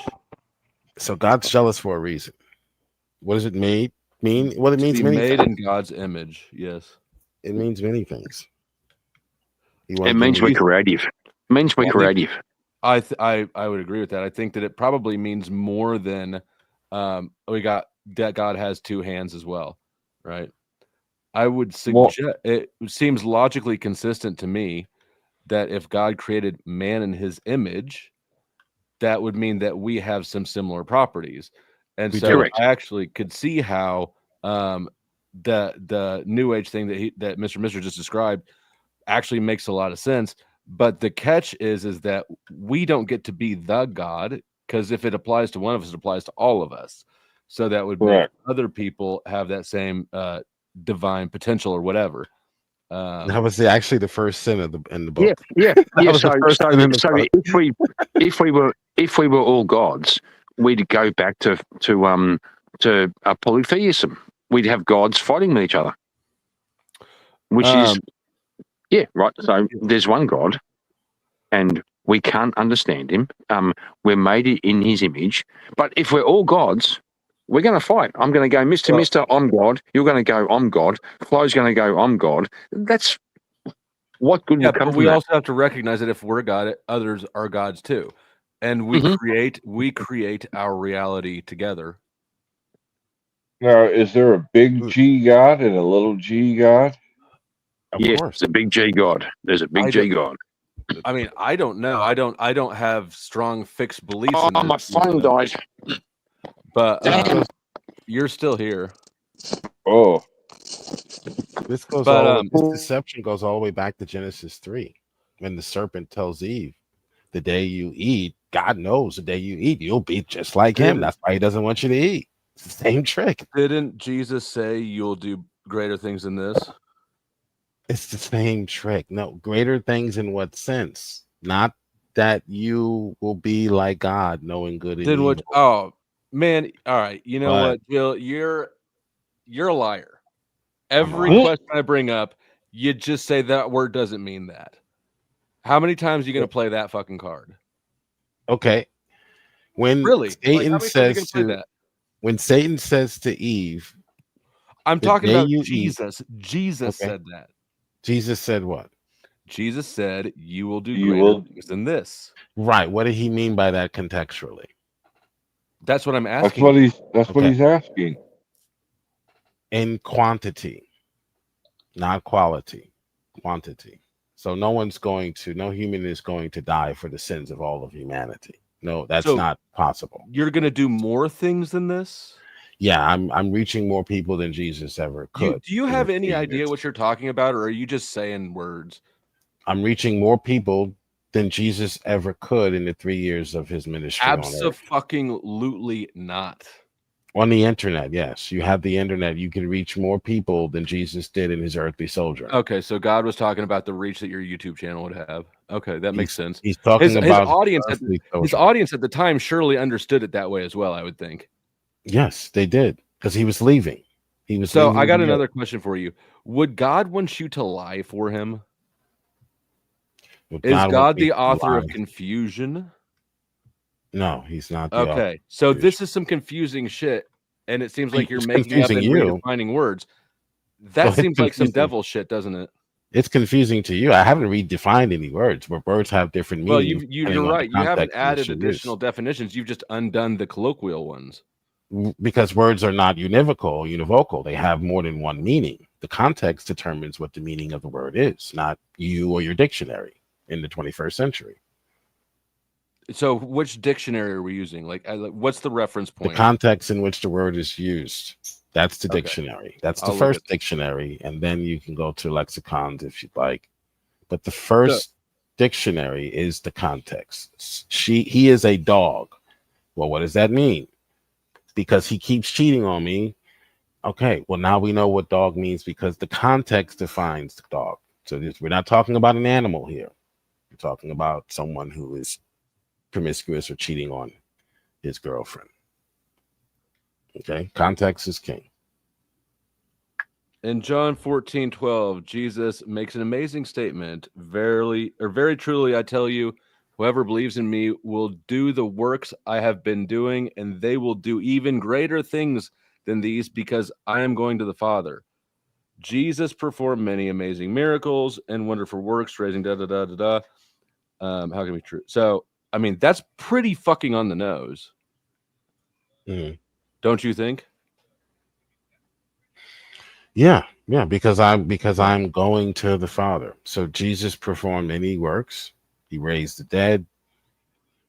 And so you're saying, how can we Here, do let me just greater read works the than these? exact Bible verse again, not the paragraph around it. Truly, truly, I say to you, whoever believes in me will also do the works that I do, and greater works than these he do, because I am going to the Father. Which word is this a does not greater mean work use? in power? Huh? Sorry, say that again. No one has ever exceeded the power or the majesty of Christ's miracles. So did he mean that they would do greater works in that they would raise themselves from the dead? I'm asking, actually, it's an open question. Anybody who knows the answer, it seems apparent to me what he means in context. I don't know how else you would interpret it, though. There's nothing in the context that determines whether he's speaking about exceeding the power that he had to raise himself from the dead. Do you really think that that's what Jesus was saying? I put a breakdown in the back, but I'm not sure it's exact.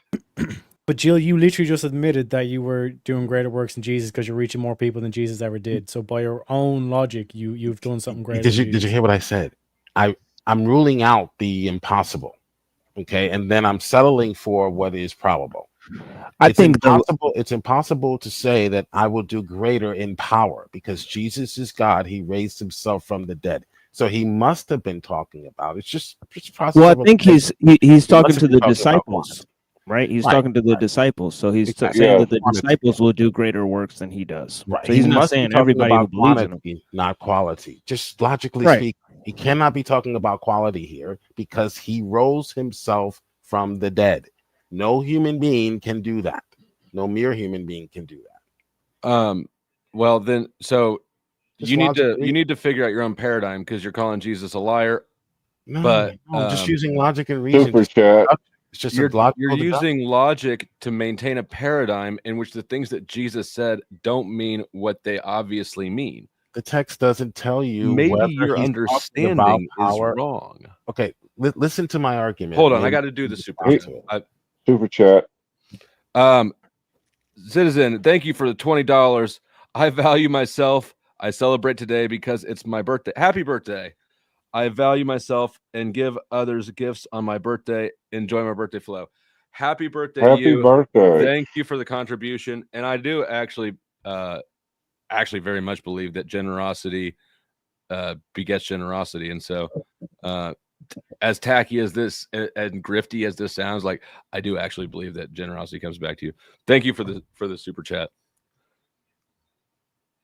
And happy birthday. Now, are you also he told that to the disciples, is who he was talking to, if I'm not mistaken. Right, Chuck. So it doesn't apply to everybody. It only applies to the disciples. And that way it kind of makes sense. Well, regardless of who it applies to, without a doubt, Jesus could not have been talking about, since the text isn't clear. We're just using logic and reason to deduce this. So you're assuming that Jesus was speaking about power. You're going to be able to raise yourself from the dead because I did it. That's your assumption. But that you can't bear that out in the text. I think I'm safe in assuming I don't even think this is an assumption. I'm just reading what actually happened, that this could not have meant power. It must have meant extent, because Jesus rose himself from the dead and no one else did that. But they did reach more people than Jesus because the other disciples did that too, though. So time out. Your mic's off, Flo. Raise himself from the dead. Oh, your mic is off. Yep. Thank you. They were all killed. Hold on, pause. Mr. just sent in $100. Oh shit! I appreciate the generous contributions. I'm glad that you're enjoying the show. This definitely deserves a long bomb, but I'm going to do a short bomb now and do a long bomb at the end. Did you send a message with it? For Panelsberg, thank you. Oh, wow. I saw him comment earlier in the stream that he really liked tonight's show, and he's been here basically. I see a lot of people commenting about it, that they like it. I told you if you let me in, you get that $100. Did you say that? Is this yours? Man. Bombs. So, Flo, is it not your assumption that Jesus was speaking about greater works as far as quality? Hold on. I'm going to do this because it's quicker.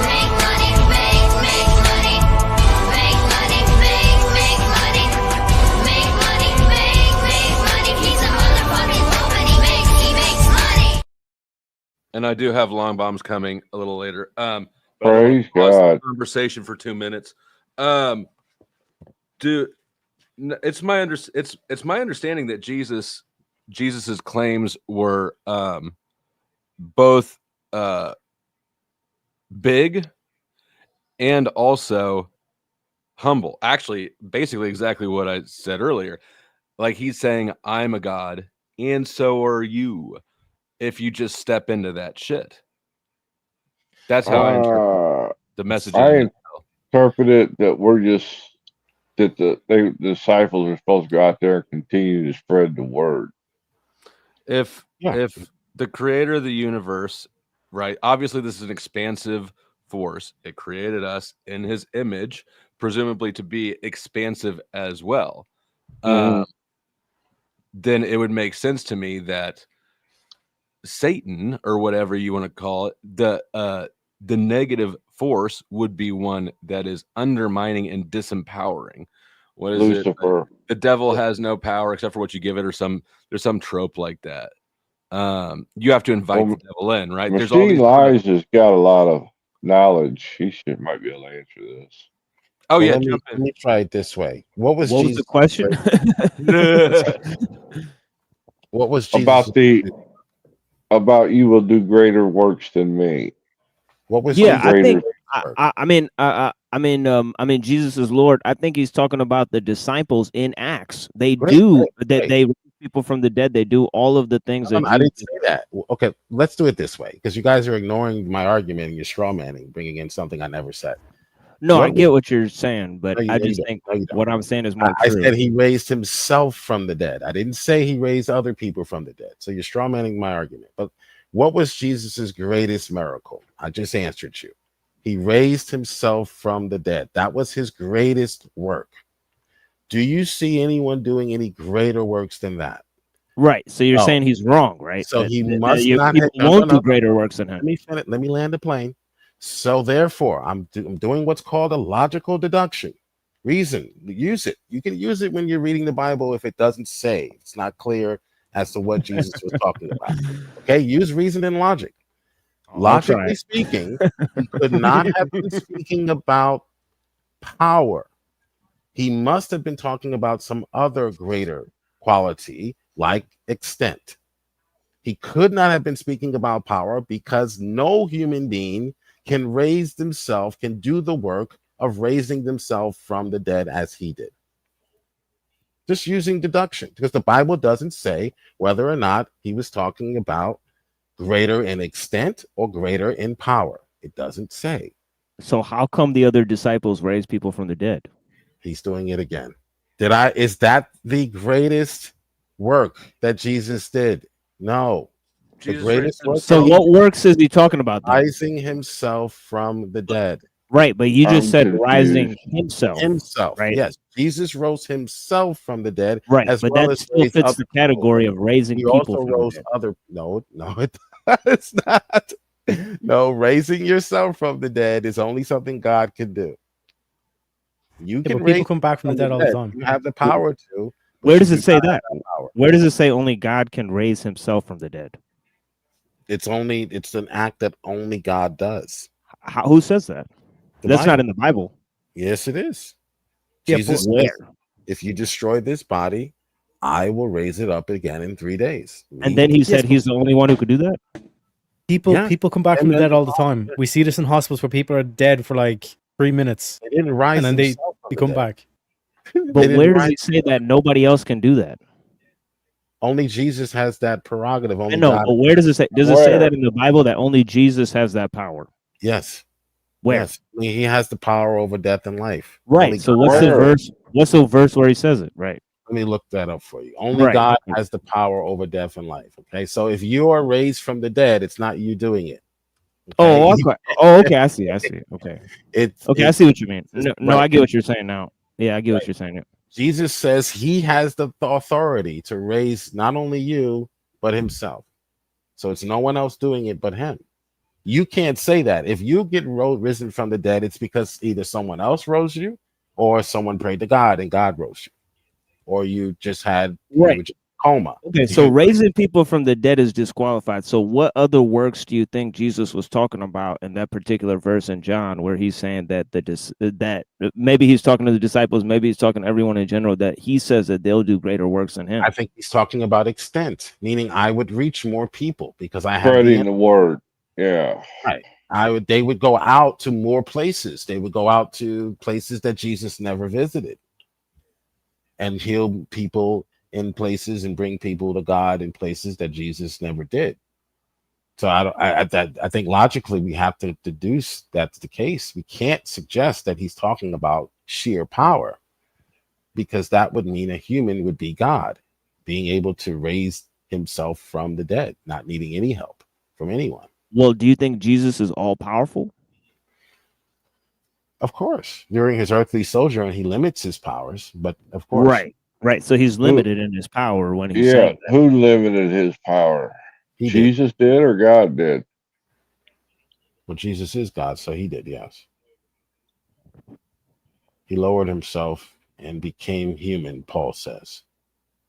Right. But it also says that he took obedience of God unto himself and made himself subordinate to God. That's right. Yeah, that's his own choice. That's his own, him doing it. He lowered himself, becoming And he says, I come not of my own will, but of his will who sent me. And that's in John 2. That's right. Yeah. So how could he be all powerful? Because he chose to lower himself. I would say an all-powerful being would be able to lower himself to a human, or lower himself to what he created, become what he created. I'd say that's showing you're all powerful. Right, but you have to follow somebody else. He had to follow God. Yeah. Right. Who else was he going to follow? But he is God. So how does he follow himself? Well, then you're getting into the triune nature of God, which of course, the Bible teaches God is which is triune. not logical. Which is not logical. Just clarifying, that part's not logical. Everything else is logical, but that part's not. It's not logical to who? At all. At all. It's just not by logical. definition. I mean, it literally breaks definitions who's of the word. Well, that's the Trinity again, right? Yeah, I mean, so Whose 1 logic are we and referring to? 3 cannot be the same thing. Father and Son cannot be the same thing. The terms are mutually exclusive of the relational positions they put in. It actually makes no sense. You can't make it make sense under any paradigm using the word we have. Yeah, except for the paradigm that existed before yours. So remember that God existed before anything Under was any under any paradigm using the words that we have, the definitions exclude themselves. Using the logic that was the world that was created for you. So in this world, Using the language it's communicated in. right, because your realm was created outside of God. Look, so when God I didn't existed, use the words, I'm just reading them as they're presented. A father, right? by God definition, created is a mutually exclusive from being its own son. Well, God created a universe in which you would be one person, one essence. Okay, all things are one and one-to-one, have a one-to-one corresponding. But that wasn't the case before God created. How do you because know? God is 3 in 1. That's what the Bible teaches. So if anything, you're the one The that's Bible illogical. teaches what happened before creation existed. If anything, you're the one that's illogical because you're one. No, absolutely not. All right. So that's the point we argue. We don't argue that God corresponds to nature. He is above nature. He is beyond nature. He's in a different He realm. is operating through nature. We are in Decided to at nature. one point. The Bible is in nature. The language is in nature. All Sure, of these because it was components. created. Right. It was So, created. Yeah. okay. So none of these words actually mean anything that they mean the rest of the time. Well, you're arguing that God is illogical. I'm arguing that God we're is illogical as defined. Yes. we're illogical because he existed before No. us. Your perception is illogical. Well, It's you're a looking perfect. at it. It's You're looking actually at a. I can show this really easy, Flo. Go ahead. I can prove this really easy. All right, Jill, do you believe that God is all knowing? Of course. Uh-oh. And does God know the future? Of course. So if God knows the future's already written, correct? Future's already written. Yes.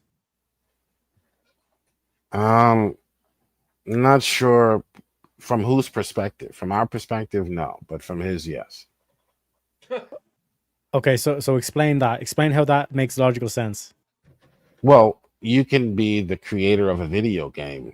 The video game is already completed because you know the beginning from the end. You programmed it, but you still haven't had anyone play the game yet. So the game is still in the wrapper. It hasn't been downloaded. It hasn't. You haven't got past the But first. there's a fixed path, correct? Yeah. There's a programmed path. Okay. So if the path is already programmed, do you have free will? No.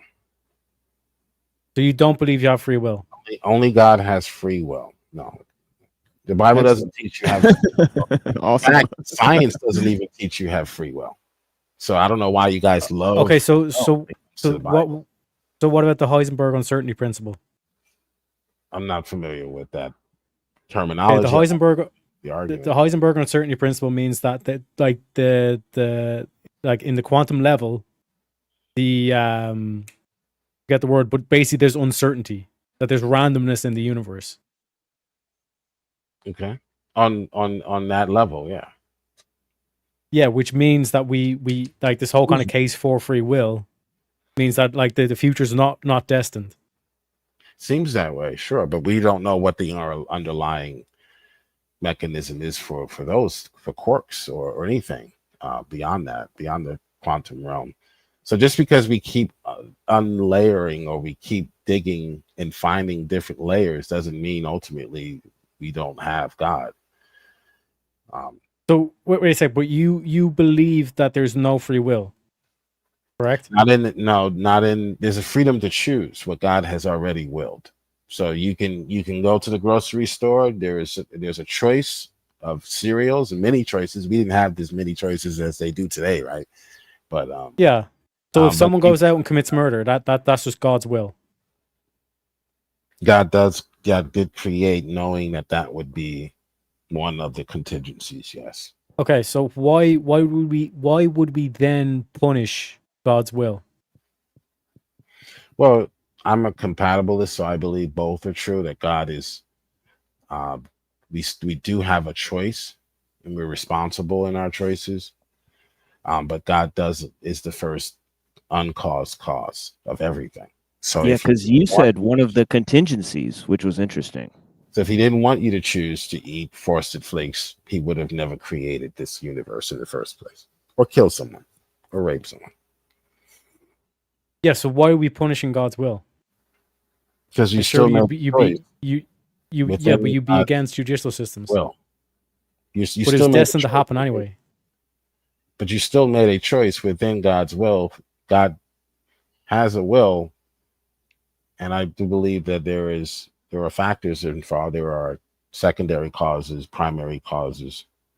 I like Aristotle's argument, or it might be Plato, that there are primary causes for things. God is That's Aristotle. Yep. Yeah, Aristotle. And then there are what we would call secondary or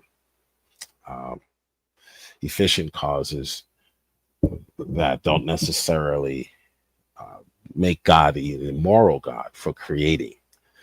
So I think of it like this: if God is existent by himself, Father, Son, and Holy Spirit, as soon as he decides to create anything, he's actualizing evil. Because whatever he creates is going to fall short of his perfection. And eventually they're going to mess up. Eventually they're going to do something to harm each other or the planet. So once God creates, or Satan, for example, even the angels, before he even got to the human beings, they as soon as God creates, he actualizes evil. Evil will now exist because there are creatures that exist that are not God. So the only alternative is no creation at all. That's the only alternative to evil existing. That's how I take it. Yes, but what you're saying, you're this is the double speak that Flo was pointing out. Where like you're saying that it's like yes, like we're destined to do a certain thing, this evil thing, but Yeah. God is like God knows it's going to happen. But then we as society punish that evil thing, even though that's what God wanted to happen, or God willed to happen. Yeah. This is a logical We're contradiction. making choices. We're still making choices within God's knowledge or foreknowledge of what's going to happen. We're still making real choices. But if you don't choose, then it's not God's will. Well, think of it like this. Donald Trump gives a speech. He tells nothing but the truth. He is 100% accurate. He doesn't give any misinformation. People still riot and blow up the White House. Okay. Trump is not the efficient cause of them blowing up the White House. They are. But he is the direct cause. He is the primary cause. It's his fault that they blew up the White House, but he's not morally culpable. He's not morally responsible. I can sure think of a lot of different better examples we could use. Yeah. Yeah, I'm sure, but that's what God does when he creates. God is creating out of love, which actualizes evil. Donald Trump didn't say anything wrong. Everything he said was correct. He did nothing but say, I love you. He did the right thing. He said the right things. People, because they're wicked, their hearts are wicked, hate Donald Trump, regardless of what he does or says. They're going to blow up things. They're going to riot and get upset. Donald Trump is the reason why they rioted, but is he morally culpable? No. No, you've gone off on like some weird kind of like fucking gematria tangent here. Yeah, like what I'm saying is right. If God is all knowing, gematria. Yeah, if God is all knowing, He knows that this person's going to, let's say, murder, right? So if that's God's will, then how do you also justify us punishing that behavior, even though that was going to happen anyway? Because you're saying, well, they had a choice, but they don't have a choice because it's God's will. Well, I think they do. I don't argue they don't have a choice because it's God's will. Just like those individuals who rioted, they had a choice as well.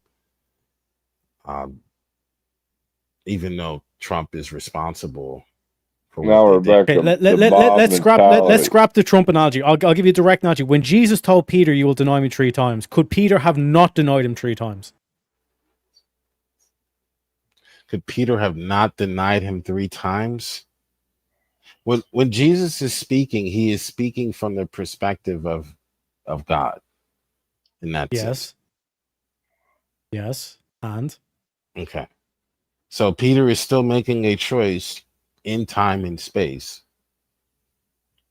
God actualizes evil by creating. So once God creates, of course, he knows that human beings are going to fall. He knows that human beings are going to sin and create chaos, and he still creates anyway, knowing people would make those choices. yes, but that's not answering my question. I'll repeat my question again. When Jesus told Peter, "You will deny me 3 times," could Peter have not denied Jesus 3 times? Of course, he could have not denied Jesus 3 times. He could have denied him 6 times or 8 times. In fact, the text suggests that he had denied him or none at all. Or none at all, right? Yeah, so if Peter didn't deny him, then the prophecy would have been false, meaning that God wouldn't have had all knowledge, correct? What prophecy? No, once Jesus declares that this will happen, he knows, he sees the future. He knows that's happening no matter what. Like, there's no way for Peter, but you're basically saying that Peter did have a choice. But Peter didn't have a choice because as soon as Jesus told Peter, you'll deny me 3 times, Peter couldn't have done anything else, correct?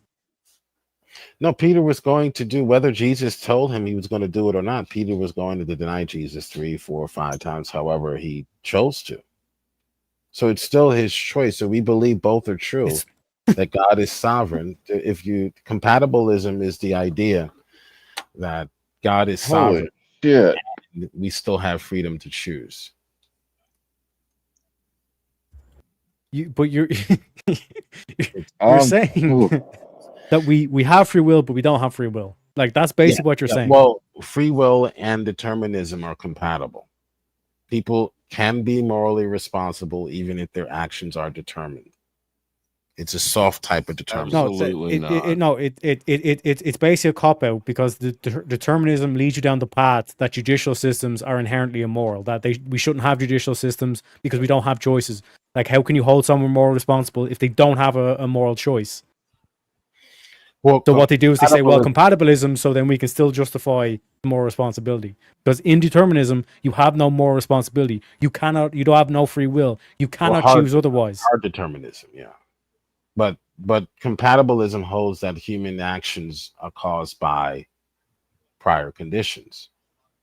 So, but you're still acting freely. Like, for instance, your parents abused you, right? You can't stand before the judge and say, well, I mean, I raped those 3 women because I was abused. I mean, you can, but you're still morally responsible. Now, there may be some lenience. Now, God may be lenient with you in judgment.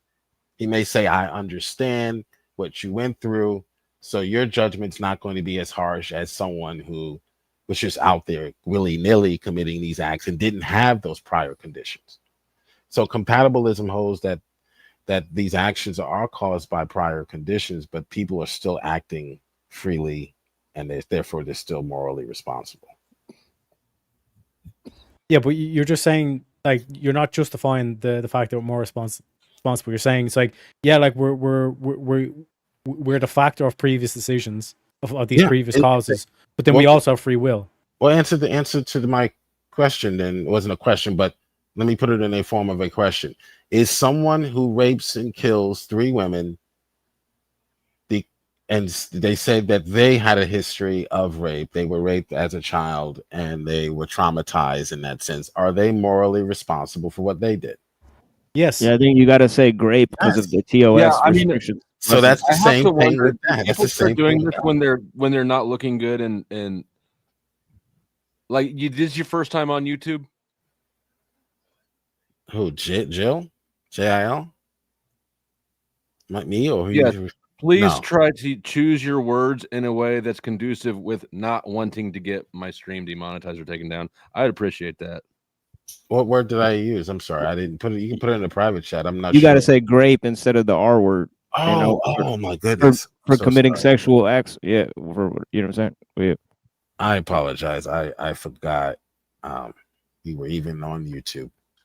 So basically what I'm saying is that people are still acting freely, and you would still hold that person responsible even though they had those prior conditions. So Yes, because we believe in free will, but you believe in compatibilism, which makes no sense. Because by your logic of compatibilism, someone who grows up with an alcoholic father is doomed to be an alcoholic. They have no choice otherwise.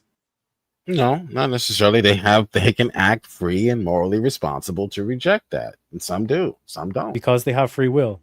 Like, Yes. Yes. Yeah, but you denied free will and now you're accepting free will.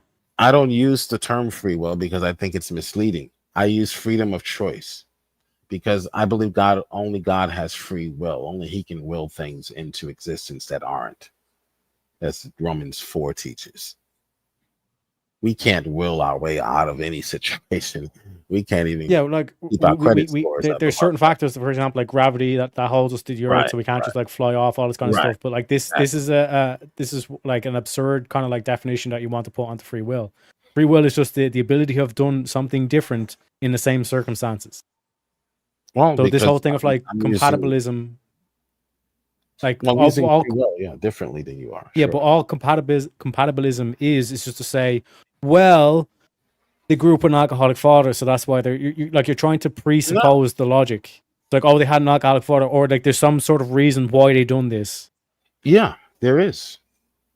And science would agree that there is a reason. Dopamine is the reason why you seek out certain pleasures. So there are human actions all caused by prior conditions. I think even a naturalist or an evolutionist would agree with me. But you're still acting freely. You cannot blame your genetics. You cannot say, well, my father was a rapist. Therefore, oops, I did it again. I'm so sorry, Flo. You cannot say my father was we won't talk about that. A thief. Therefore, judge, you gotta let me go. Right?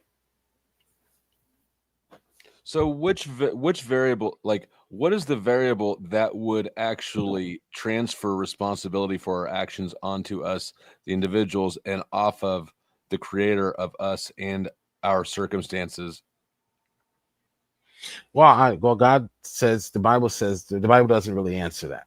And that's why this has been a debate that's been raging in Christian, in Christian. I appreciate you answering that honestly. Actually, I expected to. Yeah, the Bible doesn't really answer that clearly.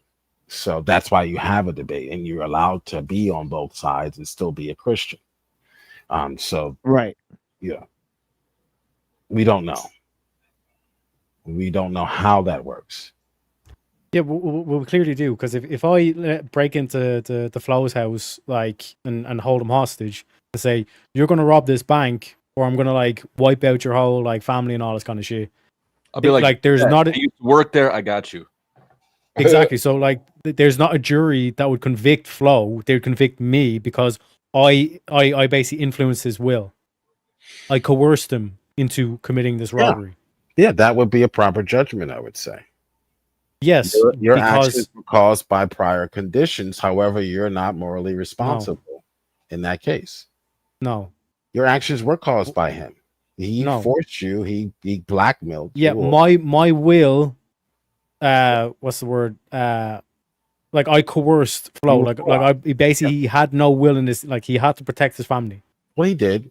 He could have ran away and not protected his family, but he was compulsed, or it was a compulsory, or whatever you want to call it. So you would not be responsible. He would, and I believe that a just God, who's more just than any human judge could ever be, will take those things into considerations. Even the things that happened to you when you were a small baby that you were not even aware of. Subconsciously, you were doing things because of what happened to you, a trauma that happened to you. God's going to take that into account as well.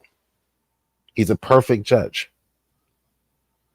No, again, we're talking about free will versus determinism. It's a thin line between determinism and free will. I don't know where it's really not. Because, like I said, I've given you 2 examples. This is where faith, I think, comes in. Yeah. I mean, we can't. Yeah, because basically what Gilles is saying is God works mysterious ways. That's his kind of the card that he plays. It's the same thing. It's God's meaning for words is different to the meaning for our words. It has no we'll say you falsifiability. don't have God. If you don't have God, how do you have free will still? Right. There is no free will without God. Pretend God doesn't exist. That depends heavily on free will. How you define God. Because then it's atoms smashing into each other, and nothing's. You can't decide anything. Yeah. You're so this is your chemicals in your brain.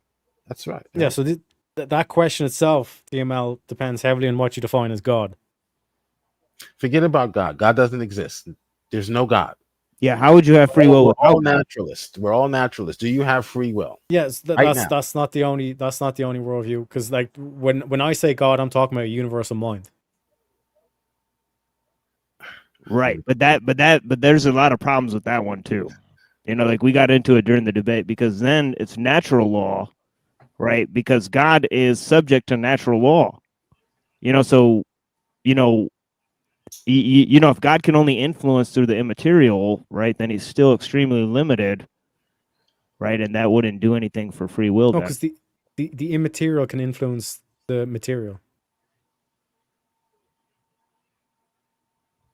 Right, sure.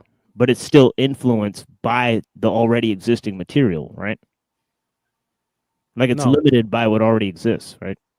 Most of the people that believe that God was immaterial mind, right? They believe the universe was eternal, because otherwise God would have to create the universe ex nihilo. That wouldn't make sense. Free will is governed by nature, isn't it? Or within the bounds of nature. So it's not free. So why do we keep using this term that doesn't exist? in the Bible or in nature. I Yeah, don't I know. think What constitutes as free is undefined, so it depends on where you draw the line at. But at the end of the day, everybody behaves as if we have free will.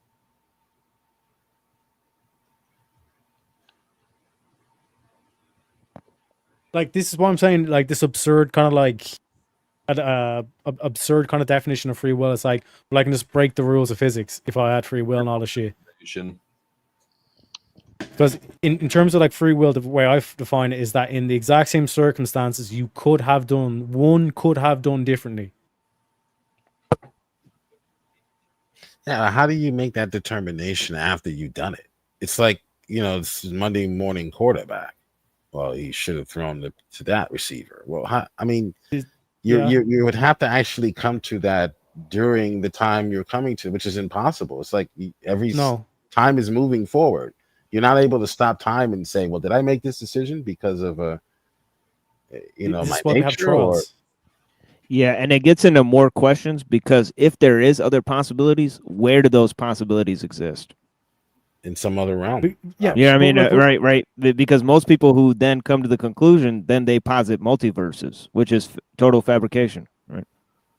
Yeah, so the whole kind of like thing we're talking about here is like, for example, like a manslaughter charge. Like, how do we work out if it was manslaughter, if it was premeditated, all this kind of shit? Like, we have like fucking like courts, judicial systems that like this whole kind of Monday quarterback, and like this is what they do. They work out all the facts of the case, and then they say, okay, well, yeah, like I was sitting in my Tesla, and then for whatever reason the software bugged, and then it went off onto the path and hit someone and killed them. I didn't have a choice. I wasn't premeditating that or whatever. It was the literally the software of the car malfunctioned, and that's what caused it. If it wasn't that, it would have been no. The person literally we have the telemetry data from the car. The person actually manually overrided, turned into that person and hit them over. One would be manslaughter, where the software malfunctions. The other would be murder. Yeah, but you guys want to know what's not live right now? It's me and Tariak's debate on free will. Check it out sometime. Blessings. Appreciate you, too. You know what? Put the link backstage so I can put it in the main chat. That was pretty slick.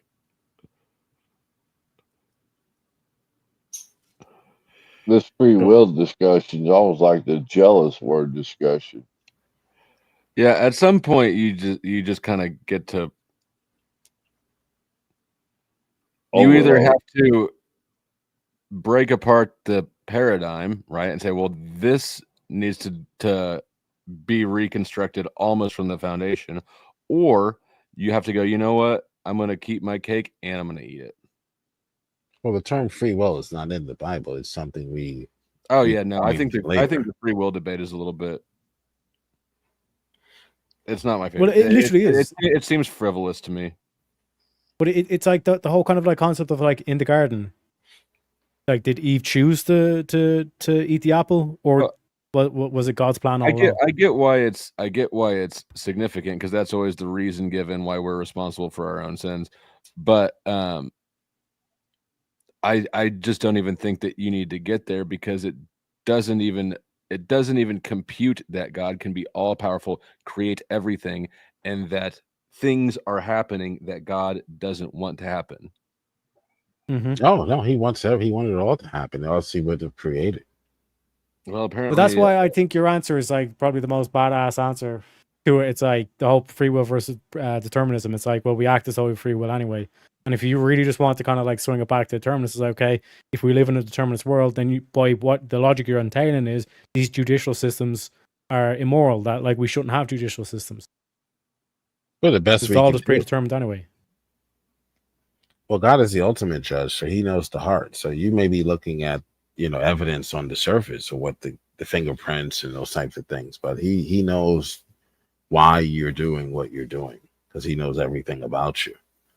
Yes, but so he'll be able to judge you a lot better than any judge on earth. But if everything is determined, then there's no sense of justice. It just simply is what it is.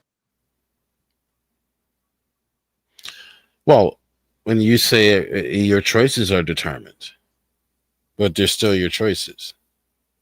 No, they weren't. Not if they're determined. You're They're just determined you're in the just sense executing that the God motion. created first. He's the first mover. If So the you dominoes had to be knocked over. One of the first domino had to be knocked over. Yeah. See, this is where it's like he's going to keep his cake and eat it too. I think the whole paradigm needs to be reconstructed, and I think we're just sort of at an impasse with this.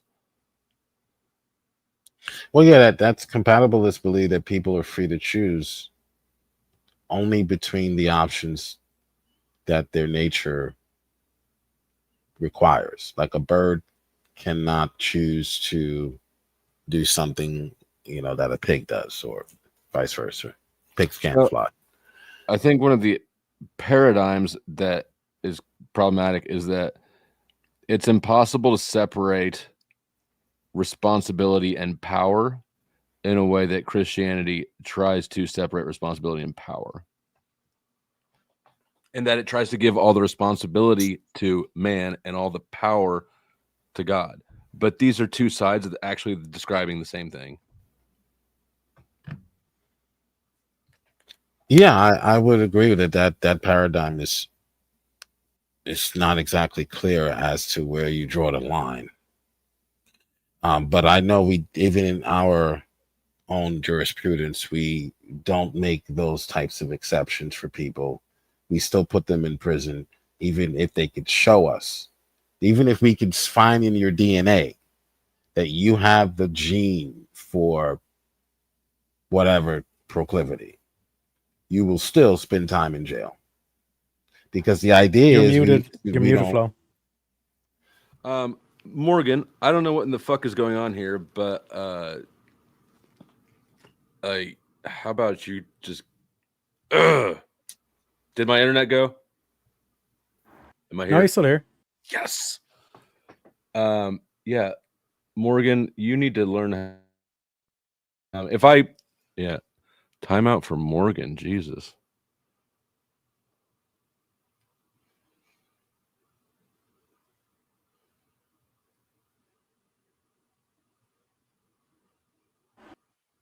So the whole kind of like paradigm that like we're I was just going to say we need to let free all of the January 6th rioters because they obviously wasn't their fault, right? They were honeypotted.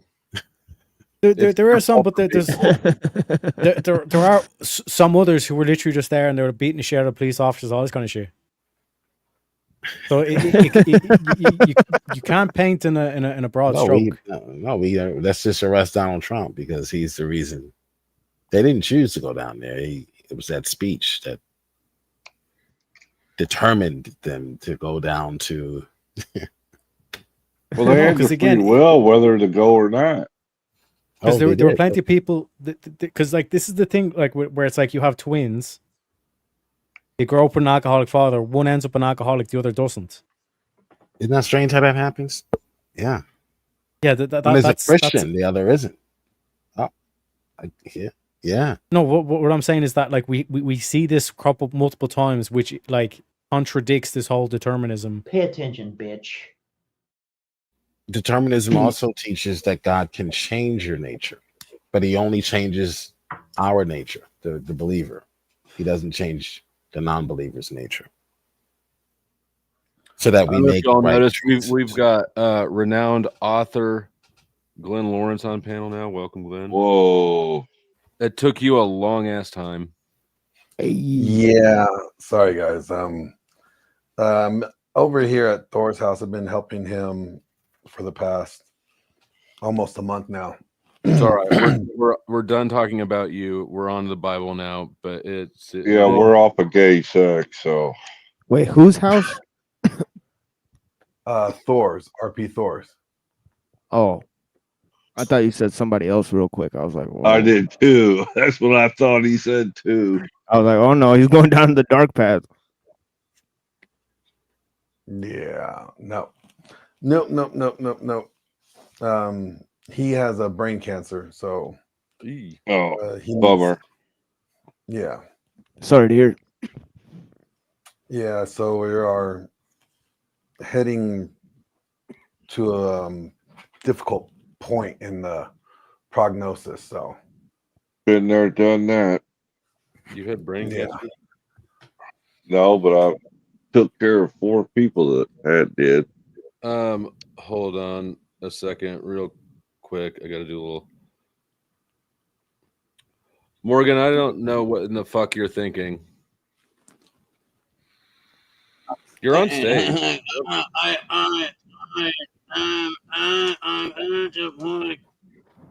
What the hell?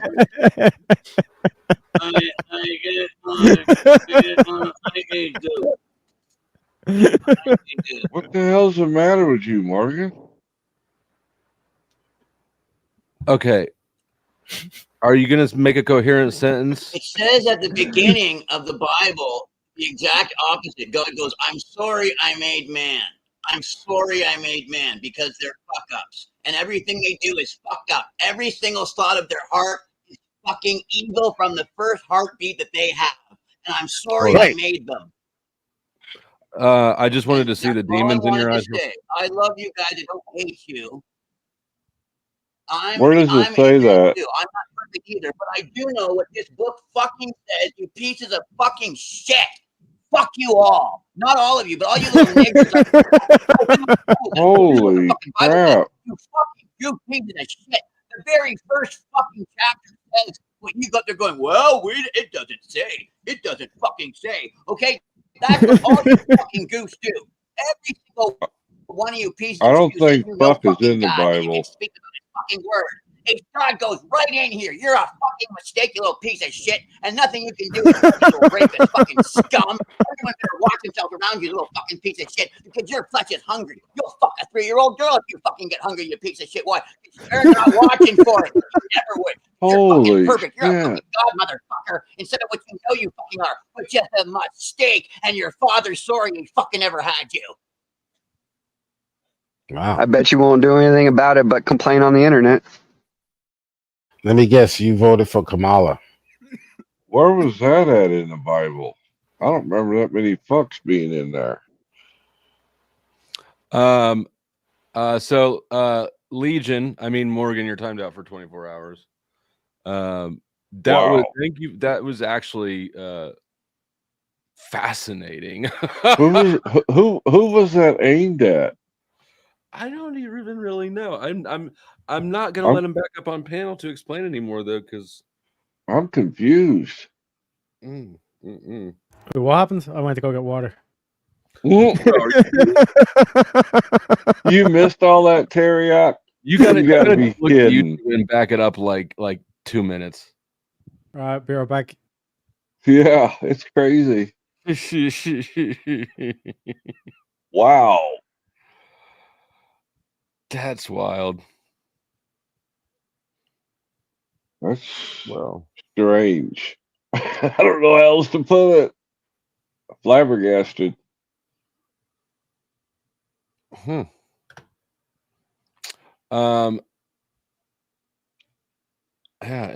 nobody in chat. He was throwing accusations like that damn video we were watching. Glenn, what did you think about that? Yeah, that was something special right there. Was that meant for Glenn? I actually don't know. Because it only happened when Glenn came up. Maybe. He must have watched that clip Flo played earlier. Who knows? Yeah, well, again, I bet you won't do anything about it but complain on the internet. Talking about derailing a conversation. Wow. And this, I know this is going to just set him off. Glenn, you know more about the Bible than really probably most people I know. Does God say all those things about regretting ever having made man and every thought in your head is evil? So there's a story about Noah, right, where you can see like God is upset, and I would say Machine Lies probably knows more than I do. Like he's the guy that actually has the extensive knowledge. Blessings. But I would say that like there's this time in the Bible that you see that God is upset with man, and he was gonna wipe them all out, and he spares Noah's family and spares Noah and has them put all the people, all the animals in the ark, right? That was his way of like starting over. Yeah, because he's pissed off at mankind. Yeah. So I really don't see how people can hold like concepts like original sin or humans are evil or any of this shit. That seems blasphemous to me. If God created everything, God said it's good, and God is good, and we're made in God's image, then it seems like to condemn man is like to condemning yourself, like Diet Coke of blasphemy. Yeah, it's almost like if you condemn man, then you're in a way condemning God. Mm-hmm. Yeah. I mean, I know, like, I think it's really only the Protestants that believe that we were born in sin and we are sinful by nature. I think the Orthodox don't hold that view. I don't think the Catholics hold that view either. I think that's a Protestant view that's widely spread. Which one is original sin? Is a Catholic thing. Original sin, but like you're born in sin and like you are sinful by. I think that's just a Protestant view. I'm not sure. So I know the Orthodox don't hold that same concept.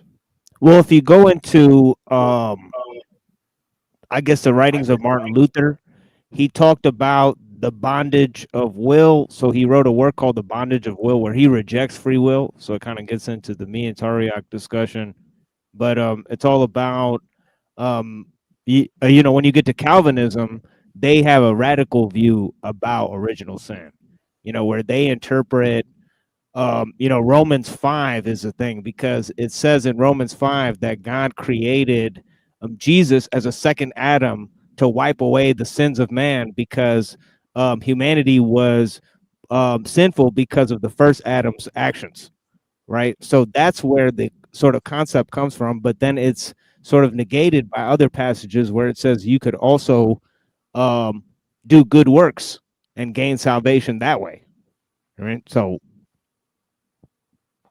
where does it say you can do good works and gain salvation? That's a Catholic perversion of the text. well, no, it says that in the Epistle of James. No, James does not teach that.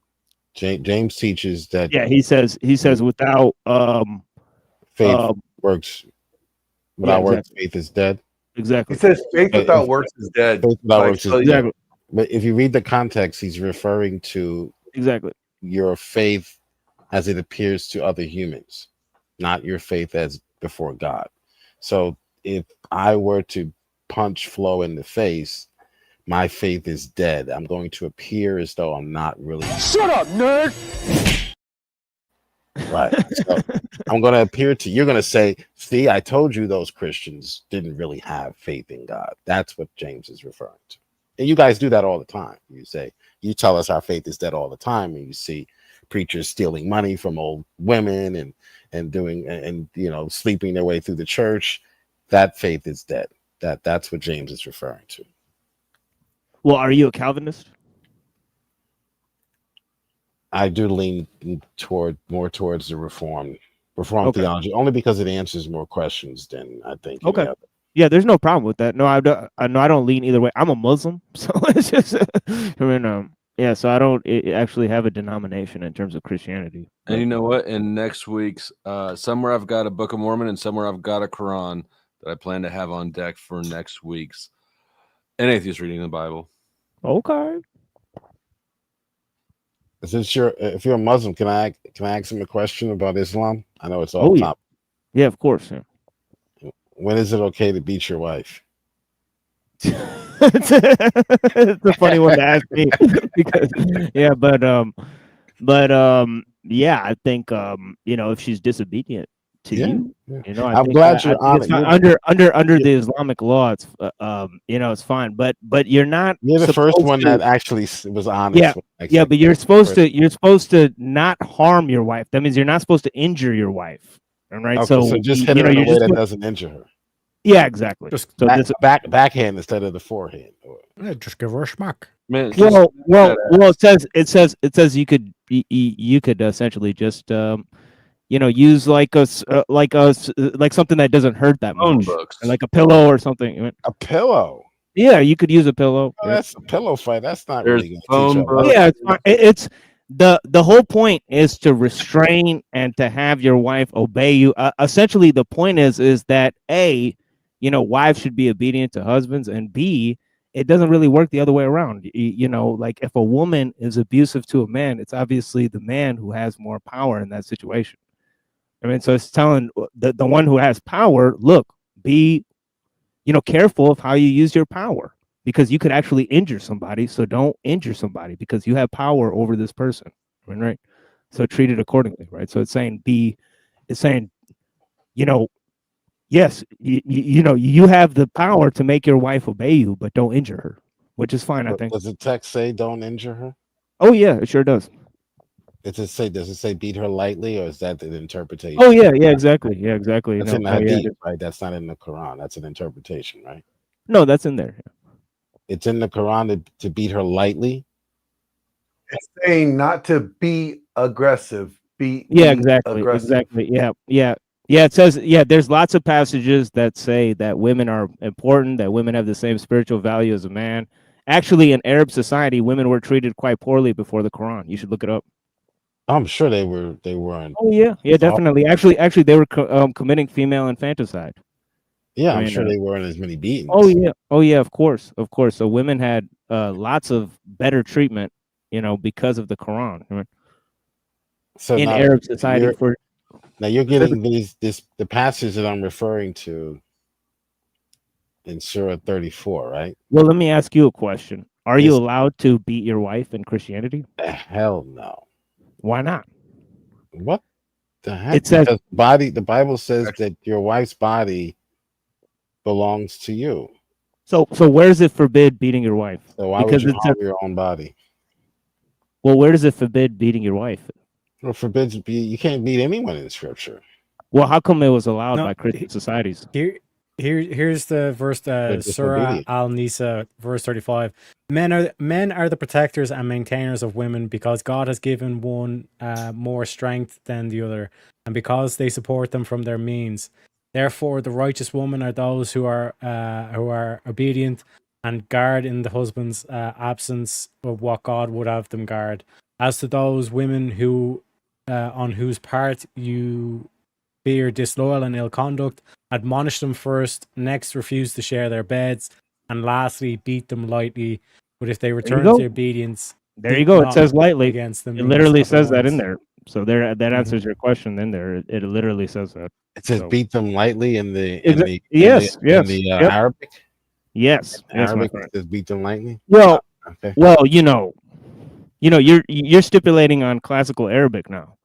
I mean, Yeah, he so just read the translation and it said it. Right? So Yeah. So, and I'm Yeah, using AI yeah, for that's it. It's the- using the direct answer, but it's basically it's an unexpected detail as well. That many translations use to beat them lightly.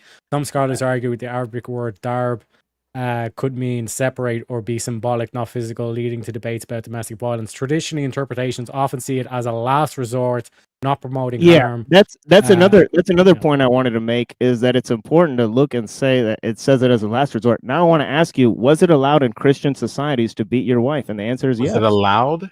I Yes. don't know if it was It allowed. was. You got to look it up. You got to look it up. You were allowed as a Let me husband to ask- beat well, your wife, let me and ask- the let me reason ask- was here. Hold on, don't Let me spurg ask- now. Don't spurg now. Here, hold on, don't You asked spurg. the question. You Hey, answered hold it. on. Stop spurging. Let me just. No, let me you just asked say- me a question, then answered it for me. You didn't No, know no, no. I'm finishing my statement, my Okay, friend. go ahead, but don't I'm answer the finishing my statement. I'm finishing my statement. If your wife, acted out of line in the society or in the Christian society, the husband would be held responsible for his wife.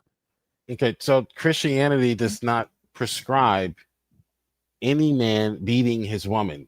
You're citing cases, anecdotal cases of men who are calling themselves Christians doing that. Well, I'm Perhaps talking about in the Old Testament. It's allowed in the Old Testament. so you're reading me the Quran you give to the women. That inserts the word lightly there. That's the woman's Quran. That's the one you give them to read. But okay, that's fine. What did you just say? You're giving That me made no sense at all. That was totally incoherent. You said there's a woman's Quran and a man's giving me the Quran. That version made of the no sense at Quran. all. You're giving me the version of the Quran that inserted lightly. Perhaps that's the one you give to the women to have them read. No, that's everybody's Quran. He just read a general translation, my friend. So you're talking about there's women's Qurans and there's men's Qurans. You're just lying. What are you talking about? So is that in the Wait. Let's go back to what you just said. Where did you pull that? Did you just pull that right out of your ass? There's a woman's Quran and a man's Quran. What the fuck are you talking about, my I was friend? being facetious. I was suggesting Oh, that's okay. the Bible you hand to the women to say it's okay because it says Right. So lightly. that's your opinion, or you just made that up, or It lightly is not in the Arabic. That's why it's in parentheses. Okay, just like in the scriptures, things that are in parentheses means that they're not in the original text. How come? Okay, during the interpretation of Paul, right? It says, "Wives obey your husbands," right? It says, "Slaves obey your masters," right? And the interpretation of that was that the tutelage of the wife over the husband means that, you know, if the husband abuses the wife, right? Even going back to, you could look at Sean Connery talking to Barbara Walters, right? Just in the society, 50 years ago, it wasn't seen as that big of a deal. These again, we're talking about beatings. We're not talking. Yes, and I'm saying, what Christian society thought it was wrong to beat your wife? This one. I'm asking you. I'm in the one that my father was in. You're not in a Christian society right now. Well, Christians are united on what the scriptures teach. If you can find a They're not. No, they're not. If you can find a Christian cult, Where are Christians united on what the scriptures teach? I finish my point. The scriptures teach that you are not to hit your wife, unlike your book. Okay, so if you can find a Christian, No, it doesn't though. Where's the passage?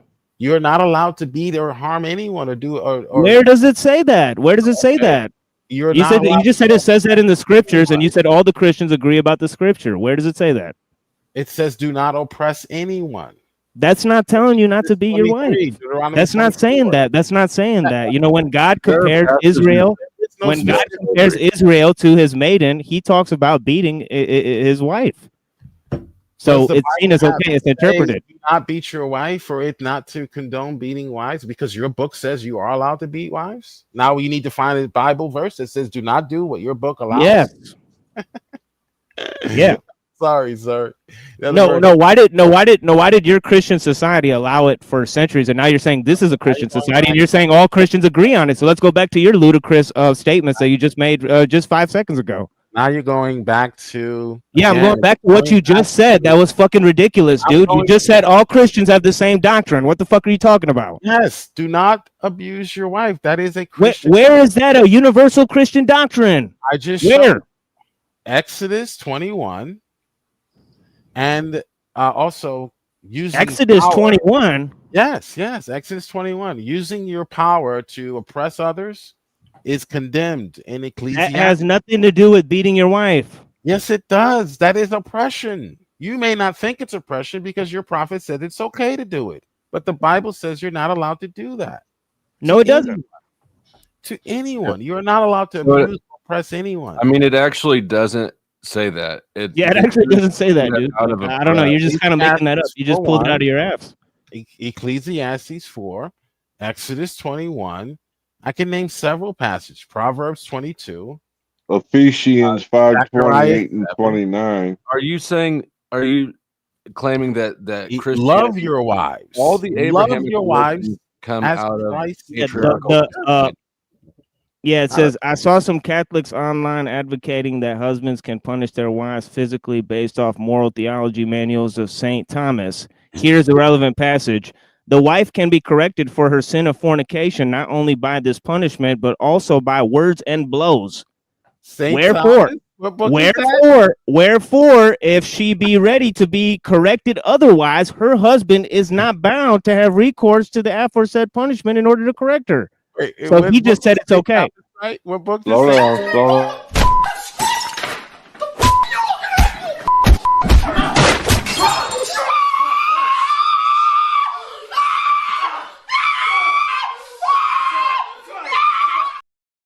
Wait, hold on. So you just said that universal Christian doctrine says one thing, and now St. Thomas is saying another thing. So St. how do you come to your conclusion?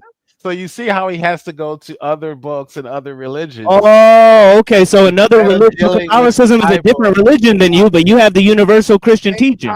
Who is St. Thomas? He's a Christian, retard. He's a Christian, you fucking retard. Right, hold on, Jill. Unless What you can about, prove- what Jill, about unless you can Deuter- provide a verse showing that being your wife is prohibited, several. and not extrapolate it out of some other. Ephesians. Wait, is St. Thomas Aquinas not a Christian? Ephesians 4:32. Is St. Thomas Aquinas not a Christian? Why were you laughing at that? Bible, sir. What do you Why- think how that's about, funny? why are you going to people? You didn't pull a verse from the Bible that said don't beat your wife. You never did that. Why you do we didn't. have to have a verse that says do not beat your wife? What? So you don't have one, right? So you don't have one. So you don't have one. Okay, so you have a verse that says you can. We have a verse that says love your wife. Be as kind to Christ one loved another, the- tenderhearted, Can I finish? forgiving. This is the verse that you just provided. Love your wife. I gave you the wrong It doesn't say love your wife either. It doesn't say any of that. Love your wife. How about, Where does it say that? Where does it say that? How about You want me to Deuteronomy? finish? Do you want me to finish? How about Love your wife Deuteronomy as 25? Christ loves the church. What about Christ St. did not- Thomas Aquinas, dude? Christ did not beat up his church. Okay, Deal with we're not St. Thomas. Catholic. Deuteronomy We do not follow 25, 11 through 12. Thomas Aquinas. We're not Catholics. Deal with Aquinas, man. Yeah, but you just said it's a We're not universal. Catholic, my guy. Why did you say it's a universal doctrine then? You said all Christians agree on it. We believe the Bible. We're not Wait, Catholic. you said all Christians agree. That's false. Christians are not Catholic. That's false. Admit that you told a fucking lie that all Christians agree to it. Not Catholic. Why did you say all Christians agree when St. Thomas doesn't fucking agree? Christians are not Catholics. Let me repeat One it. sec, again. Oh, one sec, so one sec. Catholics aren't Christians. See the cope? The fucking cope. Not One Catholic. sec, Here, one let sec. me That's read the huge cope. That's huge Please, fucking cope. I'm me read the bringing verse. in One sec. other Glenn. doctrines because you Jill. can't defend your book. I put Jill, one listen in to the this. back, Glow. All right, let me You can't read deal it. with the Christians. Glenn's verses. If two men are fighting and the wife of one of them comes to rescue her husband from his assailant, and she reaches out and seizes him by the private parts, What? you shall cut off her hand over no pity. Where the hell do you get this from? That's Deuteronomy 25 verses 11 and 12. Oh my Yeah, I like don't bear in think mind as so. well, like there's a lot of like stuff in the Bible where it's like the woman's not a virgin, so she's getting stoned to death. That's crazy. I did not expect that second verse. That was like, okay, all right. Well, that let's answers read- all our questions, I think. Let's read what- Ephesians 5:25 gives instructions for how husbands should treat their wives. Okay, so no, we don't have a verse that says "Do not beat your wife." It's expected of us not. Right. In the 11th But that's century, not they in said it was Islam. okay. Yeah, but in the 11th century, they said it was okay because there's no verse telling you not to do it, so they were allowed to do it. Sure, there is. So, The 11th century. you think? Hold on, Jill. Oh, do you not think we could find a verse in the Quran about loving other people? Not in the sense that you're loving your wife as Christ loves the church, meaning he didn't abuse the church. Why is St. Thomas Aquinas not a Christian? I don't know who St. Thomas is. I don't know what he's written. Exactly. That is retarded that you're a Christian. You don't know one of the top authorities on Christianity, one of the greatest scholars of the Christians, a Catholic scholar, St. Thomas Aquinas. You don't know about Flow's read Aquinas. Flo has not, but Flo knows who Aquinas is. Yeah, I don't know. It seems like Jill. It seems like you picked the wrong fight.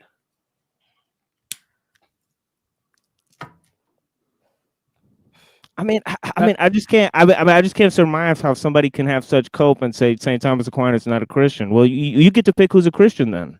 It's a totally different game. St. Thomas would have been a prophet in your book, perhaps, because he agrees with Muhammad. You're allowed to beat your wives, but he doesn't agree with Scripture. So the threshold for who's a Christian is whether or not they agree with you. They correspond to what the text, the Bible says. No, it's whether. Yeah, but how come you get to decide who's a Christian or not? Yeah, Well, Jill, Tom- you're doing the one sec, Jill. What you're doing He is is the no wrong. true Scotsman fallacy. You're saying, well, they're not real Christian. But Which- even no, no, no. inside the No, no. Bible, if a I'm woman's saying- not a virgin, she gets stoned to death. No, that's not what I'm saying. I'm saying what he is teaching is not Christian. It's more akin to Islam. Okay, if Thomas Aquinas actually taught that? And I'll have Are to you go are you saying the Find most out. idiotic statement I've ever heard, that St. Thomas Aquinas is now akin to Islam? St. Thomas Aquinas has nothing to That's do with not what I Islam. said. That's not Has what I nothing said. to do with Islam. Let me repeat myself again. No, but why are you conflating St. Thomas Aquinas with Islam just because he disagrees with you? It's stupidity. That's totally illogical. Completed, so that's why you're confused right now. What I just said was what he was teaching was aligned with Islam. It was not aligned with Scripture. If he in fact taught that, which again I have to research because I really don't trust you because you're a Muslim. So I'll have to go back and research if that's what he actually taught. But if he did teach that, he is not aligned with Scripture. Right. Go and research the Bible and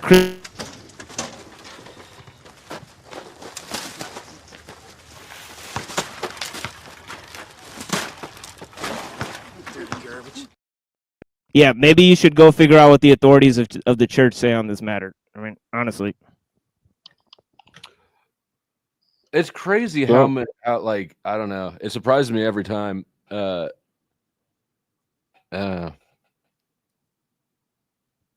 got booted? Well, I threw Jill out.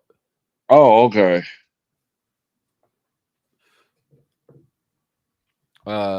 Anyways, Jesus.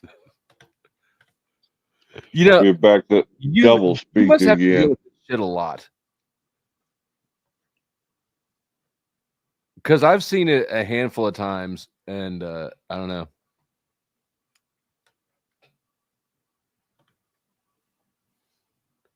Anyways, that deteriorated. Go hang out with Morgan. Y'all can figure out how to be Dumb question. Is the Catholic Bible different than the King James Bible? Nope. I don't. Well, Okay. actually, I don't know. It's got. I don't either. I'm not Catholic, so I don't know.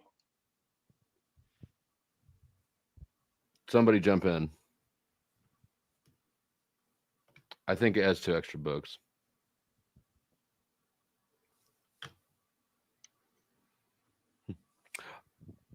Well, it's funny because if you look at the chronology, and I could tell you guys, real quick, because after you have the destruction of the Jewish temple, then you have the first discovery, in terms of the chronology of the of the manuscript evidence. You have Matthew, then Mark, then Luke, then John, I'm pretty sure. I mean, so it's all before, I think I think as early as 120 AD, you have all the Gospels can be accounted for, right? So, yeah, just to answer that question, the King James versus the Catholic Bible. The Catholic Bible has 73 books. King James version only has 66. It basically has an extra 7 books from the Deuteronomical texts. Gotcha. Let me do a super chat. Break 9 Truth Copy says, "Do unto her as you would to yourself, and love me." Well, we do love you, and thank you for the contribution. That makes you the 33rd contribution, at least as far as the starred auto comments are over here. Super Did chats. you include a tariff on that Canadian donation? I didn't. Shit, I need to look at.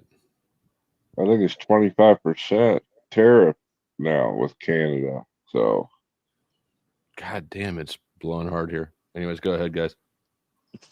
This guy keeps running his multi. He's going to be blowing hard. It's blowing hard. Pause. And now seems as good a time as any. If Mr. is still here, let's do those long bombs. When you hear the sirens or anti... Nah, that's short bombs. When you hear the sirens or anti-aircraft guns, you must get under cover at once.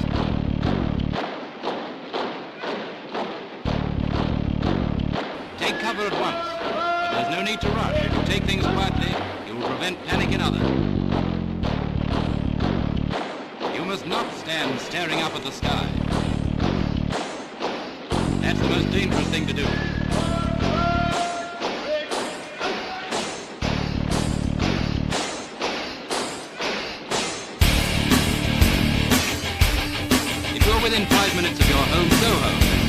keep away from the window.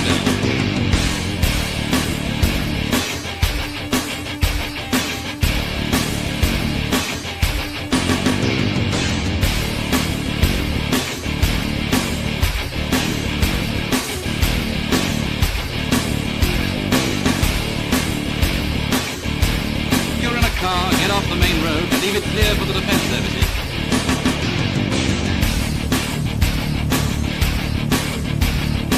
Same reason, park as near to the curb as possible. If you're in the open with no cover, lie down, preferably in a ditch.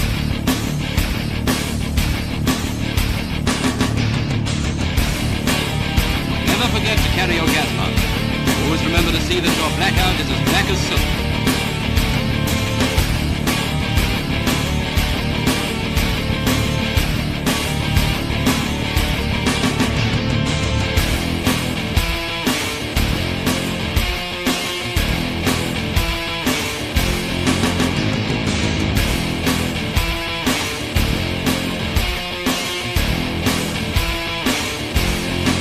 But the most important rule of all is never to stand staring at the sky. If you don't take cover, you may get hurt.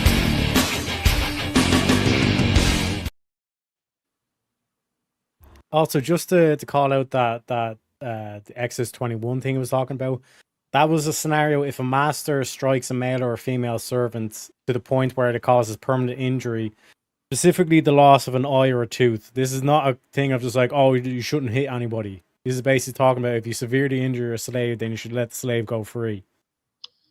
So again, another fucking false fucking red herring, essentially.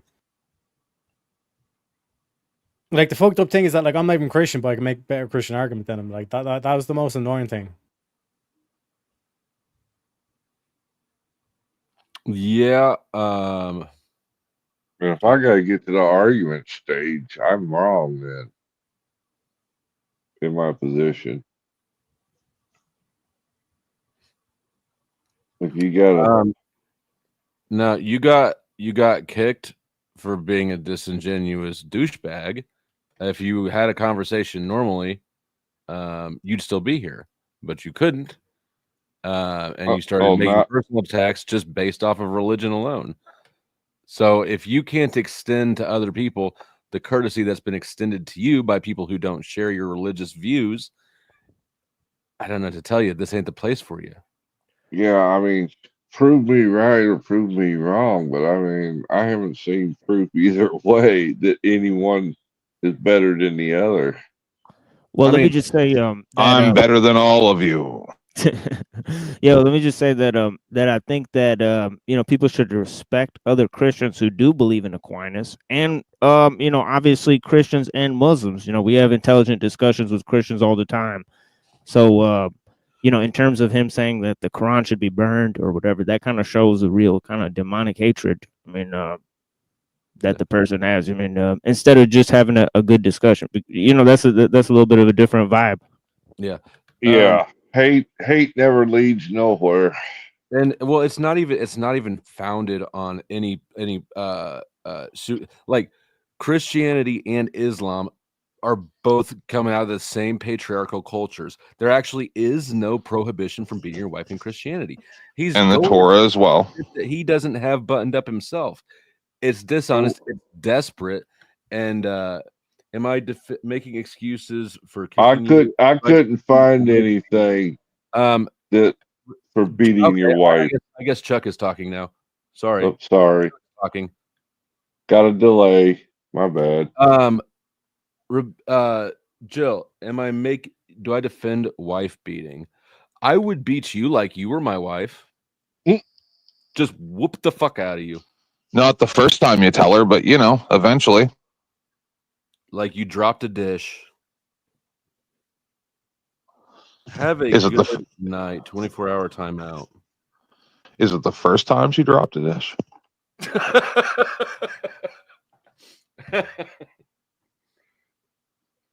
It's interesting, the tempers that flare, like with this around this shit. Like I don't have any to draw from it. I just find it interesting who ends up crashing out. Religion brings out the worst in people for some reason. Think about what it appeals to. It appeals to the narcissism in people primarily. Yes. It's fascinating. I also want I to mean, point out Salem witch trials. That was Christians. They burned a bitch at the stake. well, we need to bring that back. I feel like Potato would probably be at least open to the to hearing out the reasons for bringing it back. You just seem the type a little bit. I'm not sure why. Nothing wrong with a good barbecue, though. But You know, yeah, Flo, I've I never almost seen- went live last night. Sorry, Uh-huh. guys. I apologize. Nah, take it away. I almost went live last night, but I got a lot of problems. And I just didn't feel well. But like there's numerous. Sorry. He didn't make a good point at all. He's claiming I'm defending a religion when I'm just not giving him special privilege to be an ordinary douche. Why do Christians need special protections? You're getting treated the same as, you know what? And Count, I've never seen you here before, so I'm going to put you in 24-hour timeout with Jill, because I assume you're with Jill. Earlier I timed out Morgan for 10 minutes. I think it was. I gave Morgan a 24-hour too. At this point, Okay. everyone's getting 24 hours if they get it at all. He was dropping the no words. Yeah, he lost his shit. He was And spurting. I went back what? and checked that. Boy has demons in him. That's all I can say. He's got demons in him. See, this is the thing. So,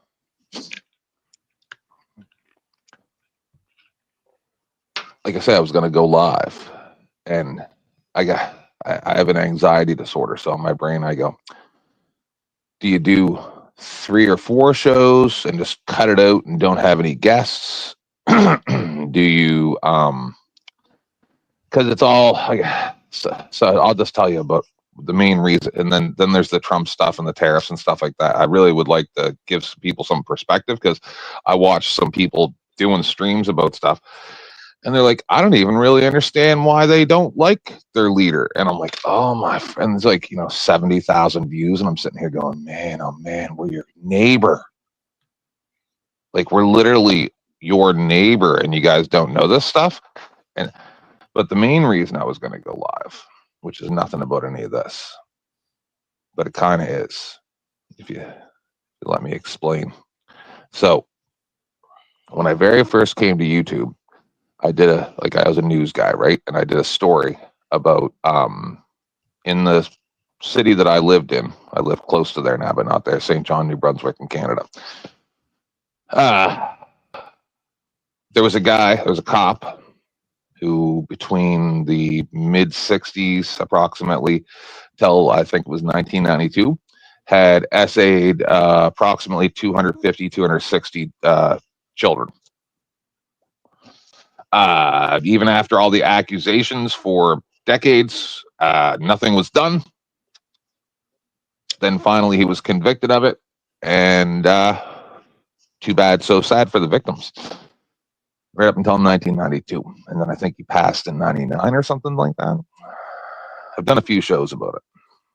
And then yesterday, there's this new story that I want to talk about, but I don't know. It's just, it takes everything out of me, because I start getting really upset even just thinking about this stuff.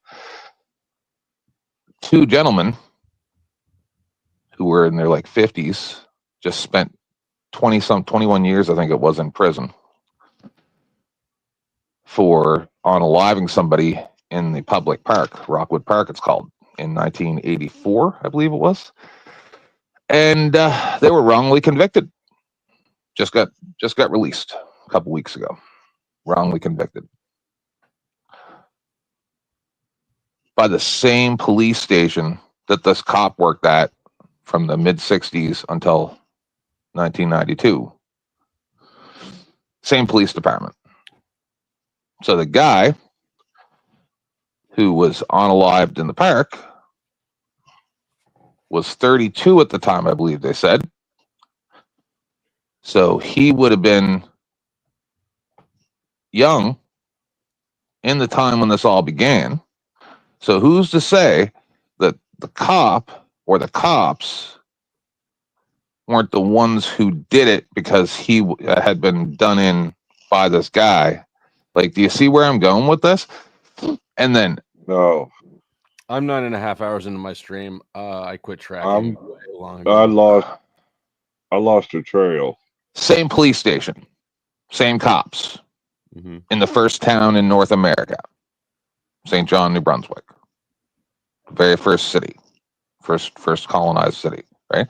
So if the same cop was getting away with for almost 30 years essaying children, and then this random guy ends up unalived in the public park in the same town, and then two people are wrongly convicted for unaliving that guy that would have been about the same age as the kids who were essayed at the beginning of this guy's rampage of essaying 200 something children. You got to just tell us the punchline. And Yeah, you're there. That I believe that's the punchline. I believe they set these people up that has now been found that they were wrongly convicted, and that's it.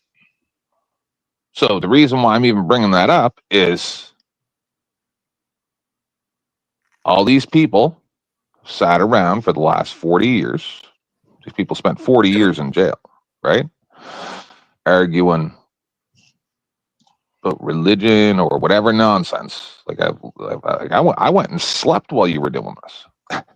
I just slept for over 6 hours while you were doing this. And then I wake up and it's going the way it's going.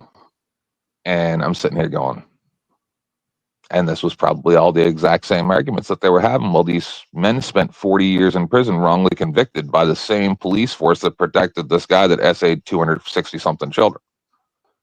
But none of these people care about nothing, right? They don't care about the children getting essayed. They don't care about the people that were wrongly convicted, but they're Christians. They're Christians, they're Catholics, they believe in God, all this nonsense. While the people suffer and they just sit around acting like they're high and mighty. You're doing the blame game thing. No, I'm pointing out that these people are imbeciles. Just like I explained to the Gematria guy, and thank you very much, Dusty, for putting that link up. I showed my husband. We were driving in to get groceries yesterday. Very, very nice. And I was able to make it monetizable too. I know. I was laughing. I'm like, look at how I got bleeped about 150 times. Right? And that's one of the main reasons why I don't broadcast anymore, is I am just so sick of it. Like, I messaged Audit the Audit on Twitter yesterday, X, because I'm like, I don't know if anybody here realizes that Audit the Audit is a shill for the police and the government, but that's how I see it. And then he responds back, "Oh, your head's so far up your ass, blah blah blah blah blah." Well, and I'm like, me and Flo know a guy that fibbed on some people. In fact, he put 2 people, and they were in prison for what, 23 years. Okay. And he finally went back and told the truth, and there he got out or getting out. Oh, you're talking about O'Shea. Kay's brother. Yeah. Yeah. I don't. When I O'Shea don't lied on him. I know his sister, and I know the guy that did the bad snitching. Yeah. And the guy who lied and took 20-something years of their life, did he have to do time? No. Nope. Right. So then the justice system is a farce. And everybody who professes to be a good person, who isn't out there demanding that that person go to jail for doing that, is just as bad as the person that did it. Yeah, I agree with you. Just saying. That's why I'm so sick of, like with this. You guys brought it up, the taxes, the tariffs. Like, I literally just woke up and I'm having my first coffee, so like I'm trying not to just be screaming because my husband's sleeping, right? But too early for all good that. luck on that one. the fact that people aren't seeing what's going on. See, at first I was like, oh, good, tariffs, because then that'll smack Justin Trudeau in the face to smarten him up a little bit. And then I'm like, hold on. We're being tricked again. We're being tricked again, just like the unicorn virus thing. Same thing all over again. All their assets are gonna go up by 100 to 1,000% while we all sit here and pay. Like, how do people not see that? Like, does anybody here really believe that Trump they got into a tariff war the first time Trump was elected? This is hiding inflation. That's all it is. It's obscuring inflation. You got it. And it's training Americans to be used actually to celebrate a lower standard of living. Bring back the manufacturing jobs. Guess You got what? it. Those are low paying, low skilled jobs primarily. There's a reason we shipped them out in the first place. If we bring them back permanently, that's reflective of a permanent lower standard of living, not of like a return to the good old days. Trump fucked us up financially more than any other president before him in his first term. He's doing it again in his second term. They use him to Trojan horse all the worst shit that you would never be able to sneak by with Biden because everybody watches him too close. But when Trump says we're going to tariff the fuck out of everything and everything's going to cost way more money, everybody cheers it on. When Trump says we need to have Big Brother watching everybody in the country, everybody cheers it on. It's crazy. Our vice prime minister, I guess you could call her, Chrystia Freeland, suggested that we strengthen ties with other nuclear armed nations to fight against America. Oh, that's and by the way, she's Ukrainian, Slavi Ukrainian. Right? So, am I really supposed to sit here and believe that any of this is for our own good? Really? I'm so angry at human beings. Well, there's no point in that. That doesn't do any good.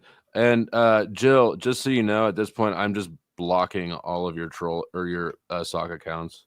Like, they're not even getting timed out; they're just getting blocked. So, are you getting caught in your field, or is she saying something? TOS. No, it's just like, why would I time out his socks for 24 hours when I know that he's just going to use them? He was up here timeouts. I timed out his fashion. Yeah, like he was a piece of shit. He needs to deal with the consequences of being a piece of shit. And if he wants to come back in with alts, like, just know that every time you bring one in, it's going to be the last use here now.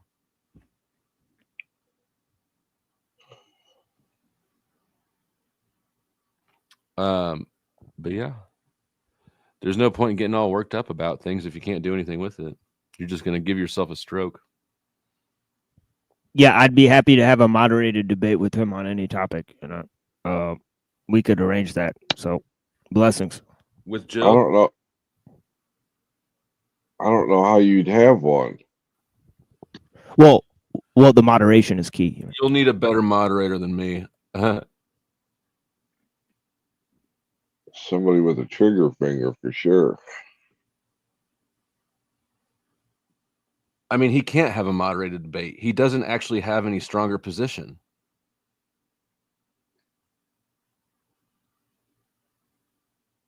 Islam bad, Christian good.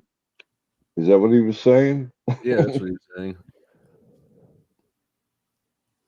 Or both are bad.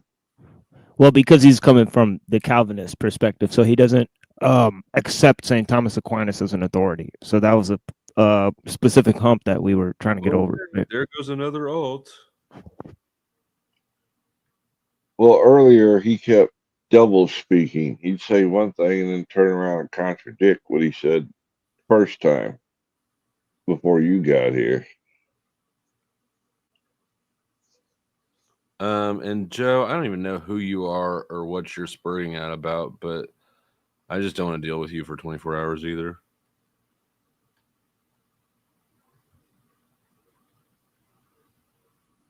Well, rip. It's just in all the teachings that I've ever observed, And Pale Horse Rider. I'll just see you in 24 hours. Don't feel like dealing with anyone's edginess. 24. Oh, maybe I should go. I didn't say edging. I'm just.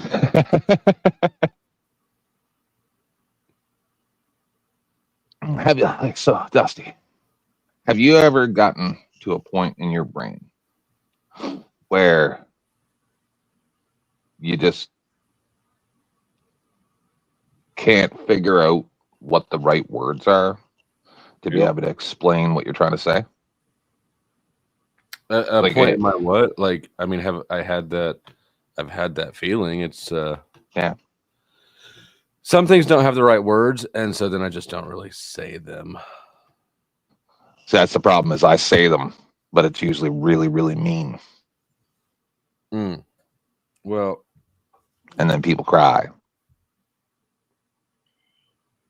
I mean, if you can articulate what you're trying to say and it's mean, that's one thing. But if you engage your mouth before your brain is one thing. Yeah, like I hit it earlier when talking to people who insist that maybe actually we're supposed to eat only fruit. Like, bro, if this is where your best thinking has brought you to today, like, I don't really know what the access point is to reason with you. Well, that's why I get frustrated, is because it's going to take them time, and then it might take a decade or 10 decades, and then maybe they still won't even catch up, right? And it's just it's like the monkeys with the obelisk in Space 2001 or whatever that movie was. I think it's information overload on a lot of people.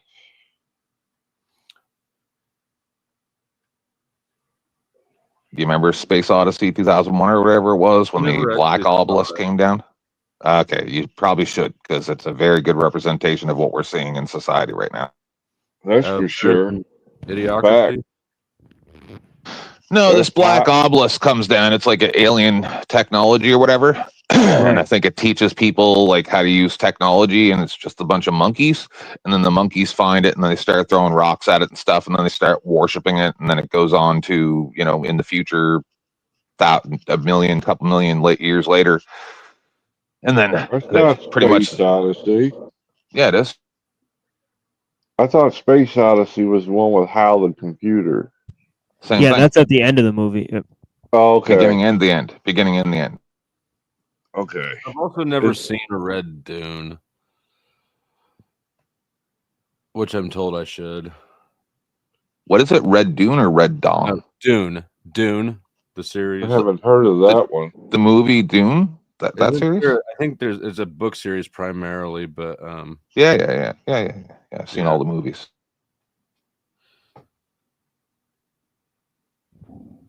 Yeah, Butlerian Jihad against the machines.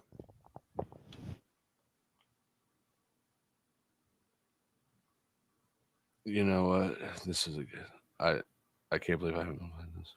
Anyways, go on, guys.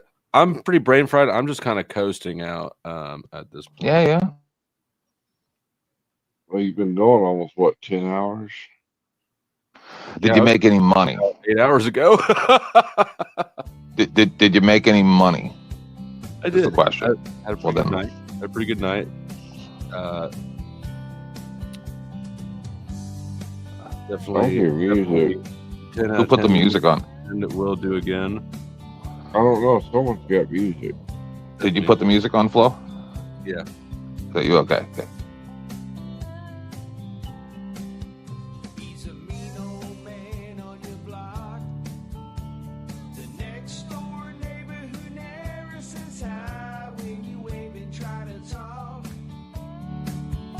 Yeah. Yeah. The remake.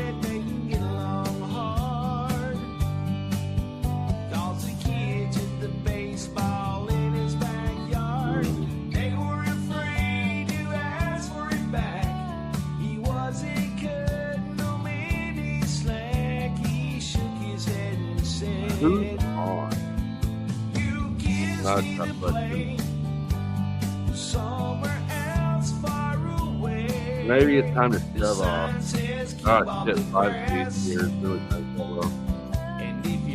Can't hear you over the music. Whatever you're saying. I'm just mumbling mostly. Oh, okay.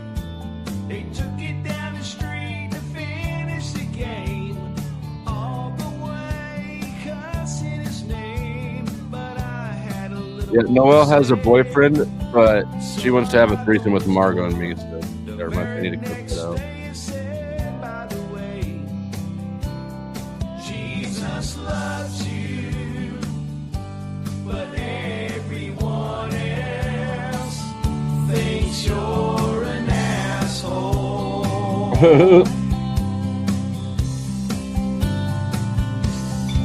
Where do you find these? Everyone else thinks you're an asshole. Gotta chill just because that's a chill. He turned the water on.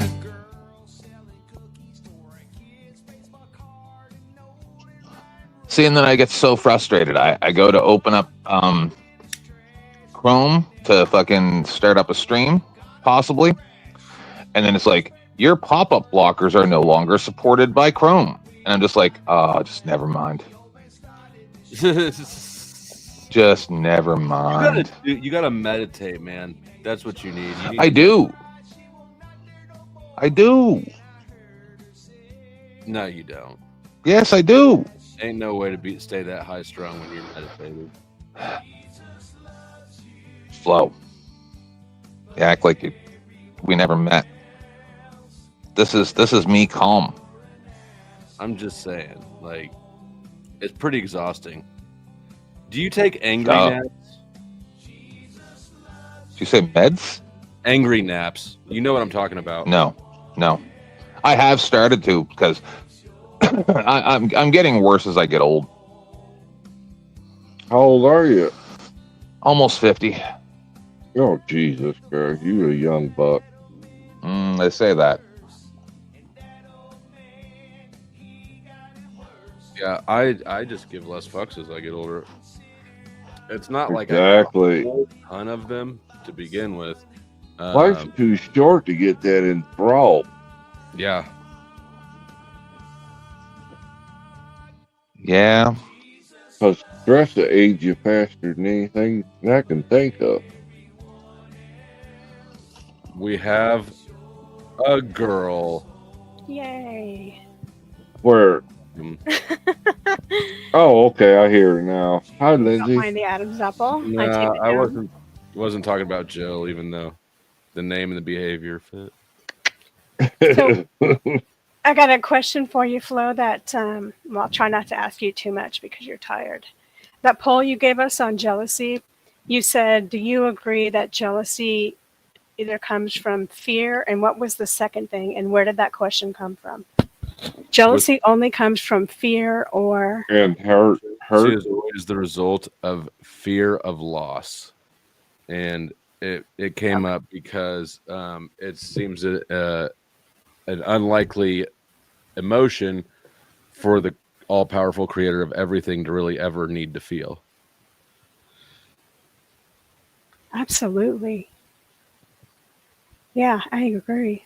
I mean, I can understand it and attribute it to human beings being insecure, but I thought, is that a quote or something? Because that's pretty good.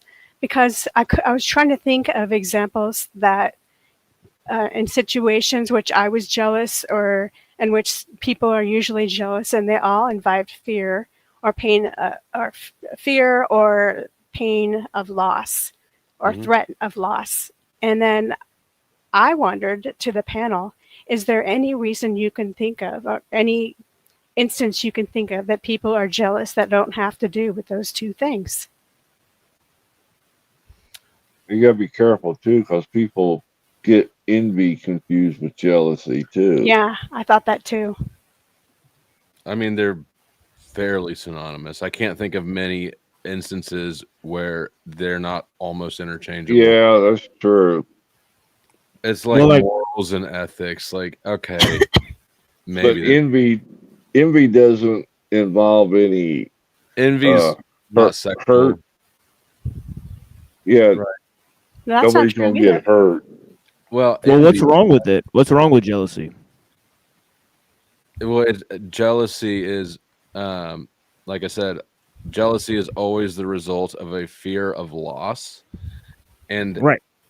And So that's natural, right? Right, it's natural for humans. But if you're an all-powerful God that created everything, it seems like it would be. Why would you ever need to feel that? Because that would lead everybody into having fear every day. And if religion is a control mechanism, I'm not saying it is, but if you believe it is or can be, then you would need fear on your side to justify, all the rules and to hold them in place. Yeah, this isn't a sentiment that we would expect out of a control institution, but not one that makes really any sense with all-powerful God. Well, let me I ask think this. that's also after the golden calf. So it's I think it's after the golden calf, right? So he's kind of saying like, look, like, like that's kind of what he's pointing out. Like, What happens? I mean, it's mentioned several times throughout the Old and the New Testament. Jealous God. Mm-hmm. If my wife's a 3 and my neighbor's wife is a 10, is it possible to be jealous of my neighbor for having a wife of 10 without causing any harm or loss? Absolutely. Yeah. All it takes is, well, I guess you weren't necessarily asking me, but sure, I'll answer. I just got up here.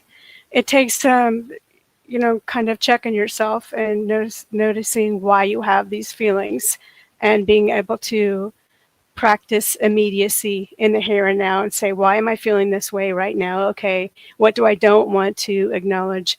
I don't want to acknowledge that my wife, it bugs me that my wife isn't as attractive as the neighbor's wife, which, if I really think about it, is pretty silly, right? I was just. It was just you would talk to yourself like spontaneous. that. And it could be you don't even really care for the woman, per se, the And that would neighbor's keep wife. you from doing something malicious or stupid. Right. And you might want to distract yourself to cope with it because that feeling is completely illogical. And if you don't know why it's illogical, we can talk about that, but it's kind of a long story, I think. But anyway, it's completely illogical, so why waste the time? And if you end up distracting yourself, you can distract yourself in a really positive way. I know it sounds corny. You can exercise or you can do something for somebody else, do something nice. I know it sounds cornball, but not every time you're jealous or envious or have like a negative emotion, do you have to act on it in a negative way. True. Yeah, I mean, I think that what you'd be recognizing is not so much like it's really just reflective of your own shortcoming. So what is it that you don't have that you need to level up on? If your wife's a lame, you got to get a better wife. That's only you. It was just an example now, folks. I'm just working with the example. If you got a suck ass wife, get rid of her and level up that shit. Okay, Paul. That sounds like Paul. Or buy her a gym membership. What do you mean that sounds like? Oh, God. Probably a virgin. I think it's a really good thing to look at because, for one, people don't like to admit they ever get jealous or envious because it looks Well, bad. what I was trying to point out was there's different forms of jealousy. I know you weren't giving a real life example. You were Yeah, just I know. Envy is one. I think that one is wanting what somebody else has, right? Like they got a better truck than I do, and the other is like husband wife, like possessive of a person, right? Possessive of your person versus saying something that you wish you had, but somebody else does. Yeah, like See, you it's get all- hated on for being handsome all the time. Say that again. You specifically get hated on for being handsome all the time. I'm And okay with it. Handsome. Yeah, that's why I hate you. yeah. No, I mean, I just, it's something that it's outstanding. It stands out here. Any guy or girl that people deem to be kind of handsome or cute or whatever, Snow, whoever you want, whatever women you find attractive here, you will find there's people who hate her for stupid or no reasons. And Crispy. that's a different kind of jealousy than you're even talking about. That's the third one, and that's the one that nobody likes to admit. Yeah, yeah, it's I'm okay with it, but for sure, I mean, you're not wrong. Attractive people get way more just random ass hostility than, but they also get like it works both ways. I think you get more extreme reactions on both sides from strangers or just whatever. I actually think, and a study I found that I've talked about shows that men actually benefit more over their lifetime from being attractive than women, which Pretty makes privilege. sense because Men women, have pretty privilege. because women tend to cut each other down, I think, more aggressively than men. Truth. Do you imagine how bad it would look if I sat here and attacked Flo for his looks and his stuff like that? But when women do it, it's just like, oh, that's fine because she's a woman, so she has the right to do that. We've seen that happen on this show before. Yep. Lots of times. Yes, ma'am. And then lots of times you'll just be not like the person for a reason. Say she lied. I'm not going to name names, but this is a real life one. And then you have people telling Shout you, out crispy treat. yeah. Then you have people coming at you saying, oh, you're jealous. And you're not. And the more you have to say it and defend it, the more people believe you are. And So it's do you not think that about Sorry. jealousy. Everyone just assumes it is. But I mean, sometimes it's a misstep to even try to defend that. That's kind of an indefensible claim. You just got to move past it. well, that's the first thing all the girls say if you don't like someone. There's so many reasons why you could not like someone. Stupid and valid. But to be called jealous just because you don't like someone for some reason is just, I don't know. It's annoying. I think normally that accusation is a projection, it seems. Probably. And it's hard to be, confident no matter who you are.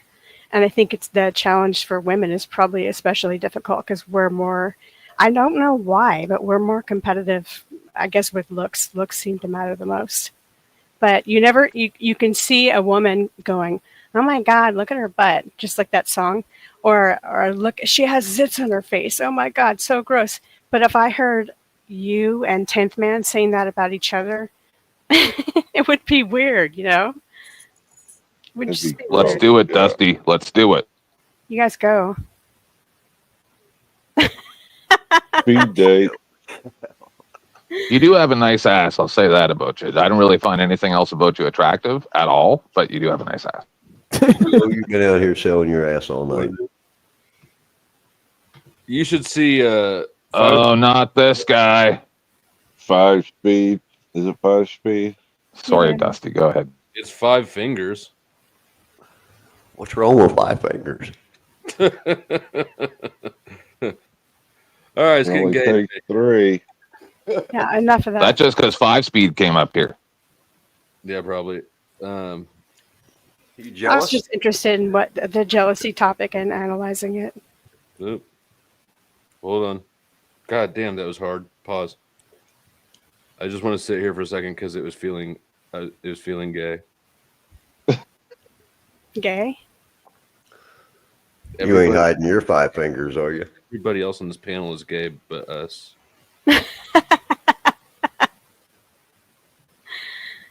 Even teriyaki? Teriyaki's gay, huh? Do you see the hat? I sure do. You think the frog is gay? Alex Jones says they are. How the hell can a frog be gay? Toxins in the environment? Yeah, plastic byproducts. Yeah. They're turning the frogs gay. Wait, what are we talking about? Gay frogs. I come back at the weirdest time, boys. Green things that are gay. They're talking about. It's crazy how you missed, like, you perfectly missed Morgan earlier. I was hoping you clipped that. Oh yeah, no, I'm going to. I gotta do it right now. I'm thinking about it. Yeah. He came back too. He came back in the room talking about love and stuff, nice stuff. Well, God. how? I timed him out for 24 hours. I don't know. I timed him out. Well, I timed him out for 5-10 minutes because of his abusive language. Oh, that reminds me, abusive language. At the beginning of this stream, when a lot of people were here, so I didn't want to ask you then because too many people were here. You were talking about Paul Chuck, and you said that he quit YouTube. Is that right, or is that just hearsay? That's what Flo said. And then I said I've seen a couple of people talking about it in a couple other chats. I will just let you interpret his own words yourself. Give me 1 second. Okay. That's weird. I was going to ask about that too. You got the clip. Great. Give me just a second. Slow your roll. Sure, sweetheart. Work that ass for us. You were so obtuse about it. It was great. It was like, okay, you just said a bunch of stuff, but I don't know what you said. So it's kind of a follow-up. Hey guys, this is just a quick announcement. I'm going to be taking a break.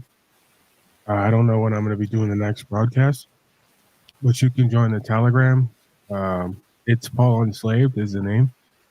And you can talk with each other there or get some updates when I know what I'm going to be doing next. But yeah, this pains have just been ongoing, and I need to get it together. So I can't really do the broadcast I like to do or give 100%. So yeah, kind of like it's been going on for so long. I kind of need a change here. So yeah, I'll keep you guys informed at some point, or I'll just pop back up. If not, like I said, yeah, hang out in the Telegram, whatever the case may be. Timmy's got keys as well. If he wants to host, he's more than willing to host. Let the inmates run the asylum, so to speak, if he wants to do a panel or whatever. So I'll get with him at some point later today. I appreciate you guys. Wow, that's some explanation. Well, when he was doing that fast that he was doing, he was complaining about those bumps were popping up all over his body, those lumps, and how painful they were. But somewhere he was talking about too that he had some court cases coming up.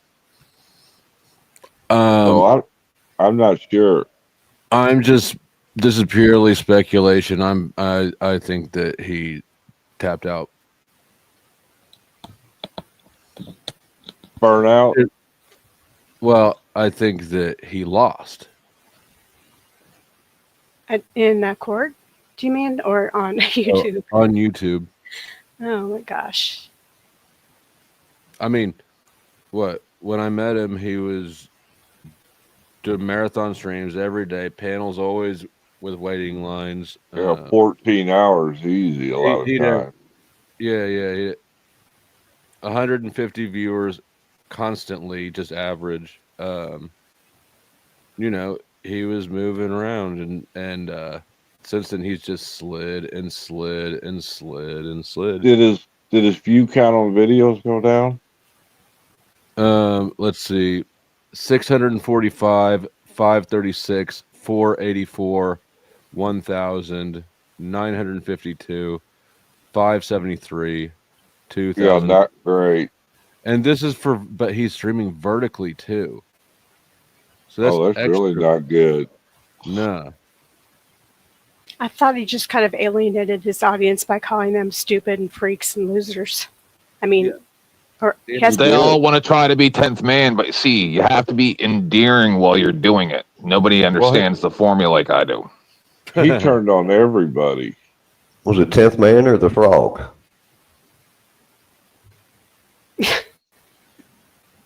Tomato, potato.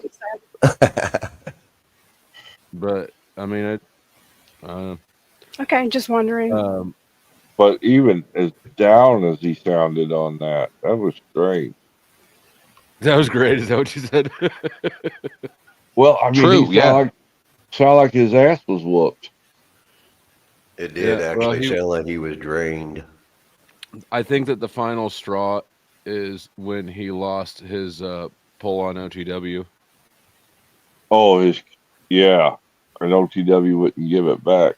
He got tossed out of OTW. That was like his final sort of toehold of authority. And what is OTW? Sorry, A it's spineless another weasel.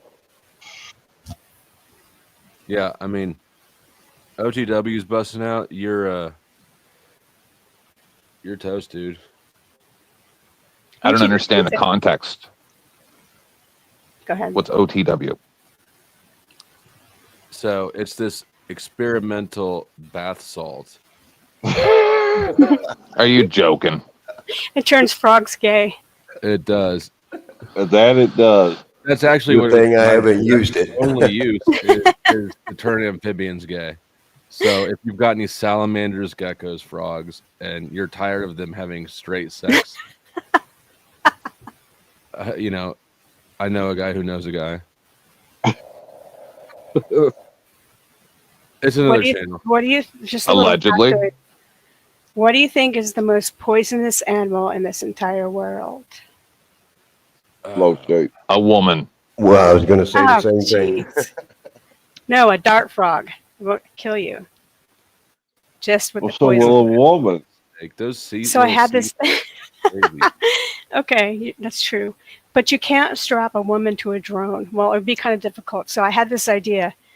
Why not strap some dart frog toxins to some drones and do chemical warfare that way? And then we don't have to lose any women or men. What makes you think they haven't already tried that? I What was really the question again? Hold on. Just sorry. Okay, we're talking about frogs, but we interrupted because this guy down here, 10th man, 10th whatever, wanted to know who OTW is or what it is. And you lied and said it was the frog, and a horny frog. And he gay kind club of. in Atlanta. So I had to impose my factoid, Snuffle fact, about the most poisonous animal in the world. And you would think it would be, something as ferocious as you could think, some rattlesnake or something. But it's just a frog. And then I went on to talk about my drone idea in warfare and chemical warfare, which was a complete distraction. So I guess you're going to go back. I know you're tired, so I'm explaining this to you. To 10th man and explain to him who OTW really is, or are we going to go with the gay frog story? I mean, you can fill him in. I'm not keeping secrets from him. I'm just not doing that much lifting. Because I know you're tired. Right. It stands for out of this world or something like that, OTW. And he's a streamer. And he used to have Paul be his right-hand man and have the key to the house. And he would just drop by all the time, call everybody maggots and say you're all suck and you're all stupid and jobless. And he'd go on to whatever guests were there and then chop them down and say, if it were me, you're a whore and a sloot and, you don't have any self-esteem and you're destructive and this stuff. And he would just go off and I'm like, okay, now can we have a conversation? Nope, that's what he does. He just invalidates the hell out of people with insults. So anyway, OTW got sick of it, and now Paul is no longer a part of his stream. OTW said, I'm casual. I don't feel like myself when you're attacking people. I just want to enjoy music, have fun, a little drama, whatever. I'm going to do my own thing. Get out of here, Paul. And so now OTW has a new, funner room. Yeah, Is that literally how that went down? Right. Paul's not there. Well, OTW's here. He could tell us. And Paul has no power. I subbed to his Patreon. He was able to deconstruct people's illusions quick. Are you fucking kidding? Come on. He is an illusion.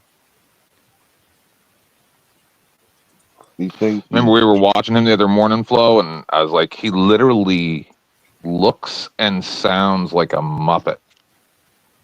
And not figuratively, but literally, like we're watching the Muppet Show, and he's the political Muppet.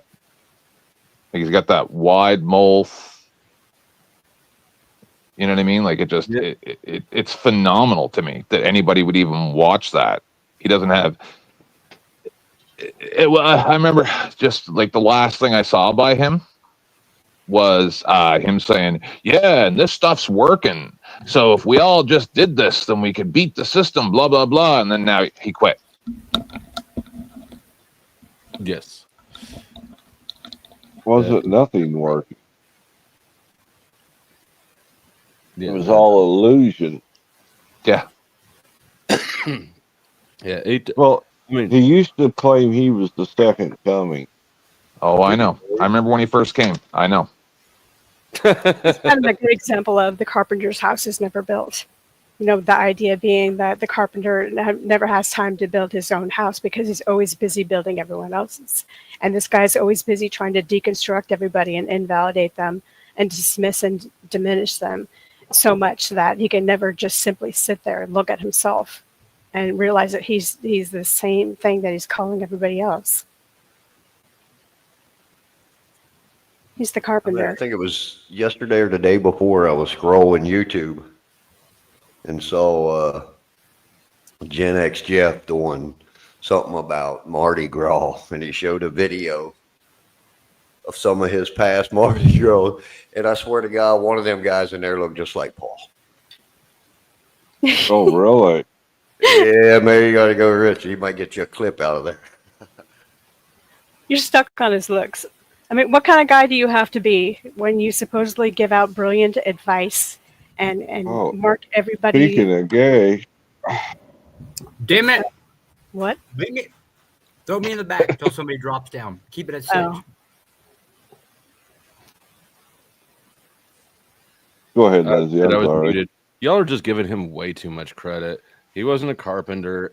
No, he gives himself too much credit. Yeah. What? He wouldn't do shit. You didn't get So my here's- carpenter thing. Here's how he really did. You know, That's just a phrase. okay. It doesn't apply because all he was doing was just spewing toxicity, and he's one of these sort of narcissists that the first time you meet him, right? It's actually kind of interesting to watch because it was so predictable. First time interaction. What does he do? He immediately trashes the person, right? Establishing that your boundaries will get trampled on. And that he has either control. people will comply with that and go along with it, or they'll generally disappear. I think and Lindsay, there's a few of us that will not do either of them. Yeah. What did you say about me? I didn't miss it. You're somebody who would neither comply nor just disappear. Right. But it's a filter process, right? You're in if I can treat you like shit and you'll take it. You're out if you won't.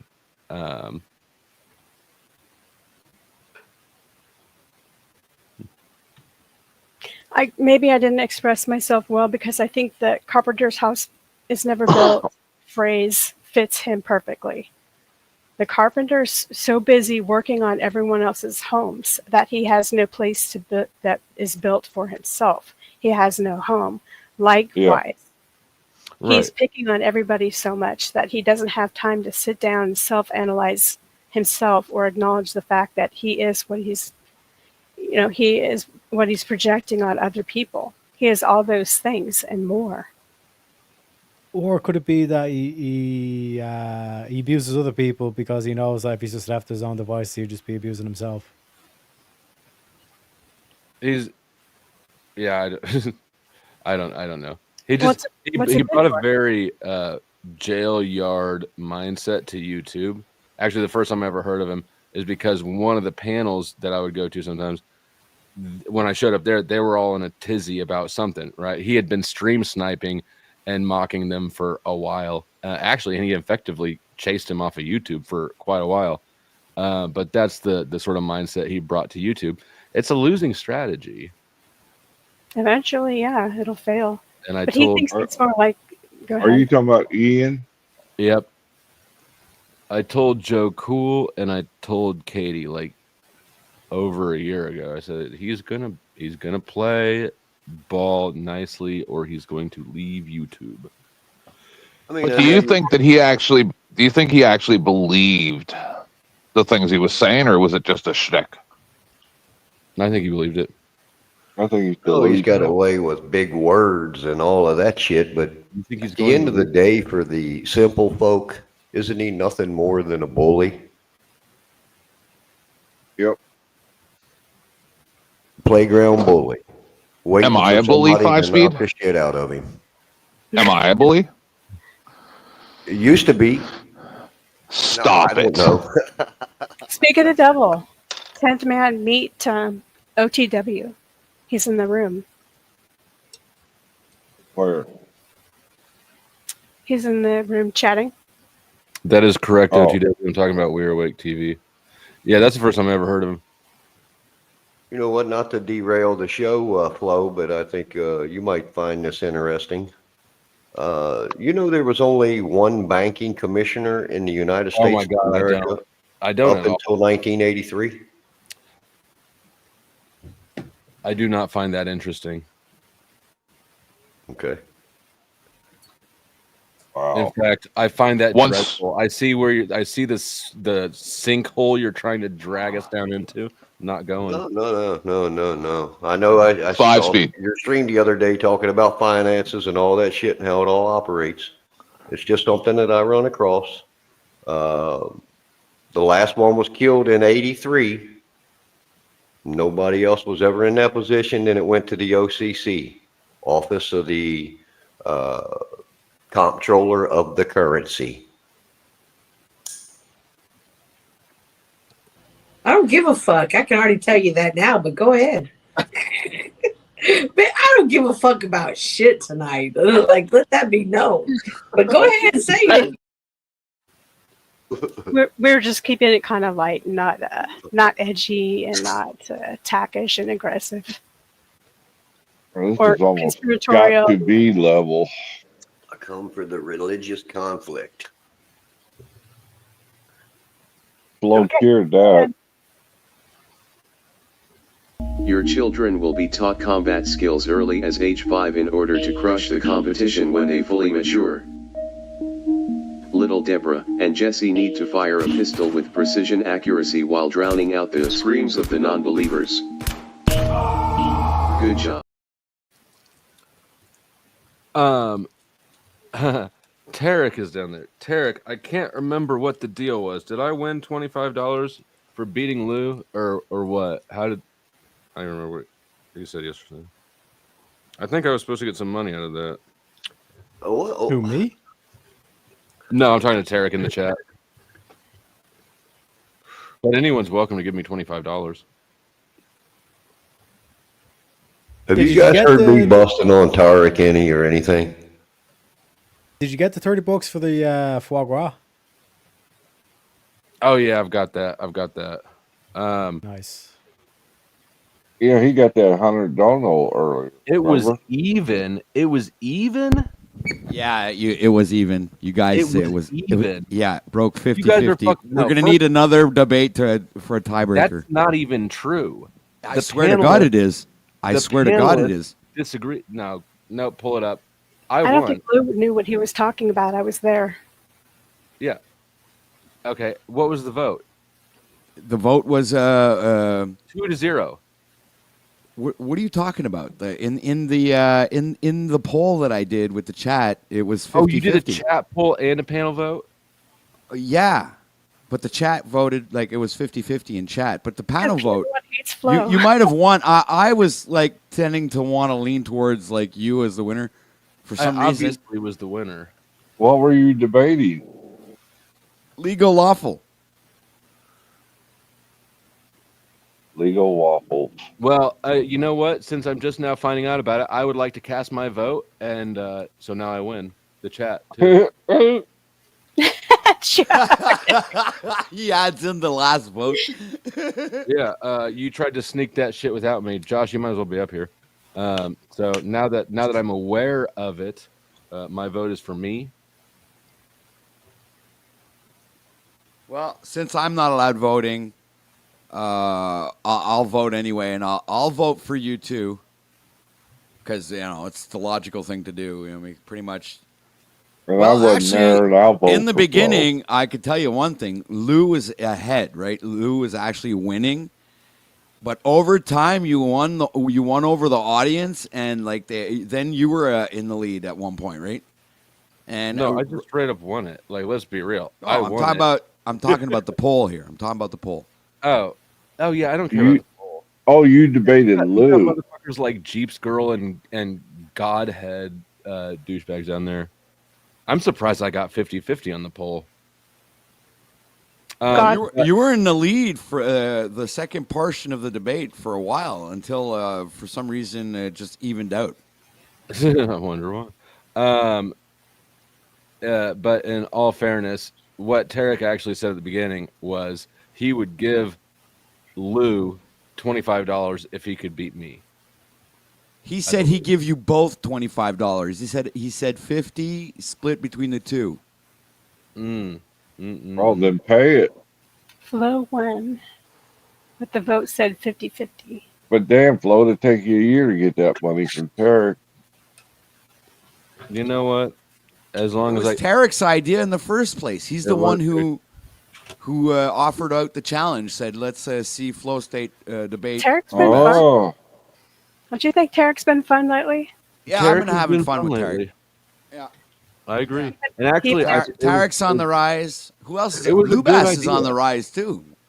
Tarek's like a little schoolgirl. It was a good idea, actually. I didn't know what the fuck he was thinking at first. It seemed random, but it turned out to be pretty good, I thought. Yeah, I don't know why Tarek It attracted the Thorpes. would come in here popping off at 5-speed. I ain't said too much at you, Tarek. But hey, beans, you want to flop those gums? Maybe you're those infiltrators here in America that's causing all of this bullshit. Flop or flap? Damn. Flopping gums. When I flop something, it's not my gums, let me tell you. Well, I mean, really, though, all jokes aside, if we're all cutting up in here or whatever, that's one thing. But for Tarek to come in here and, spit some bullshit that I ain't never said no he bullshit called you about one him. speed? Yeah, well, no. It goes, it's several times. I just haven't said anything about it. It's like Tarek He's got a must crush be. on you. Yeah, I think he does. I think Tarek wants to hear himself talk so bad and I be really so need to get some important. violin emojis. He might be a criminal behind the scene. Can we get some violin emojis in the chat for 5 speed? I mean, 1 speed. Woo! I mean, no, half speed, 0.5.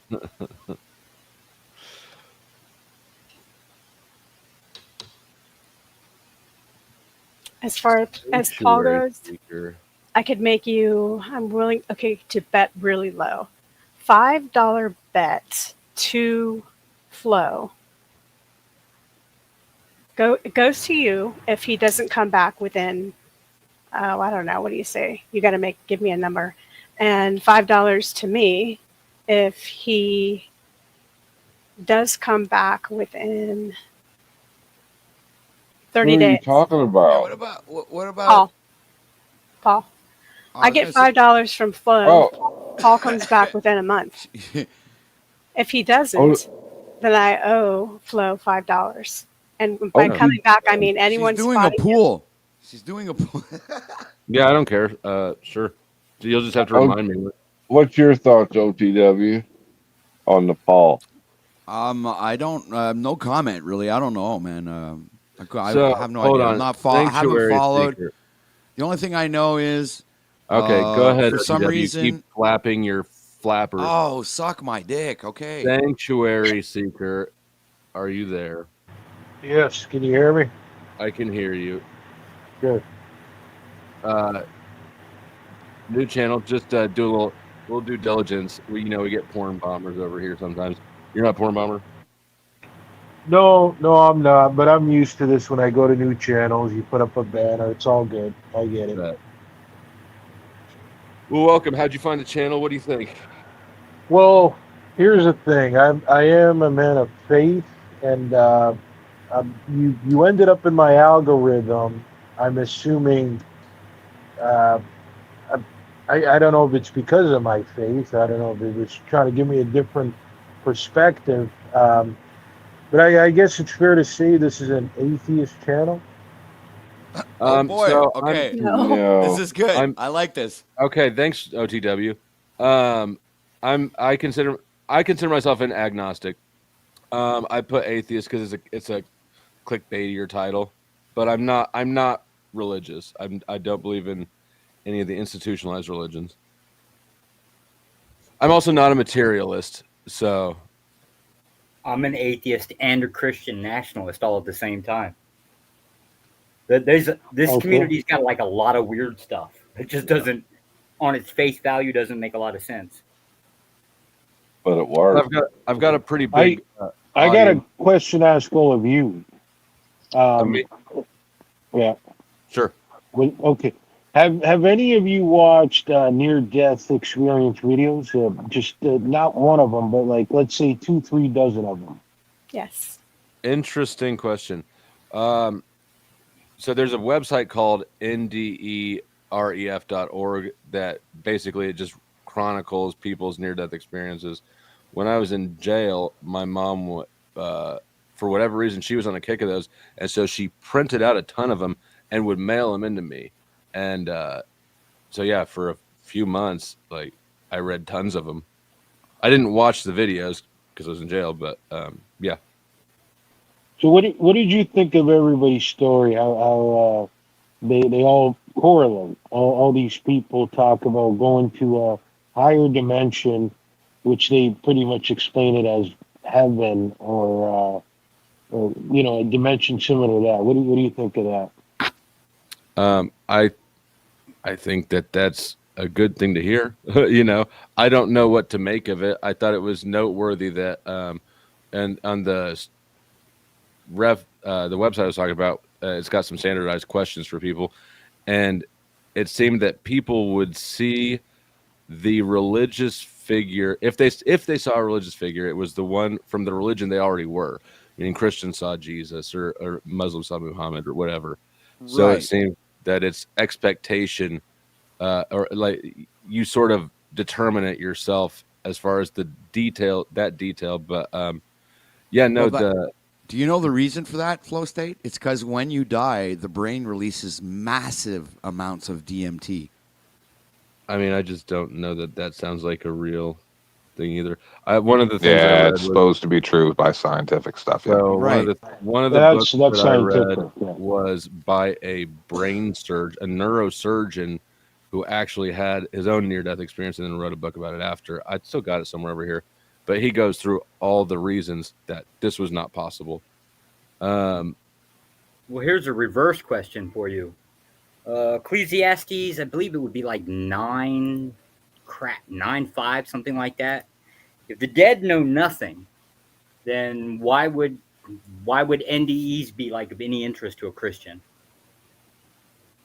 Since they tend if the dead know nothing, then why would NDEs be of it? Can you maybe try and explain the question a little different? Why would a person who is near death, I guess, like let's just say they're whatever, a coma, like lost consciousness, wherever the hell they're going crazy, right? Whatever the hell it is right before the moment of death. If it's the case that the dead know nothing, according to Ecclesiastes, why would there be visions of like the afterlife or whatever's being described? Because you're not understanding the scriptures correctly. I'm the allegorist here, and what that probably means is, or talking about the individual who's spiritually asleep. It's actually sort of Or- a stupid question that doesn't, I think. Need But to the be dead references your I'm really just state trying of mind. to stop talking about that because I want to hear where Sanctuary Seeker was taking it with the question about the near-death experiences. I'd like Well, to know where what he where I'm thinks. taking it is the interesting thing you pointed out, and I do have an argument for that. Is you said the Muslim would see Muhammad and the Christian would see Jesus. Now, for one, I could just point out that yes, but the most accurate thing about this world is your belief. So whatever you believe will come to be true. But aside from that, there have been many people who had these near-death experiences that were atheists or just didn't care or were spiritually sleeping. So it's not true that they were already Christians, as you were trying to say. And yet they were all taken up to a different dimension, and they were spoken to by who they all described as God or angels. Now, the interesting thing I asked myself was, who is paying these people to say this? Because, of course, somebody's paying them to say it, right? Like, there's some sort of agency that's paying them to go around saying, I had this experience. But I just want to know who this agency is and why would they pay them to say that? Which then obviously, you say there is nobody paying them. Why would anybody pay somebody to talk about there's no agency that makes money off of this, right? Sure there is. Which agency is that? Okay, sure there is. Which agency is that? Go ahead. Oh, newspapers, magazines, pretty much like people write stories about whatever, and they usually want the copyright. That's just what Research. publishing is. I mean, content creators, churches. I made $250 off religion. Okay. So let me ask you guys all this. In 2025, when Do you listen to the answers? Or do you I am listening. I am listening. So in 2025, when everything on YouTube is for free, how do you make money off of that? I refer Donations, people to my audience. OnlyFans where I sell pictures of my butthole. Yeah, so one sec. Let me just deal with the logic. Let me just deal with the logic. Let me hold on. No, for real, it's viewer funding, super chats, things like that. Super chats, memberships. It's Okay, I'm talking about videos. I'm just talking about regular videos, right? And anybody can watch these videos. You're not making money off of them. Yeah, but it depends if you're monetized. One sec. Just to take your logic, though, it's actually like you're basically saying, it's like, why would they lie about it if they're like they don't have this financial gain? But before, like even at the start of YouTube and all stuff, there would have been people who put up videos saying, I had this experience with a UFO, or I got abducted by these UFOs and they probed me and all this stuff, and they all have like similar stories to all this kind of thing. Like given your same logic, you would have to concede then that UFOs are real. Yeah. Well, sure they are. There's been, there's been since we're talking since the dawn of time where people would talk about UFOs. You guys were referencing the Bible a moment ago, and you should know that the Book of Enoch was taken out of there, and the Book of Enoch goes more in depth on UFOs and aliens. So I don't see why I don't have to believe it. The problem with this is that we all have confirmation bias, and we have this thing called hope or desperation or a desire to see what we want or need to see. So we can't look at it objectively. We come to it wanting to believe it because this is beautiful, right? I've read thousands of NDEs, and we have this curiosity: what really happens to us after we die? This honest, burning question that everybody wants to know. And so many people's experiences have matched up that it really seems to have validity. But the fact is, over and over, we can't know anything for sure. Sure we can. No, sure we can. We've had, like I said, many people come back and tell us. Now, for a long time, they just explained brain chemistry. Okay, for a long time, I used to tell myself, why should I believe any of these people? And I used to just question. Now, I still kept God within an arm's reach because I said, I'm not gonna, I was, you could say like an agnostic. I had more like of an agnostic type of belief. But yeah, I was the type where you really had to show me it for me to, you really had to prove it for me to believe it. And I was like that for a long, long time, right? And then, eventually you build faith. But again, you got all these people that talk about testaments and, coming back and really You realize all, that's one of the fallacies, though? I'm not trying to be obstreperous or anything. I'm just saying what, that sorry? fallacious thinking. I didn't hear you. What did you call it? It's Say that one of again. the 11 fallacies. Isn't it Where written in the, scripture? Oh, the sorry, idea Lindsay. is that everyone's doing it, so you should too, kind of thing. Appeal to authority or to peers. Everybody believes in this, so shouldn't you? Or there's, No, most. that's not what I'm saying. You're taking No, it out of it context. is. That's not. No, that's not what. Mom What I thinking. said to you Yep. was. What I said to you was, for a long time, just like how an atheist would, I would need real evidence, just Yes. exactly like an atheist, and then eventually, because here's the thing, it speaks to your heart. And, I mean, if it doesn't speak to your heart, I'm not sure what spirit you're backed up by. But as far as God, I felt him ever since I was a child. I didn't know what it was, but you feel the spirit there guiding you. Now it could be a guardian I angel. felt that too. There's nothing wrong with having a discussion about it. We just haven't had similar experiences, and I am agnostic.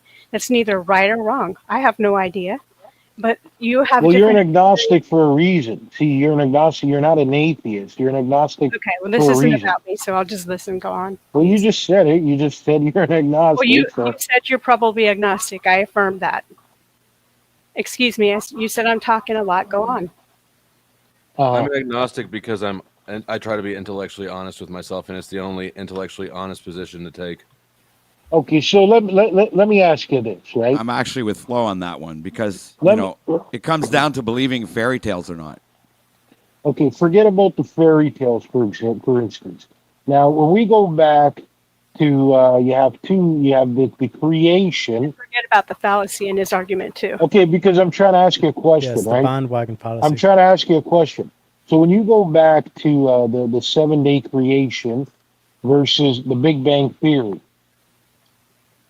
what difference do you guys see in both theories? I think that they're both speculation about something we have no clue about, and both of them Exactly. suck. Right. And Right. I would even give the take on it that it's actually the construction of the 7 chakras, and it's a completely different interpretation. Why the fuck do you got to do that? I Oh, love my doing God. that. Yeah. Let him talk. I'm listening. Yeah, Right. 7 chakras. I believe Genesis and all of that is the actual, just the mapping out of the human biological system and how it functions and how it was created, starting with the brain, and so on and so forth. It's all allegorical. The whole Bible, in my opinion, is an allegory. That's why I call And myself that's the an rise allegorist. of that Christ consciousness, isn't it? Yes, Christ sir. Once you consciousness. have that, I guess what's it called, the Holy Spirit, you get reborn again.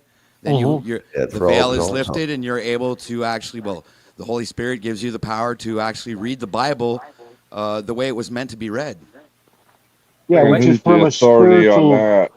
which is from a spiritual texture. Right, That's what's the but- point. That's the book. Right, you're right. But the only really fascinating fact about that is the book is literally a scientific, biological, and astrological, theological book. It has nothing to do That's with all the any thing. history. It's a literal book of alchemy. This is I've exactly what it seen is. your theories on the brain, OGW, please. I'll take a shot at a real simplistic answer. The theory of or the Big Bang theory, as they call it, fucking doesn't actually speak to what caused it. Whereas, let's say the Bible would say God caused it. That would be the doesn't- difference between That the two. doesn't solve the problem, though, of what caused the cause. It just No, but I'll tell you guys why I bring it up, though. Right? I'll that tell was you the why I question. bring it up. I'm going to tell you, right? So you're right on that, Joshua. That you got two theories. One more says God created. The other is saying we all came from stardust or whatever. But I'm just saying, if we just use our brains for a second, right? And the question still remains: if God created the world, well, who created him? I think if we're ever going to get that answer, it's in the next lifetime. I don't believe you would ever get it in this lifetime. Now, the question I gotta ask all of us is: with both theories, wouldn't it be logical to say that every time you go back, right, you got your great great grandfather, and then your grandfather, and then your grandpa, and then your father, and then the son, and then you just keep like that's the cycle. You always got something. So I think with us, the most logical thing we can do is say something created us. Whatever created that thing, we don't know. The How most supernatural this thing is, we don't know. But it's like we do have to go back to a timeline. We can't just necessarily cut off at a father. No, there has to be a grandfather, and then there has to be a great great grandfather. If I, as you describe it, you get to a point where you don't know, right? Why do you assert something? Yeah, why are we going to lie to ourselves if we don't know? We don't know. Great question, because this year they got a 2025 Ford Edge or Mercedes that came out. But we know you had one the year before and the year before, and it goes back to the early 1900s or We're whatever. Chevy people here anyway, sir. No, just shoot Chevy, Ford, Mercedes, whatever, right? The point is, we know that that's how life works. So all I'm being is, hold on, all I'm using is logical daily life. That's all I'm doing right now. I'm not using any Cars fairy have tale nothing stories. to do with Linux. It could be anything, my friend. It could be the new football Absolutely that they. agree. We will let me steal, absolutely man. agree with you. We'll absolutely agree with you that something caused something, right? The difference here is what caused the thing that you're laying claim is caused everything. I already told you that answer. Well, we wouldn't get it in this lifetime because it's obviously too complex. We're just asserting the thing that we don't know. We're just saying, oh, well, I don't know, a particle, the God particle created everything. That Okay, would be so the same Josh, thing. well, let me ask you this. Let me ask you. Just try and help me out here for a moment, right? The Big Bang Theory says that we came at some point. There was nothing, right? Like life was just void. No, Big Bang Theory never speaks of anything prior to Planck time. Prior to what, sorry? Planck time is like basically applied to whatever happened with the expansion. It's implied that it's heat. Okay, well, I'm trying to start with that evolution part. So just hear me out. At some point, it was just complete darkness. Do you agree with that? No. Yeah, Okay, Sanchi, so let what me was steal your position. okay? So this guy's let me steal man. okay. Yeah, All right, go let me ahead, steal go my, ahead. yeah, Go let me ahead. steal your position, right? If you were to take the Big Bang Theory or the like any basic materialism point of view, you are confronted with the infinite regression problem, which is you were saying the Big Bang. There's like the heat is what caused the expansion, but then what caused the heat, and then whatever caused the cause of the heat, you can it's basically an infinite regression that you'll find yourself in. That you're constantly going back and trying to point towards something that caused that cause until you get to a whole. Basically, the only way for you to tie that to it just came from nothing. It just spontaneously came to eruption. On the flip side, the theists would argue that you have God was the creator.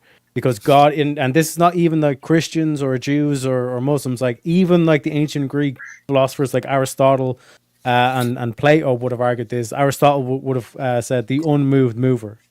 There is a point in which, and it, again, if you're talking about like the likes of Aristotle, also if we're talking about like divine intelligence, the universal mind, like that's what they would have called God. So that would have been like that's basically where the delineation factor. That's where you're drawing the line. That there is something that was immaterial that caused the material. Correct. But that's what I'm saying. I'm just using basic human common sense to really go back to that. And you use that not just even with God, but that's like with anything, man. With building a house or building a new city, you're gonna go back to the very beginning of something. And the question I was trying to ask Joshua was with the theory that evolution believes, right? When you go back to the very beginning, the absolute very beginning, I don't think any human can comprehend that just from nothing came something. It doesn't make sense. It really doesn't make any sense. If we're onto the theory of evolution, that's absolutely not what it claims. No, well, evolution backs up the Big Bang Theory. They're all it doesn't. scientific. Evolution theory and Big Bang theory are completely different things. They're Matter of fact, two different things, but they're scientists. They're scientific.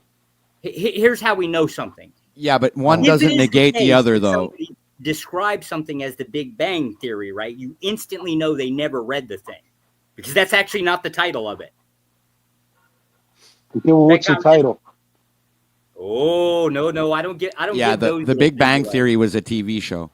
Well, no, the Big Bang Theory was actually coined phrase from Hoyle, fucking asshole. But anyways, is what it is. Well, how are you supposed to call the Big Bang Theory? Help me out here, my friend. All it is, all it The describes. Big Bang, is that better for you if I just called it the Big Bang? All it is it describes expansion. Like think like how do you know things are moving away? Example, like you look out, they'll use like red shifting, things like that. It's how they know things are moving, right? But it's always been moving. And so your boy Lemaitre, a little Catholic priest, decided that he wanted to go find God. Goody for him, right? Better for us. But he went looking for what could possibly be like what he would say where it all began kind of thing. His math was way off, but he had the right idea. All he ended up finding was expansion. It was actually Hubble that actually demonstrated that his math was on the right track. That's it. There's nothing extra in there. There's nothing being claimed like, You're it all extra, came from this. All right. There is 1 hour. We're at 10 minutes, or I'm sorry, 10 hours, 47 minutes. Wow. I could shut down at 11 hours, or I could be motivated to push through and do the full 12-hour stream if the generous viewers choose to. $50 extension. Otherwise, we're going to wrap up in 10 minutes. I think we could do it. Yeah, but to give an example While you of like, just one second. While you guys think about that. Oh goodness gracious! So I just say it. I'm gonna try to say this as fast as possible. Can I interject? I'm from. Pardon my. Oh, I'm sorry. I didn't mean to interrupt me speaking. Go ahead. Sorry, I'm from Sydney, Australia. I'm an Australian retired lawyer. Oh no. Well, that's your bad luck. We got an Aussie on the panel.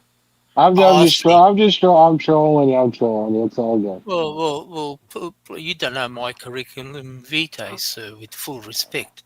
So please shut the F up while I'm talking. Go on, dear friend. For fuck's sake. Thank you, sir. Thank you, sir. One be ad hominem. I'm not a theologian. I am a former professor, married man, grandfather. So what? Anyway, what I'm getting at. land the plane here? Can I say something? Can I? I wish you wouldn't, but you're gonna. Go ahead. I am a Catholic, and not any Catholic. I'm a pre-Vatican II Catholic. In other words. Okay, this guy belongs to me. I want that. Holy crap, man! I want. Hey, can you make an argument, Jim, please, for fuck's sake? Well, there's another bloody Pommy or a Irishman from the other side of the world. You're calling me a pom. Your country was literally a prison colony. Just get your fucking point. Oh, don't show your ignorance. Obviously, Why are you're not you wasting time right now? We're looking at. Well, I'm being interjected and interrupted. No one's Make fucking your giving point, me dude. my point. All right. 10 seconds American point. If you can't make a point on CNN, MSNBC, you're fucked off, never invited again. All right. He didn't do it. Thank Jesus. All right. So as I was trying to say, How about history? Was Christ a man and a human being You know what? And I'm gonna bring you back up. If we hit the donut No. goal, I'll bring you back up for the last hour. But we got too short a time to deal with this fucking shit. That's a phenomenal. I was literally sitting here trying to figure out how to, as fast as possible, explain the universe and trillions of years of time. Game's over, losers. I have all the money. Compare your lives to mine and then kill yourselves. I was trying to think of how to explain everything over trillions of years of history in less than 100 words. And then that guy started giving us his CV. Phenomenal. So as I was trying to say. Yeah, so to I can't remember his name, the guy with the Jesus and his profile pic. An example of what he's saying. Sanctuary. Disrespectful, man. So Oh my God. the whole kind of like point, an example we can point to where something material comes from the immaterial would be the example of the computer. Like, how was it invented? How was it built? All this kind of shit. It came from it. Like, it started with someone had an idea. They had some sort of theory. They had a mathematical proof that was like, this shit might work. And then they that's what manifests through the physical that's in front of you, all of us today. So this whole concept of like the material come from the immaterial. That so as I was trying to say, on 5 pillars. As per, let's see, I try to defer to experts, right? So when it comes right down to it, to all the accumulation of mankind, there's nobody on Earth that ever has been or till this day that can prove to me that our entire universe isn't inside a black hole. No one can prove that it's not. So listening to monkeys try to explain things that they could not even begin to understand is insulting to me. Secondarily, when I was 4 years old, I saw with Jim. Me? When I was 4 years old, you gonna start out with go ahead. No, I saw the Easter Bunny. It wasn't really there. So if anybody's going to try to explain to me that, the near-death experiences, blah, blah, blah, blah, blah, I saw the Easter Bunny. He was standing there just like you see him at the mall, right? When you go get your picture taken with the Easter Bunny, I saw him. He was there. To me, he was there. So I can't sit here and listen to people explain to me about their magic man and stuff because I've already moved past that over 40 years ago. Over 40? Yes. Did you say 40 years ago? Yeah, so we don't have Wait to a second. defer Did to you experts. say 40 years ago? Is that what he just said? 40? Yeah. He's an old man.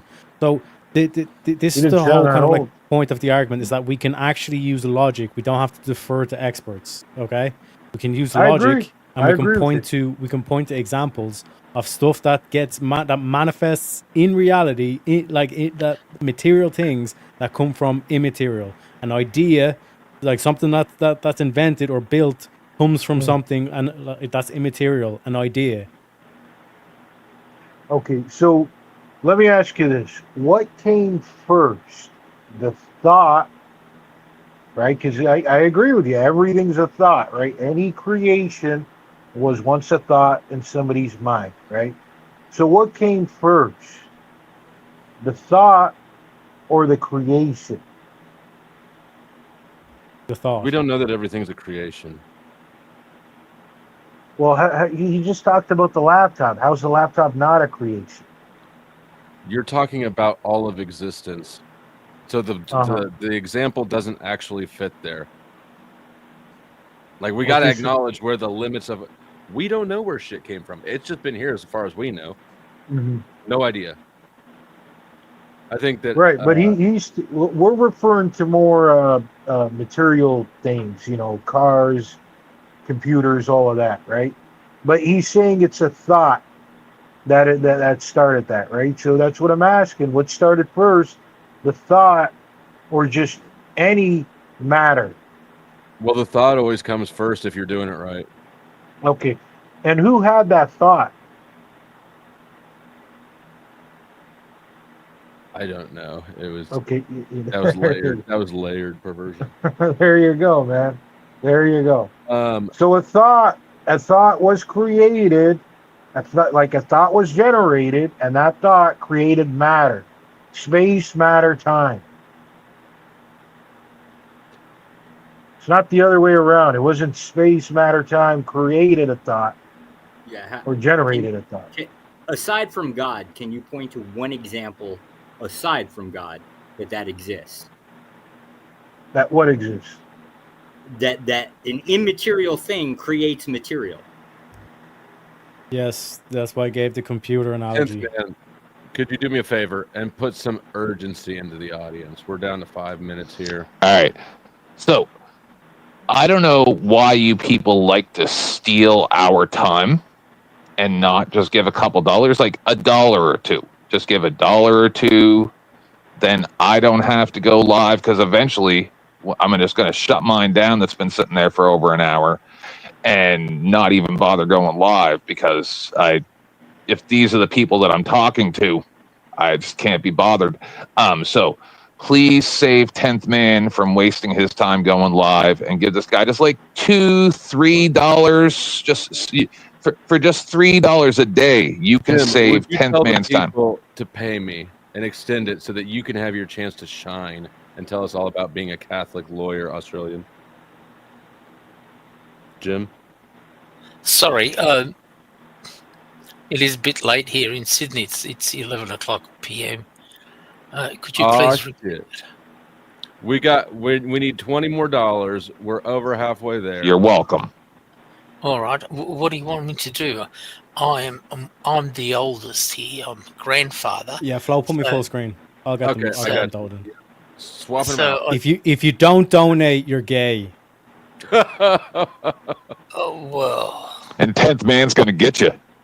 Well, gay. Oh God, crikey. Oh my. OTW, show them what I've taught you.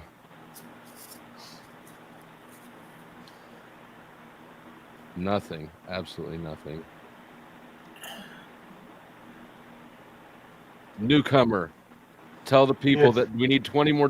We got 3 minutes. We need $20 to extend the stream. Yeah, donate $20 or you're a broke bum. Go ahead, hit that cash app. You know, there's a bunch of you in the chat right now. You're not donating. You're just running your traps. You know, I don't know if you guys flip burgers at McDonald's or something. I don't know if that's why you guys are that broke, but you come to the show. You love this show. Hit the dono. All right, quit being broke. That was excellent. I really liked that one. Who's That was next? good. 5 speed. The frogs are gay. All right, you're taking up panel space. If you don't donate, all the frogs are going to turn gay. Ah, shit. We got 10 more. I need another 10, another 10. We got 2 minutes, 10 seconds to get the final $10 in. I'll take the ticker off. Joshua Jones, spit it like you're spitting game at the Asian woman who's going to ruin rule your existence. Go. Oh, shit. Like, that's going to be a harder one. Give me money. All right. I'm down with it. And last but not least, Come on, folks. I'm sitting here trying to eat a quarter of ice cream. Got to give these people something to talk about. I can't quit the show till I'm done eating. So, all right. dig in and pay Flo. Somebody support my illegitimate kid. We only just need 10 more dollars, and you got a minute and a half, guys. Come on. Ah, shit. Let me tuck my chain so I look more modest. I'll make it easy for her. I'll throw another 5, Flo, as soon as I'm done eating. All right. So we're down to 5. All right, guys, go ahead and give that $5. I mean, take example off of me. I've, never ever really did support Flow State, and lately I've been donating. Go ahead and donate. It doesn't hurt. It won't kill you. Give a little. If you give do a little not love. donate, Show a little if bit you of do- that fiat love. if you do not donate, then there's going to be like flies landing and walking around on children's 45 eyeballs. seconds, and we're in. All right, crisis averted. Thank you all, everybody who donated. Let's do long bombs for all of you, for Divine, GT, Mr. And I think Chuck said he was throwing on another 5 there. I think OTW said he was throwing another 5 on. Tarek still owes me 25. Anyways, thank everybody. Long bombs, and then we'll carry on. When you hear the sirens or anti-aircraft guns, you must get under cover at once.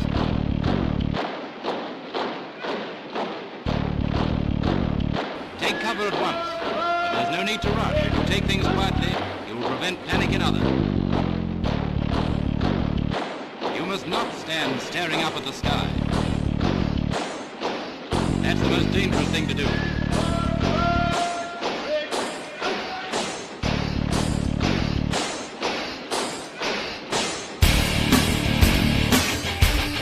If you're within 5 minutes of your home, go home, but keep away from the window.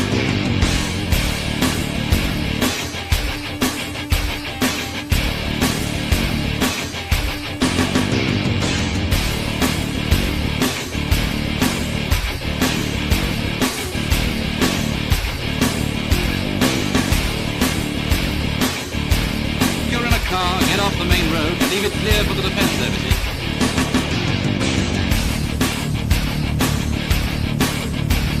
For the same reason, park as near to the curb as possible. If you're in the open with no cover, lie down, preferably in a ditch.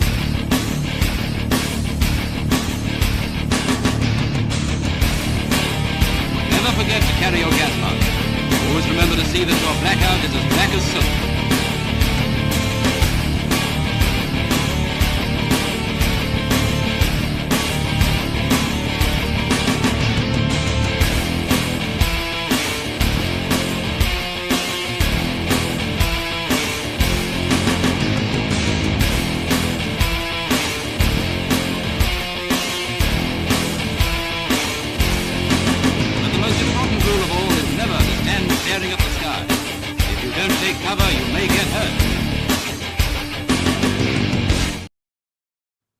All right, now let me get Jim in here. Jim, I apologize for being rude and short with you earlier. We were on a time crunch.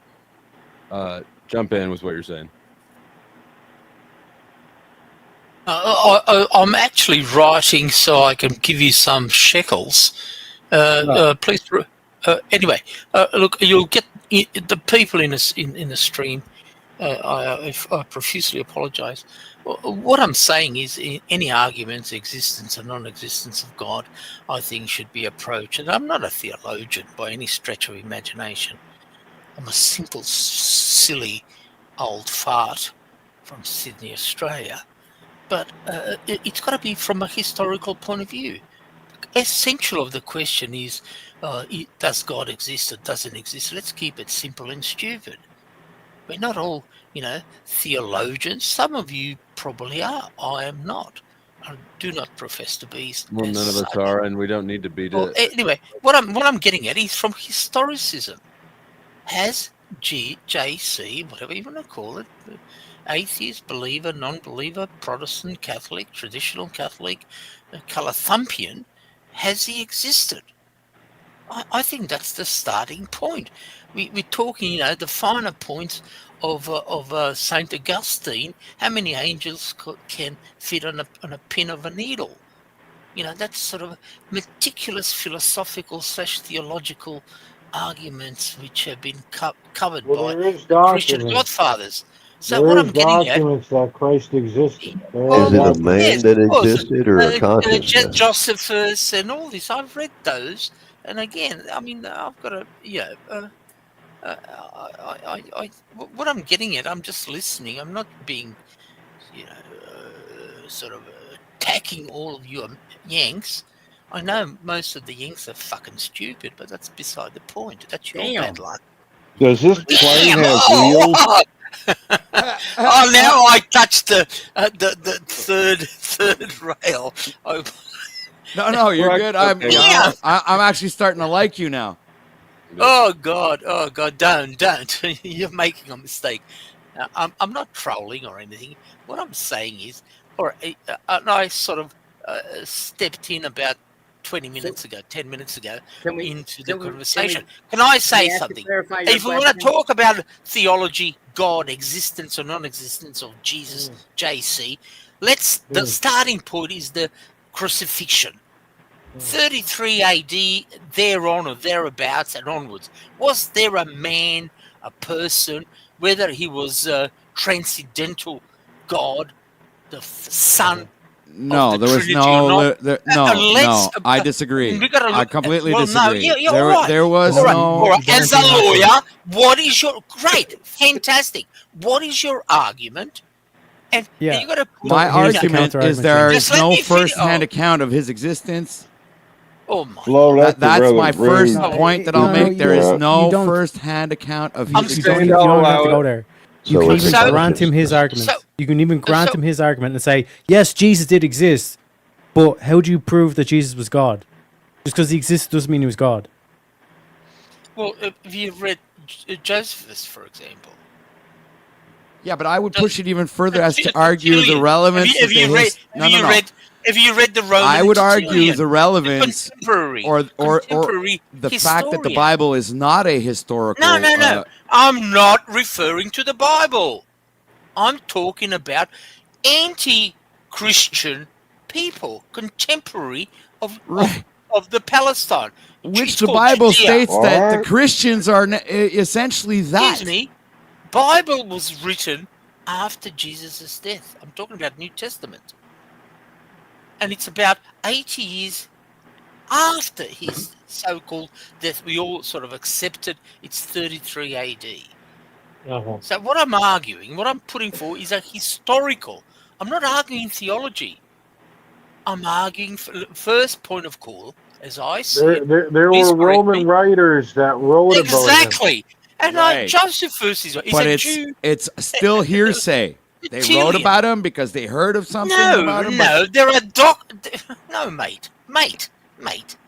Obviously, you don't know your effing history. Sorry. I've made and done my research. There's only been a Oh, couple he's of an Roman. American. You're a fucking no, American. aren't you? I'm fucking Canadian, mate. He wishes he was American. Oh Yeah. God! Right. You're one of the. Just listen. I'm not going to get ad You need to hominem throw a few argument. shrimps on the barbie. Well, I have. It's hot here in Sydney, and you're more than welcome. It's to come hockey to here in Quebec too. Well, that's your fucking bad luck. But anyway, let's get back to the question I'm trying to raise. I'm not trying to be, obnoxious or Well, anything. hell, get it there already. Oh, here we go. All right. Oh, jeez. Can I make a point and I'll shut up? We're wondering the same thing. The question which I'm proposing, I think, please correct me. Maybe I'm wrong. I'm not almighty. From my reading, extensive reading, doesn't mean I'm right, has a person, JC, existed in terms of history? No, That's quite the point. theology. Yes. Now, No. that's my argument. I'll shut up. Have he yes just and put- no, please. You have no. I would like to address what he's saying real quick, just because I'm fast. Go ahead. Sir, Yes, sir. let's say yes. JC No. existed. What's But no, your? hold on. I'm a lawyer. Don't Where's your sir, evidence, sir? Where is your Don't- evidence? I've got don't my evidence. dictate to me how to answer. Don't say. Let's say. on the Let's panel. say. That's bullshit. Don't. Anybody can don't. say. Let's think. I feel. Sir. Where you said yes Sir. or no? Evidence. No, you don't dictate to me how to answer. But please don't make me be disrespectful, okay? All right. Go ahead. I'll forgive you. sir. Right. Let's If say he for wants to argument's use- sake. Canadian. If he wants to use a hypothetical to prove his point, I think he's allowed to, man. There's no I don't know how All right, he go became ahead. the Yeah, arbiter yeah, of the okay. conversation there. I withdraw that. Go ahead, sir. Let's say yes, he existed. All right. All right. One can also argue that Saint Nicholas existed, but did he really fly in a sleigh with 8 tiny reindeer? That's the discussion. That's the real discussion that you're not getting into here. And one of them had that note. Oh God. Yeah, it's irrelevant as to whether or not a person existed. That's not relevance. Court is now in session. If we're gonna do this, we're gonna do it right. All be seated at ease, or be seated. Whatever. Wasn't it all rise? No, sit down. Oh, okay. It's already risen. All right. I'll put my camera on. All right. All right, there you are. There's my, there's You my, know what? there's No, no, my- no. Here's a there's my suggestion. evidence. You should turn it back off, man. Turn it back off. There's my evidence. All right, there you are. Wow, what a poser! What a poser! What All a right. poser! What a poser! All right, go. Look, I mean, Can I ask you a question, sir? yes, go ahead. Go Since- ahead. All right, since you are claiming that religion is always logical, correct? Would you agree that religion I'm not has to be arguing that. No, I'm not arguing that. Okay, I didn't ask you the question. It's a yes or no question. Be clear, Yeah. Tarek. Yeah. Okay. Would you say that your religion, your belief, based on Jesus or whoever you believe in, is always going to have some logic in it where it's true? First of all, your religion. Please define that. Define the I'm terms. asking you, any religion based on your religion, doesn't matter. Would you say that logic would have to be, or theology would have to be, or philosophy would have to be a main element in the religion? No, to a certain point, you argue our human knowledge. We are humans. We're not infallible. We are fallible. Original sin. I'm talking from a Catholic, traditional Catholic perspective. Magisterium and all that, and very limited knowledge. Again, we cannot, for example, the Blessed Trinity, which I believe, and transubstantiation, when you go to the Mass, you believe there's a presence of Jesus Christ when you take your Holy Communion.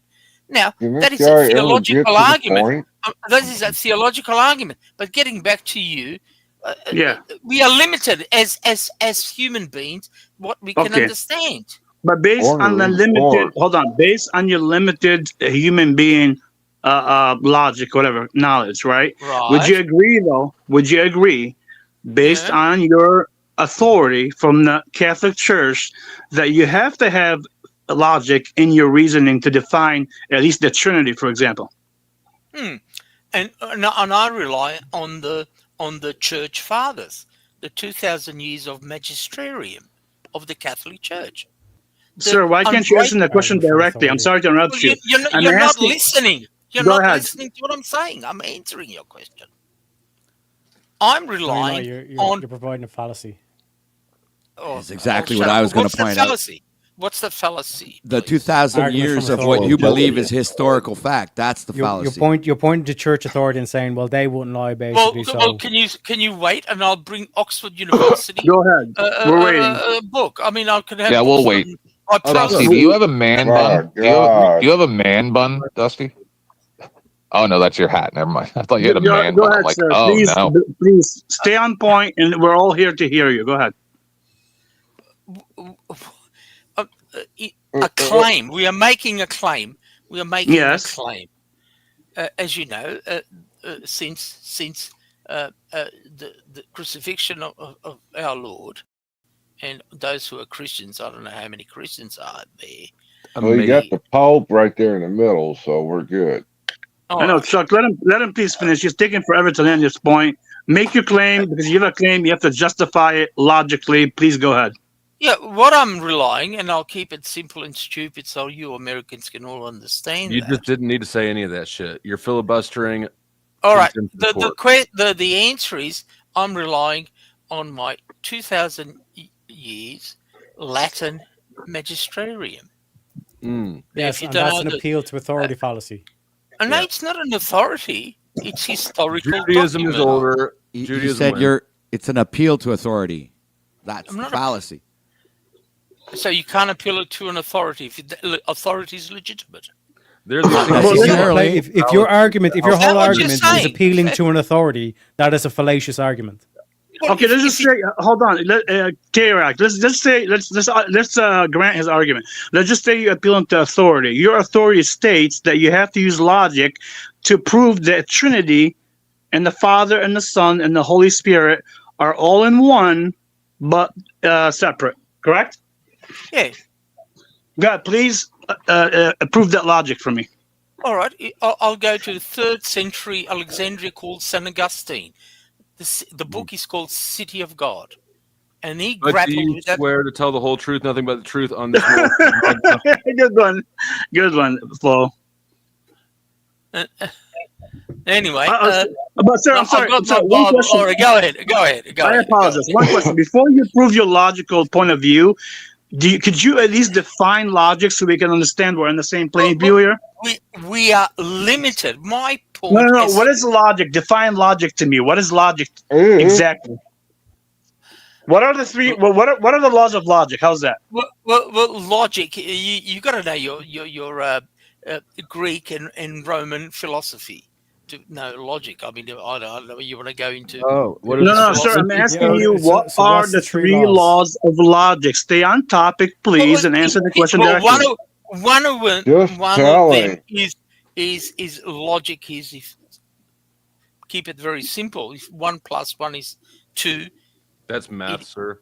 Holy cow, dude. Okay, I'll explain. What are the three? There's 3 laws. There's 3 laws: the laws of identity, the laws of non-condition, the laws of excluded middle. For God's sake, that define it for you. I'm not even Christian, but go ahead. Someone's been lurking at Jim Bob. That's your. I've been paying attention. Jim. All right. So this is all the thing. The thing which I'm trying to say is, as human beings, we are limited in our understanding of transcendental. That's all I'm saying. No more, no less. So you're gaslighting us. Those who believe in transcendental usually believe in religion, whether it's whatever religion. It doesn't have to be Catholic or Protestant. Those who don't, which are called atheists.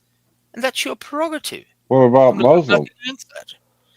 Well, they believe in their thing. I mean, obviously the argument would be, from a Christian perspective, especially the Catholic's perspective, the only way to salvation is through Jesus Christ, our Lord. They would strongly disagree with that proposition. I strongly disagree with that proposition. Well, you're an atheist, as I understand. No, I'm not. He's not an atheist, I sir. am not an atheist. He's Canadian. I thought I was Transcendental and still be an atheist. So I apologize. So again, I'm. By the way, I'm not a bloody theologian. Please don't. I'm not. You said you were. This is a theologian. No, sir. Yeah, it is a theological argument. I gotta ask, Flow State, are you like? Do you have a magnet for like lunatics? I don't know how that got in there. Go ahead, Jim. Well, you must have tripped and slipped and hit the click. I tripped. Yep, tripped, fell, landed in Jim hogging up the panel to say nothing. Go ahead, Jim. Well, I'm not trying to be controversial, I suppose, but it looks like I am. That's fine. That you can pick on my arguments, and that's the whole Socratic discourse which needs to be encouraged. A lot of people.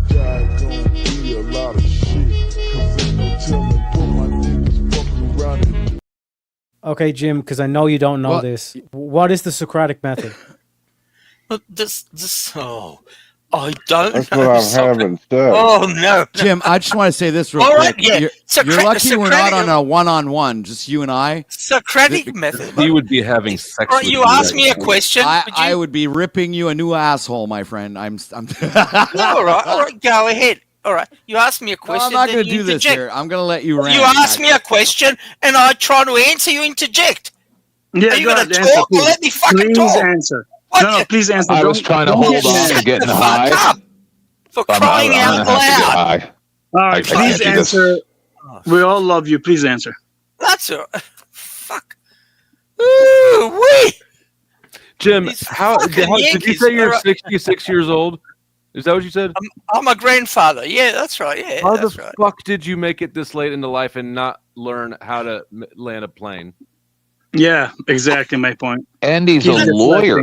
He's a lawyer. He knows exactly. That is a ad hominem. Hold on. Did he just say he's a lawyer? I'm sorry, I missed that. It's not ad Are you a lawyer? Yeah, I am a lawyer. Yes. That's right. Yeah. Yes. Holy He God. said he's So a explain lawyer. to me. Hold on. Explain to me, how are you a lawyer and also this religious, which contradicts your beliefs, pretty much? Oh my God! Stop it. Okay, Tarek, take a 5 there. Yeah. Take a break, bro. Good Seriously. Lord. Yeah. Yeah, a better question would be like, how can you be a lawyer and not know what the fucking laws of logic are? Lawyer. Yeah, how about that? Australian Define lawyer, theology. Let him prosciutto. define theology since he doesn't agree with the theologist. Let him define Oh, theology. meat. Tear it up, big boy. I do like meat. Yeah, Flo just putting meat in his mouth on camera. Flo Yeah, that's the likes hottest Don't thing look it you've up ever on done. Google. Flo Define likes theology, putting please. meat in. Is that capicoli? What is that? It looks like Bruschetta. Bruschetta. Bruschetta. That looks yummy. Nothing but the finest for the king. Just wait till he gets I his gotta ask the smoked lawyer. stuff or whatever. He's about to break a sweat, guys. Look at him. I gotta ask the lawyer a question real quick. Go ahead. God. Jim. Go ahead. Yeah, go ahead, sir. Jim, and I do gotta get going, fellas. But Jim, I see a bunch of diplomas in the back. You had about 7 of them. No, I got more than that, sir. So when did you finish school? Like 3 months Hold ago. on. Well, let me finish the question, brother. Let me finish my question. So, what are they all law degrees? Like, why do you got that many degrees up there? I can brag. What's the point? All right, I got Are you a quite a professional few student? degrees. Did you? What I'm asking you is, did you steal those degrees?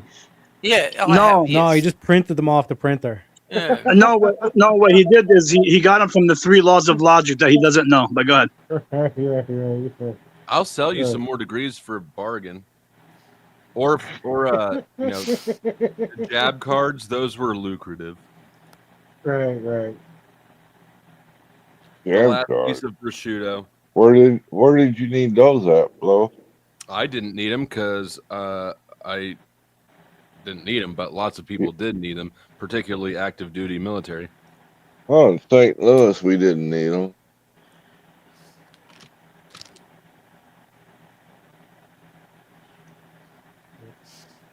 Yeah, What, just to now answer nobody knows what the Stephen. fuck to say?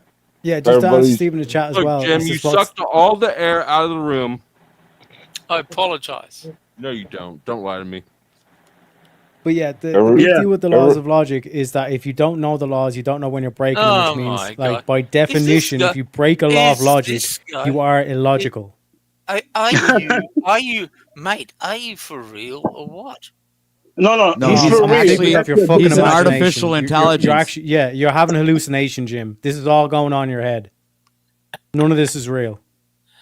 Mate, you are talking through your ass, and I understand. You're American. I understand that. I'm actually not American. Oh, you're Canadian. Oh, you're No, he's not Canadian No, either. I'm not Canadian either. Try again. Is it me or you have a feeling that you're talking to the same person when multiple people are talking to you at the same time? Uh-huh. You might actually be hallucinating. I'm enjoying this, guys. Where in Go the on, go. fuck do you find these people? Well, it's You're not going to enjoy it very do soon. so, You're not so, going to go ahead. so this is a tactic. No, don't tax you. I'm saying we don't want gay imperious to come up here and embarrass you, even though he's annoying. Oh my God! So Yeah, go now ahead. it's going to be over for sure after that. Yeah, imperious. If you have any balls, you piece of shit, get up here so that we can discuss your ball washing for Andrew Wilson. Oh my God, Derek! Of all people to label somebody a ball washer. Oh, okay, we'll go with that. No big deal. Jim, you what- guys what- don't wash your balls? What were you eating there that was in that bowl? I think it was cornflakes. It's I'm preparing a brief for tomorrow. Cornflakes? You at least have the decency to get Fruity Pebbles or something. Now, I'm a little scared to even start down this road again with you. That's right. What was your fucking point, Jim? Well, my actual point was, if you want to talk about theology, I think in terms of the existence of God or non-existence of God, is whether historical Christ existed or didn't exist. That's my point. And Simple. we don't have solid evidence for him. Well, I beg to differ, but that's the argument. Right. But Flow State's right when he says that there is no solid evidence of his literal existence on this planet. But you don't have to go that far. All right, I need a second. I have to translate here. Okay, so see, this guy just literally said he's preparing a legal brief, right? And so I spent too much time watching Supreme Court, like thousands of videos, right? So, all right. What this guy is trying to explain, the legal professional, is that as far as his way of thinking, which is in a legal framework, there's evidence for JC just because someone wrote it down. Just like when a cop writes down a whole bunch of lies in a police report and his buddies all support it, there's evidence. And I just wonder, and I'm not trying to attack this guy because I don't know him, but I already told you guys that I was going to possibly do a stream soon. I already shut it down. I just can't. It takes everything out of me. Where these men spent over 40 years in prison. So, you get what I'm saying here? Like, these people, not just Jim, but too many of these people do not even understand how to think. But and so long as it's, pardon me, sir? Especially, not just Jim, but especially Jim. Well, they say, oh, well, look, there's evidence. This is evidence, right? And then all of a sudden, 40 years of these people's lives are gone, and too bad, so sad. And he gets to retire with his pensions, go around with his diplomas, talk about how fancy he is, while these people's lives are destroyed because he doesn't even have a basic understanding. Proof that. Pull up the proof of me putting hands. Last time I checked, I put dick on a bitch. Unless you can show me otherwise. Show me that I put hands on a bitch outside of my dick. Were they alive? Can I ask a question? I'm almost done. I'm almost done. I'll shut up. Yes, go ahead. So, it's very hard not. It's very hard not to be insulting, right? I'm trying to be as nice as I possibly can. Go ahead. No, it doesn't matter. I'm a lawyer. But it's that's debatable, sir. That's Australian. You can call him you cannot insult me. How many lives have been destroyed by your ineptitude, sir? Do you ever reflect on that? Because I do, right? Like I treat every intersection, whether or not there's lights or stop signs, as a open pathway, as a four-way stop. At all times, I'm always expecting that other person not to see the light or not to see the stop sign. I expect that. And that's exactly the discussion that I'm listening to with you and these other people, is I don't think that you have ever sat there and reflected on your past 40 or whatever years of practicing law. How many lives you destroyed because you're stupid. Well, that's a big assumption. And no, it's a direct fact. If you're sitting up here saying you're writing a legal brief, unless you're trolling, right? No. And acting like you don't understand what's going on up here, but you literally, like, I'm not sure if you have a cognitive disability or you might be intoxicated or exactly what's going on, but like literally, I'm just an average man with average intelligence. You sound like I'm just an average man with average intelligence, maybe slightly above, that's right? Debatable. That's debatable. Listening to you talk is like listening to a person who has Down syndrome. Well, like you're like a slow adult. Yeah, I would say you're a slow adult, and it's very that's an vexing insult to Down me. syndrome people. It's it's vexing to me to listen to somebody profess to be a legal professional, because I've had to deal with lawyers, right? And most of these lawyers are absolute imbeciles. And they're not willing to have a public conversation. Right. Like, how about you come on my how about you come on my channel someday and we're going to go through your entire like all your casework over your life. Tenth man. But that's not on trial right now. What's on trial is his I believe stupid belief in the literal existence of JC. This is what's But no, on trial. are you not catching what's going on here? The guy can't even have a conversation. He goes off on these soliloquies about nonsense for 5-10 minutes with no substance. Sorry, I'm sorry. Go ahead, Dusty. I was just saying, like, he's encroaching. That's your turf. What is? Okay. Can I ask a question? Go ahead, sir, please. Do you all promise you're not going to interject? No. No. All right. Thank you. I know all of you Americans are proud of your Constitution. Now, I think it was written in 1776 in your founding fathers A few years ago, yeah. and all that. Now, what evidence, we're talking about 250 years or so ago, have you got to say that those people existed? Oh, You just let me finish. You said Let him finish. Let him finish. He's an expert in theology. Let him finish. I'm not expert in theology. That's what I'm trying to say. You're twisting. I'm talking Oh, about God, history. you know about theology. Go ahead. I'm sorry. What I'm saying is what historical evidence that you know Jefferson, George Washington existed. It's all before we were all born. We rely His and there was bones. Quite literally his bones. Wait. You asked for the evidence. We're talking about Quite literally his bones. you Objection. Americans. No wonder I you're got the DVD. obnoxious. You're all Americans are fucking obnoxious. Okay, just really so abrasive. Fuck. Yeah, I'd like to object I against thought- Jim. let me- Your little, hold on, guys. We're offending poor fucking. You can't. Oh, here we are. No, I'm not offended. I'm you're not laughing at offended. you. You poor pricks. You just We are. listen. You're a lawyer. Please, let me finish. Fuck, go ahead, finish. Issue, Jim, is you All right, I'll don't shut up. finish. You don't finish because you're not interested in finishing. You're interested in sucking all the attention you can get on yourself. It's and he's a fine. lawyer.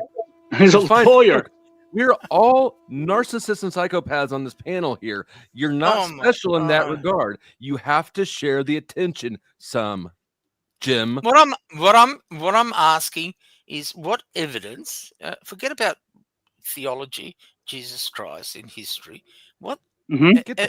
As Americans, you all believe there was founding fathers. What evidence you've got? Okay, can I answer that? Can I answer your question? Let me finish. 3-4 sentences. Good God. Let me finish. What evidence, historical evidence, have you got? And it's called archives. There are documents. You weren't there. I wasn't born. I was never in America. And you rely on those letters and you go to Jim, archives. you're answering your own question. And then you say, answering your own hear question. what they said. This, and that's what I'm referring to the earlier fathers. All right. That's all I'm saying. Did I hear you earlier tempting me with shekels? Yep. It's a good time. Go ahead, somebody. Yeah. So Jim, you were literally like, "But let me ask the question," and then you answered your own fucking question. Do you see how retarded you're being? Sustained, retarded. Say it.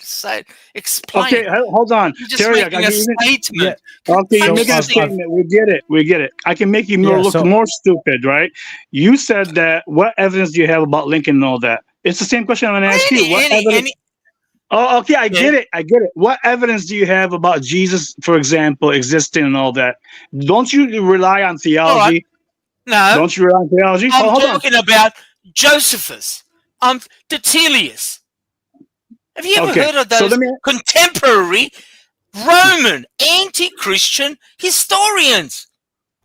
Yeah, so he's There's basically about another dozen of them. Yeah. You haven't read them. You never heard of the fucking fuckers. His name was what are you talking? Stop talking through your ass. Stop talking through your fucking ass. His name is If you that's wouldn't the case, even know the fucking book that he wrote. That he All right, hold Yeah, on. okay, If that's Jim, the case, one sec. Let me destroy Jim. Fuck you! Fuck you! Fuck you! Fuck you! Fuck you! Fuck you! Fuck you!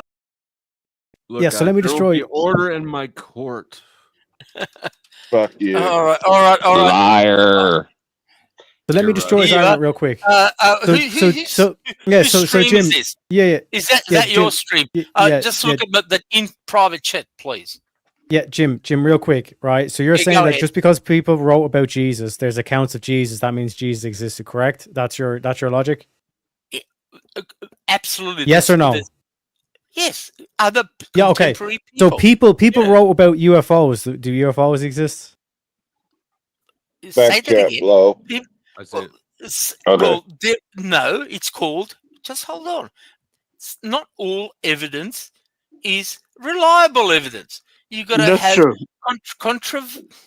Yeah, I mean, that is conspiracy true. theories. We can say whatever. We can say Okay. ghosts or whatever, any sort of witches or whatever. We can all make things up. That's not the point. It's a reliability of evidence. For example, Yeah. World War II, we all Holy say God. any modern history, and that's what history is about. We all know Yeah. Okay. that. For example, General Patton. Do you realize your Patton? You know what he said at the end of when the Second World War said. Just on that. I You know. what He he won't said? land the plane. No, what he said. What he So how do you basically prove? Hold on. You're going on and Yeah, on. this cunt, How do you this prove? cunt literally works for Delta Airlines. He cannot land a plane. He's incapable Yes. of landing Okay. a plane. Yes. How do you prove, since you are a lawyer and a theologist in terms of your religion? I'm not a theologist. Okay, let me finish my question. You fucking Theologist? fat fuck. Let me just answer the question. The You can word make is it whatever. theologian, All and right, I whatever. ain't one. You Okay. mother So let me stupid. You ask can't even you. know the word. Make that booty work, twerk. Make that booty work, twerk. Make that booty work, twerk. Make that booty work, twerk. Make that booty work, twerk. Make that booty work, twerk. Make that booty work, twerk. Make that booty work, twerk. Make that booty work, baby. It's just like you're doing squash. Hit the flow, make it drop. Firecracker, make it pop. Got the ballers throwing guap. She can go and don't stop, but she took it up a notch. Started coming. You need to make that clip a little longer. Holy cow, don't take what I say literally. Jim, Okay, my yes. question is this. All right, since you Theologist. are using theology to prove your point earlier about religion, how could you prove, for example, that Jesus existed, right? Don't you have to go based on the Catholic authority church knowledge, which is what? The historic theology, the systematic theology, the biblical, and the practical, correct? It doesn't make any sense.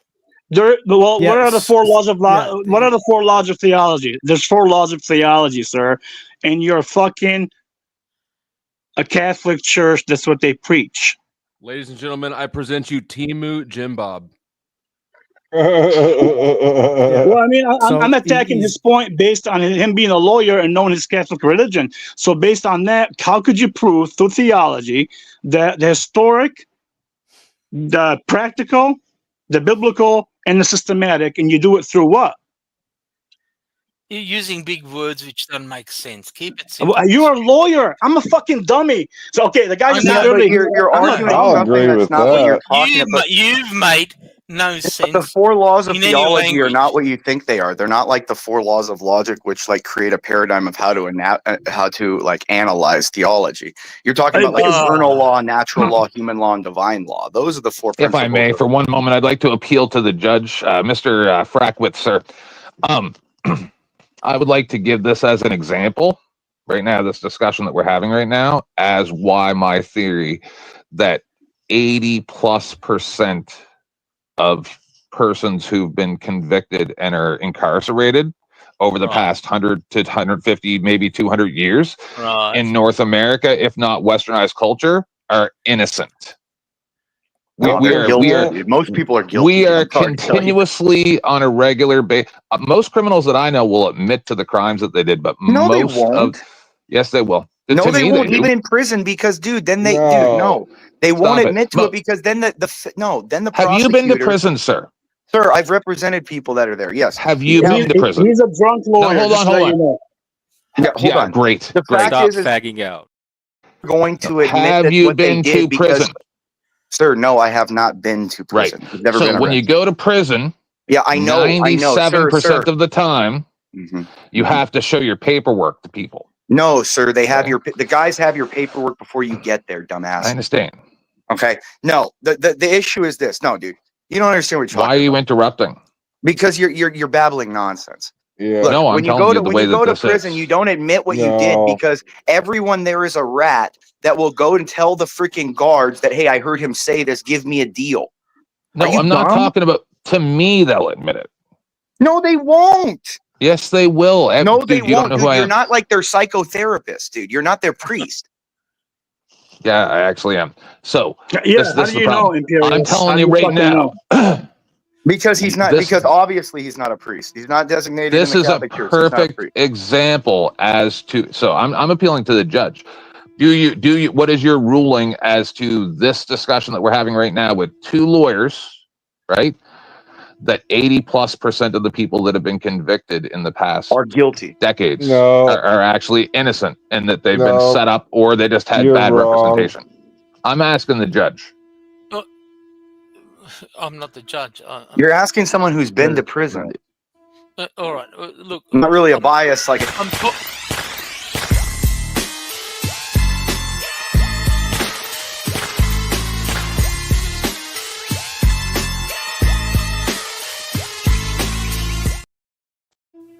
Thank you, Happy Ghost, for the $5. He has chosen to drop the Honorable Jim. If you would like to pay to revive your lawyer, it is $5 to bring him back, or I'll pull him back up in 5 minutes. So your ruling, sir. I think that 80% is definitely an over exaggeration, but I agree with the general direction of your thing. That sounds like an affirmative. Go ahead. So basically, go to mediation. Our judicial system is to adjudicate. We would rather have more people go innocent than more people go to jail that are innocent, or go free that are guilty than innocent that would go to jail.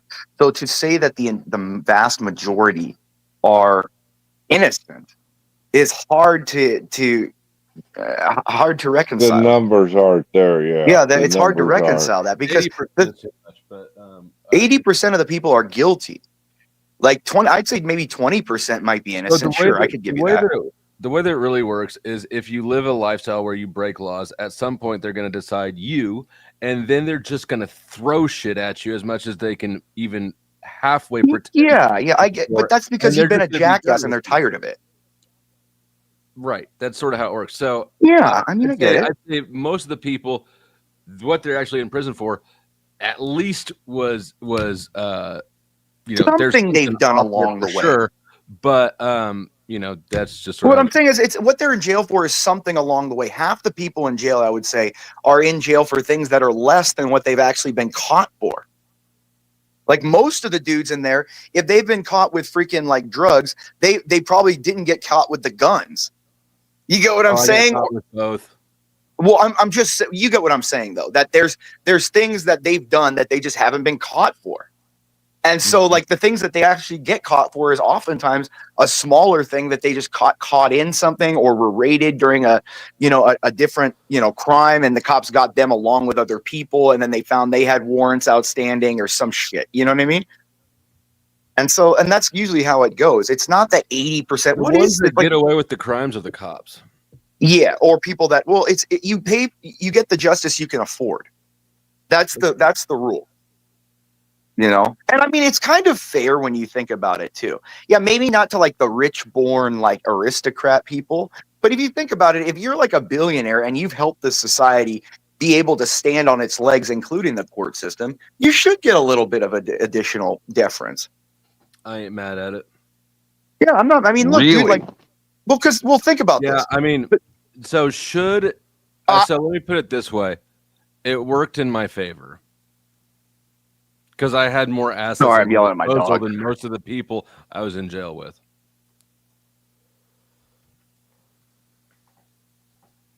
Yeah, dude. Like, Flo, how many people in jail did you hear that you were with that they're like, yeah, I did this, yeah, I did that. But dude, a lot of the time you can't tell if someone's bragging about bullshit, if they're just trying to get a rep. You know, you don't know. Like, prison's a horseshit. It's horseshit, dude. Like, these are people that are just trying to get any way to get a lower time or make some kind of deal to get something better for themselves or whatever. We're just ready to go to prison and get out of jail.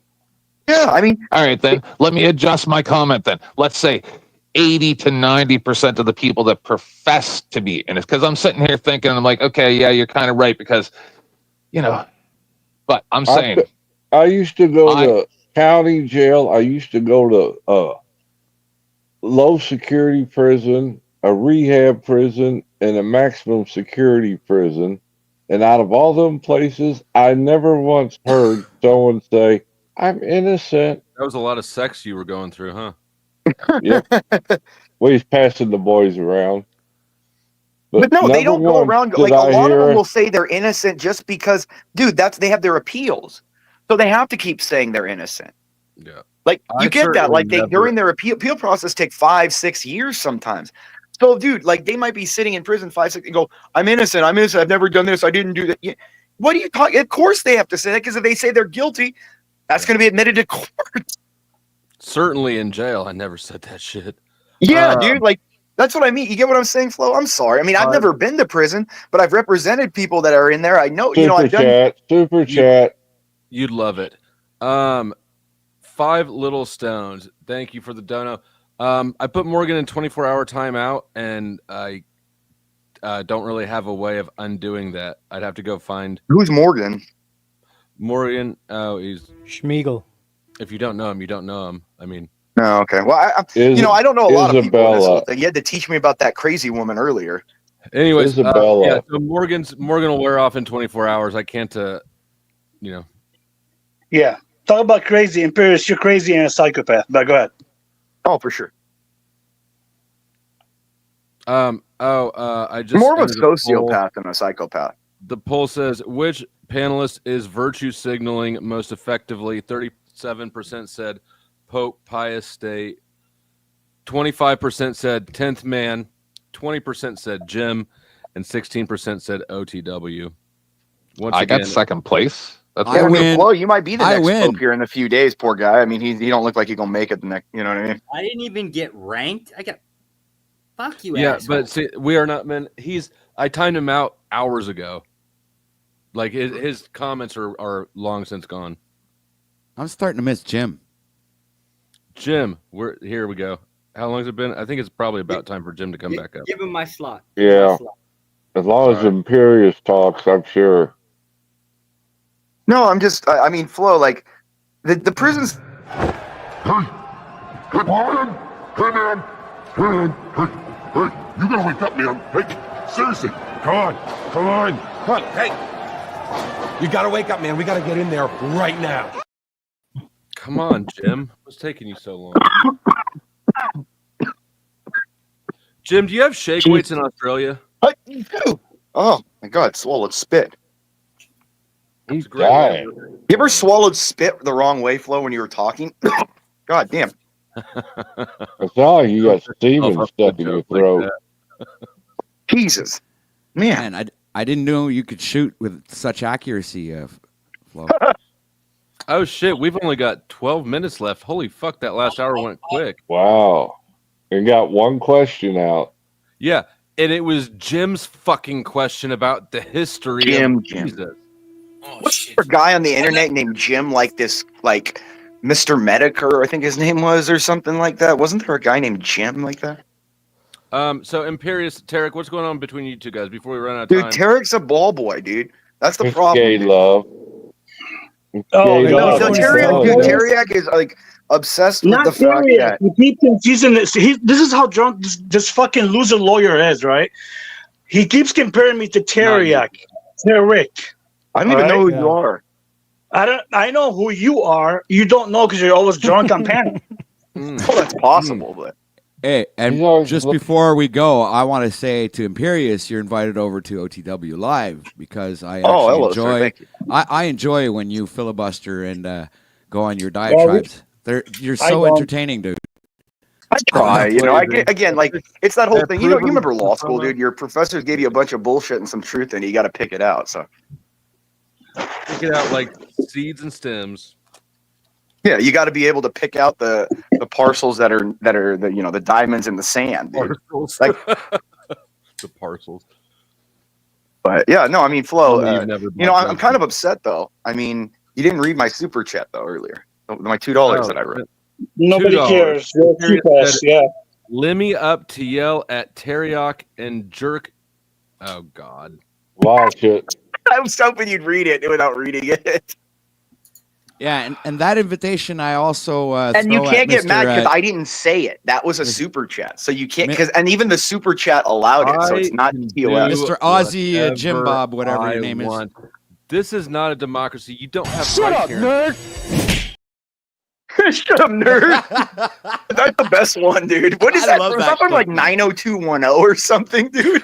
No, it's from Oh our boy. my It's from God. our boy. Shit, what's that channel we like? Oh, the dude, that the VHS guy, the retro VHS video. Yep. Yeah. Oh, okay, that's him. I didn't see that one. That one. Yeah, dude, that's funny, dude. He's one of the funniest, like one of the most inventive guys. I think he takes forever to put a video out, but when he does, it's super amazing, dude. Quality over quantity, man. I tell you. Oh, you know what?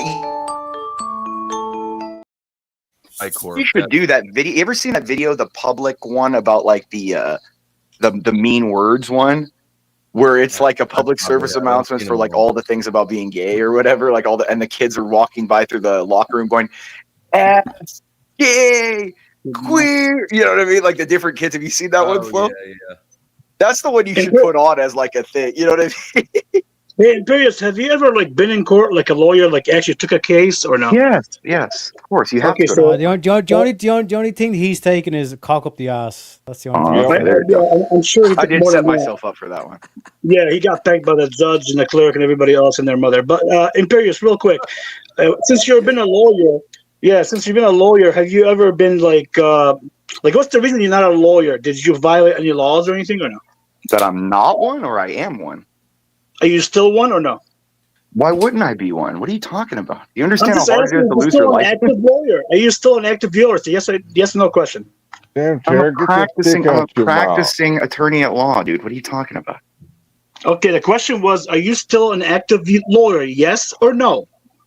Active duty. What did I just say? A practicing attorney at law. No, you don't answer I know what that means. I want you to put it on record that you're still an active lawyer. Yes or no? Yes. He said he was an attorney. An attorney and a lawyer are two different things. Yeah, an attorney is someone who practices. A lawyer is someone who went to law school and graduated. Yes. Okay. Thank you for the definition. Appreciate I said an attorney at law. Why do you think I specified attorney at law? Well, I just want you seem to That means dance around practicing question. at law. Like, I know, your but- card, I'm sure, who's the other attorney on your business card? It says, blah, blah, blah, attorney at law. I know, but you fucking lawyers are professional at lying, so I have to be precise. No, you're not You have to- professional at lying. You're he's not a professional. lawyer. I mean, you are. You're The a lawyers are, profession yes. at elaborate. He's not a lawyer. You're profession. Attorney, it doesn't matter. Yes, it does. Yes, it does. A lawyer so can't attorneys don't practice. lie? A Hold lawyer on. can't Are you practice. saying attorneys don't lie? Dude, no, you're not allowed my to lie. If you God. know, Those no. motherfuckers are prattling. Yeah, What I'm saying is, in cases, you don't take the side for the court sometimes when you have to. No, dude, you have a moral dude, you have a moral imperative. If you know the person is committing you can remove yourself from the case. Like, if you know, like, there are ways to remove yourself. Like, if you do not feel that you can adequately defend the person before them. Look at what happened to Diddy's lawyer right now. Are you fucking eating, you fat cunt? No, you're Yes, avoiding I the am. question. We get all the fucking the things that you have to follow, the discipline, all the fucking the condor towards the tribunal, for example, all the shit you have to follow as What an are you talking attorney, about? Like right? We rules get of that. criminal procedure? Hey, what planet are you on? Chuck, I'm talking about something you don't understand. He understands. Let me just finish. Let me land the point real quick. What I'm saying is, in terms of your law degree and also being an attorney, you're saying you never ever lied between you and the fucking, for example, the public or the fucking court system. I'm not lying to the court. Are you kidding me? About a case to win the case. No, I'm not lying to the court. No. All right, no problem. Thank you. If No, the I didn't lies, care. it's perjury. Can I interject and just? Do you try to bend and elaborate on things? Yeah, sure, but you don't lie to the court, especially in submittals. Are you kidding me? You understand how, like, You don't do that. Just like judges don't lie, but they try their best to be conservative, for example, and make the best decision. So that's